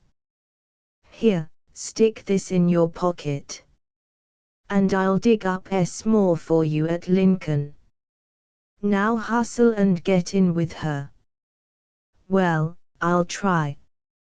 So, in the dark malodorous car, hot with late spring, filled with women whose corsets creaked to their doleful breathing, with farmers who snored in shirt sleeves, Elmer stood behind the seat in which a blur marked the shoulders of Art Nichols and a radiance showed the white presence of Sharon Falconer. To Elmer she seemed to kindle the universe. She was so precious, every inch of her. He had not known that a human being could be precious like this and magical. To be near her was ecstasy enough, almost enough. She was silent. He heard only Art Nichols twanging, "What do you think about us using some of these nigger songs, hand Emma Jolt," and her drowsy, "Oh, let's not talk about it tonight." Presently, from Art, "Guess I'll skip out on the platform and get a breath of air," and the sacred haunt beside her was free to the exalted Elmer. He slipped in, very nervous. She was slumped low in the seat, but she sat up, peered at him in the dimness, and said, with a grave courtesy which shut him out more than any rudeness, "I'm so sorry, but this place is taken." "Yes, I know, Sister Falconer. But the car's crowded, and I'll just sit down and rest myself while Brother Nichols is away, that is, if you'll let me. Don't know if you remember me. I met you at the tent in Sortisville. Reverend Gantry." "Oh," indifferently. Then, quickly, "Oh, yes, you're the Presbyterian preacher who was fired for drinking." "That's absolutely." He saw that she was watching him, and he realized that she was not being her saintly self nor her efficient self but a quite new, private, mocking self. Delightedly he went on, "Absolutely incorrect. I'm the Christian Scientist that was fired for kissing the choir leader on Saturday." "Oh, that was careless of you. So you're really human." "Me? Good heavens, yes. Too human. And you get tired of it." "Of what?" "Of being the great Miss Falconer, of not being able to go into a drugstore to buy a toothbrush without having the clerk holler, 'Praise God, we have some dandy 2-bit brushes, hallelujah.'" Sharon giggled. Tired, and his voice was lulling now, "of never daring to be tired, which same is what you are tonight, and of never having anybody to lean on. I suppose, my dear reverend brother, that this is a generous offer to let me lean on you. No, I wouldn't have the nerve. I'm scared to death of you.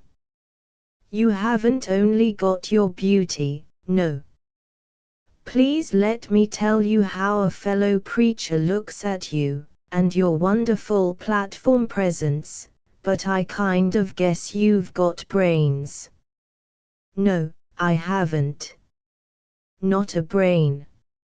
All emotion. That's the trouble with me. She sounded awake now, and friendly.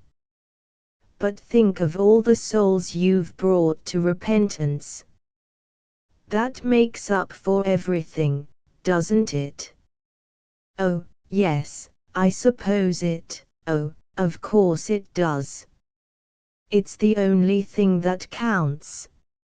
Only, tell me, what really did happen to you? Why did you get out of the church? Gravely, I was a senior in Mizpah Theological Seminary, but I had a church of my own. I fell for a girl.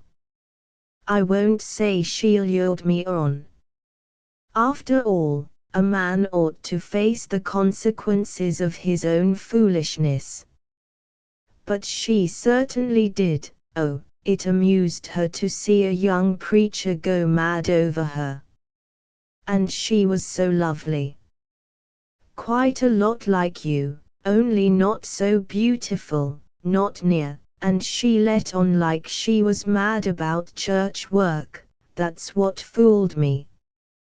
Well, make a long story short, we were engaged to be married, and I thought of nothing but her and our life together, doing the work of the Lord, when one evening I walked in and there she was in the arms of another fellow. It broke me up so that I tried, but I simply couldn't go on preaching, so I quit for a while. And I've done well in business. But now I'm ready to go back to the one job I've ever cared about.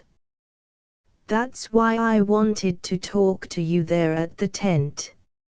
I needed your woman's sympathy as well as your experience, and you turned me down. Oh, I am so sorry. Her hand caressed his arm. Cecil Ayleston came up and looked at them with a lack of sanctity. When they reached Lincoln, he was holding her hand and saying, "You poor, dear, tired child, and, will you have breakfast with me? Where are you staying in Lincoln? Now see here, Brother Gantry, Elmer. Oh, don't be ridiculous. Just because I'm so fagged out that it's nice to play at being a human being, don't try to take advantage. Sharon Falconer, will you quit being a chump? I admire your genius, your wonderful work for God, but it's because you're too big to just be a professional gospel shouter every minute that I most admire you. You know mighty good and well that you like to be simple and even slangy for a while. And you're too sleepy just now to know whether you like me or not. That's why I want us to meet at breakfast, when the sleepiness is out of the wonderful eyes. It all sounds pretty honest except that last stuff. You've certainly used that before. Do you know, I like you. You're so completely brazen, so completely unscrupulous, and so beatifically ignorant. I've been with sanctimonious folks too much lately. And it's interesting to see that you honestly think you can captivate me. You funny thing. I'm staying at the Antlers Hotel in Lincoln. No use, by the way, you're trying to get a room near my suite, because I have practically the whole floor engaged, and I'll meet you at breakfast there at 9:30. 3. Though he did not sleep well, he was up early and at his toilet, he shaved, he touched up his bluff handsomeness with lilac water and talcum, he did his nails, sitting in athletic underwear, awaiting his new suit, sent down for pressing. The new purpose in a life recently so dispirited gave vitality to his bold eyes and spring to his thick muscles as he strode through the gold and marble lobby of the Antlers Hotel and awaited Sharon at the restaurant door. She came down fresh in white crash bordered with blue. As they met they laughed, admitting comradeship in folly. He took her arm gaily, led her through a flutter of waitresses excited over the coming of the celebrated Lady of God, and ordered competently. "I've got a great idea," said he. "I've got to beat it this afternoon, but I'll be back in Lincoln on Friday, and how'd it be if you billed me to address your meeting as a saved businessman? And I talked for half an hour or so on Friday evening about the good, hard, practical, dollars and cents value of Christ in commerce. Are you a good talker?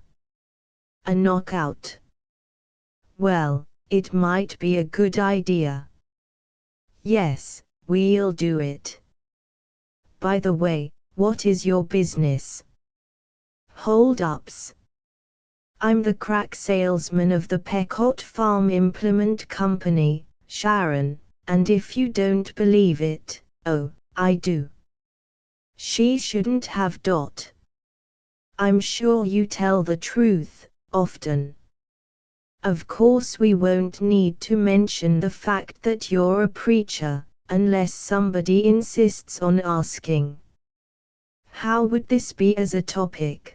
Getting the goods with a Gideon Bible. Say, that would be elegant.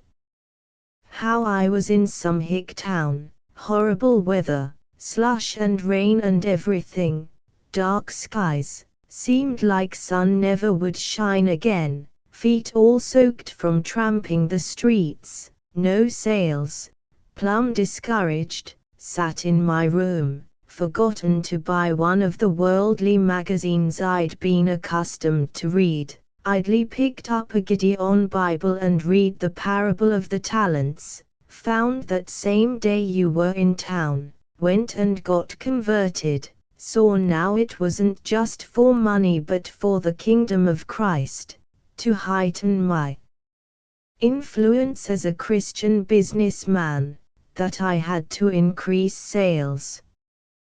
That bucked up my self-confidence so that I increased sales to beat the band. And how I owe everything to your inspired powers, so it's a privilege to be able to testify. And about how it isn't the weak skinny failure that's the fellow to get saved, but takes a really strong man to not be ashamed to surrender all for Jesus. Why, I think that's fine, Brother Elmer, I really do. And dwell a lot on being in your hotel room there. You took off your shoes and threw yourself down on the bed, feeling completely beaten, but you were so restless you got up and poked around the room and picked up the Gideon Bible. I'll feature it big. And you'll make it strong, Elmer. You won't let me down. Because I really will headline it in my announcements.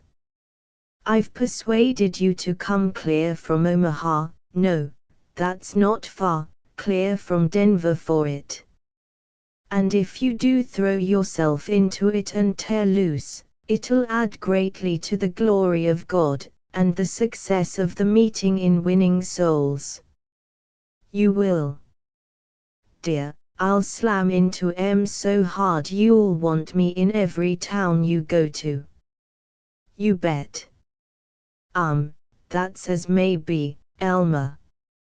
Here comes Cecil Aylston, you know, my assistant. He looks so cross. He is a dear, but he's so terribly highbrow and refined and everything, and he's always trying to nag me into being refined. But you'll love him. I will not. Anyway, I'll struggle against it. They laughed. The Reverend Cecil Ayleston, of the flaxen hair and the superior British complexion, glided to their table, looked at Elmer with a blankness more infuriating than a scowl, and sat down, observing, "I don't want to intrude, Miss Falconer, but you know the committee of clergy are awaiting you in the parlour." "Oh, dear," sighed Sharon. "Are they as terrible as usual here? Can't you go up and get the kneeling and praying done while I finish my scrambled eggs? Have you told them they've got to double the amount of the pledges before this week is over, or the souls in Lincoln can go right on being damned?" Cecil was indicating Elmer with an alarmed jerk of his head. "Oh, don't worry about Elmer. He's one of us, going to speak for us Friday, used to be a terribly famous preacher, but he's found a wider field in business, Reverend Ayleston, Reverend Gantry. Now run along, Cecil, and keep pious and busy. Any nice-looking young preachers in the committee, or are they all old stiffs?" Ayleston answered with a tight-lipped glare, and flowed away. "Dear Cecil, he is so useful to me, he's actually made me take to reading poetry and everything. If he just wouldn't be polite at breakfast time, I wouldn't mind facing the wild beasts of Ephesus, but I can't stand starch with my eggs. Now I must go up and join him. You'll have lunch with me." "I will not. My dear young man, this endeth my being silly for this week. From this moment on I'll be one of the anointed, and if you want me to like you, God help you if you come around looking pussycatty while I'm manhandling these stiff-necked brethren in Christ. I'll see you Friday, I'll have dinner with you, here, before the meeting. And I can depend on you." Good. For Cecil Ayleston was a good deal of a mystic, a good deal of a ritualist, a bit of a rogue, something of a scholar, frequently a drunkard, more frequently an ascetic, always a gentleman, and always an adventurer. He was 32 now. At Winchester and New College, he had been known for sprinting, snobbishness, and Greek versification. He had taken orders, served as a curate in a peculiarly muddy and ancient and unlighted church in the East End, and become fanatically Anglo-Catholic. While he was considering taking the 3 vows and entering a Church of England monastery, his vicar kicked him out, and no one was ever quite certain whether it was because of his Romish tendencies or the Navis daughter whom he had got with child.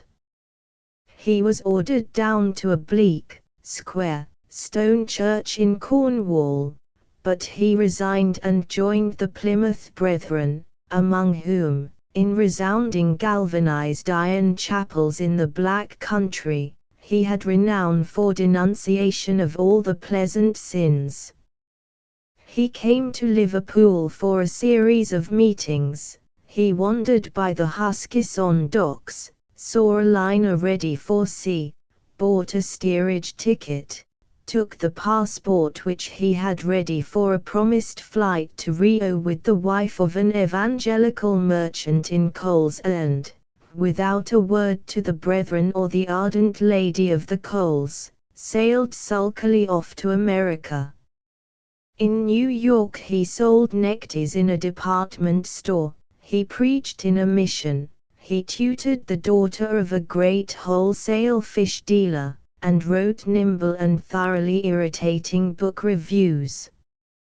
He left town 2 hours ahead of the fish dealer's eldest son, and turned up in Waco, Texas, teaching in a business college, in Winona, Minnesota, preaching in a Nazarene chapel, in Carmel, California, writing poetry and real estate brochures, and in Miles City, Montana, as the summer supply in a congregational pulpit. He was so quiet, so studious, here that the widow of a rancher picked him up and married him. She died. He lost the entire fortune in 2 days at Tijuana. He became extra pious after that and was converted from time to time by Billy Sunday, Gypsy Smith, Bida Wolf, and several other embarrassed evangelists, who did not expect a convert so early in the campaign and had made no plans to utilize him. It was in Ishpeming, Michigan, where he was conducting a shooting gallery while he sought by mail a mastership in Groton School, that he heard and was more than usually converted by Sharon Falconer. He fell in love with her, and with contemptuous steady resolution he told her so. At the moment she was without a permanent man-first assistant. She had just discharged a really useful loud-voiced United Brethren DD for hinting to delighted sons of Belial that his relations to her were at least brotherly. She took on the Reverend Cecil Aylston. He loved her, terrifyingly. He was so devoted to her that he dropped his drinking, his smoking, and a tendency to forgery which had recently been creeping on him. And he did wonders for her. She had been too emotional.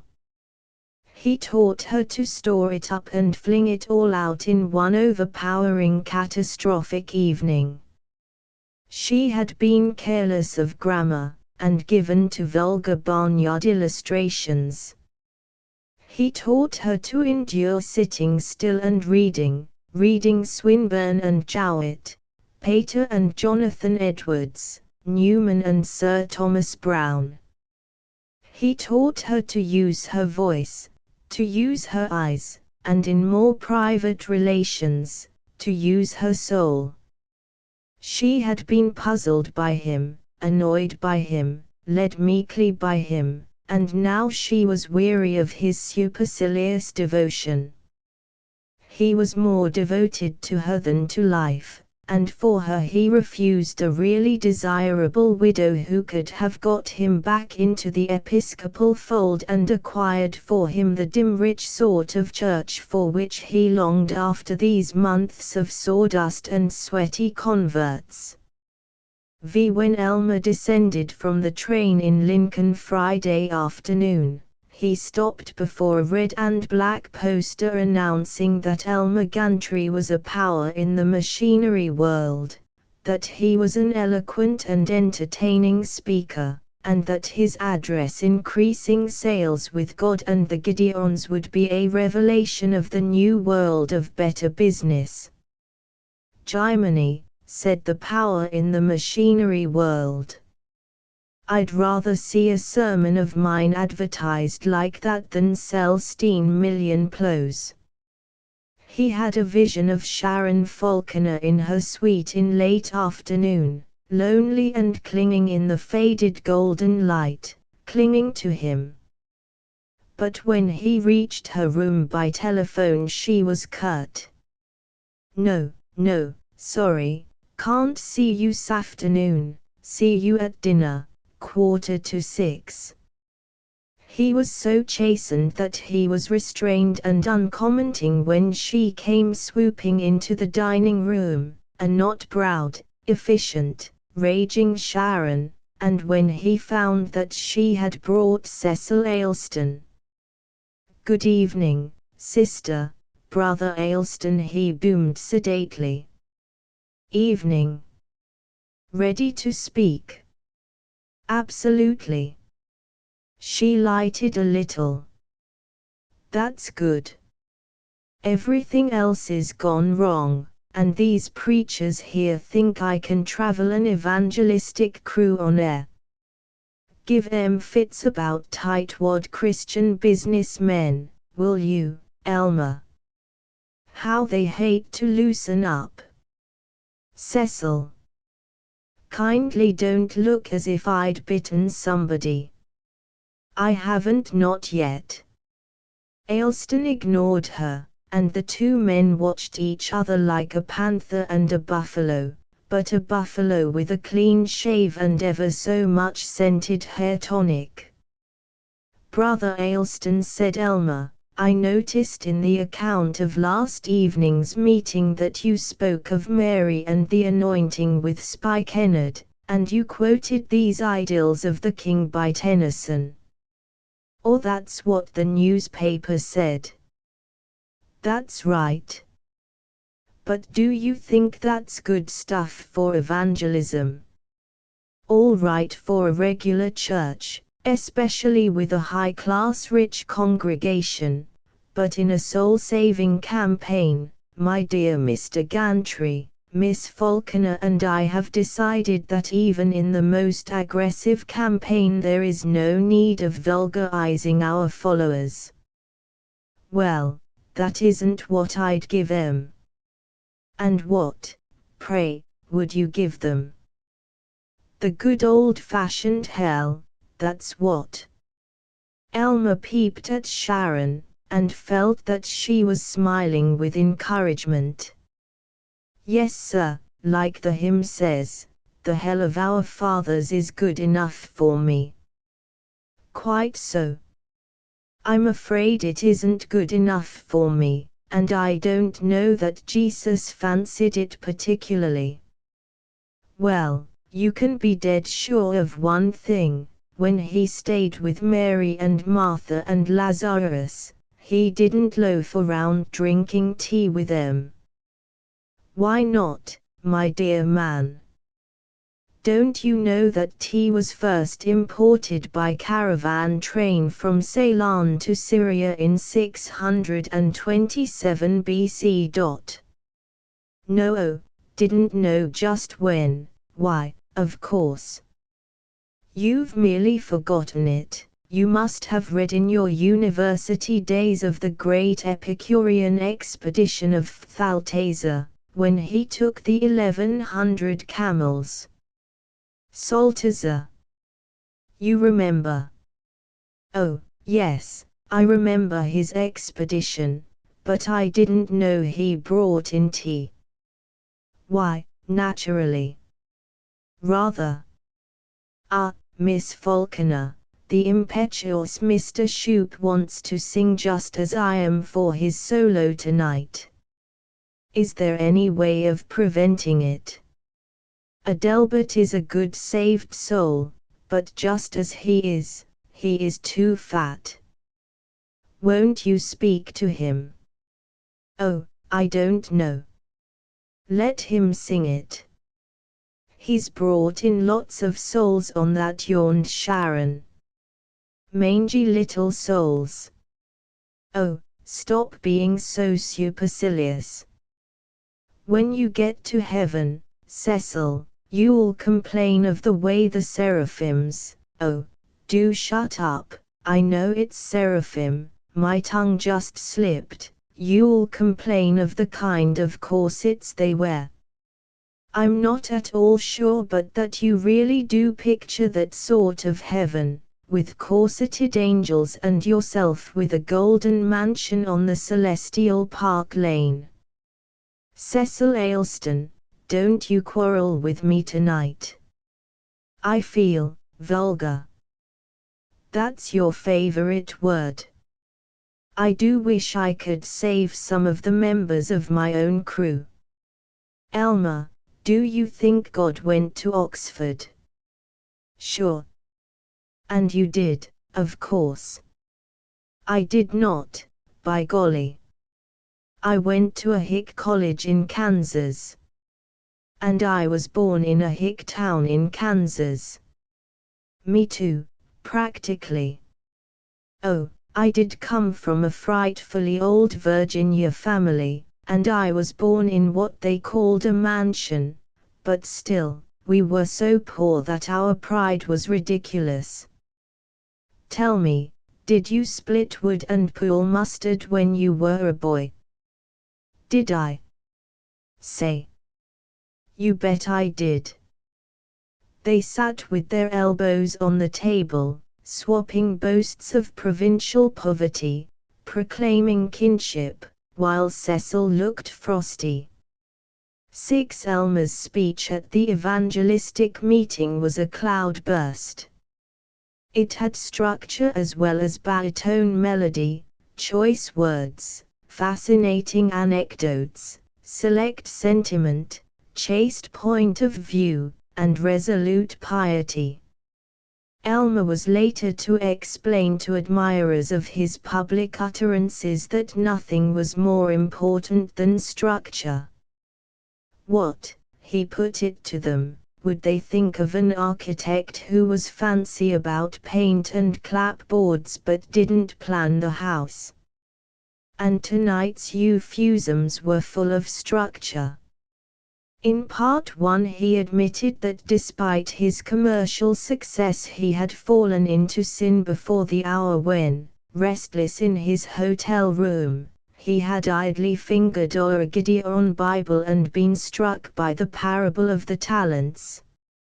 In part 2 he revealed by stimulating examples from his own experience the cash value of Christianity. He pointed out that merchants often preferred a dependable man to a known crook. Hitherto he had, perhaps, been a shade too realistic. He felt that Sharon would never take him on in place of Cecil Ayleston unless she perceived the poetry with which his soul was gushing. So in part 3 he explained that what made Christianity no mere dream and ideal, but a practical human solvent, was love. He spoke very nicely of love.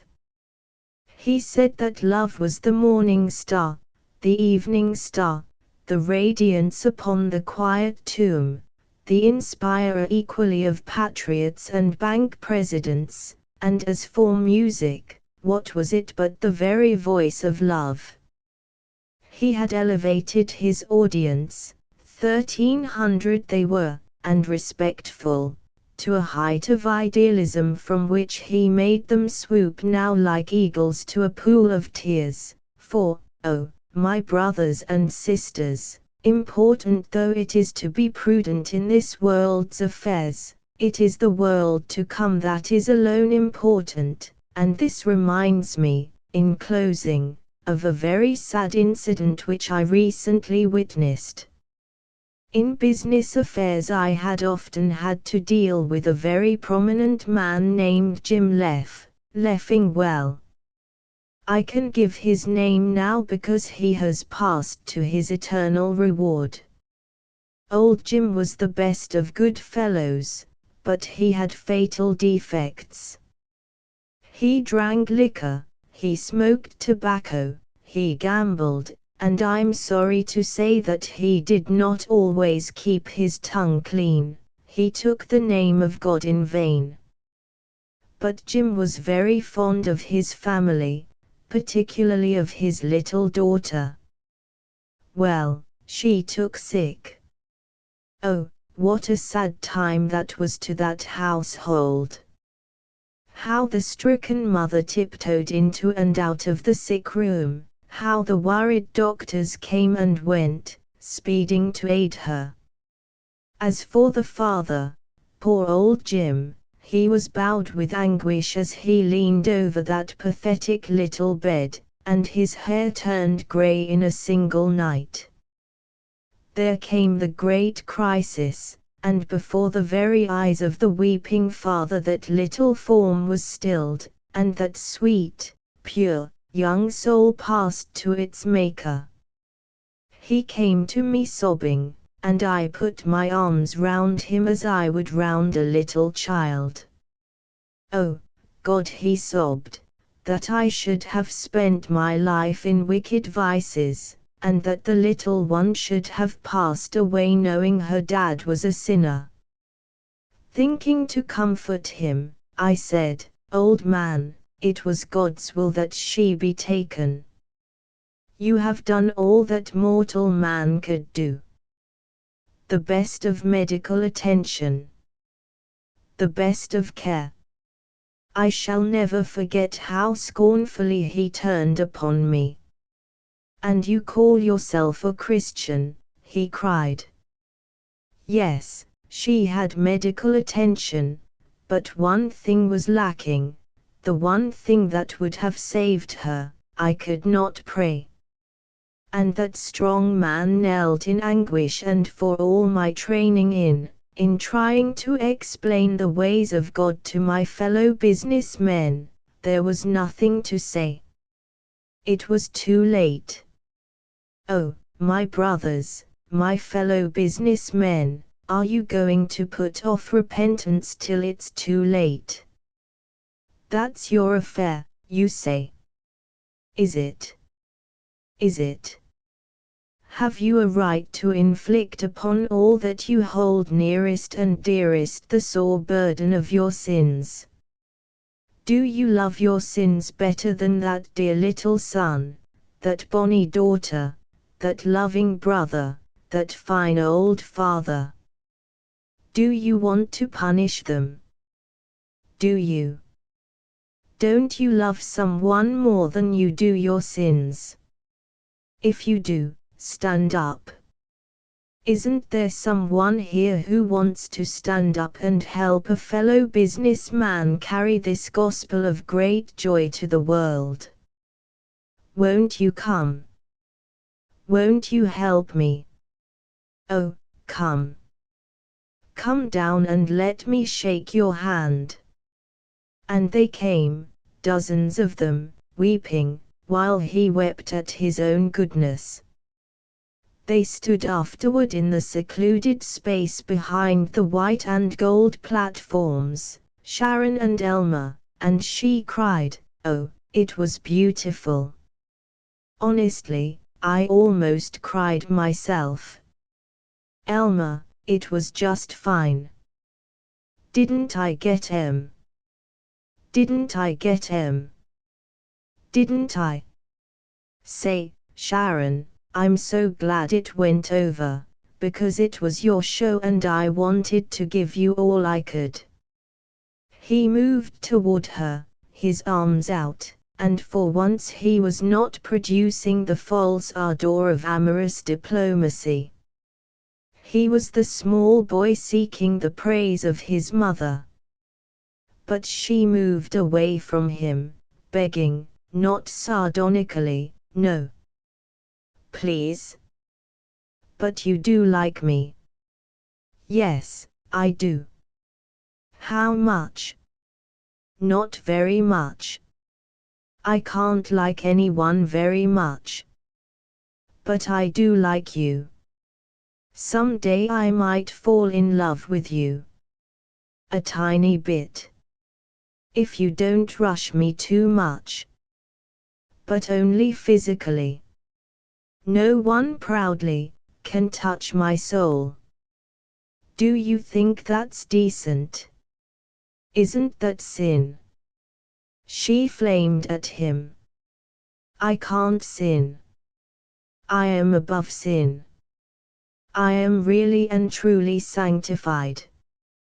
Whatever I may choose to do, though it might be sin in one unsanctified, with me God will turn it to His glory. I can kiss you like this."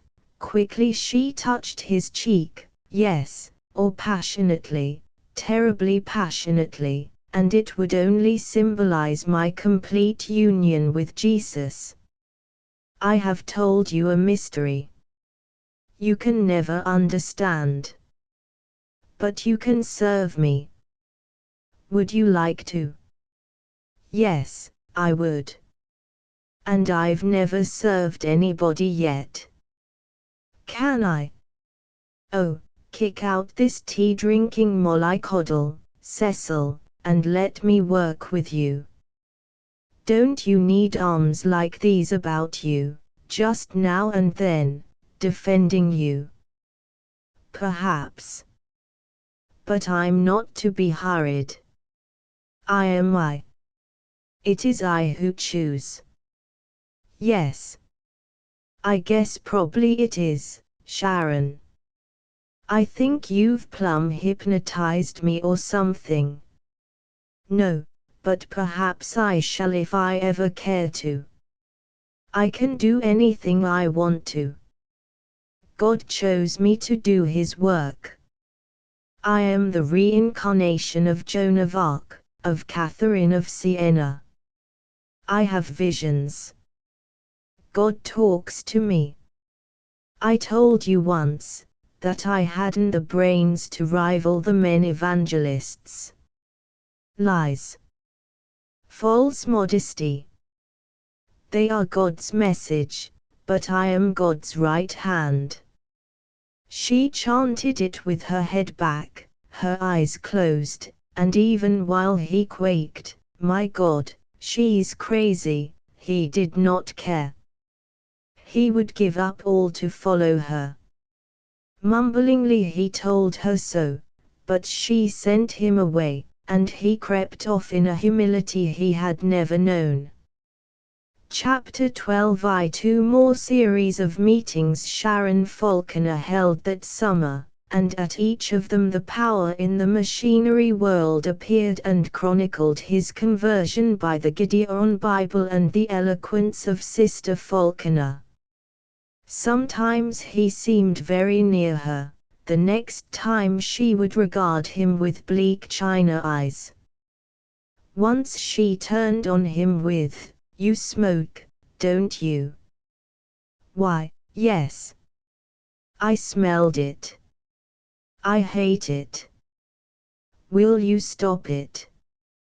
"Entirely." "And drinking?" "Yes. I will." And he did. It was an agony of restlessness and craving, but he never touched alcohol or tobacco again, and he really regretted that in evenings thus made vacuous he could not keep from an interest in waitresses.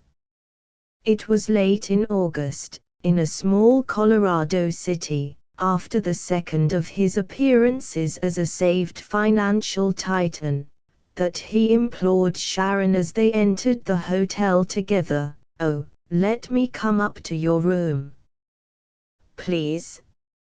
I never have a chance to just sit and talk to you." "Very well. Come in half an hour. Don't phone. Just come right up to Suite B."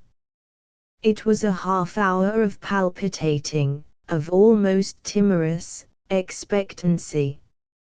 In every city where she held meetings Sharon was invited to stay at the home of one of the elect, but she always refused. She had a long-standard explanation that she could devote herself more fully to the prayer life if she had her own place, and day by day filled it more richly with the aura of spirituality. Elmer wondered whether it wasn't the aura of Cecil Ayleston for which she had her suite, but he tried to keep his aching imagination away from that. The half hour was over. He swayed upstairs to Suite B and knocked. A distant "come in." She was in the bedroom beyond. He inched into the stale hotel parlor, wallpaper with 2-foot roses, a table with an atrocious knobby gilt vase, 2 stiff chairs and a grudging settee ranged round the wall. The lilies which her disciples had sent her were decaying in boxes, in a wash bowl, in a heap in the corner. Round a china cuspid lay faint rose petals. He sat awkwardly on the edge of one of the chairs. He dared not venture beyond the dusty brocade curtains which separated the two rooms, but his fancy ventured fast enough. She threw open the curtains and stood there, a flame blasting the faded apartment. She had discarded her white robe for a dressing gown of scarlet with sleeves of cloth of gold, gold and scarlet, riotous black hair, long, pale, white face. She slipped over to the settee, and summoned him, "Come." He diffidently dropped his arm about her, and her head was on his shoulder. His arm drew tighter. "But, oh, don't make love to me," she sighed, not moving. "You'll know it all right when I want you to. Just be nice and comforting tonight." "But I can't always, I know." "Perhaps you won't always have to." "Perhaps." "Oh, what I need tonight is some salve for my vanity." Have I ever said that I was a reincarnated Joan of Arc? I really do half believe that sometimes. Of course it's just insanity. Actually I'm a very ignorant young woman with a lot of misdirected energy and some tiny idealism. I preach elegant sermons for 6 weeks, but if I stayed in a town 6 weeks and 1 day, I'd have to start the music box over again. I can talk my sermons beautifully, but Cecil wrote most of them for me, and the rest I cheerfully stole. Do you like Cecil? Oh, is a nice, jealous, big, fat man. She who that evening had been a disturbing organ note was lisping baby talk now. Damn it, Sharon, don't try to be a baby when I'm serious. Damn it, Elmer, don't say damn it. Oh, I hate the little vices, smoking, swearing, scandal, drinking just enough to be silly. I love the big ones, murder, lust, cruelty, ambition. And Cecil. Is he one of the big vices that you love? Oh, he's a dear boy. So sweet, the way he takes himself seriously. Yes, he must make love like an ice cream cone. You might be surprised. There. The poor man is just longing to have me say something mean about Cecil. I'll be obliging. He's done a lot for me. He really knows something. He isn't a splendid cast-iron statue of ignorance like you or me.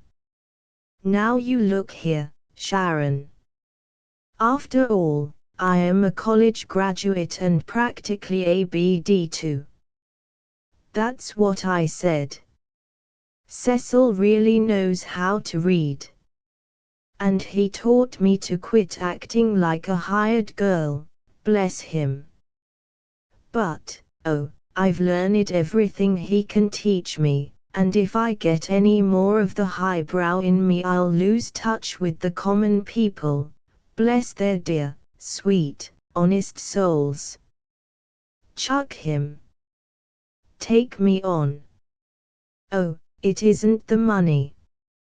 You must know that, dear. In 10 years, at 38, I can be sales manager of the Pequot, probably 10,000 a year, and maybe someday the president, at 30 thou. I'm not looking for a job. But, oh, I'm crazy about you. Except for my mother, you're the only person I've ever adored. I love you. Hear me. Damn it, yes, damn it, I said, I worship you.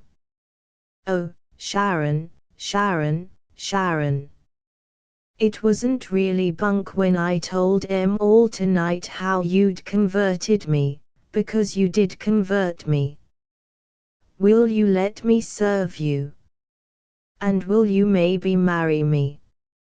No, I don't think I'll ever marry, exactly.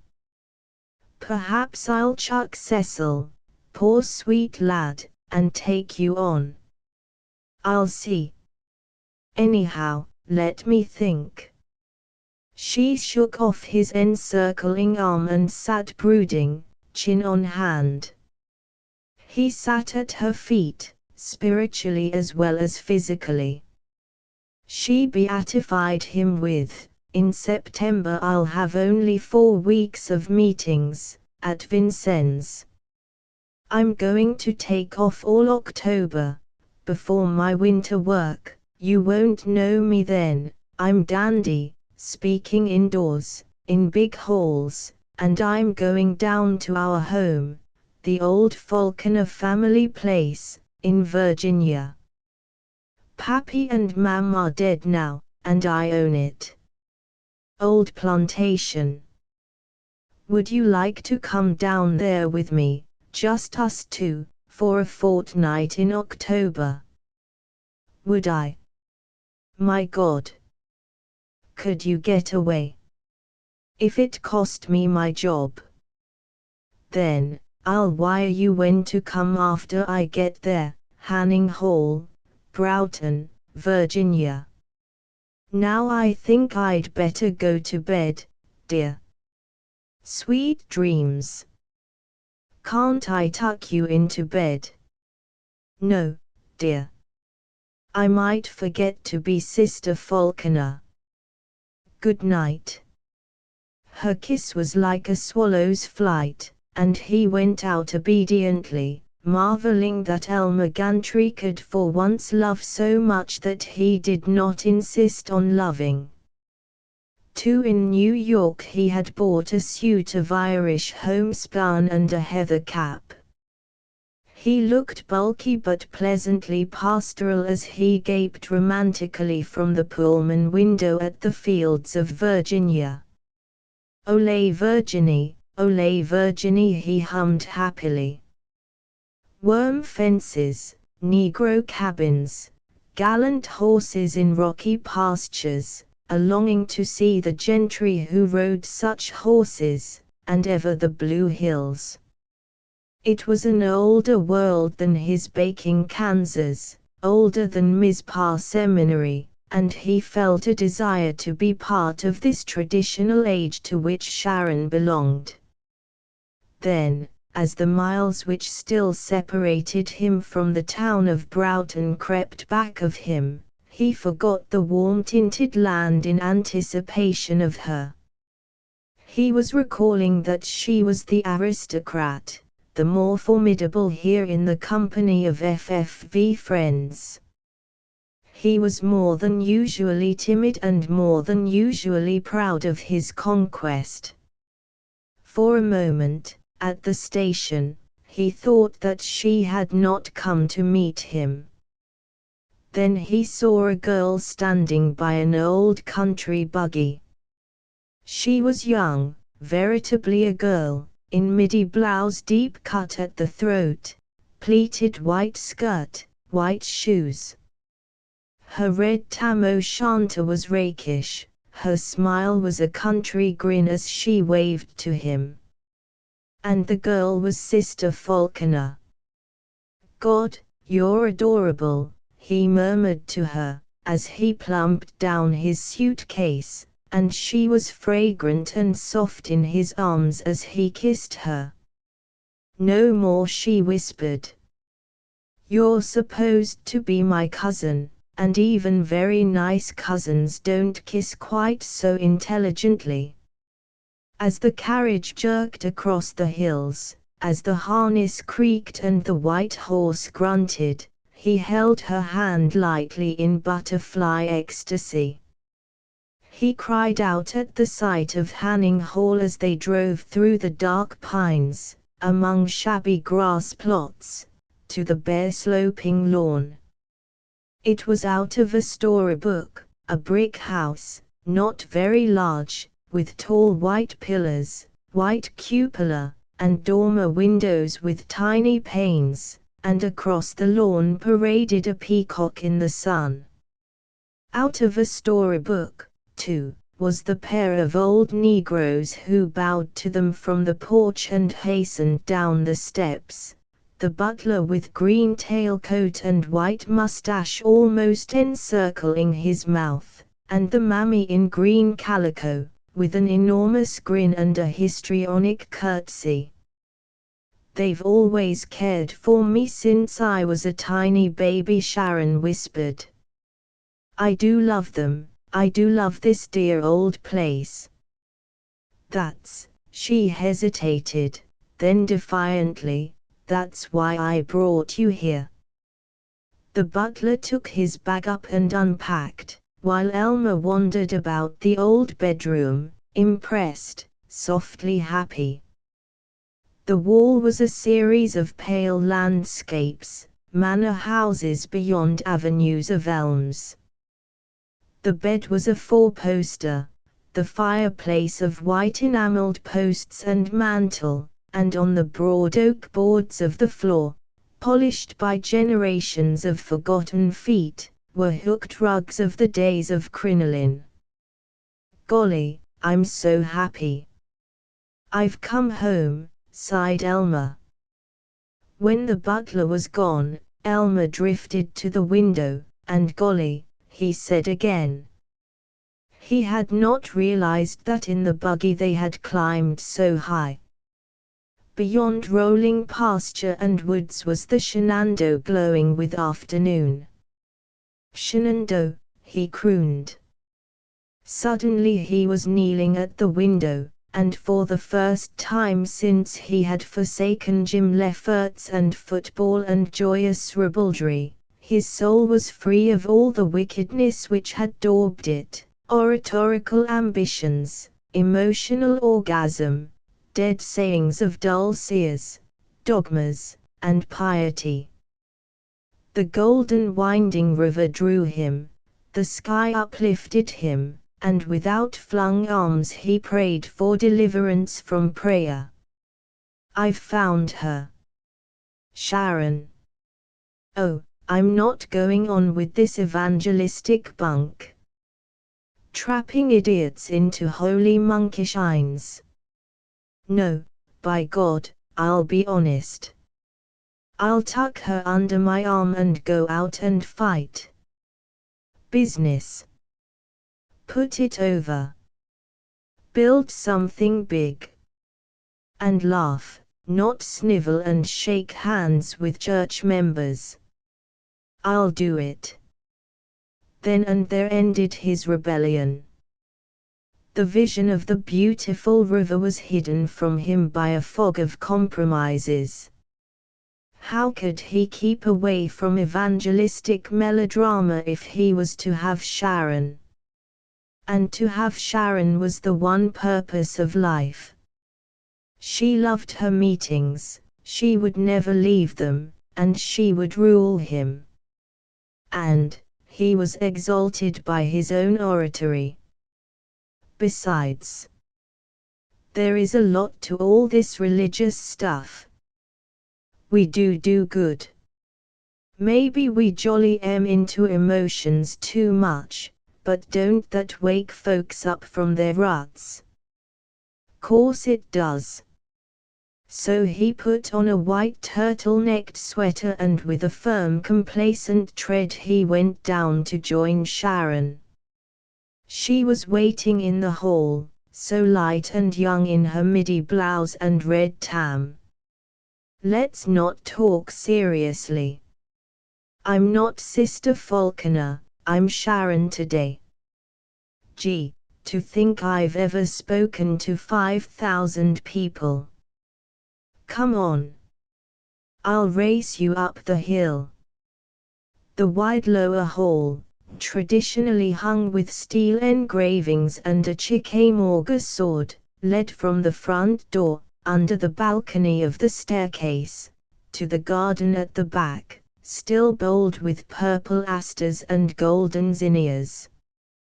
Through the hall she fled, through the garden, past the stone sundial, and over the long rough grass to the orchard on the sunny hill, no ceremonious Juno now but a nymph, and he followed, heavy, graceless, but pounding on inescapable, thinking less of her fleeting slenderness than of the fact that since he had stopped smoking his wind Sir Nly was a lot better, Sir Nly was. "You can run," she said, as she stopped, panting, by a walled garden with espalier pears. "You bet I can. And I'm a grand footballer, a bearcat at tackling, my young friend." He picked her up, while she kicked and grudgingly admired, "You're terribly strong." But the day of halcyon October sun was too serene even for his coltishness, and sedately they tramped up the hill, swinging their joined hands. Sedately they talked, ever so hard he tried to live up to the Falconer family, an old mansion, and darky mammies, of the world menacing perils of higher criticism, and the genius of Eo Excel as a composer of sacred but snappy melodies. 3. While he dressed, that is, while he put on the brown suit and a superior new tie, Elmer worried. This sure intimacy was too perfect. Something would interrupt it. Sharon had spoken vaguely of brothers, of high-nosed aunts and cousins, of a cloud of Falconer witnesses, and the house was large enough to secrete along its corridors a horde of relatives. Would he, at dinner, have to meet hostile relics who would stare at him and make him talk and put him down as a piece of Terwilling a provinciality? He could see the implications in their level faded eyes. He could see Sharon swayed by their scorn and delivered from such uncertain fascination as his lustiness and boldness had cast over her. "Damn," he said. "I'm just as good as they are." He came reluctantly downstairs to the shabby, endearing drawing room, with its whatnot of curios, a Chinese slipper, a stag carved of black walnut, a shell from Madagascar, with its jar of dried cattails, its escritoire and gate-legged table, and a friendly old couch before the white fireplace. The room, the whole spreading house, was full of whispers and creakings and dead suspicious eyes. There had been no whispers and no memories in the cottage at Paris, Kansas. Elmer stood wistful, a little beaten boy, his runaway hour with the daughter of the manor house ended, too worshipping to resent losing the one thing he wanted. Then she was at the door, extremely unevangelistic, pleasantly worldly in an evening frock of black satin and gold lace. He had not known people who wore evening frocks. She held out her hand gaily to him, but it was not gaily that he went to her, meekly, rather, resolved that he would not disgrace her before the suspicious family. They came hand in hand into the dining room and he saw that the table was set for two only. He almost giggled, thought maybe there'd be a lot of folks, but he was saved, and he did not bustle about her chair. He said grace, at length. Candles and mahogany, silver and old lace, roses and wedgwood, canvas back and the butler in bottle green. He sank into a stilled happiness as she told riotous stories of evangelism, of her tenor soloist, the plump Adelbert Shoup, who loved creme de cocoa, of the Swedish farmer's wife, who got her husband prayed out of the drinking, cursing, and snuff habits, then tried to get him prayed out of playing checkers, whereupon he went out and got marvelously pickled on raw alcohol. "I've never seen you so quiet before," she said. "You really can be nice." Happy. Terribly. The roof of the front porch had been turned into an outdoor terrace, and here, wrapped up against the cool evening, they had their coffee and peppermints in long deck chairs. They were above the treetops, and as their eyes widened in the darkness they could see the river by starlight. The hoot of a wandering owl, then the kind air, the whispering air, crept round them. "Oh, my God, it is so sweet, he sighed, as he fumbled for her hand and felt it slip confidently into his. Suddenly he was ruthless, tearing it all down. "Too darn sweet for me, I guess. Sharon, I'm a bum. I'm not so bad as a preacher, or I wouldn't be if I had the chance, but I'm no good. I have cut out the booze and tobacco, for you, I really have.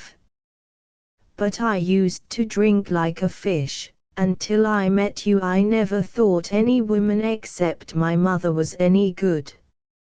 I'm just a second-rate traveling man. I came from Paris, Kansas, and I'm not even up to that hickberg, because they are hard-working and decent there, and I'm not even that. And you're not only a prophetess, which you sure are, the real big thing, but you're a falconer. Family. Old servants. This old house. Oh, it's no use. You're too big for me. Just because I do love you. Terribly. Because I can't lie to you." He had put away her slim hand, but it came creeping back over his, her fingers tracing the valleys between his knuckles, while she murmured, "You will be big. I'll make you. And perhaps I'm a prophetess, a little bit, but I'm also a good liar. You see I'm not a falconer. There ain't any. My name is Katie Jonas. I was born in Utica. My dad worked on a brickyard. I picked out the name Sharon Falconer while I was a stenographer. I never saw this house till 2 years ago. I never saw these old family servants till then. They worked for the folks that owned the place, and even they weren't falconers. They had the aristocratic name of Sprugg. Incidentally, this place isn't a quarter paid for. And yet I'm not a liar. I'm not. I am Sharon Falconer now. I've made her, by prayer and by having a right to be her. And you're going to stop being poor Elmer Gantry of Paris, Kansas. You're going to be the Reverend Dr. Gantry, the great captain of souls. Oh, I'm glad you don't come from anywhere in particular. Cecil Aylston, oh, I guess he does love me, but I always feel he's laughing at me. Hang him, he notices the infinitives I split and not the souls I save. But you, oh, you will serve me, won't you? Forever. And there was little said then. Even the agreement that she was to get rid of Cecil, to make Elmer her permanent assistant, was reached in a few casual accents. He was certain that the steely film of her dominance was withdrawn. Yet when they went in, she said gaily that they must be early abed, up early tomorrow, and that she would take £10 off him at tennis. When he whispered, "Where is your room, sweet?" she laughed with a chilling impersonality. "You'll never know, poor lamb." Elmer the bold, Elmer the enterprising, went clumping off to his room, and solemnly he undressed. Wistfully he stood by the window, his soul riding out on the darkness to incomprehensible destinations. He humped into bed and dropped toward sleep, too weary with fighting her resistance to lie thinking of possible tomorrows. He heard a tiny scratching noise. It seemed to him that it was the doorknob turning. He sat up, throbbing. The sound was frightened away, but began again, a faint grating, and the bottom of the door swished slowly on the carpet. The fan of pale light from the hall widened and, craning, he could see her, but only as a ghost, a white film. He held out his arms, desperately, and presently she stumbled against them. "No. Please." Hers was the voice of a sleepwalker. "I just came in to say good night and tuck you into bed." Such a bothered unhappy child. Into bed. "I'll kiss you good night and run." His head burrowed into the pillow. Her hand touched his cheek lightly, yet through her fingers, he believed, flowed a current which lulled him into slumber, a slumber momentary but deep with contentment. With effort he said, "You too, you need comforting, maybe you need bossing, when I get over being scared of you. No, I must take my loneliness alone. I'm different, whether it's cursed or blessed. But, lonely, yes, lonely." He was sharply awake as her fingers slipped up his cheek, across his temple, into his swart hair. "Your hair is so thick," she said drowsily. "Your heart beats so." "Dear Sharon," suddenly, clutching his arm, she cried, "come. It is the call." He was bewildered as he followed her, white in her nightgown trimmed at the throat with white fur, out of his room, down the hall, up a steep little stairway to her own apartments, the more bewildered to go from that genteel corridor, with its forget-me-not wallpaper and stiff engravings of Virginia Worthies, into a furnace of scarlet. Her bedroom was as insane as an oriental cozy corner of 1895, a couch high on carven ivory posts, covered with a mandarin coat, unlighted brass lamps in the likeness of mosques and pagodas, gilt papier-mâché on the walls, a wide dressing table with a score of cosmetics in odd Parisian bottles, tall candlesticks, the twisted and flowered candles lighted, and over everything a hint of incense. She opened a closet, tossed a robe to him, cried, "For the service of the altar," and vanished into a dressing room beyond. Diffidently, feeling rather like a fool, he put on the robe. It was of purple velvet embroidered with black symbols unknown to him, the collar heavy with gold thread. He was not quite sure what he was to do, and he waited obediently. She stood in the doorway, posing, while he gaped. She was so tall and her hands, at her sides, the backs up and the fingers arched, moved like lilies on the bosom of a stream. She was fantastic in a robe of deep crimson adorned with golden stars and crescents, swastikas and toe crosses. Her feet were in silver sandals, and round her hair was a tiara of silver moons set with steel points that flickered in the candlelight.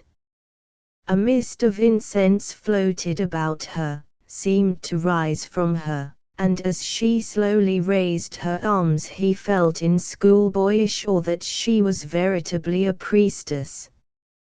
Her voice was under the spell of the sleepwalker once more as she sighed, "Come. It is the chapel." She marched to a door part hidden by the couch, and led him into a room. Now he was no longer part amorous, part inquisitive, but all uneasy. What hanky-panky of construction had been performed he never knew. Perhaps it was merely that the floor above this small room had been removed so that it stretched up 2 stories, but in any case there it was, a shrine bright as bedlam at the bottom but seeming to rise through darkness to the sky. The walls were hung with black velvet, there were no chairs, and the whole room focused on a wide altar. It was an altar of grotesque humor or of madness, draped with Chinese fabrics, crimson, apricot, emerald, gold. There were 2 stages of pink marble.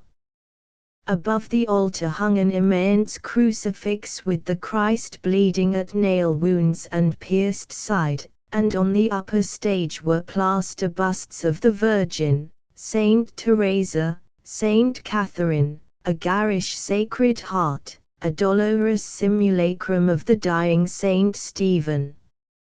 But crowded on the lower stage was a crazy rout of what Elmer called heathen idols, ape-headed gods, crocodile-headed gods, a god with 3 heads and a god with 6 arms, a jade and ivory Buddha, an alabaster naked Venus, and in the center of them all a beautiful, hideous, intimidating and alluring statuette of a silver goddess with a triple crown and a face as thin and long and passionate as that of Sharon Falconer. Before the altar was a long velvet cushion, very thick and soft. Here Sharon suddenly knelt, waving him to his knees, as she cried, "It is the hour.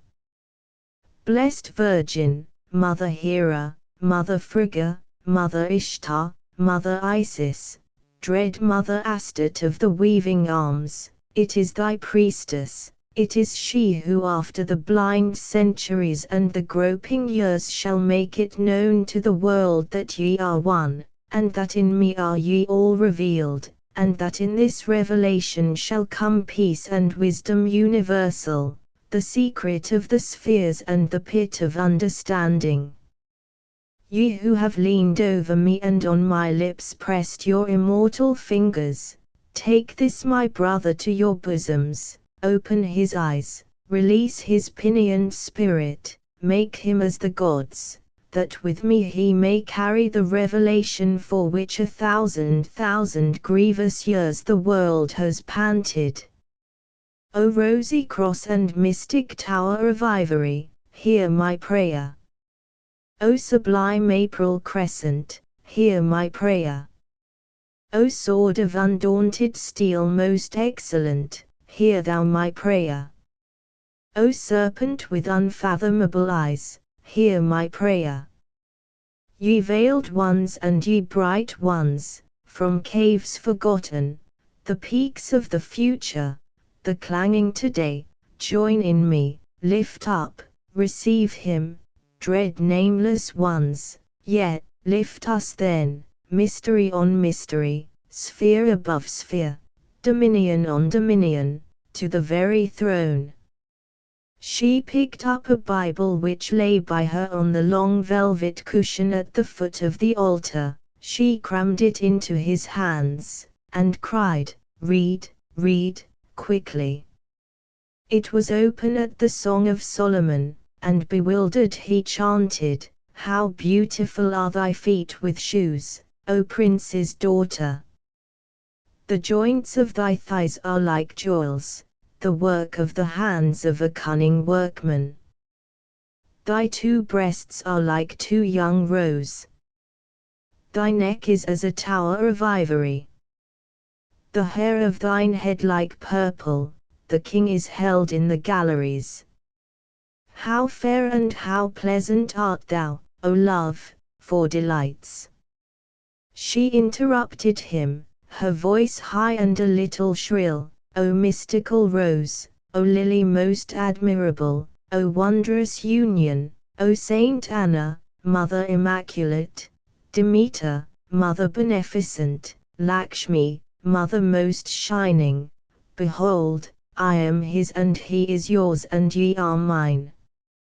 As he read on, his voice rose like a triumphant priest's. "I said, I will go up to the palm tree, I will take hold of the boughs thereof." That verse he never finished, for she swayed sideways as she knelt before the altar, and sank into his arms, her lips parted. For they sat on the hilltop, looking down on noon in the valley, sleepily talking till he roused with, "Why won't you marry me?" "No. Not for years, anyway.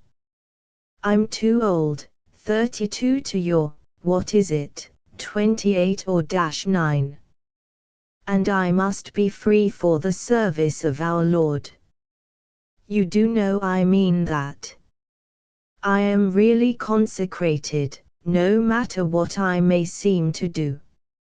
"Sweet, of course I do." "Oh, yes. But not marry. It's good at times to be just human, but mostly I have to live like a saint. Besides, I do think men converts come in better if they know I'm not married. Damn it, listen. Do you love me a little?" "Yes. A little. Oh, I'm as fond of you as I can be of anyone except Katie Jonas. Dear child." She dropped her head on his shoulder, casually now, in the bee-thrumming orchard aisle, and his arm tightened. That evening they sang gospel hymns together, to the edification of the old family servants, who began to call him Doctor. Chapter 13. Not till December did Sharon Falconer take Elmer on as assistant. When she discharged Cecil Ayleston, he said, in a small cold voice, "This is the last time, my dear prophet and peddler, that I shall ever try to be decent." But it is known that for several months he tried to conduct a rescue mission in Buffalo, and if he was examined for insanity, it was because he was seen to sit for hours staring. He was killed in a gambling den in Juarez, and when she heard of it Sharon was very sorry. She spoke of going to fetch his body, but she was too busy with holy work. Elmer joined her at the beginning of the meetings in Cedar Rapids, Iowa. He opened the meetings for her, made announcements, offered prayer, preached when she was too weary, and led the singing when Adelbert Shoup, the musical director, was indisposed. He developed a dozen sound sermons out of encyclopedias of exegesis, handbooks for evangelists, and manuals of sermon outlines. He had a powerful discourse, used in the for men-only service, on the strength and joy of complete chastity. He told how Jim Leffingwell saw the folly of pleasure at the deathbed of his daughter, and he had an uplifting address, suitable to all occasions, on love as the morning and the evening star. He helped Sharon where Cecil had held her back, or so she said. While she kept her vocabulary of poetic terms, Elmer encouraged her in just the soapbox denunciation of sin which had made Cecil shudder. Also he spoke of Cecil as Osric, which she found very funny indeed, and as Percy and Algernon. He urged her to tackle the biggest towns, the most polite or rowdy audiences, and to advertise herself not in the wet kitten high church phrases approved by Cecil but in a manner befitting a circus, an Elks convention, or a new Messiah. Under Elmer's urging she ventured for the first time into the larger cities. She descended on Minneapolis and, with the support only of such sects as the Full Gospel Assembly, the Nazarenes, the Church of God, and the Wesleyan Methodists, she risked her savings in hiring an armory and inserting 2-column 6-inch advertisements of herself. Minneapolis was quite as enlivened as smaller places by Sharon's voice and eyes, by her Grecian robes, by her gold and white pyramidal altar, and the profits were gratifying. Thereafter she sandwiched Indianapolis, Rochester, Atlanta, Seattle, the 2 Portlands, Pittsburgh, in between smaller cities. For 2 years life was a whirlwind to Elmer Gantry. It was so frantic that he could never remember which town was which. Everything was a blur of hot sermons, writhing converts, appeals for contributions, trains, denunciation of lazy personal workers, denunciations of Adelbert Shoup for getting drunk, firing of Adelbert Shoup, taking back of Adelbert Shoup when no other tenor so unctuously pious was to be found. Of one duty he was never weary, of standing around and being impressive and very male for the benefit of lady seekers. How tenderly he would take their hands and moan, "Won't you hear the dear Saviour's voice calling, sister," and all of them, spinsters with pathetic dried girlishness, misunderstood wives, held fast to his hand and were added to the carefully kept total of saved souls. Sharon saw to it that he dressed the part, double-breasted dark blue with a dashing tie in winter, and in summer white suits with white shoes. But however loudly the skirts rustled about him, so great was Sharon's intimidating charm that he was true to her. If he was a dervish figure those 2 years, she was a shooting star, inspired in her preaching, passionate with him, then a naughty child who laughed and refused to be serious even at the sermon hour, gallantly generous, then a tight-fisted virago squabbling over 10 cents for stamps. Always, in every high-colored mood, she was his religion and his reason for being. Too, when she attacked the larger towns and asked for the support of the richer churches, Sharon had to create several new methods in the trade of evangelism. The churches were suspicious of women evangelists. Women might do very well in visiting the sick, knitting for the heathen, and giving strawberry festivals, but they couldn't shout loud enough to scare the devil out of sinners. Indeed, all evangelists, men and women, were under attack. Sound churchmen here and there were asking whether there was any peculiar spiritual value in frightening people into groveling maniacs. They were publishing statistics which asserted that not 10% of the converts at emotional revival meetings remained church members. They were even so commercial as to inquire why a pastor with a salary of $2,000 a year, when he got it, should agonize over helping an evangelist to make $10,000, $40,000. All these doubters had to be answered. Elmer persuaded Sharon to discharge her former advance agent. He had been a minister and contributor to the religious press, till the unfortunate affair of the oil stock, and hire a real press agent, trained in newspaper work, circus advertising, and real estate promoting. It was Elmer and the press agent who worked up the new technique of risky but impressive defiance. Where the former advance man had begged the ministers and wealthy laymen of a town to which Sharon wanted to be invited to appreciate her spirituality, and had sat nervously about hotels, the new salesman of salvation was brusque.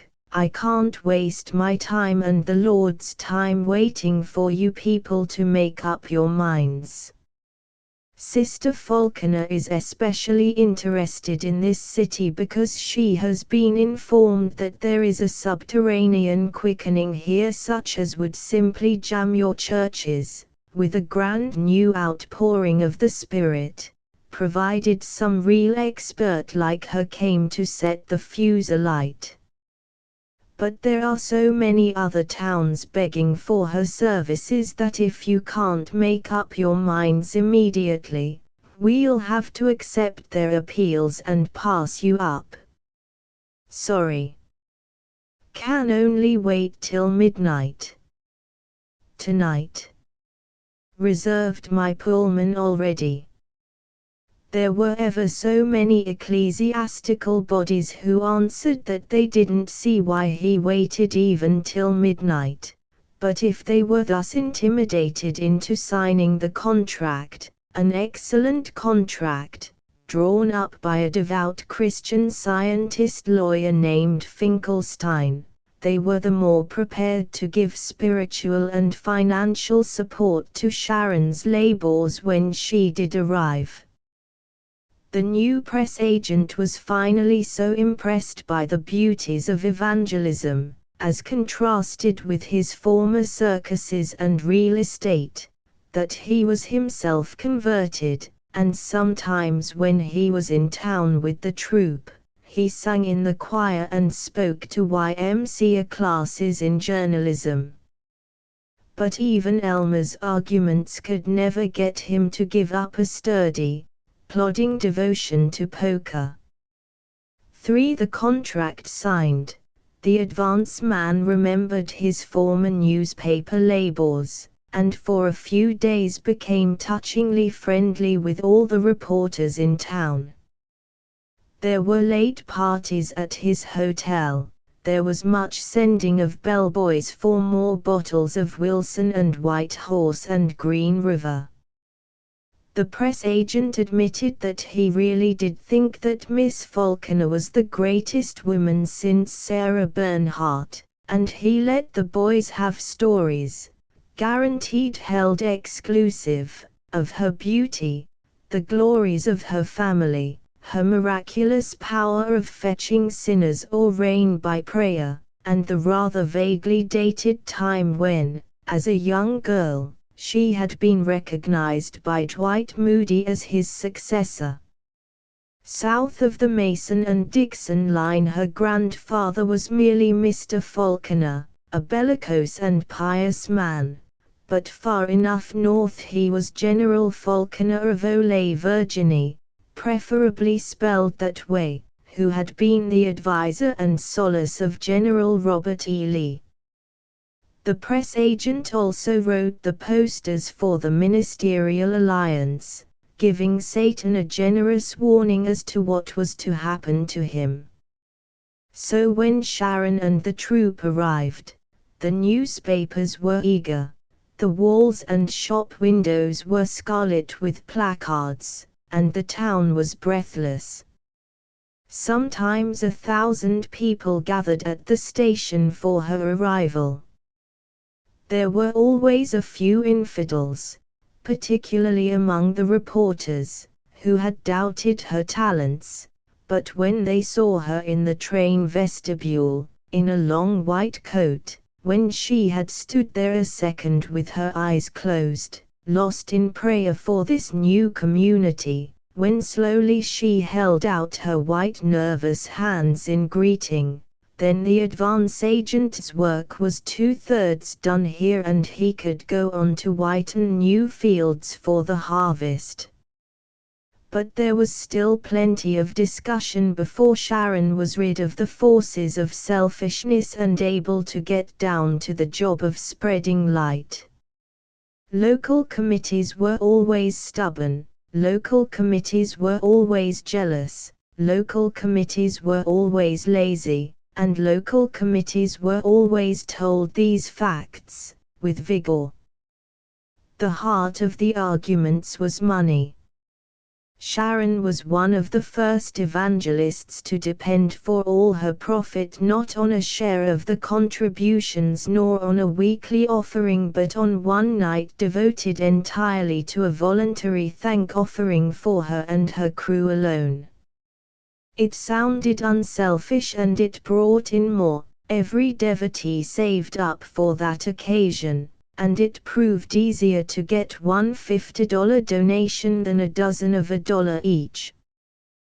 But to work up this lone offering to suitably thankful proportions, a great deal of loving and efficient preparation was needed, reminders given by the chief pastors, bankers, and other holy persons of the town, the distribution of envelopes over which devotees were supposed to brood for the whole 6 weeks of the meetings, and innumerable newspaper paragraphs about the self-sacrifice and heavy expenses of the evangelists. It was over these innocent necessary precautions that the local committees always showed their meanness. They liked giving over only one contribution to the evangelist, but they wanted nothing said about it till they themselves had been taken care of, till the rent of the hall or the cost of building a tabernacle, the heat, the lights, the advertising, and other expenses had been paid. Sharon would meet the committee, a score of clergymen, a score of their most respectable deacons, a few angular Sunday school superintendents, a few disapproving wives, in a church parlor, and for the occasion she always wore the gray suit and an air of metropolitan firmness, and swung a pair of pince-nez with lenses made of window glass. While in familiar words the local chairman was explaining to her that their expenses were heavy, she would smile as though she knew something they could not guess, then let fly at them breathlessly, "I'm afraid there is some error here. I wonder if you are quite in the mood to forget all material things and really throw yourselves into the self-abnegating glory of a hot campaign for souls. I know all you have to say. As a matter of fact, you've forgotten to mention your expenses for watchmen, extra hymn books, and hiring camp chairs. But you haven't the experience to appreciate my expenses. I have to maintain almost as great a staff, not only workers and musicians but all my other representatives, whom you never see, as though I had a factory. Besides them, I have my charities.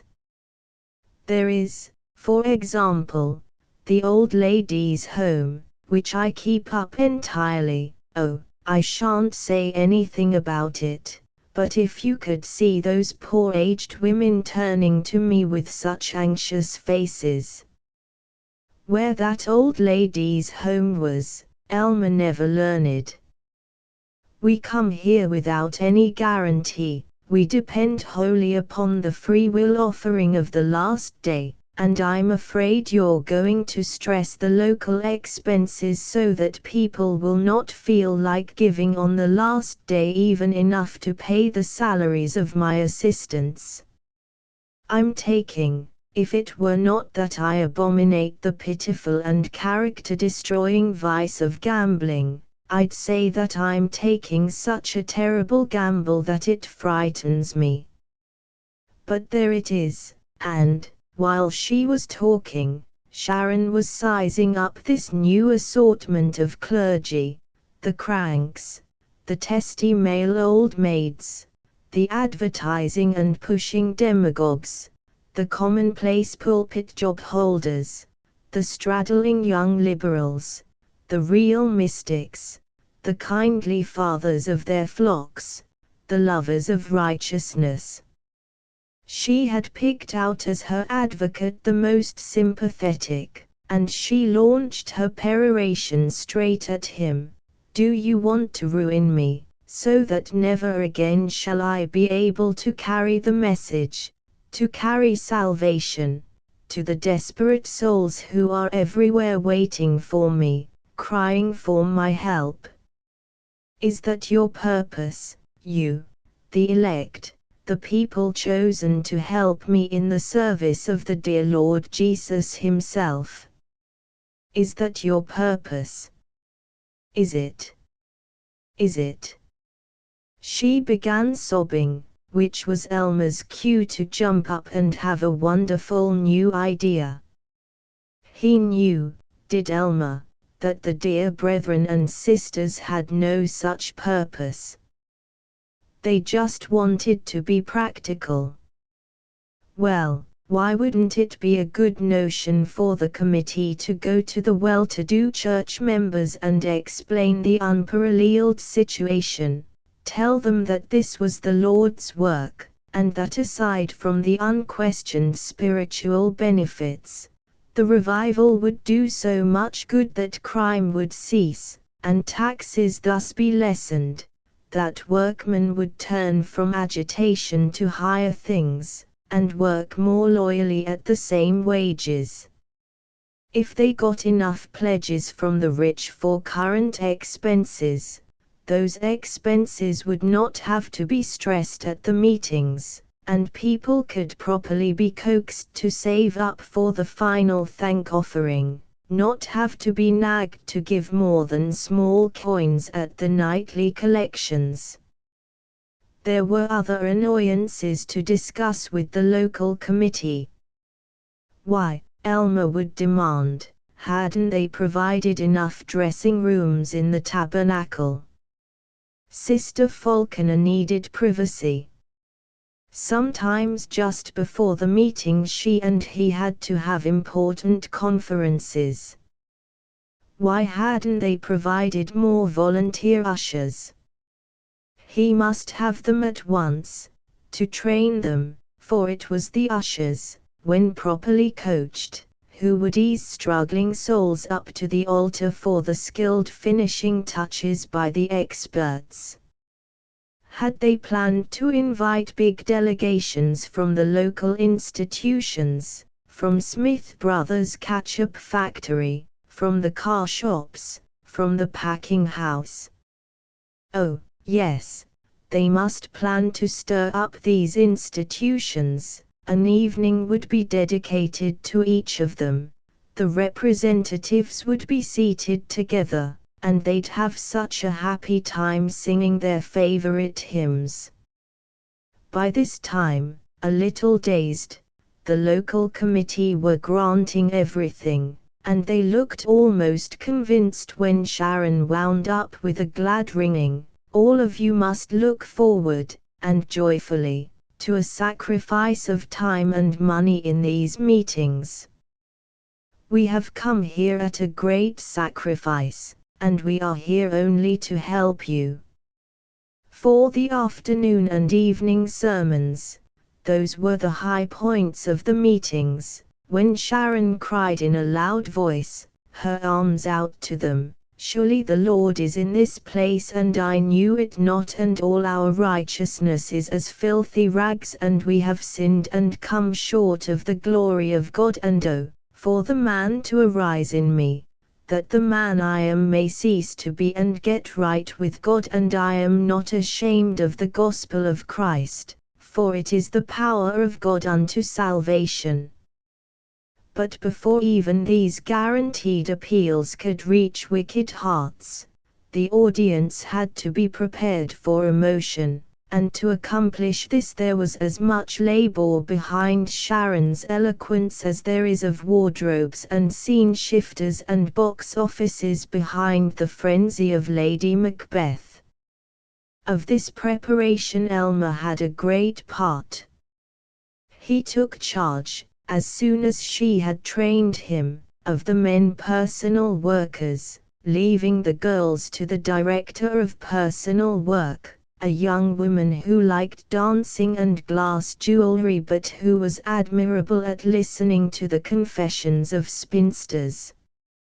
His workers were bank tellers, bookkeepers in wholesale groceries, shoe clerks, teachers of manual training.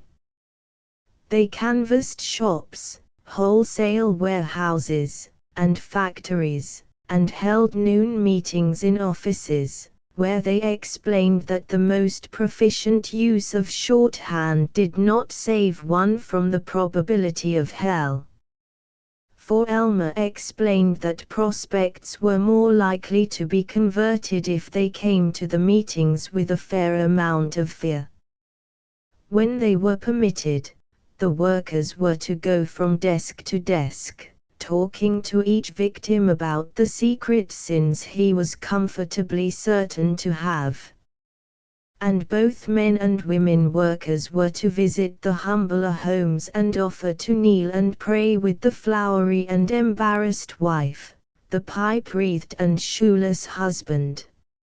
All the statistics of the personal work, so many souls invited to come to the altar, so many addresses to workmen over their lunch pails, so many cottage prayers, with the length of each, were rather imaginatively entered by Elmer and the director of personal work on the balance sheet which Sharon used as a report after the meetings and as a talking point for the sale of future meetings. Elmer met daily with Adelbert Shoup, that yearning and innocent tenor who was in charge of music, to select hymns. There were times when the audiences had to be lulled into confidence by softly and tenderly Jesus is calling, times when they were made to feel brotherly and rustic with its the old-time religion. It was good for Paul and Silas and it's good enough for me, and times when they had to be stirred by At the Cross or Onward, Christian Soldiers. Adelbert had ideas about what he called worship by melody, but Elmer saw that the real purpose of singing was to lead the audience to a state of mind where they would do as they were told. He learned to pick out letters on the typewriter with 2 fingers, and he answered Sharon's mail, all of it that she let him see. He kept books for her, in a ragged sufficient manner, on checkbook stubs. He wrote the nightly story of her sermons, which the newspapers cut down and tucked in among stories of remarkable conversions. He talked to local church pillars so rich and moral that their own pastors were afraid of them. And he invented an aid to salvation which to this day is used in the more evangelistic meetings, though it is credited to Adelbert Shoup. Adelbert was up to most of the current diversions. He urged the men and the women to sing against each other. At the tense moment when Sharon was calling for converts, Adelbert would skip down the aisle, fat but nimble, pink with coy smiles, tapping people on the shoulder, singing the chorus of a song right among them, and often returning with 3 or 4 prisoners of the sword of the Lord, flapping his plump arms and caroling, "They are coming, they are coming," which somehow started a stampede to the altar. Adelbert was, in his girlish enthusiasm, almost as good as Sharon or Elmer at announcing, "Tonight, you are all of you to be evangelists. Every one of you now. Shake hands with the person to your right and ask them if they're saved." He gloated over their embarrassment.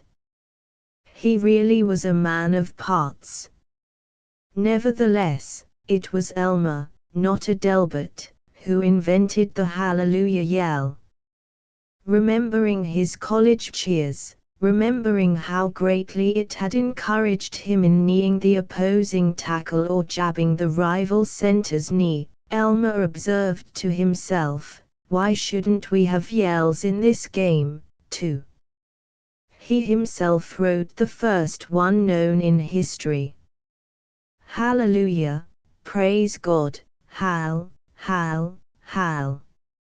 Hallelujah, praise God, hal, hal, hal.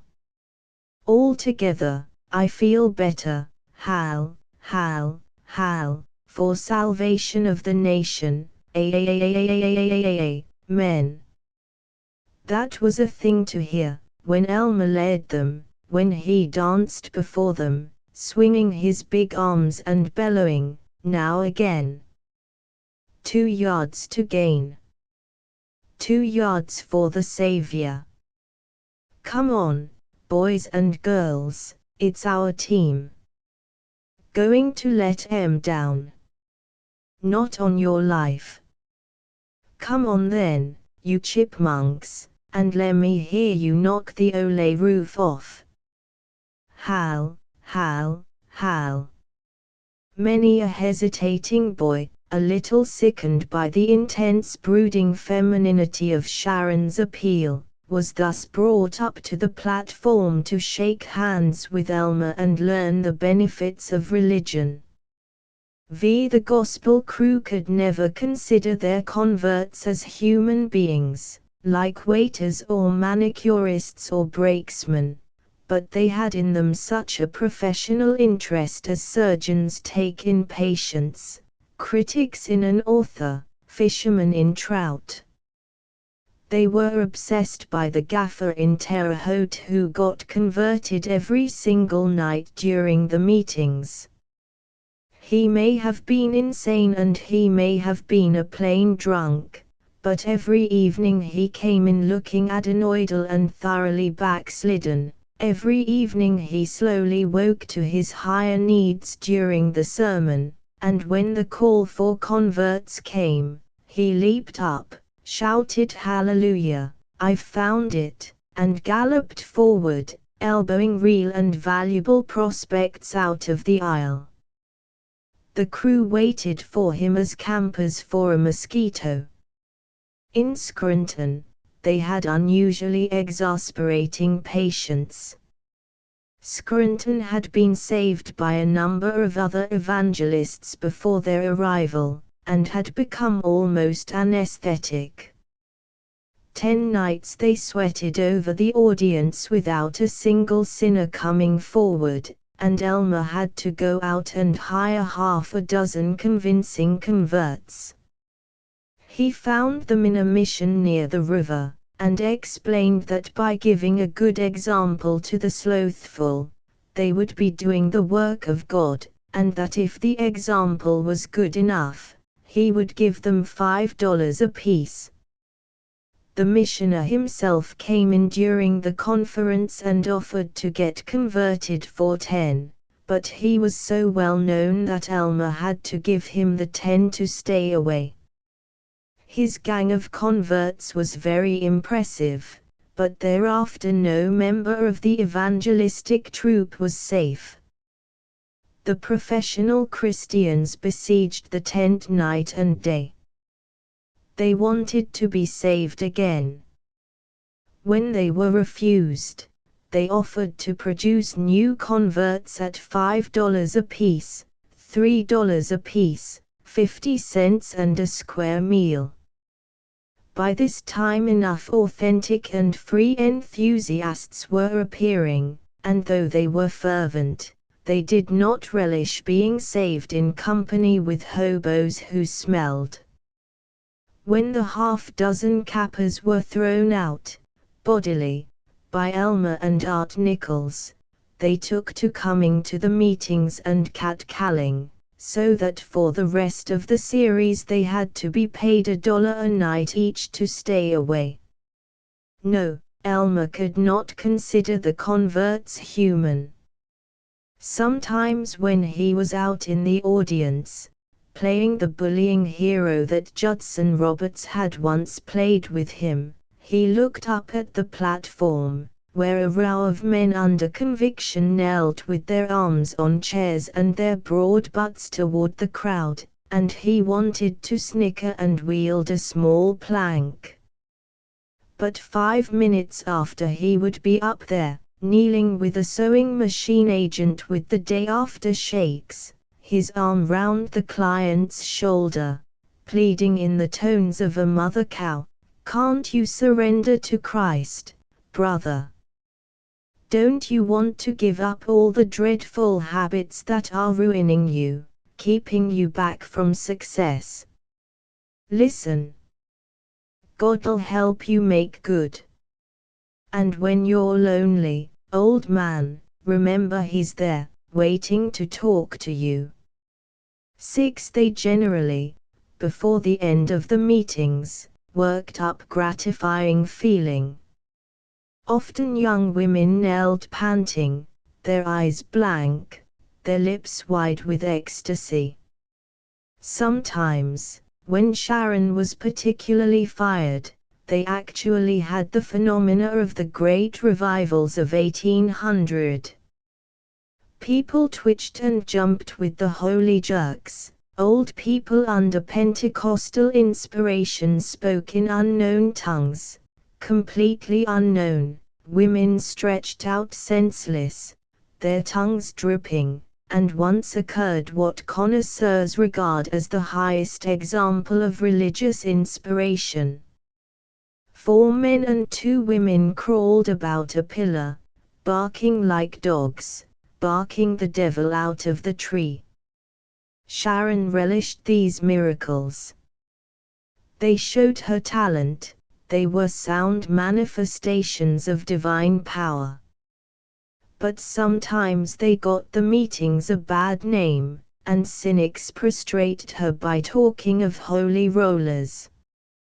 Because of this maliciousness and because of the excitement which she found in meetings so favored by the Holy Ghost, Elmer had particularly to comfort her after them. 7. All the members of the evangelistic crew planned effects to throw a brighter limelight on Sharon. There was feverish discussions of her costumes.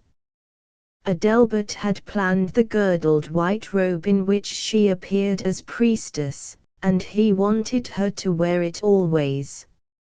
"You are so queenly," he whimpered. But Elmer insisted on changes, on keeping the robe for crucial meetings, and Sharon went out for embroidered golden velvet frocks and, at meetings for business women, smart white flannel suits. They assisted her also in the preparation of new sermons. Her message was delivered under a hypnotism of emotion, without connection with her actual life. Now Portia, now Ophelia, now Francesca, she drew men to her, did with them as she would. Or again she saw herself as veritably the scourge of God. But however richly she could pour out passion, however flamingly she used the most exotic words and the most complex sentiments when someone had taught them to her, it was impossible for her to originate any sentiment more profound than "I'm unhappy." She read nothing, after Cecil Ayleston's going, but the Bible and the advertisements of rival evangelists in the bulletin of the Moody Bible Institute. Lacking Cecil, it was a desperate and cooperative affair to furnish Sharon with fresh sermons as she grew tired of acting the old ones. Adelbert Shoup provided the poetry. He was fond of poetry. He read Ella Wheeler Wilcox, James Whitcomb Riley, and Thomas More. He was also a student of philosophy. He could understand Ralph Waldo Trine perfectly, and he furnished for Sharon's sermons both the couplets about home and little ones, and the philosophical points about willpower. Thoughts are things, and love is beauty, beauty is love, love is all. The lady director of personal work had unexpected talent in making up anecdotes about the deathbeds of drunkards and agnostics. Lily Anderson, the pretty though anemic pianist, had once been a school teacher and had read a couple of books about scientists, so she was able to furnish data with which Sharon absolutely confuted the rising fad of evolution. And Art Nichols, the cornetist, provided rude but moral Maine humor, stories about horse trading, cabbages, and hard cider, very handy for cajoling skeptical businessmen. But Elmer, being trained theologically, had to weave all the elements, dogma, poetry to the effect that God's palette held the sunsets or ever the world began, confessions of the dismally damned, and stories of Maine barn dances, into one ringing whole. And meanwhile, besides the Reverend Sister Falconer and the Reverend Mr. Gantry, thus cooperative, there were Sharon and Elmer and a crew of quite human people with grievances, traveling together, living together, not always in a state of happy innocence. Chapter 14. I sedate as a long-married couple, intimate and secure, were Elmer and Sharon on most days, and always he was devoted. It was Sharon who was incalculable. Sometimes she was a priestess and a looming disaster, sometimes she was intimidating in grasping passion, sometimes she was thin and writhing and anguished with chagrined doubt of herself, sometimes she was pale and nun-like and still, sometimes she was a chilly businesswoman, and sometimes she was a little girl. In the last, quite authentic role, Elmer loved her fondly, except when she assumed it just as she was due to go out and hypnotize 3,000 people. He would beg her, "Oh, come on now, Shara, please be good. Please stop pouting, and go out and lambaste em." She would stamp her foot, while her face changed to a round childishness. "No. Don't want to evangel. Want to be bad. Bad. Want to throw things. Want to go out and spank a bald man on the head. Tired of souls. Want to tell 'em all to go to hell. Oh, gee, please, Shara. Gosh, all fish hooks. They're waiting for you." Adelbert has sung that verse twice now. I don't care. Sing it again. Sing songs, losh songs. Going to be bad. Going out and drop mice down Adelbert's fat neck, fat hooly neck. But suddenly, I wish I could. I wish they'd let me be bad. Oh, I get so tired, all of them reaching for me, sucking my blood, wanting me to give them the courage they are too flabby to get for themselves. And a minute later she was standing before the audience, rejoicing, "Oh, my beloved, the dear Lord has a message for you tonight." And in 2 hours, as they rode in a taxi to the hotel, she was sobbing on his breast, "Hold me close. I'm so lonely and afraid and cold." Too, among his various relations to her, Elmer was Sharon's employee. And he resented the fact that she was making 5 times more than he of that money for which he had a reverent admiration. When they had first made plans, she had suggested, "Dear, if it all works out properly, in 3 or 4 years I want you to share the offerings with me. But first I must save a lot. I've got some vague plans to build a big center for our work, maybe with a magazine and a training school for evangelists. When that's paid for, you and I can make an agreement. But just now, how much have you been making as a traveling man?" "Oh, about 300 a month, about 3,500 a year." He was really fond of her. He was lying to the extent of only 500. "Then I'll start you in at 3,800, and in 4 or 5 years I hope it'll be 10,000, and maybe twice as much." And she never, month after month, discussed salary again. It irritated him. He knew that she was making more than 20,000 a year, and that before long she would probably make 50,000. But he loved her so completely that he scarce thought of it oftener than 3 or 4 times a month. Sharon continued to house her troupe in hotels, for independence. But an unfortunate misunderstanding came up. Elmer had stayed late in her room, engaged in a business conference, so late that he accidentally fell asleep across the foot of her bed. So tired were they both that neither of them awoke till 9 in the morning, when they were aroused by Adelbert Shoup knocking and innocently skipping in. Sharon raised her head, to see Adelbert giggling. "How dare you come into my room without knocking, you sausage," she raged. "Have you no sense of modesty or decency? Beat it." Potato. When Adelbert had gone simpering out, cheeping, "Honest, I won't say anything," then Elmer fretted, "Golly, do you think he'll blackmail us?"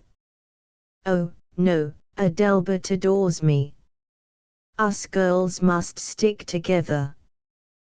But it does bother me. Suppose it had been some other guest of the hotel. People misunderstand and criticize so. Tell you what let's do. Hereafter, in each town, let's hire a big house, furnished, for the whole crew. Still be independent, but nobody around to talk about us. And probably we can get a dandy house quite cheap from some church member. That would be lovely. When we get sick of working so hard all the time, we could have a party just for ourselves, and have a dance. I love to dance. Oh, of course I roast dancing in my sermons, but I mean, when it's with people like us, that understand, it's not like with worldly people, where it would lead to evil. A party. Though Art Nichols would get drunk. Oh, let him. He works so hard. Now you skip. Wait.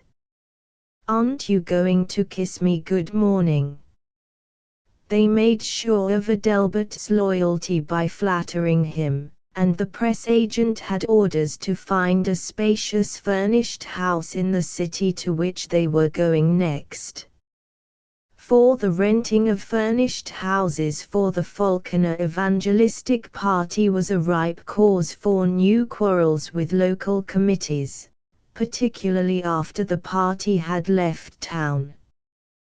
There were protests by the infuriated owners that the sacred workers must have been, as one deacon undertaker put it, simply raising the very devil. He asserted that the furniture had been burned with cigarette stubs, that whiskey had been spilled on rugs, that chairs had been broken. He claimed damages from the local committee. The local committee sent the claims on to Sharon. There was a deal of fervent correspondence, and the claims were never paid. Though usually it did not come out till the series of meetings was finished, so that there was no interference with saving the world. These arguments about the private affairs of the evangelistic crew started most regrettable rumors. The ungodly emitted loud scoffings. Sweet repressed old maids wondered and wondered what might really have happened, and speculated together in delightful horror as to whether, there could have been anything, worse than drinking going on. But always a majority of the faithful argued logically that Sister Falconer and Brother Gantry were righteous, therefore they could not do anything unrighteous. Therefore the rumors were inspired by the devil and spread by saloon keepers and infidels, and in face of this persecution of the godly, the adherents were the more lyric in support of the Falconer party. Elmer learned from the discussions of damages a pleasant way of reducing expenses. At the end of their stay, they simply did not pay the rent for their house. They informed the local committee, after they had gone, that the committee had promised to provide living quarters, and that was all there was to it. There was a lot of correspondence. One of Sharon's chief troubles was getting her crew to bed. Like most actors, they were high-strung after the show. Some of them were too nervous to sleep till they had read the Saturday Evening Post, others never could eat till after the meetings, and till 1 o'clock they fried eggs and scrambled eggs and burnt toast and quarreled over the dishwashing. Despite their enlightened public stand against the demon rum, some of the performers had to brace up their nerves with an occasional quart of whiskey, and there was dancing and assorted glee. Though sometimes she exploded all over them, usually Sharon was amiably blind, and she had too many conferences with Elmer to give much heed to the parties. Lily Anderson, the pale pianist, protested. They ought all, she said, to go to bed early so they could be up early. They ought, she said, to go oftener to the cottage prayer meetings. The others insisted that this was too much to expect of people exhausted by their daily 3 hours of work, but she reminded them that they were doing the work of the Lord, and they ought to be willing to wear themselves out in such service.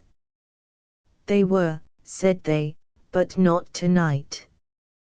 After days when Art Nichols, the cornetist, and Adolph Klebs, the violinist, had such heads at 10 in the morning that they had to take pick-me-ups, would come days when all of them, even Art and Adolph, were hysterically religious, when quite privately they prayed and repented and raised their voices in ululating quavers of divine rapture, till Sharon said furiously that she didn't know whether she preferred to be waked up by hell-raising or hallelujahs. Yet once she bought a traveling phonograph for them, and many records, half hectic dances and half hymns. 6. Though her presence nearly took away his need of other stimulants, of tobacco and alcohol and most of his cursing, it was a year before Elmer was altogether secure from the thought of them. But gradually he saw himself certain of future power and applause as a clergyman.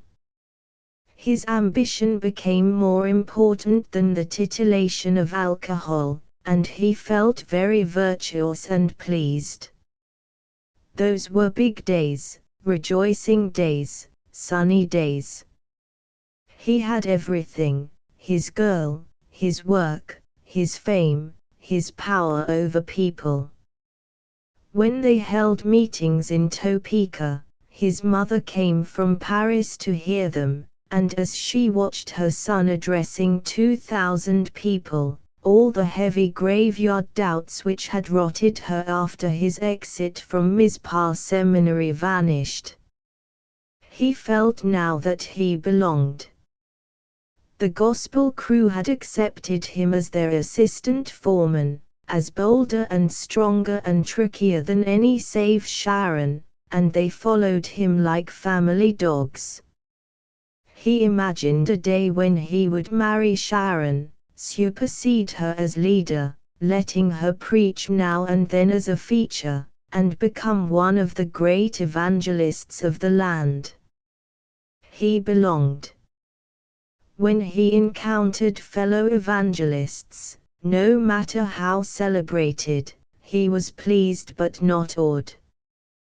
Didn't Sharon and he meet no less an evangelist than Dr. Howard Bangkok Binch, the great Baptist defender of the literal interpretation of the Bible, president of the True Gospel Training School for Religious Workers, editor of The Keeper of the Vineyard, and author of Fool Errors of So-Called Science? Didn't Dr. Binch treat Elmer like a son? Dr. Binch happened to be in Joliet, on his way to receive his 6th D.D. degree, from Abner College, during Sharon's meetings there. He lunched with Sharon and Elmer. Which hymns do you find the most effective when you make your appeal for converts, Dr. Binch? Asked Elmer.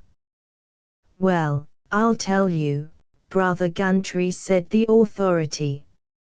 I think Just As I Am and Jesus, I Am Coming Home hit real folksy hearts like nothing else.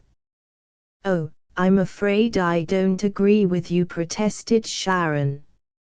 It seems to me, of course you have far more experience and talent than I, Dr. Binch. Not at all, my dear sister, said Dr. Binch, with a leer which sickened Elmer with jealousy. You are young, but all of us recognize your genius. Thank you very much. But I mean, they're not lively enough. I feel we ought to use hymns with a swing to 'em, hymns that make you dance right up to the mourner's bench. Dr. Binch stopped gulping his fried pork chops and held up a flabby, white, holy hand. Oh, Sister Falconer, I hate to have you use the word dance regarding an evangelistic meeting. What is the dance? It is the gateway to hell. How many innocent girls have found in the dance hall the allurement which leads to every nameless vice? 2 minutes of information about dancing, given in the same words that Sharon herself often used, and Dr. Binch wound up with a hearty, so I beg of you not to speak of dancing to the mourner's bench. I know, Dr. Binch, I know. But I mean in its sacred sense, as of David dancing before the Lord. But I feel there was a different meaning to that. If you only knew the original Hebrew, the word should not be translated danced but was moved by the Spirit. Really? I didn't know that. I'll use that. They all looked learned.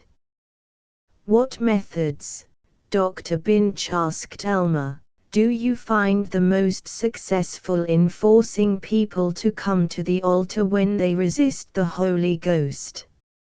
I always begin by asking those interested in being prayed for to hold up their hands. Oh, I believe in having them stand up if they want prayer. Once you get a fellow to his feet, it's so much easier to coax him out into the aisle and down to the front. If he just holds up his hand, he may pull it down before you can spot him. We've trained our ushers to jump right in the minute anybody gets up, and say, "Now, brother, won't you come down front and shake hands with Sister Falconer and make your stand for Jesus?" "No," said Dr. Binch, "my experience is that there are many timid people who have to be led gradually. To ask them to stand up is too big a step." But actually, we're probably both right. My motto as a soul saver, if I may venture to apply such a lofty title to myself, is that one should use every method that, in the vernacular, will sell the goods. "I guess that's right," said Elmer. "Say, tell me, Dr. Binch, what do you do with converts after they come to the altar?" "I always try to have a separate room for 'em. That gives you a real chance to deepen and enrich in their new experience. They can't escape, if you close the door. And there's no crowd to stare and embarrass them." "I can't see that," said Sharon. "I believe that if the people who come forward are making a stand for Christ, they ought to be willing to face the crowd. And it makes such an impression on the whole bunch of the unsaved to see a lot of seekers at the mourner's bench. You must admit, Brother Binch, Dr. Binch, I should say, that lots of people who just come to a revival for a good time are moved to conviction epidemically, by seeing others shaken. No, I can't agree that that's so important as making a deeper impression on each convert, so that each goes out as an agent for you, as it were. But everyone to his own methods. I mean, so long as the Lord is with us and behind us." "Say, Dr. Binch," said Elmer, "how do you count your converts? Some of the preachers in this last town accused us of lying about the number. On what basis do you count them?" "Why, I count every one, and we use a recording machine that comes down to the front and shakes hands with me." "What if some of them are merely old church members warmed over? Isn't it worth just as much to give new spiritual life to those who've had it and lost it?" "Of course it is. That's what we think. And then we got criticized there in that fool town. We tried, that is, Sister Falconer here tried, a stunt that was new for us. We opened up on some of the worst dives and blind tigers by name. We even gave street numbers. The attack created a howling sensation. People just jammed in, hoping we'd attack other places. I believe that's a good policy. We're going to try it here next week. It puts the fear of God into the wicked, and slams over the revival. There's danger in that sort of thing, though, said Dr. Binch. I don't advise it. Trouble is, in such an attack you're liable to offend some of the leading church members, the very folks that contribute the most cash to a revival. They are often the owners of buildings that get used by unscrupulous persons for immoral purposes, and while they of course regret such unfortunate use of their property, if you attack such places by name, you're likely to lose their support. Why, you might lose thousands of dollars. It seems to me wiser and more Christian to just attack vice in general. How much orchestra do you use, Dr. Binch? Asked Sharon. All I can get hold of. I'm carrying a pianist, a violinist, a drummer, and a cornetist, besides my soloist. But don't you find some people objecting to fiddling? Oh, yes, but I jolly am out of it by saying I don't believe in letting the devil monopolize all these art things, said Dr. Binch. Besides, I find that a good tune, sort of a nice, artistic, slow, sad one, puts folks into a mood where they'll come across both with their hearts and their contributions. By the way, speaking of that, what luck have you folks had recently in raising money? And what method do you use? It's been pretty good with us, and I need a lot, because I'm supporting an orphanage, said Sharon. We're sticking to the idea of the free will offering the last day. We can get more money than any town would be willing to guarantee beforehand. If the appeal for the free will offering is made strong enough, we usually have pretty fair results. Yes, I use the same method. But I don't like the term free will offering or thank offering. It's been used so much by merely second-rate evangelists, who, and I grieve to say there are such people, put their own gain before the service of the kingdom, that it's got a commercial sound. In making my own appeal for contributions, I use love offering. That's worth thinking over, Dr. Binch, sighed Sharon, but, oh, how tragic it is that we, with our message of salvation, if the sad old world would but listen, we could solve all its sorrows and difficulties, yet with this message ready, we have to be practical and raise money for our expenses and charities. Oh, the world doesn't appreciate evangelists. Think what we can do for a resident minister. These preachers who talk about conducting their own revivals make me sick. They don't know the right technique. Conducting revivals is a profession. One must know all the tricks. With all modesty, I figure that I know just what will bring in the converts. I'm sure you do, Sister Falconer from Binch. Say, do you and Brother Gantry like union revivals? You bet your life we do, said Brother Gantry. We won't conduct a revival unless we can have the united support of all the evangelical preachers in town. I think you are mistaken, Brother Gantry, said Dr. Binch. I find that I have the most successful meetings with only a few churches, but all of them genuinely okay.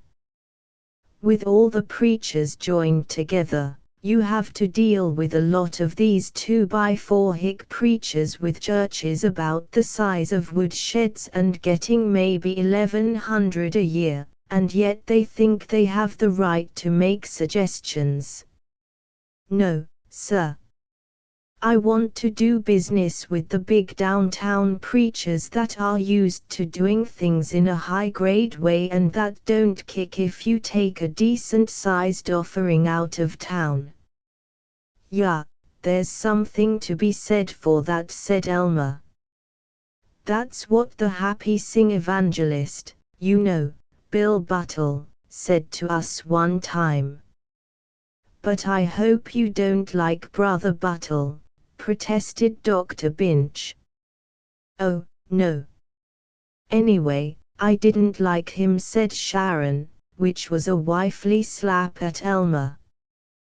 Dr. Binch snorted, he's a scoundrel. There's rumors about his wife's leaving him. Why is it that in such a high calling as ours there are so many rascals?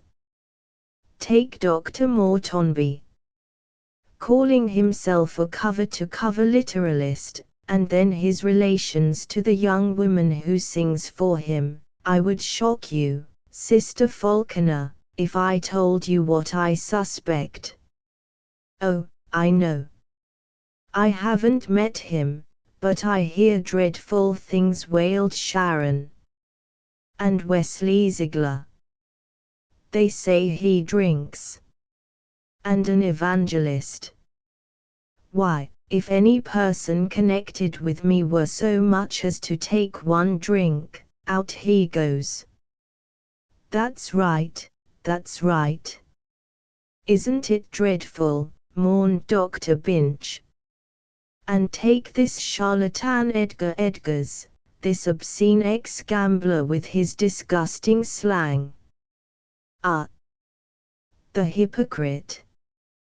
Joyously they pointed out that this rival artist in evangelism was an ignoramus, that a passer of bogus checks, the other doubtful about the doctrine of the premillennial coming. Joyously they concluded that the only intelligent and moral evangelists in America were Dr. Binch, Sister Falconer, and Brother Gantry, and the lunch broke up in an orgy of thanksgiving. There's the worst swellhead and four-flusher in America, that Binch, and he's shaky on Jonah, and I've heard he chews tobacco, and then pretending to be so swell and citified. Be careful of him, said Sharon to Elmer afterward, and, oh, my dear, my dear. Chapter 15. It was not her eloquence but her healing of the sick which raised Sharon to such eminence that she promised to become the most renowned evangelist in America. People were tired of eloquence, and the whole evangelist business was limited, since even the most ardent were not likely to be saved more than 3 or 4 times. But they could be healed constantly, and of the same disease. Healing was later to become the chief feature of many evangelists, but in 1910 it was advertised chiefly by Christian Scientists and the New Thoughters. Sharon came to it by accident. She had regularly offered prayers for the sick, but only absent-mindedly. When Elmer and she had been together for a year, during her meetings in Schenectady, a man led up his deaf wife and begged Sharon to heal her. It amused Sharon to send out for some oil. It happened to be shotgun oil, but she properly consecrated it, to anoint the woman's ears, and to pray lustily for healing. The woman screamed, "Glory to God, I've got my hearing back." There was a sensation in the tabernacle, and everybody itched with desire to be relieved of whatever ailed him. Elmer led the healed deaf woman aside and asked her name for the newspapers. It is true that she could not hear him, but he wrote out his questions, she wrote the answers, and he got an excellent story for the papers and an idea for their holy work. Why, he put it to Sharon, shouldn't she make healing a regular feature? I don't know that I have any gift for it, considered Sharon. Sure you have. Aren't you psychic? You bet. Go to it. We might pull off some healing services. I bet the collections would bust all records, and we'll have a distinct understanding with the local committees that we get all over a certain amount, besides the collection the last day. Well, we might try one. Of course, the Lord may have blessed me with special gifts that way, and to Him be all the credit. Oh, let's stop in here and have an ice cream soda. I love banana splits. I hope nobody sees me. I feel like dancing tonight. Anyway, we'll talk over the possibility of healing. I'm going to take a hot bath the minute we get home with Losh bath salts. Losh and Losh and Losh. The success was immense. She alienated many evangelical pastors by divine healing, but she won all the readers of books about willpower, and her daily miracles were reported in the newspapers. And, or so it was reported, some of her patients remained cured. She murmured to Elmer, "You know, maybe there really is something to this healing, and I get an enormous thrill out of it, telling the lame to chuck their crutches. That man last night, that cripple, he did feel lots better." They decorated the altar now with crutches and walking sticks, all given by grateful patients, except such as Elmer had been compelled to buy to make the exhibit inspiring from the start. Money gambled in. One grateful patient gave Sharon $5,000. And Elmer and Sharon had their only quarrel, except for occasional spats of temperament. With the increase in profits, he demanded a rise of salary, and she insisted that her charities took all she had. "Yeah, I've heard a lot about 'em," said he, "the old ladies' home and the orphanage and the hoosegow for retired preachers. I suppose you carry 'em along with you on the road." "Do you mean to insinuate, my good friend, that They talked in a thoroughly spirited and domestic manner, and afterwards she raised his salary to $5,000 and kissed him. With the money so easily come by, Sharon burst out in hectic plans. She was going to buy a 10,000-acre farm for a Christian socialist colony and a university, and she went so far as to get a 3-month option on 200 acres. She was going to have a great national daily paper, with crime news, scandal, and athletics omitted, and a daily Bible lesson on the front page. She was going to organize a new crusade, an army of 10 million which would march through heathen countries and convert the entire world to Christianity in this generation. She did, at last, actually carry out one plan, and create a headquarters for her summer meetings. At Clontarf, a resort on the New Jersey coast, she bought the pier on which Benno Hackenschmidt used to give grand opera. Though the investment was so large that even for the initial payment it took almost every penny she had saved, she calculated that she would make money because she would be the absolute owner and not have to share contributions with local churches. And, remaining in one spot, she would build up more prestige than by moving from place to place and having to advertise her virtues anew in every town. In a gay frenzy she planned that if she was successful, she would keep the Clontarf Pier for summer and build an all-winter tabernacle in New York or Chicago. She saw herself another Mary Baker Eddy, an Annie Besant, a Catherine Tingley. Elmer Gantry was shocked when she hinted that, who knows, the next Messiah might be a woman, and that women might now be on earth, just realizing her divinity. The pier was an immense structure, built of cheap knotty pine, painted a hectic red with gold stripes. It was pleasant, however, on hot evenings. Round it ran a promenade out over the water, where once lovers had strolled between acts of the opera, and giving on the promenade were many barn-like doors. Sharon christened it the Waters of Jordan Tabernacle, added more and redder paint, more golden gold, and erected an enormous revolving cross, lighted at night with yellow and ruby electric bulbs. The whole gospel crew went to Clontarf early in June to make ready for the great opening on the evening of the 1st of July. They had to enlist volunteer ushers and personal workers, and Sharon and Adelbert Shoup had notions about a huge robed choir, with 3 or 4 paid soloists.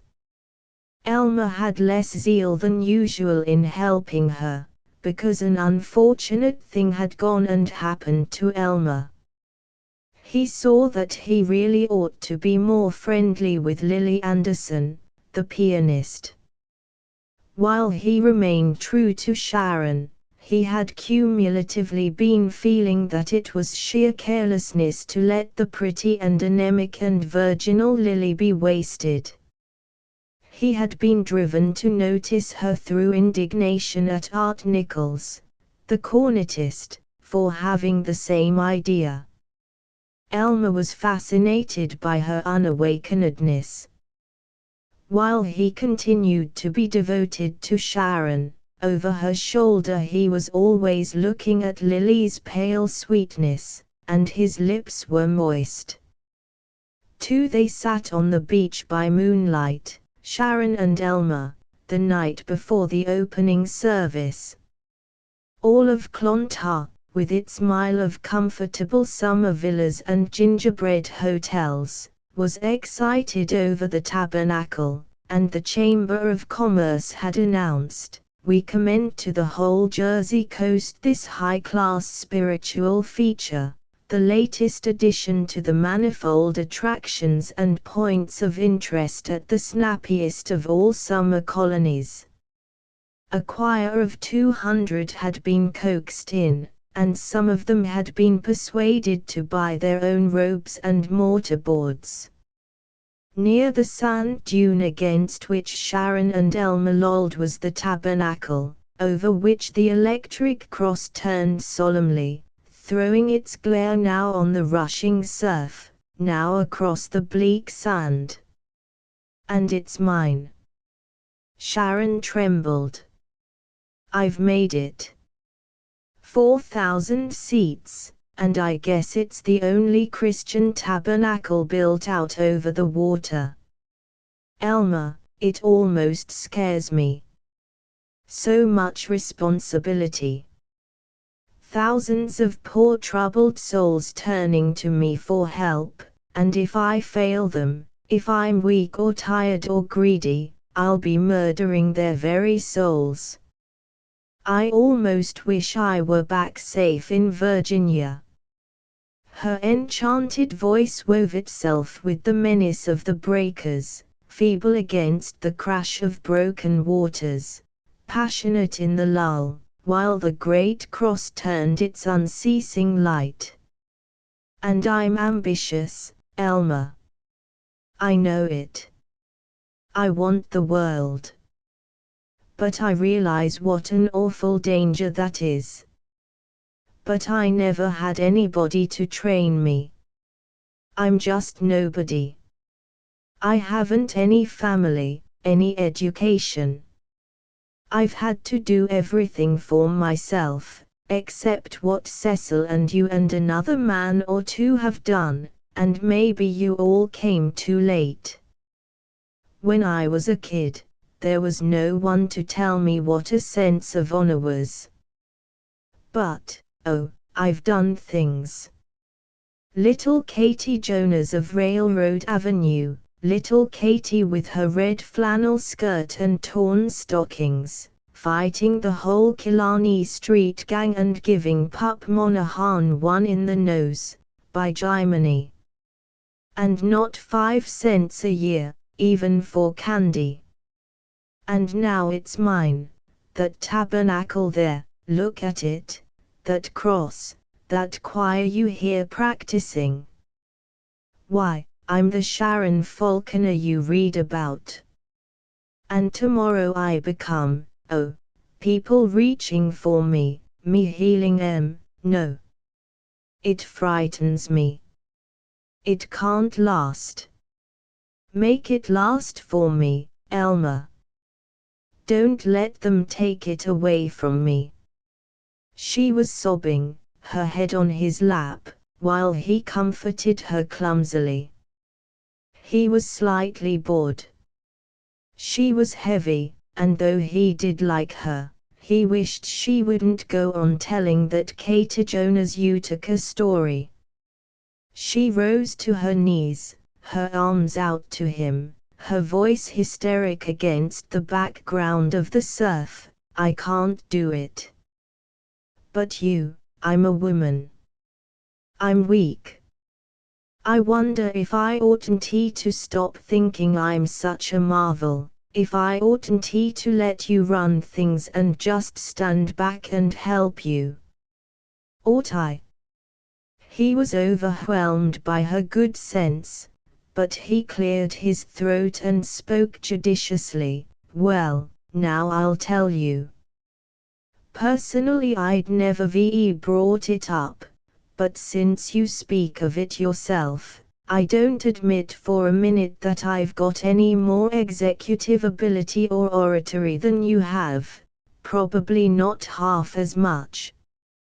And after all, you did start the show, I came in late. But same time, while a woman can put things over just as good as a man, or better, for a while, she's a woman, and she isn't built to carry on things like a man would, see how I mean? Would it be better for the kingdom if I forgot my ambition and followed you? Well, I don't say it'd be better. You've certainly done fine, honey. I haven't got any criticisms. But same time, I do think we ought to think it over. She had remained still, a kneeling silver statue. Now she dropped her head against his knees, crying, I can't give it up. I can't. Must I? He was conscious that people were strolling near. He growled, say, for goodness sake, Shira, don't holler and carry on like that. Somebody might hear. She sprang up. Oh, you fool! You fool! She fled from him, along the sands, through the rays of the revolving cross, into the shadow. He angrily rubbed his back against the sand dune and grumbled, damn these women. All alike, even Sherry, always getting temperamental on you about nothing at all. Still, I did kind of go off half-cocked, considering she was just beginning to get the idea of letting me boss the show. Oh, hell, I'll jolly her out of it. He took off his shoes, shook the sand out of them, and rubbed the sole of one stocking foot slowly, agreeably, for he was conceiving a thought. If Sharon was going to pull stuff like that on him, he ought to teach her a lesson. Choir practice was over. Why not go back to the house and see what Lily Anderson was doing?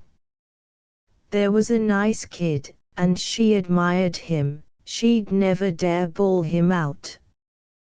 He tiptoed to Lily's virgin door and tapped lightly. Yes.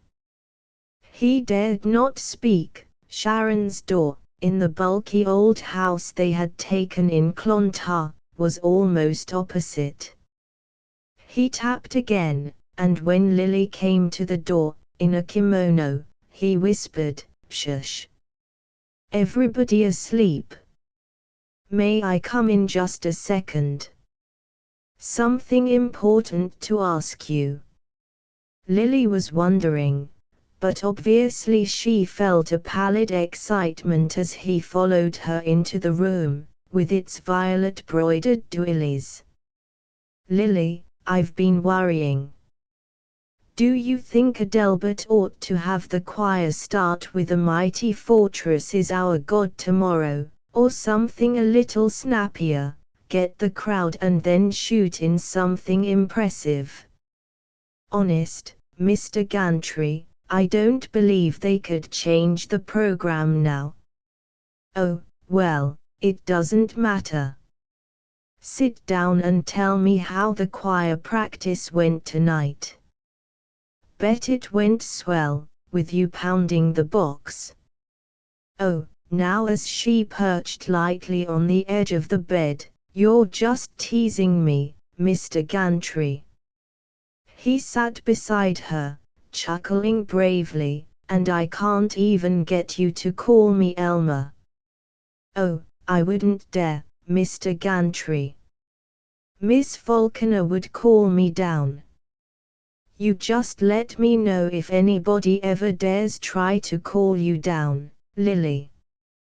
"Why, I don't know whether Sharon appreciates it or not, but the way you spiel the music gives as much power to our meetings as her sermons or anything else." "Oh, no, you're just flattering me, Mr. Gantry." "Oh, say, I have a trade last for you." "Well, let's see, I remember, that Episcopalopian preacher, the big handsome one, he said you ought to be on the stage, you had so much talent." "Oh, go on, you're kidding me, Mr. Gantry." "No, honest he did. Now, what's mine? Though I'd rather have you say something nice about me." "Oh, now you're fishing." "Sure I am, with such a lovely fish as you." "Oh, it's terrible the way you talk." Laughter, silvery peals, several peals. "But I mean, this grand opera soloist that's down for our opening says you look so strong that she's scared of you." "Oh, she is she? Are you? Ha! Are you? Tell me." Somehow her hand was inside his, and he squeezed it, while she looked away and blushed and at last breathed, "Yes, kind of." He almost embraced her, but, oh, it was a mistake to rush things, and he went on in his professional tone, "But to go back to Sharon and our labors, it's all right to be modest, but you ought to realize how enormously your playing adds to the spirituality of the meetings." "I'm so glad you think so, but, honest, to compare me to Miss Falconer for bringing souls to Christ, why she's just the most wonderful person in the world."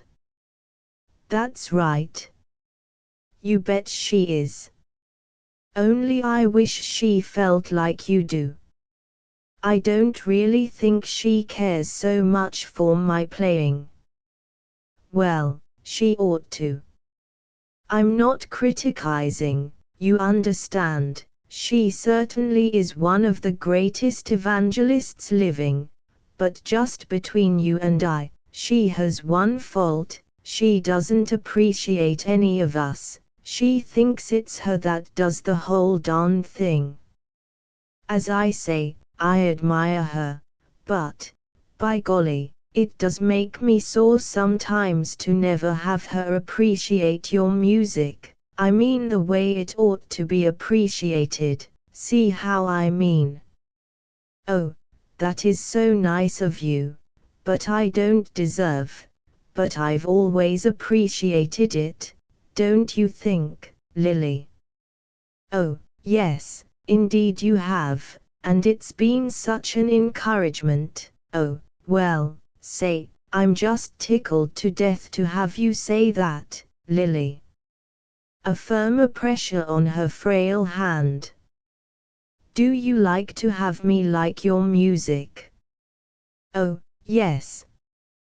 But do you like to have me like you? Oh, yes.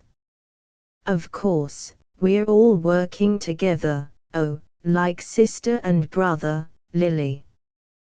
Don't you think we might ever be, don't you think we could be just a little closer than sister and brother? Oh, you're just being mean. How could you ever like poor little me when you belong to Sharon? What do you mean? Me belong to Sharon? Say. I admire her tremendously, but I'm absolutely free, you can bet your life on that. And just because I've always been kinda shy of you, you have such a kinda flower-like beauty, you might say, that no man, no, not the coarsest, would ever dare to ruffle it. And because I've stood back, sorta feeling like I was protecting you, maybe you think I haven't appreciated all your qualities. She swallowed. Oh, Lily, all I ask for is the chance now and then, whenever you're down in the mouth, and all of us must feel like that, unless we think we're the whole cheese and absolutely own the gospel game. Whenever you feel that way, let me have the privilege of telling you how greatly one fellow appreciates the loveliness that you scatter along the road. Do you really feel that way? Maybe I can play the piano, but personally I'm nothing. It isn't true, dearest.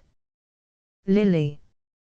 It's so like your modesty to not appreciate what sunshine you bring into the hearts of all of us, dear, and how we cherish. The door shot open. In the doorway stood Sharon Falconer in a black and gold dressing gown. Both of you, said Sharon, are discharged. Fired. Now. Don't ever let me see your faces again.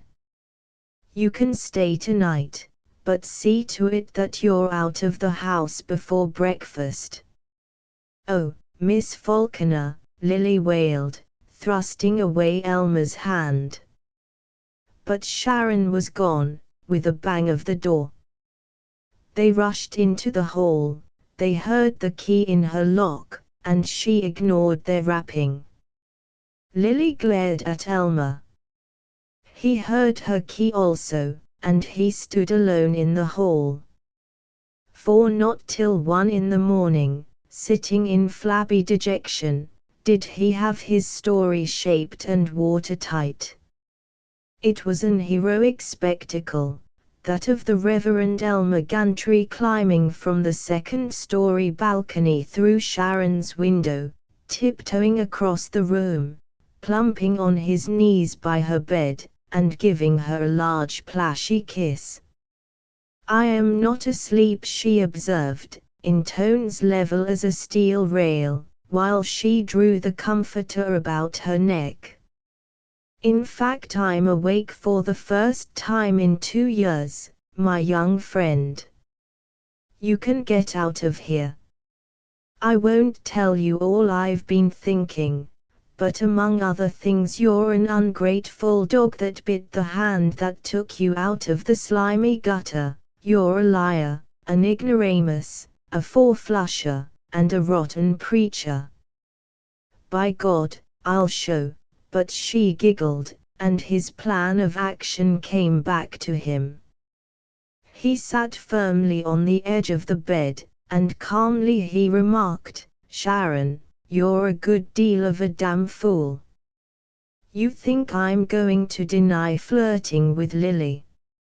I won't take the trouble to deny it.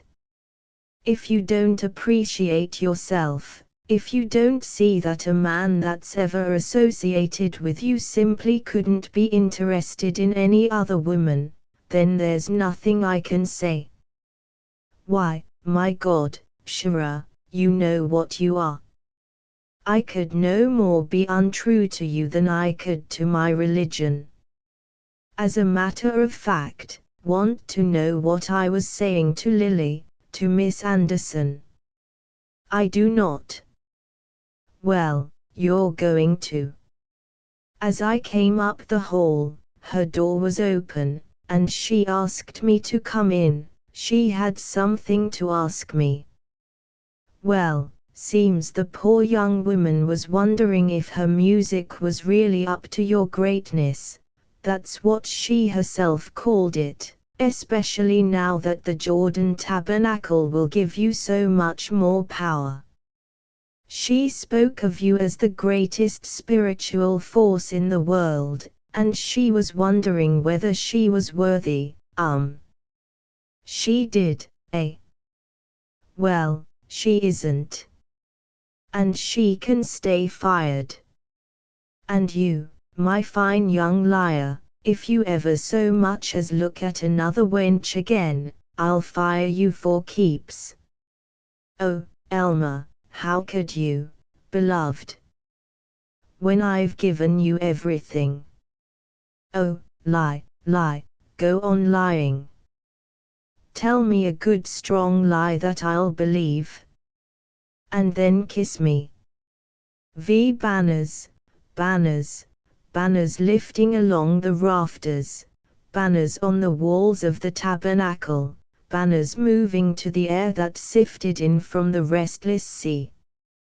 Night of the opening of waters of Jordan Tabernacle, night of the beginning of Sharon's crusade to conquer the world. The town of Clontarf and all the resorts nearby felt here was something they did not quite understand, something marvelous and by all means to be witnessed, and from up and down the Jersey coast, by motor, by trolley, the religious had come. By the time the meeting began, all of the 4,000 seats were filled, 500 people were standing, and outside waited a throng hoping for miraculous entrance. The interior of the pier was barn-like. The thin wooden walls were shamelessly patched against the ravages of winter storms, but they were hectic with the flags of many nations, with immense posters, blood red on white, proclaiming that in the mysterious blood of the Messiah was redemption from all sorrow, that in his love was refuge and safety. Sharon's pretentious white and gold pyramidal altar had been discarded. She was using the stage, draped with black velvet, against which hung a huge crystal cross, and the seats for the choir of 200, behind a golden pulpit, were draped with white. A white wooden cross stood by the pulpit. It was a hot night, but through the doors along the pier the cool breeze filtered in, and the sound of waters, the sound of wings, as the gulls were startled from their roosts. Everyone felt an exaltation in the place, a coming of marvels. Before the meeting the gospel crew, backstage, were excited as a theatrical company on a first night.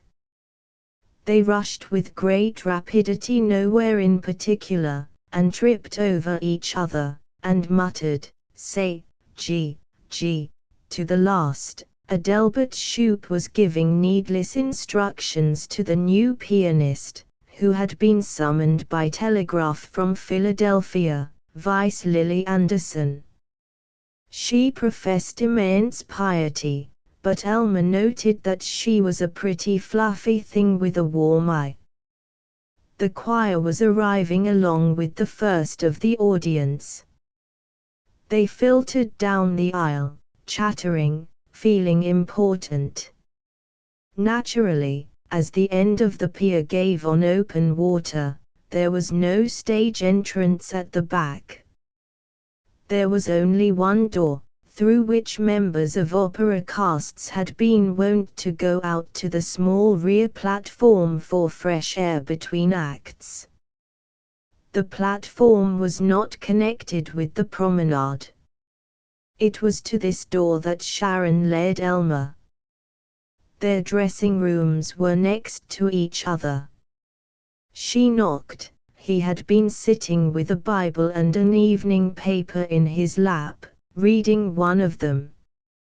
He opened, to find her flaming with exultation, a joyous girl with a dressing gown over her chemise. Seemingly she had forgotten her anger of the night. She cried, "Come! See the stars!" Defying the astonishment of the choir, who were filing into the chorus dressing room to assume their white robes, she led him to the door, out on the railed platform.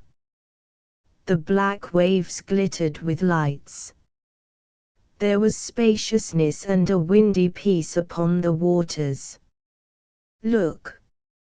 It's so big. Not like the cities where we've been shut up," she exulted. "Stars, and the waves that come clear from Europe. Europe. Castles on a green shore. I've never been. And I'm going. And there'll be great crowds at the ship to meet me, asking for my power. Look!" A shooting star had left a scrawl of flame in the sky. "Elmer! It's an omen for the glory that begins tonight. Oh, dearest, my dearest, don't ever hurt me again." His kiss promised it. His heart almost promised it. She was all human while they stood fronting the sea, but half an hour after, when she came out in a robe of white satin and silver lace, with a crimson cross on her breast, she was prophetess only, and her white forehead was high, her eyes were strange with dreaming. Already the choir were chanting. They were starting with the doxology, and it gave Elmer a feeling of doubt. Surely the doxology was the end of things, not the beginning. But he looked impassive, the brooding priest, in frock coat and white bow tie, portly and funereal, as he moved magnificently through the choir and held up his arms to command silence for his prayer. He told them of Sister Falconer and her message, of their plans and desires at Clontarf, and asked for a minute of silent prayer for the power of the Holy Ghost to descend upon the tabernacle. He stood back, his chair was upstage, beside the choir, as Sharon floated forward, not human, a goddess, tears thick in lovely eyes as she perceived the throng that had come to her. "My dear ones, it is not I who bring you anything, but you who in your faith bring me strength," she said shakily. Then her voice was strong again. She rose on the wave of drama. "Just now, looking across the sea to the end of the world, I saw an omen for all of us, a fiery line written by the hand of God, a glorious shooting star.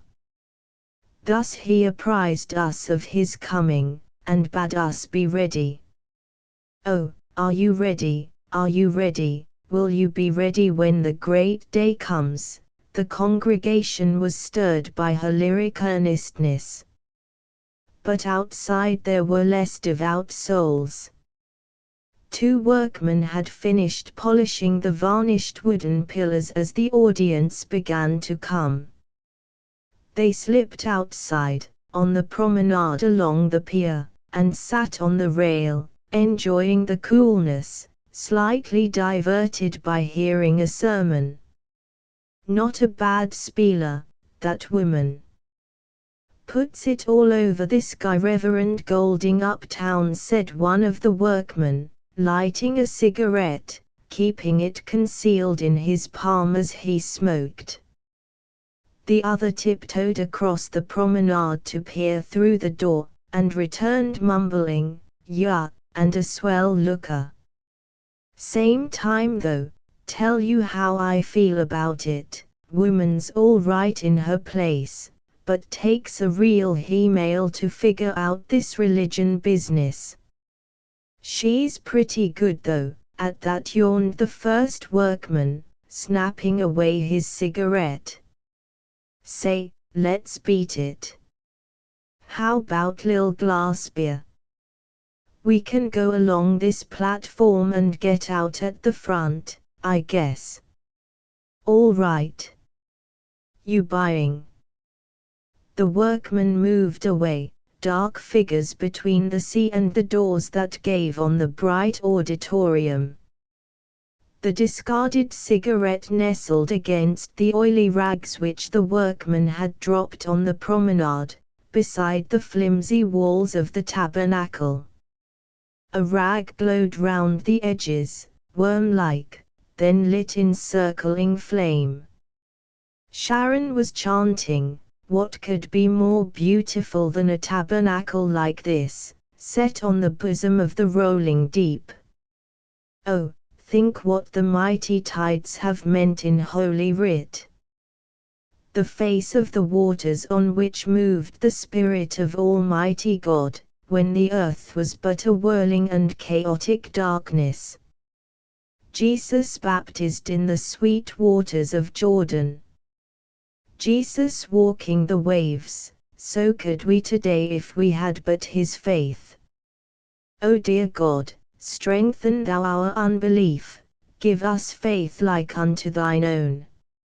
Elmer, sitting back listening, was moved as in his first adoration for her. He had become so tired of her poetizing that he almost admitted to himself that he was tired. But tonight he felt her strangeness again, and in it he was humble.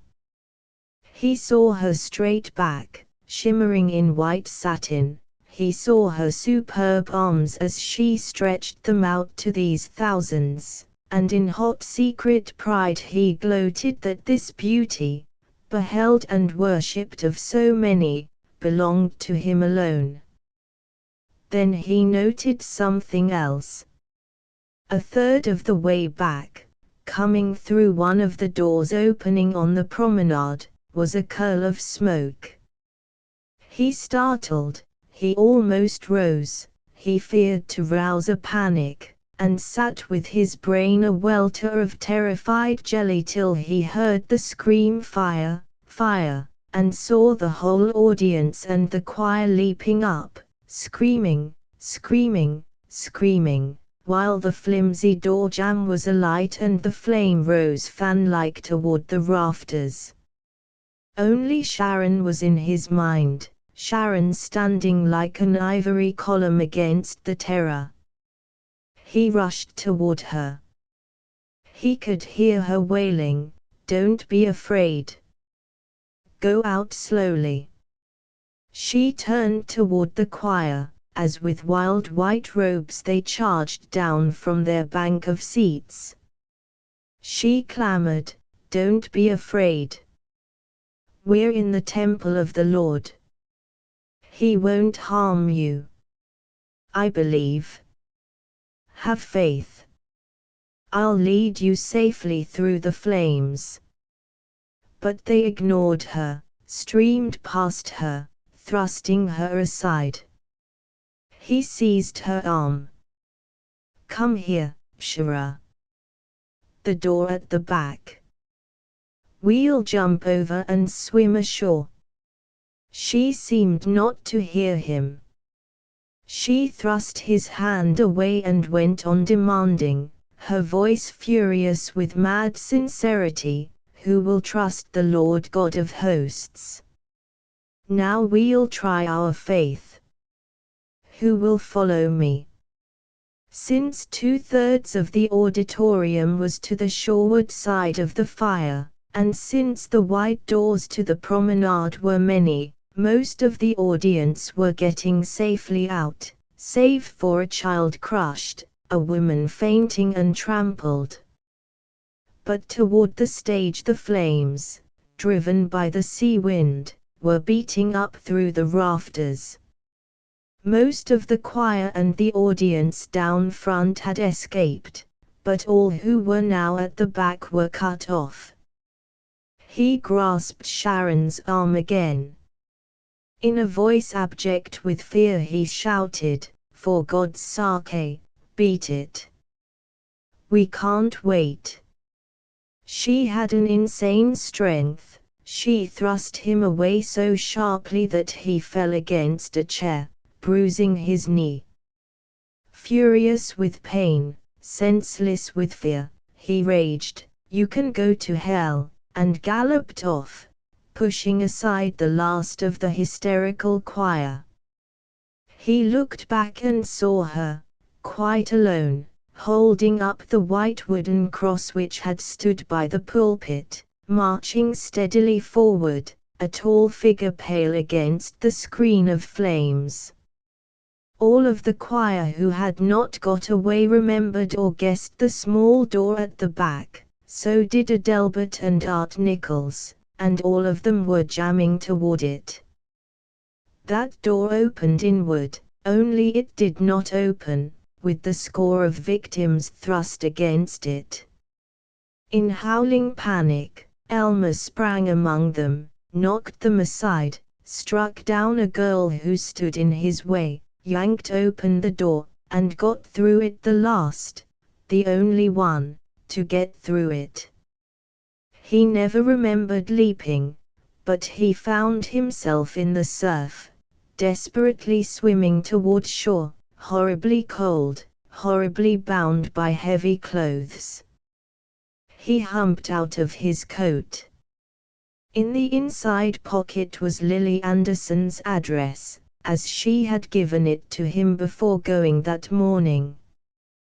The sea, by night, though it was glaring now with flames from above, seemed infinite in its black sightlessness. The waves thrust him among the piles. Their mossy slime was like the feel of serpents to his frantic hands, and the barnacles cut his palms. But he struggled out from beneath the pier, struggled toward shore, and as he swam and panted, more and more was the sea blood red about him. In blood he swam, blood that was icy-cold and tumultuous and roaring in his ears. His knees struck sand, and he crawled ashore, among a shrieking, torn, sea-soaked crowd. Many had leaped from the rail of the promenade and were still fighting the surf, wailing, beaten. Their wet and corpse-like heads were seen clearly in the glare. The pier was only a skeleton, a cage round a boiling of flame, with dots of figures still dropping from the promenade. Elmer ran out a little into the surf and dragged in a woman who had already safely touched bottom. He had rescued at least 30 people who had already rescued themselves before the reporters got to him, and he had to stop and explain the cause of the fire, the cost of the tabernacle, the amount of insurance, the size of the audience, the number of souls revived by Miss Falconer during all her campaigns, and the fact that he had been saving both Miss Falconer and Adelbert Shoup when they had been crushed by a falling rafter. 111 people died that night, including all of the gospel crew save Elmer. It was Elmer himself who at dawn found Sharon's body lying on a floor beam. There were rags of white satin clinging to it, and in her charred hand was still the charred cross. Chapter 16. Though to the commonplace and unspeculative eye Mrs. Evans Riddle was but a female blacksmith, yet Mrs. Riddle and her followers knew, in a bland smirking way, that she was instituting an era in which sickness, poverty, and folly would be ended forever. She was the proprietor of the Victory Thought Power headquarters, New York, and not even in Los Angeles was there a more important center of predigested philosophy and panzer-painted ethics. She maintained a magazine filled with such starry thoughts as all the world's a road whereon we are but fellow wayfarers. She held morning and vesper services on Sunday at Utopian Hall, on 87th Street, and between moments of silent thought she boxed with the inexplicable. She taught, or farmed out, classes in concentration, prosperity, love, metaphysics, Oriental mysticism, and the fourth dimension. She instructed small select circles how to keep one's husband, how to understand Sanskrit philosophy without understanding either Sanskrit or philosophy, and how to become slim without giving up pastry. She healed all the diseases in the medical dictionary, and some which were not, and in personal consultations, at $10 the half hour. She explained to unappetizing elderly ladies how they might rouse passion in a football hero. She had a staff, including a real Hindu Swami. Anyway, he was a real Hindu, but she was looking for a first assistant. The Reverend Elmer Gantry had failed as an independent evangelist. He had been quite as noisy and threatening as the average evangelist. To reasonably large gatherings he had stated that the Judgment Day was rather more than likely to occur before 6 a.m., and he had told all the chronic anecdotes of the dying drunkard. But there was something wrong. He could not make it go. Sharon was with him, beckoning him, intolerably summoning him, intolerably rebuking him. Sometimes he worshipped her as the shadow of a dead god, always he was humanly lonely for her and her tantrums and her electric wrath and her abounding laughter. In pulpits he felt like an imposter, and in hotel bedrooms he ached for her voice. Worst of all, he was expected everywhere to tell of her brave death in the cause of the Lord. He was very sick about it. Mrs. Evans Riddle invited him to join her. Elmer had no objection to the malted milk of New Thought. But after Sharon, Mrs. Riddle was too much. She shaved regularly, she smelled of cigar smoke, yet she had a nickering fancy for warm masculine attentions.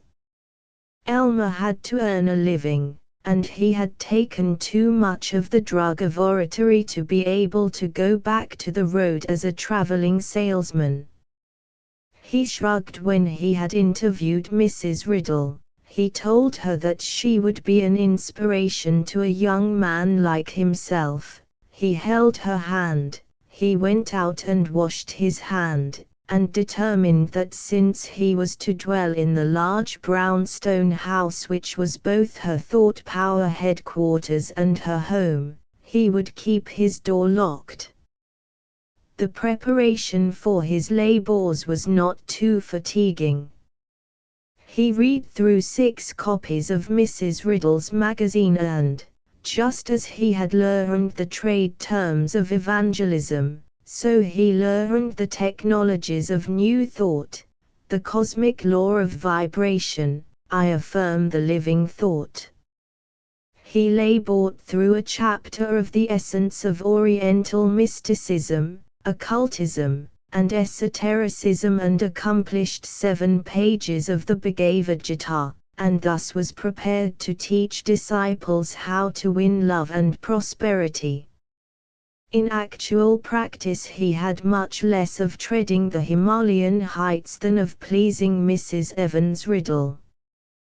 Once she discovered that he had small fancy for sitting up after midnight with her. She was rather sharp about his bringing in new chelas, as, out of Kim she called paying customers.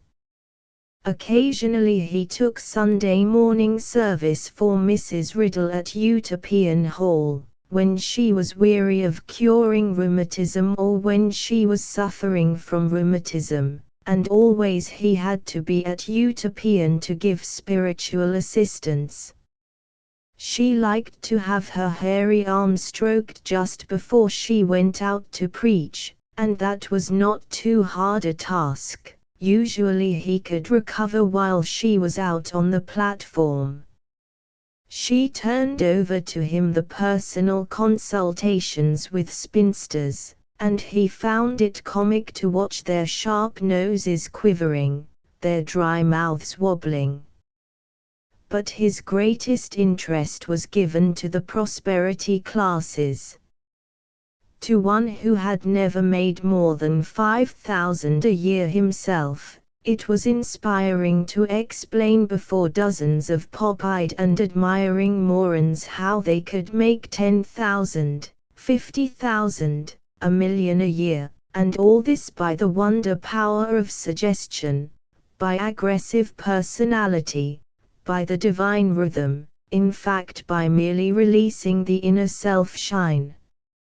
It was fun, it was an orgy of imagination, for him who had never faced any titan of success of larger dimensions than the chairman of a local evangelistic committee to instruct a 30-a-week bookkeeper how to stalk into Morgan's office, fix him with the penetrating eye of the initiate, and borrow 100,000 on the spot.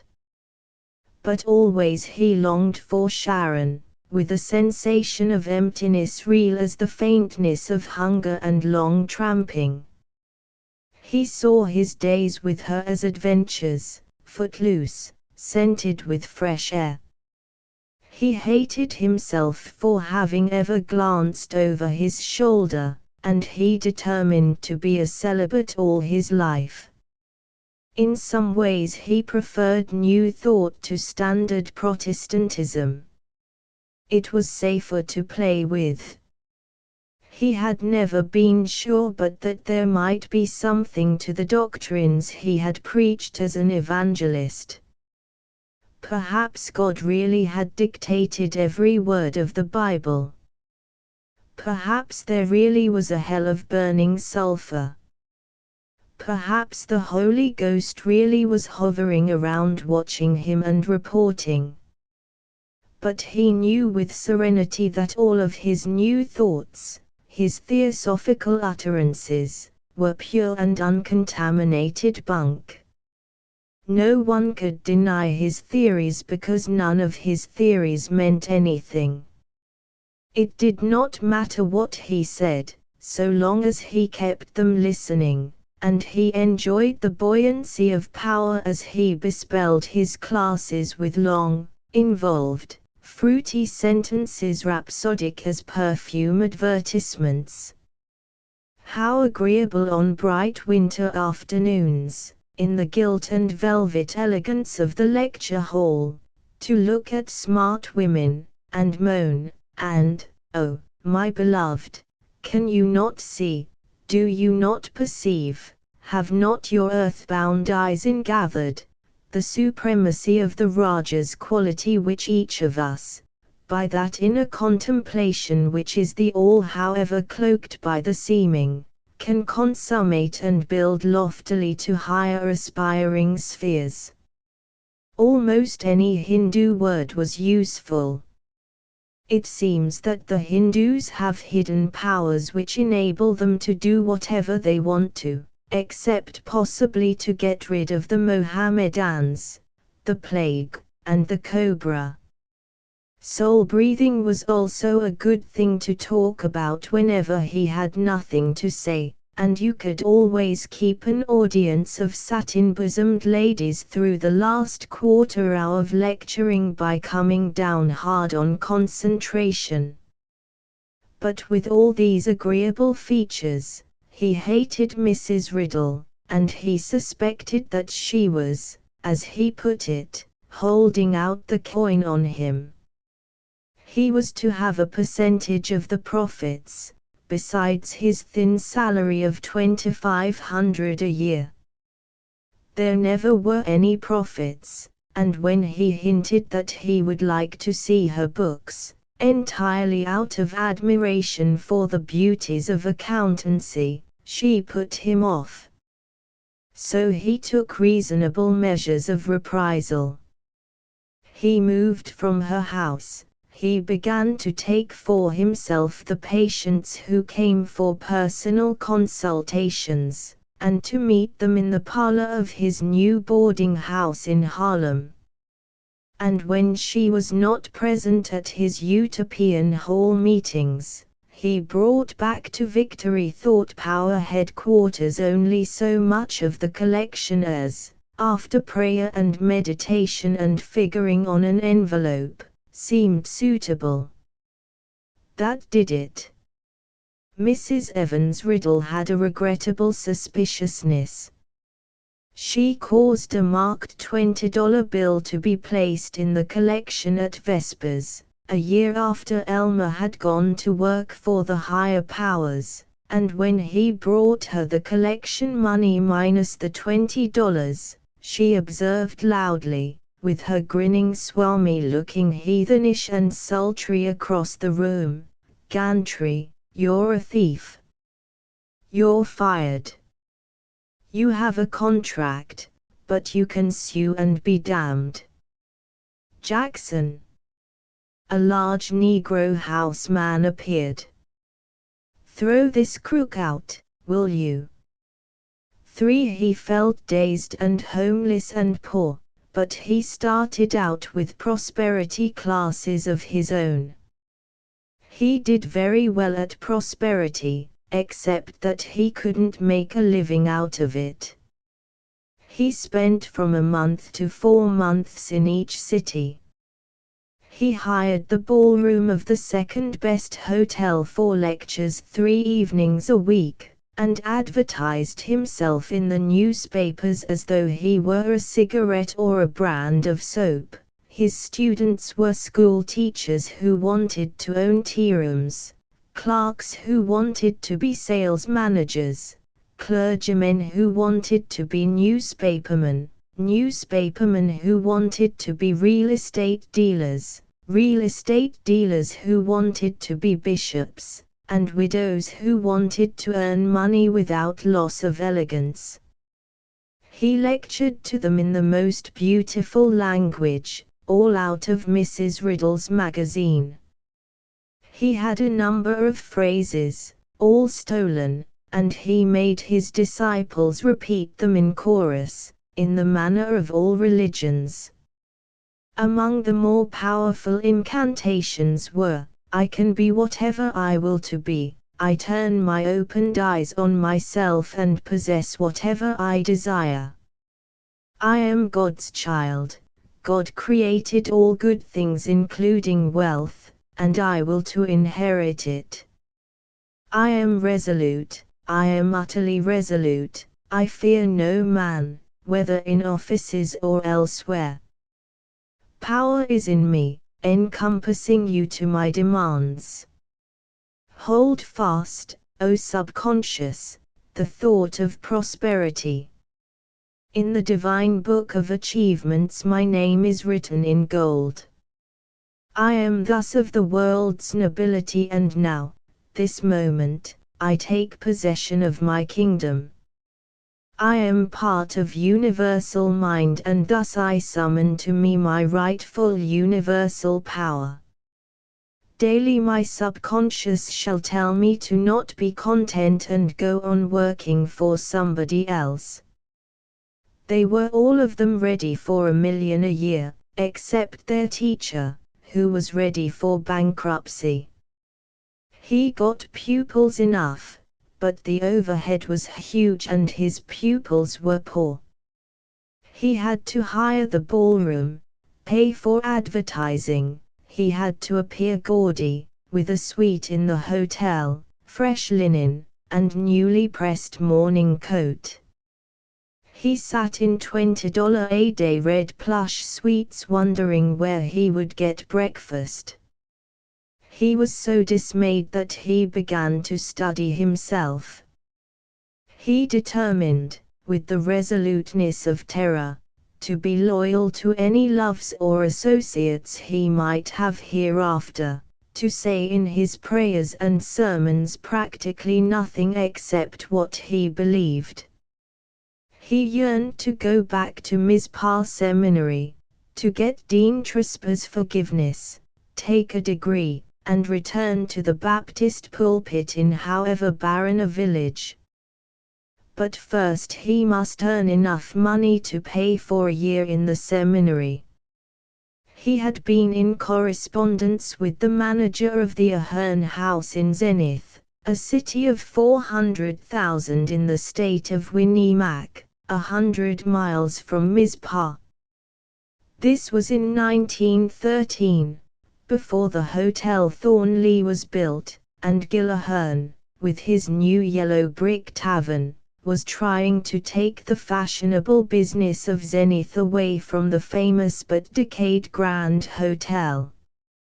Intellectual ballroom lectures add to the smartness of a hotel almost as much as a great cocktail mixer, and Mr. Ahern had been moved by the prospectus of the learned and magnetic Dr. Elmer Gantry.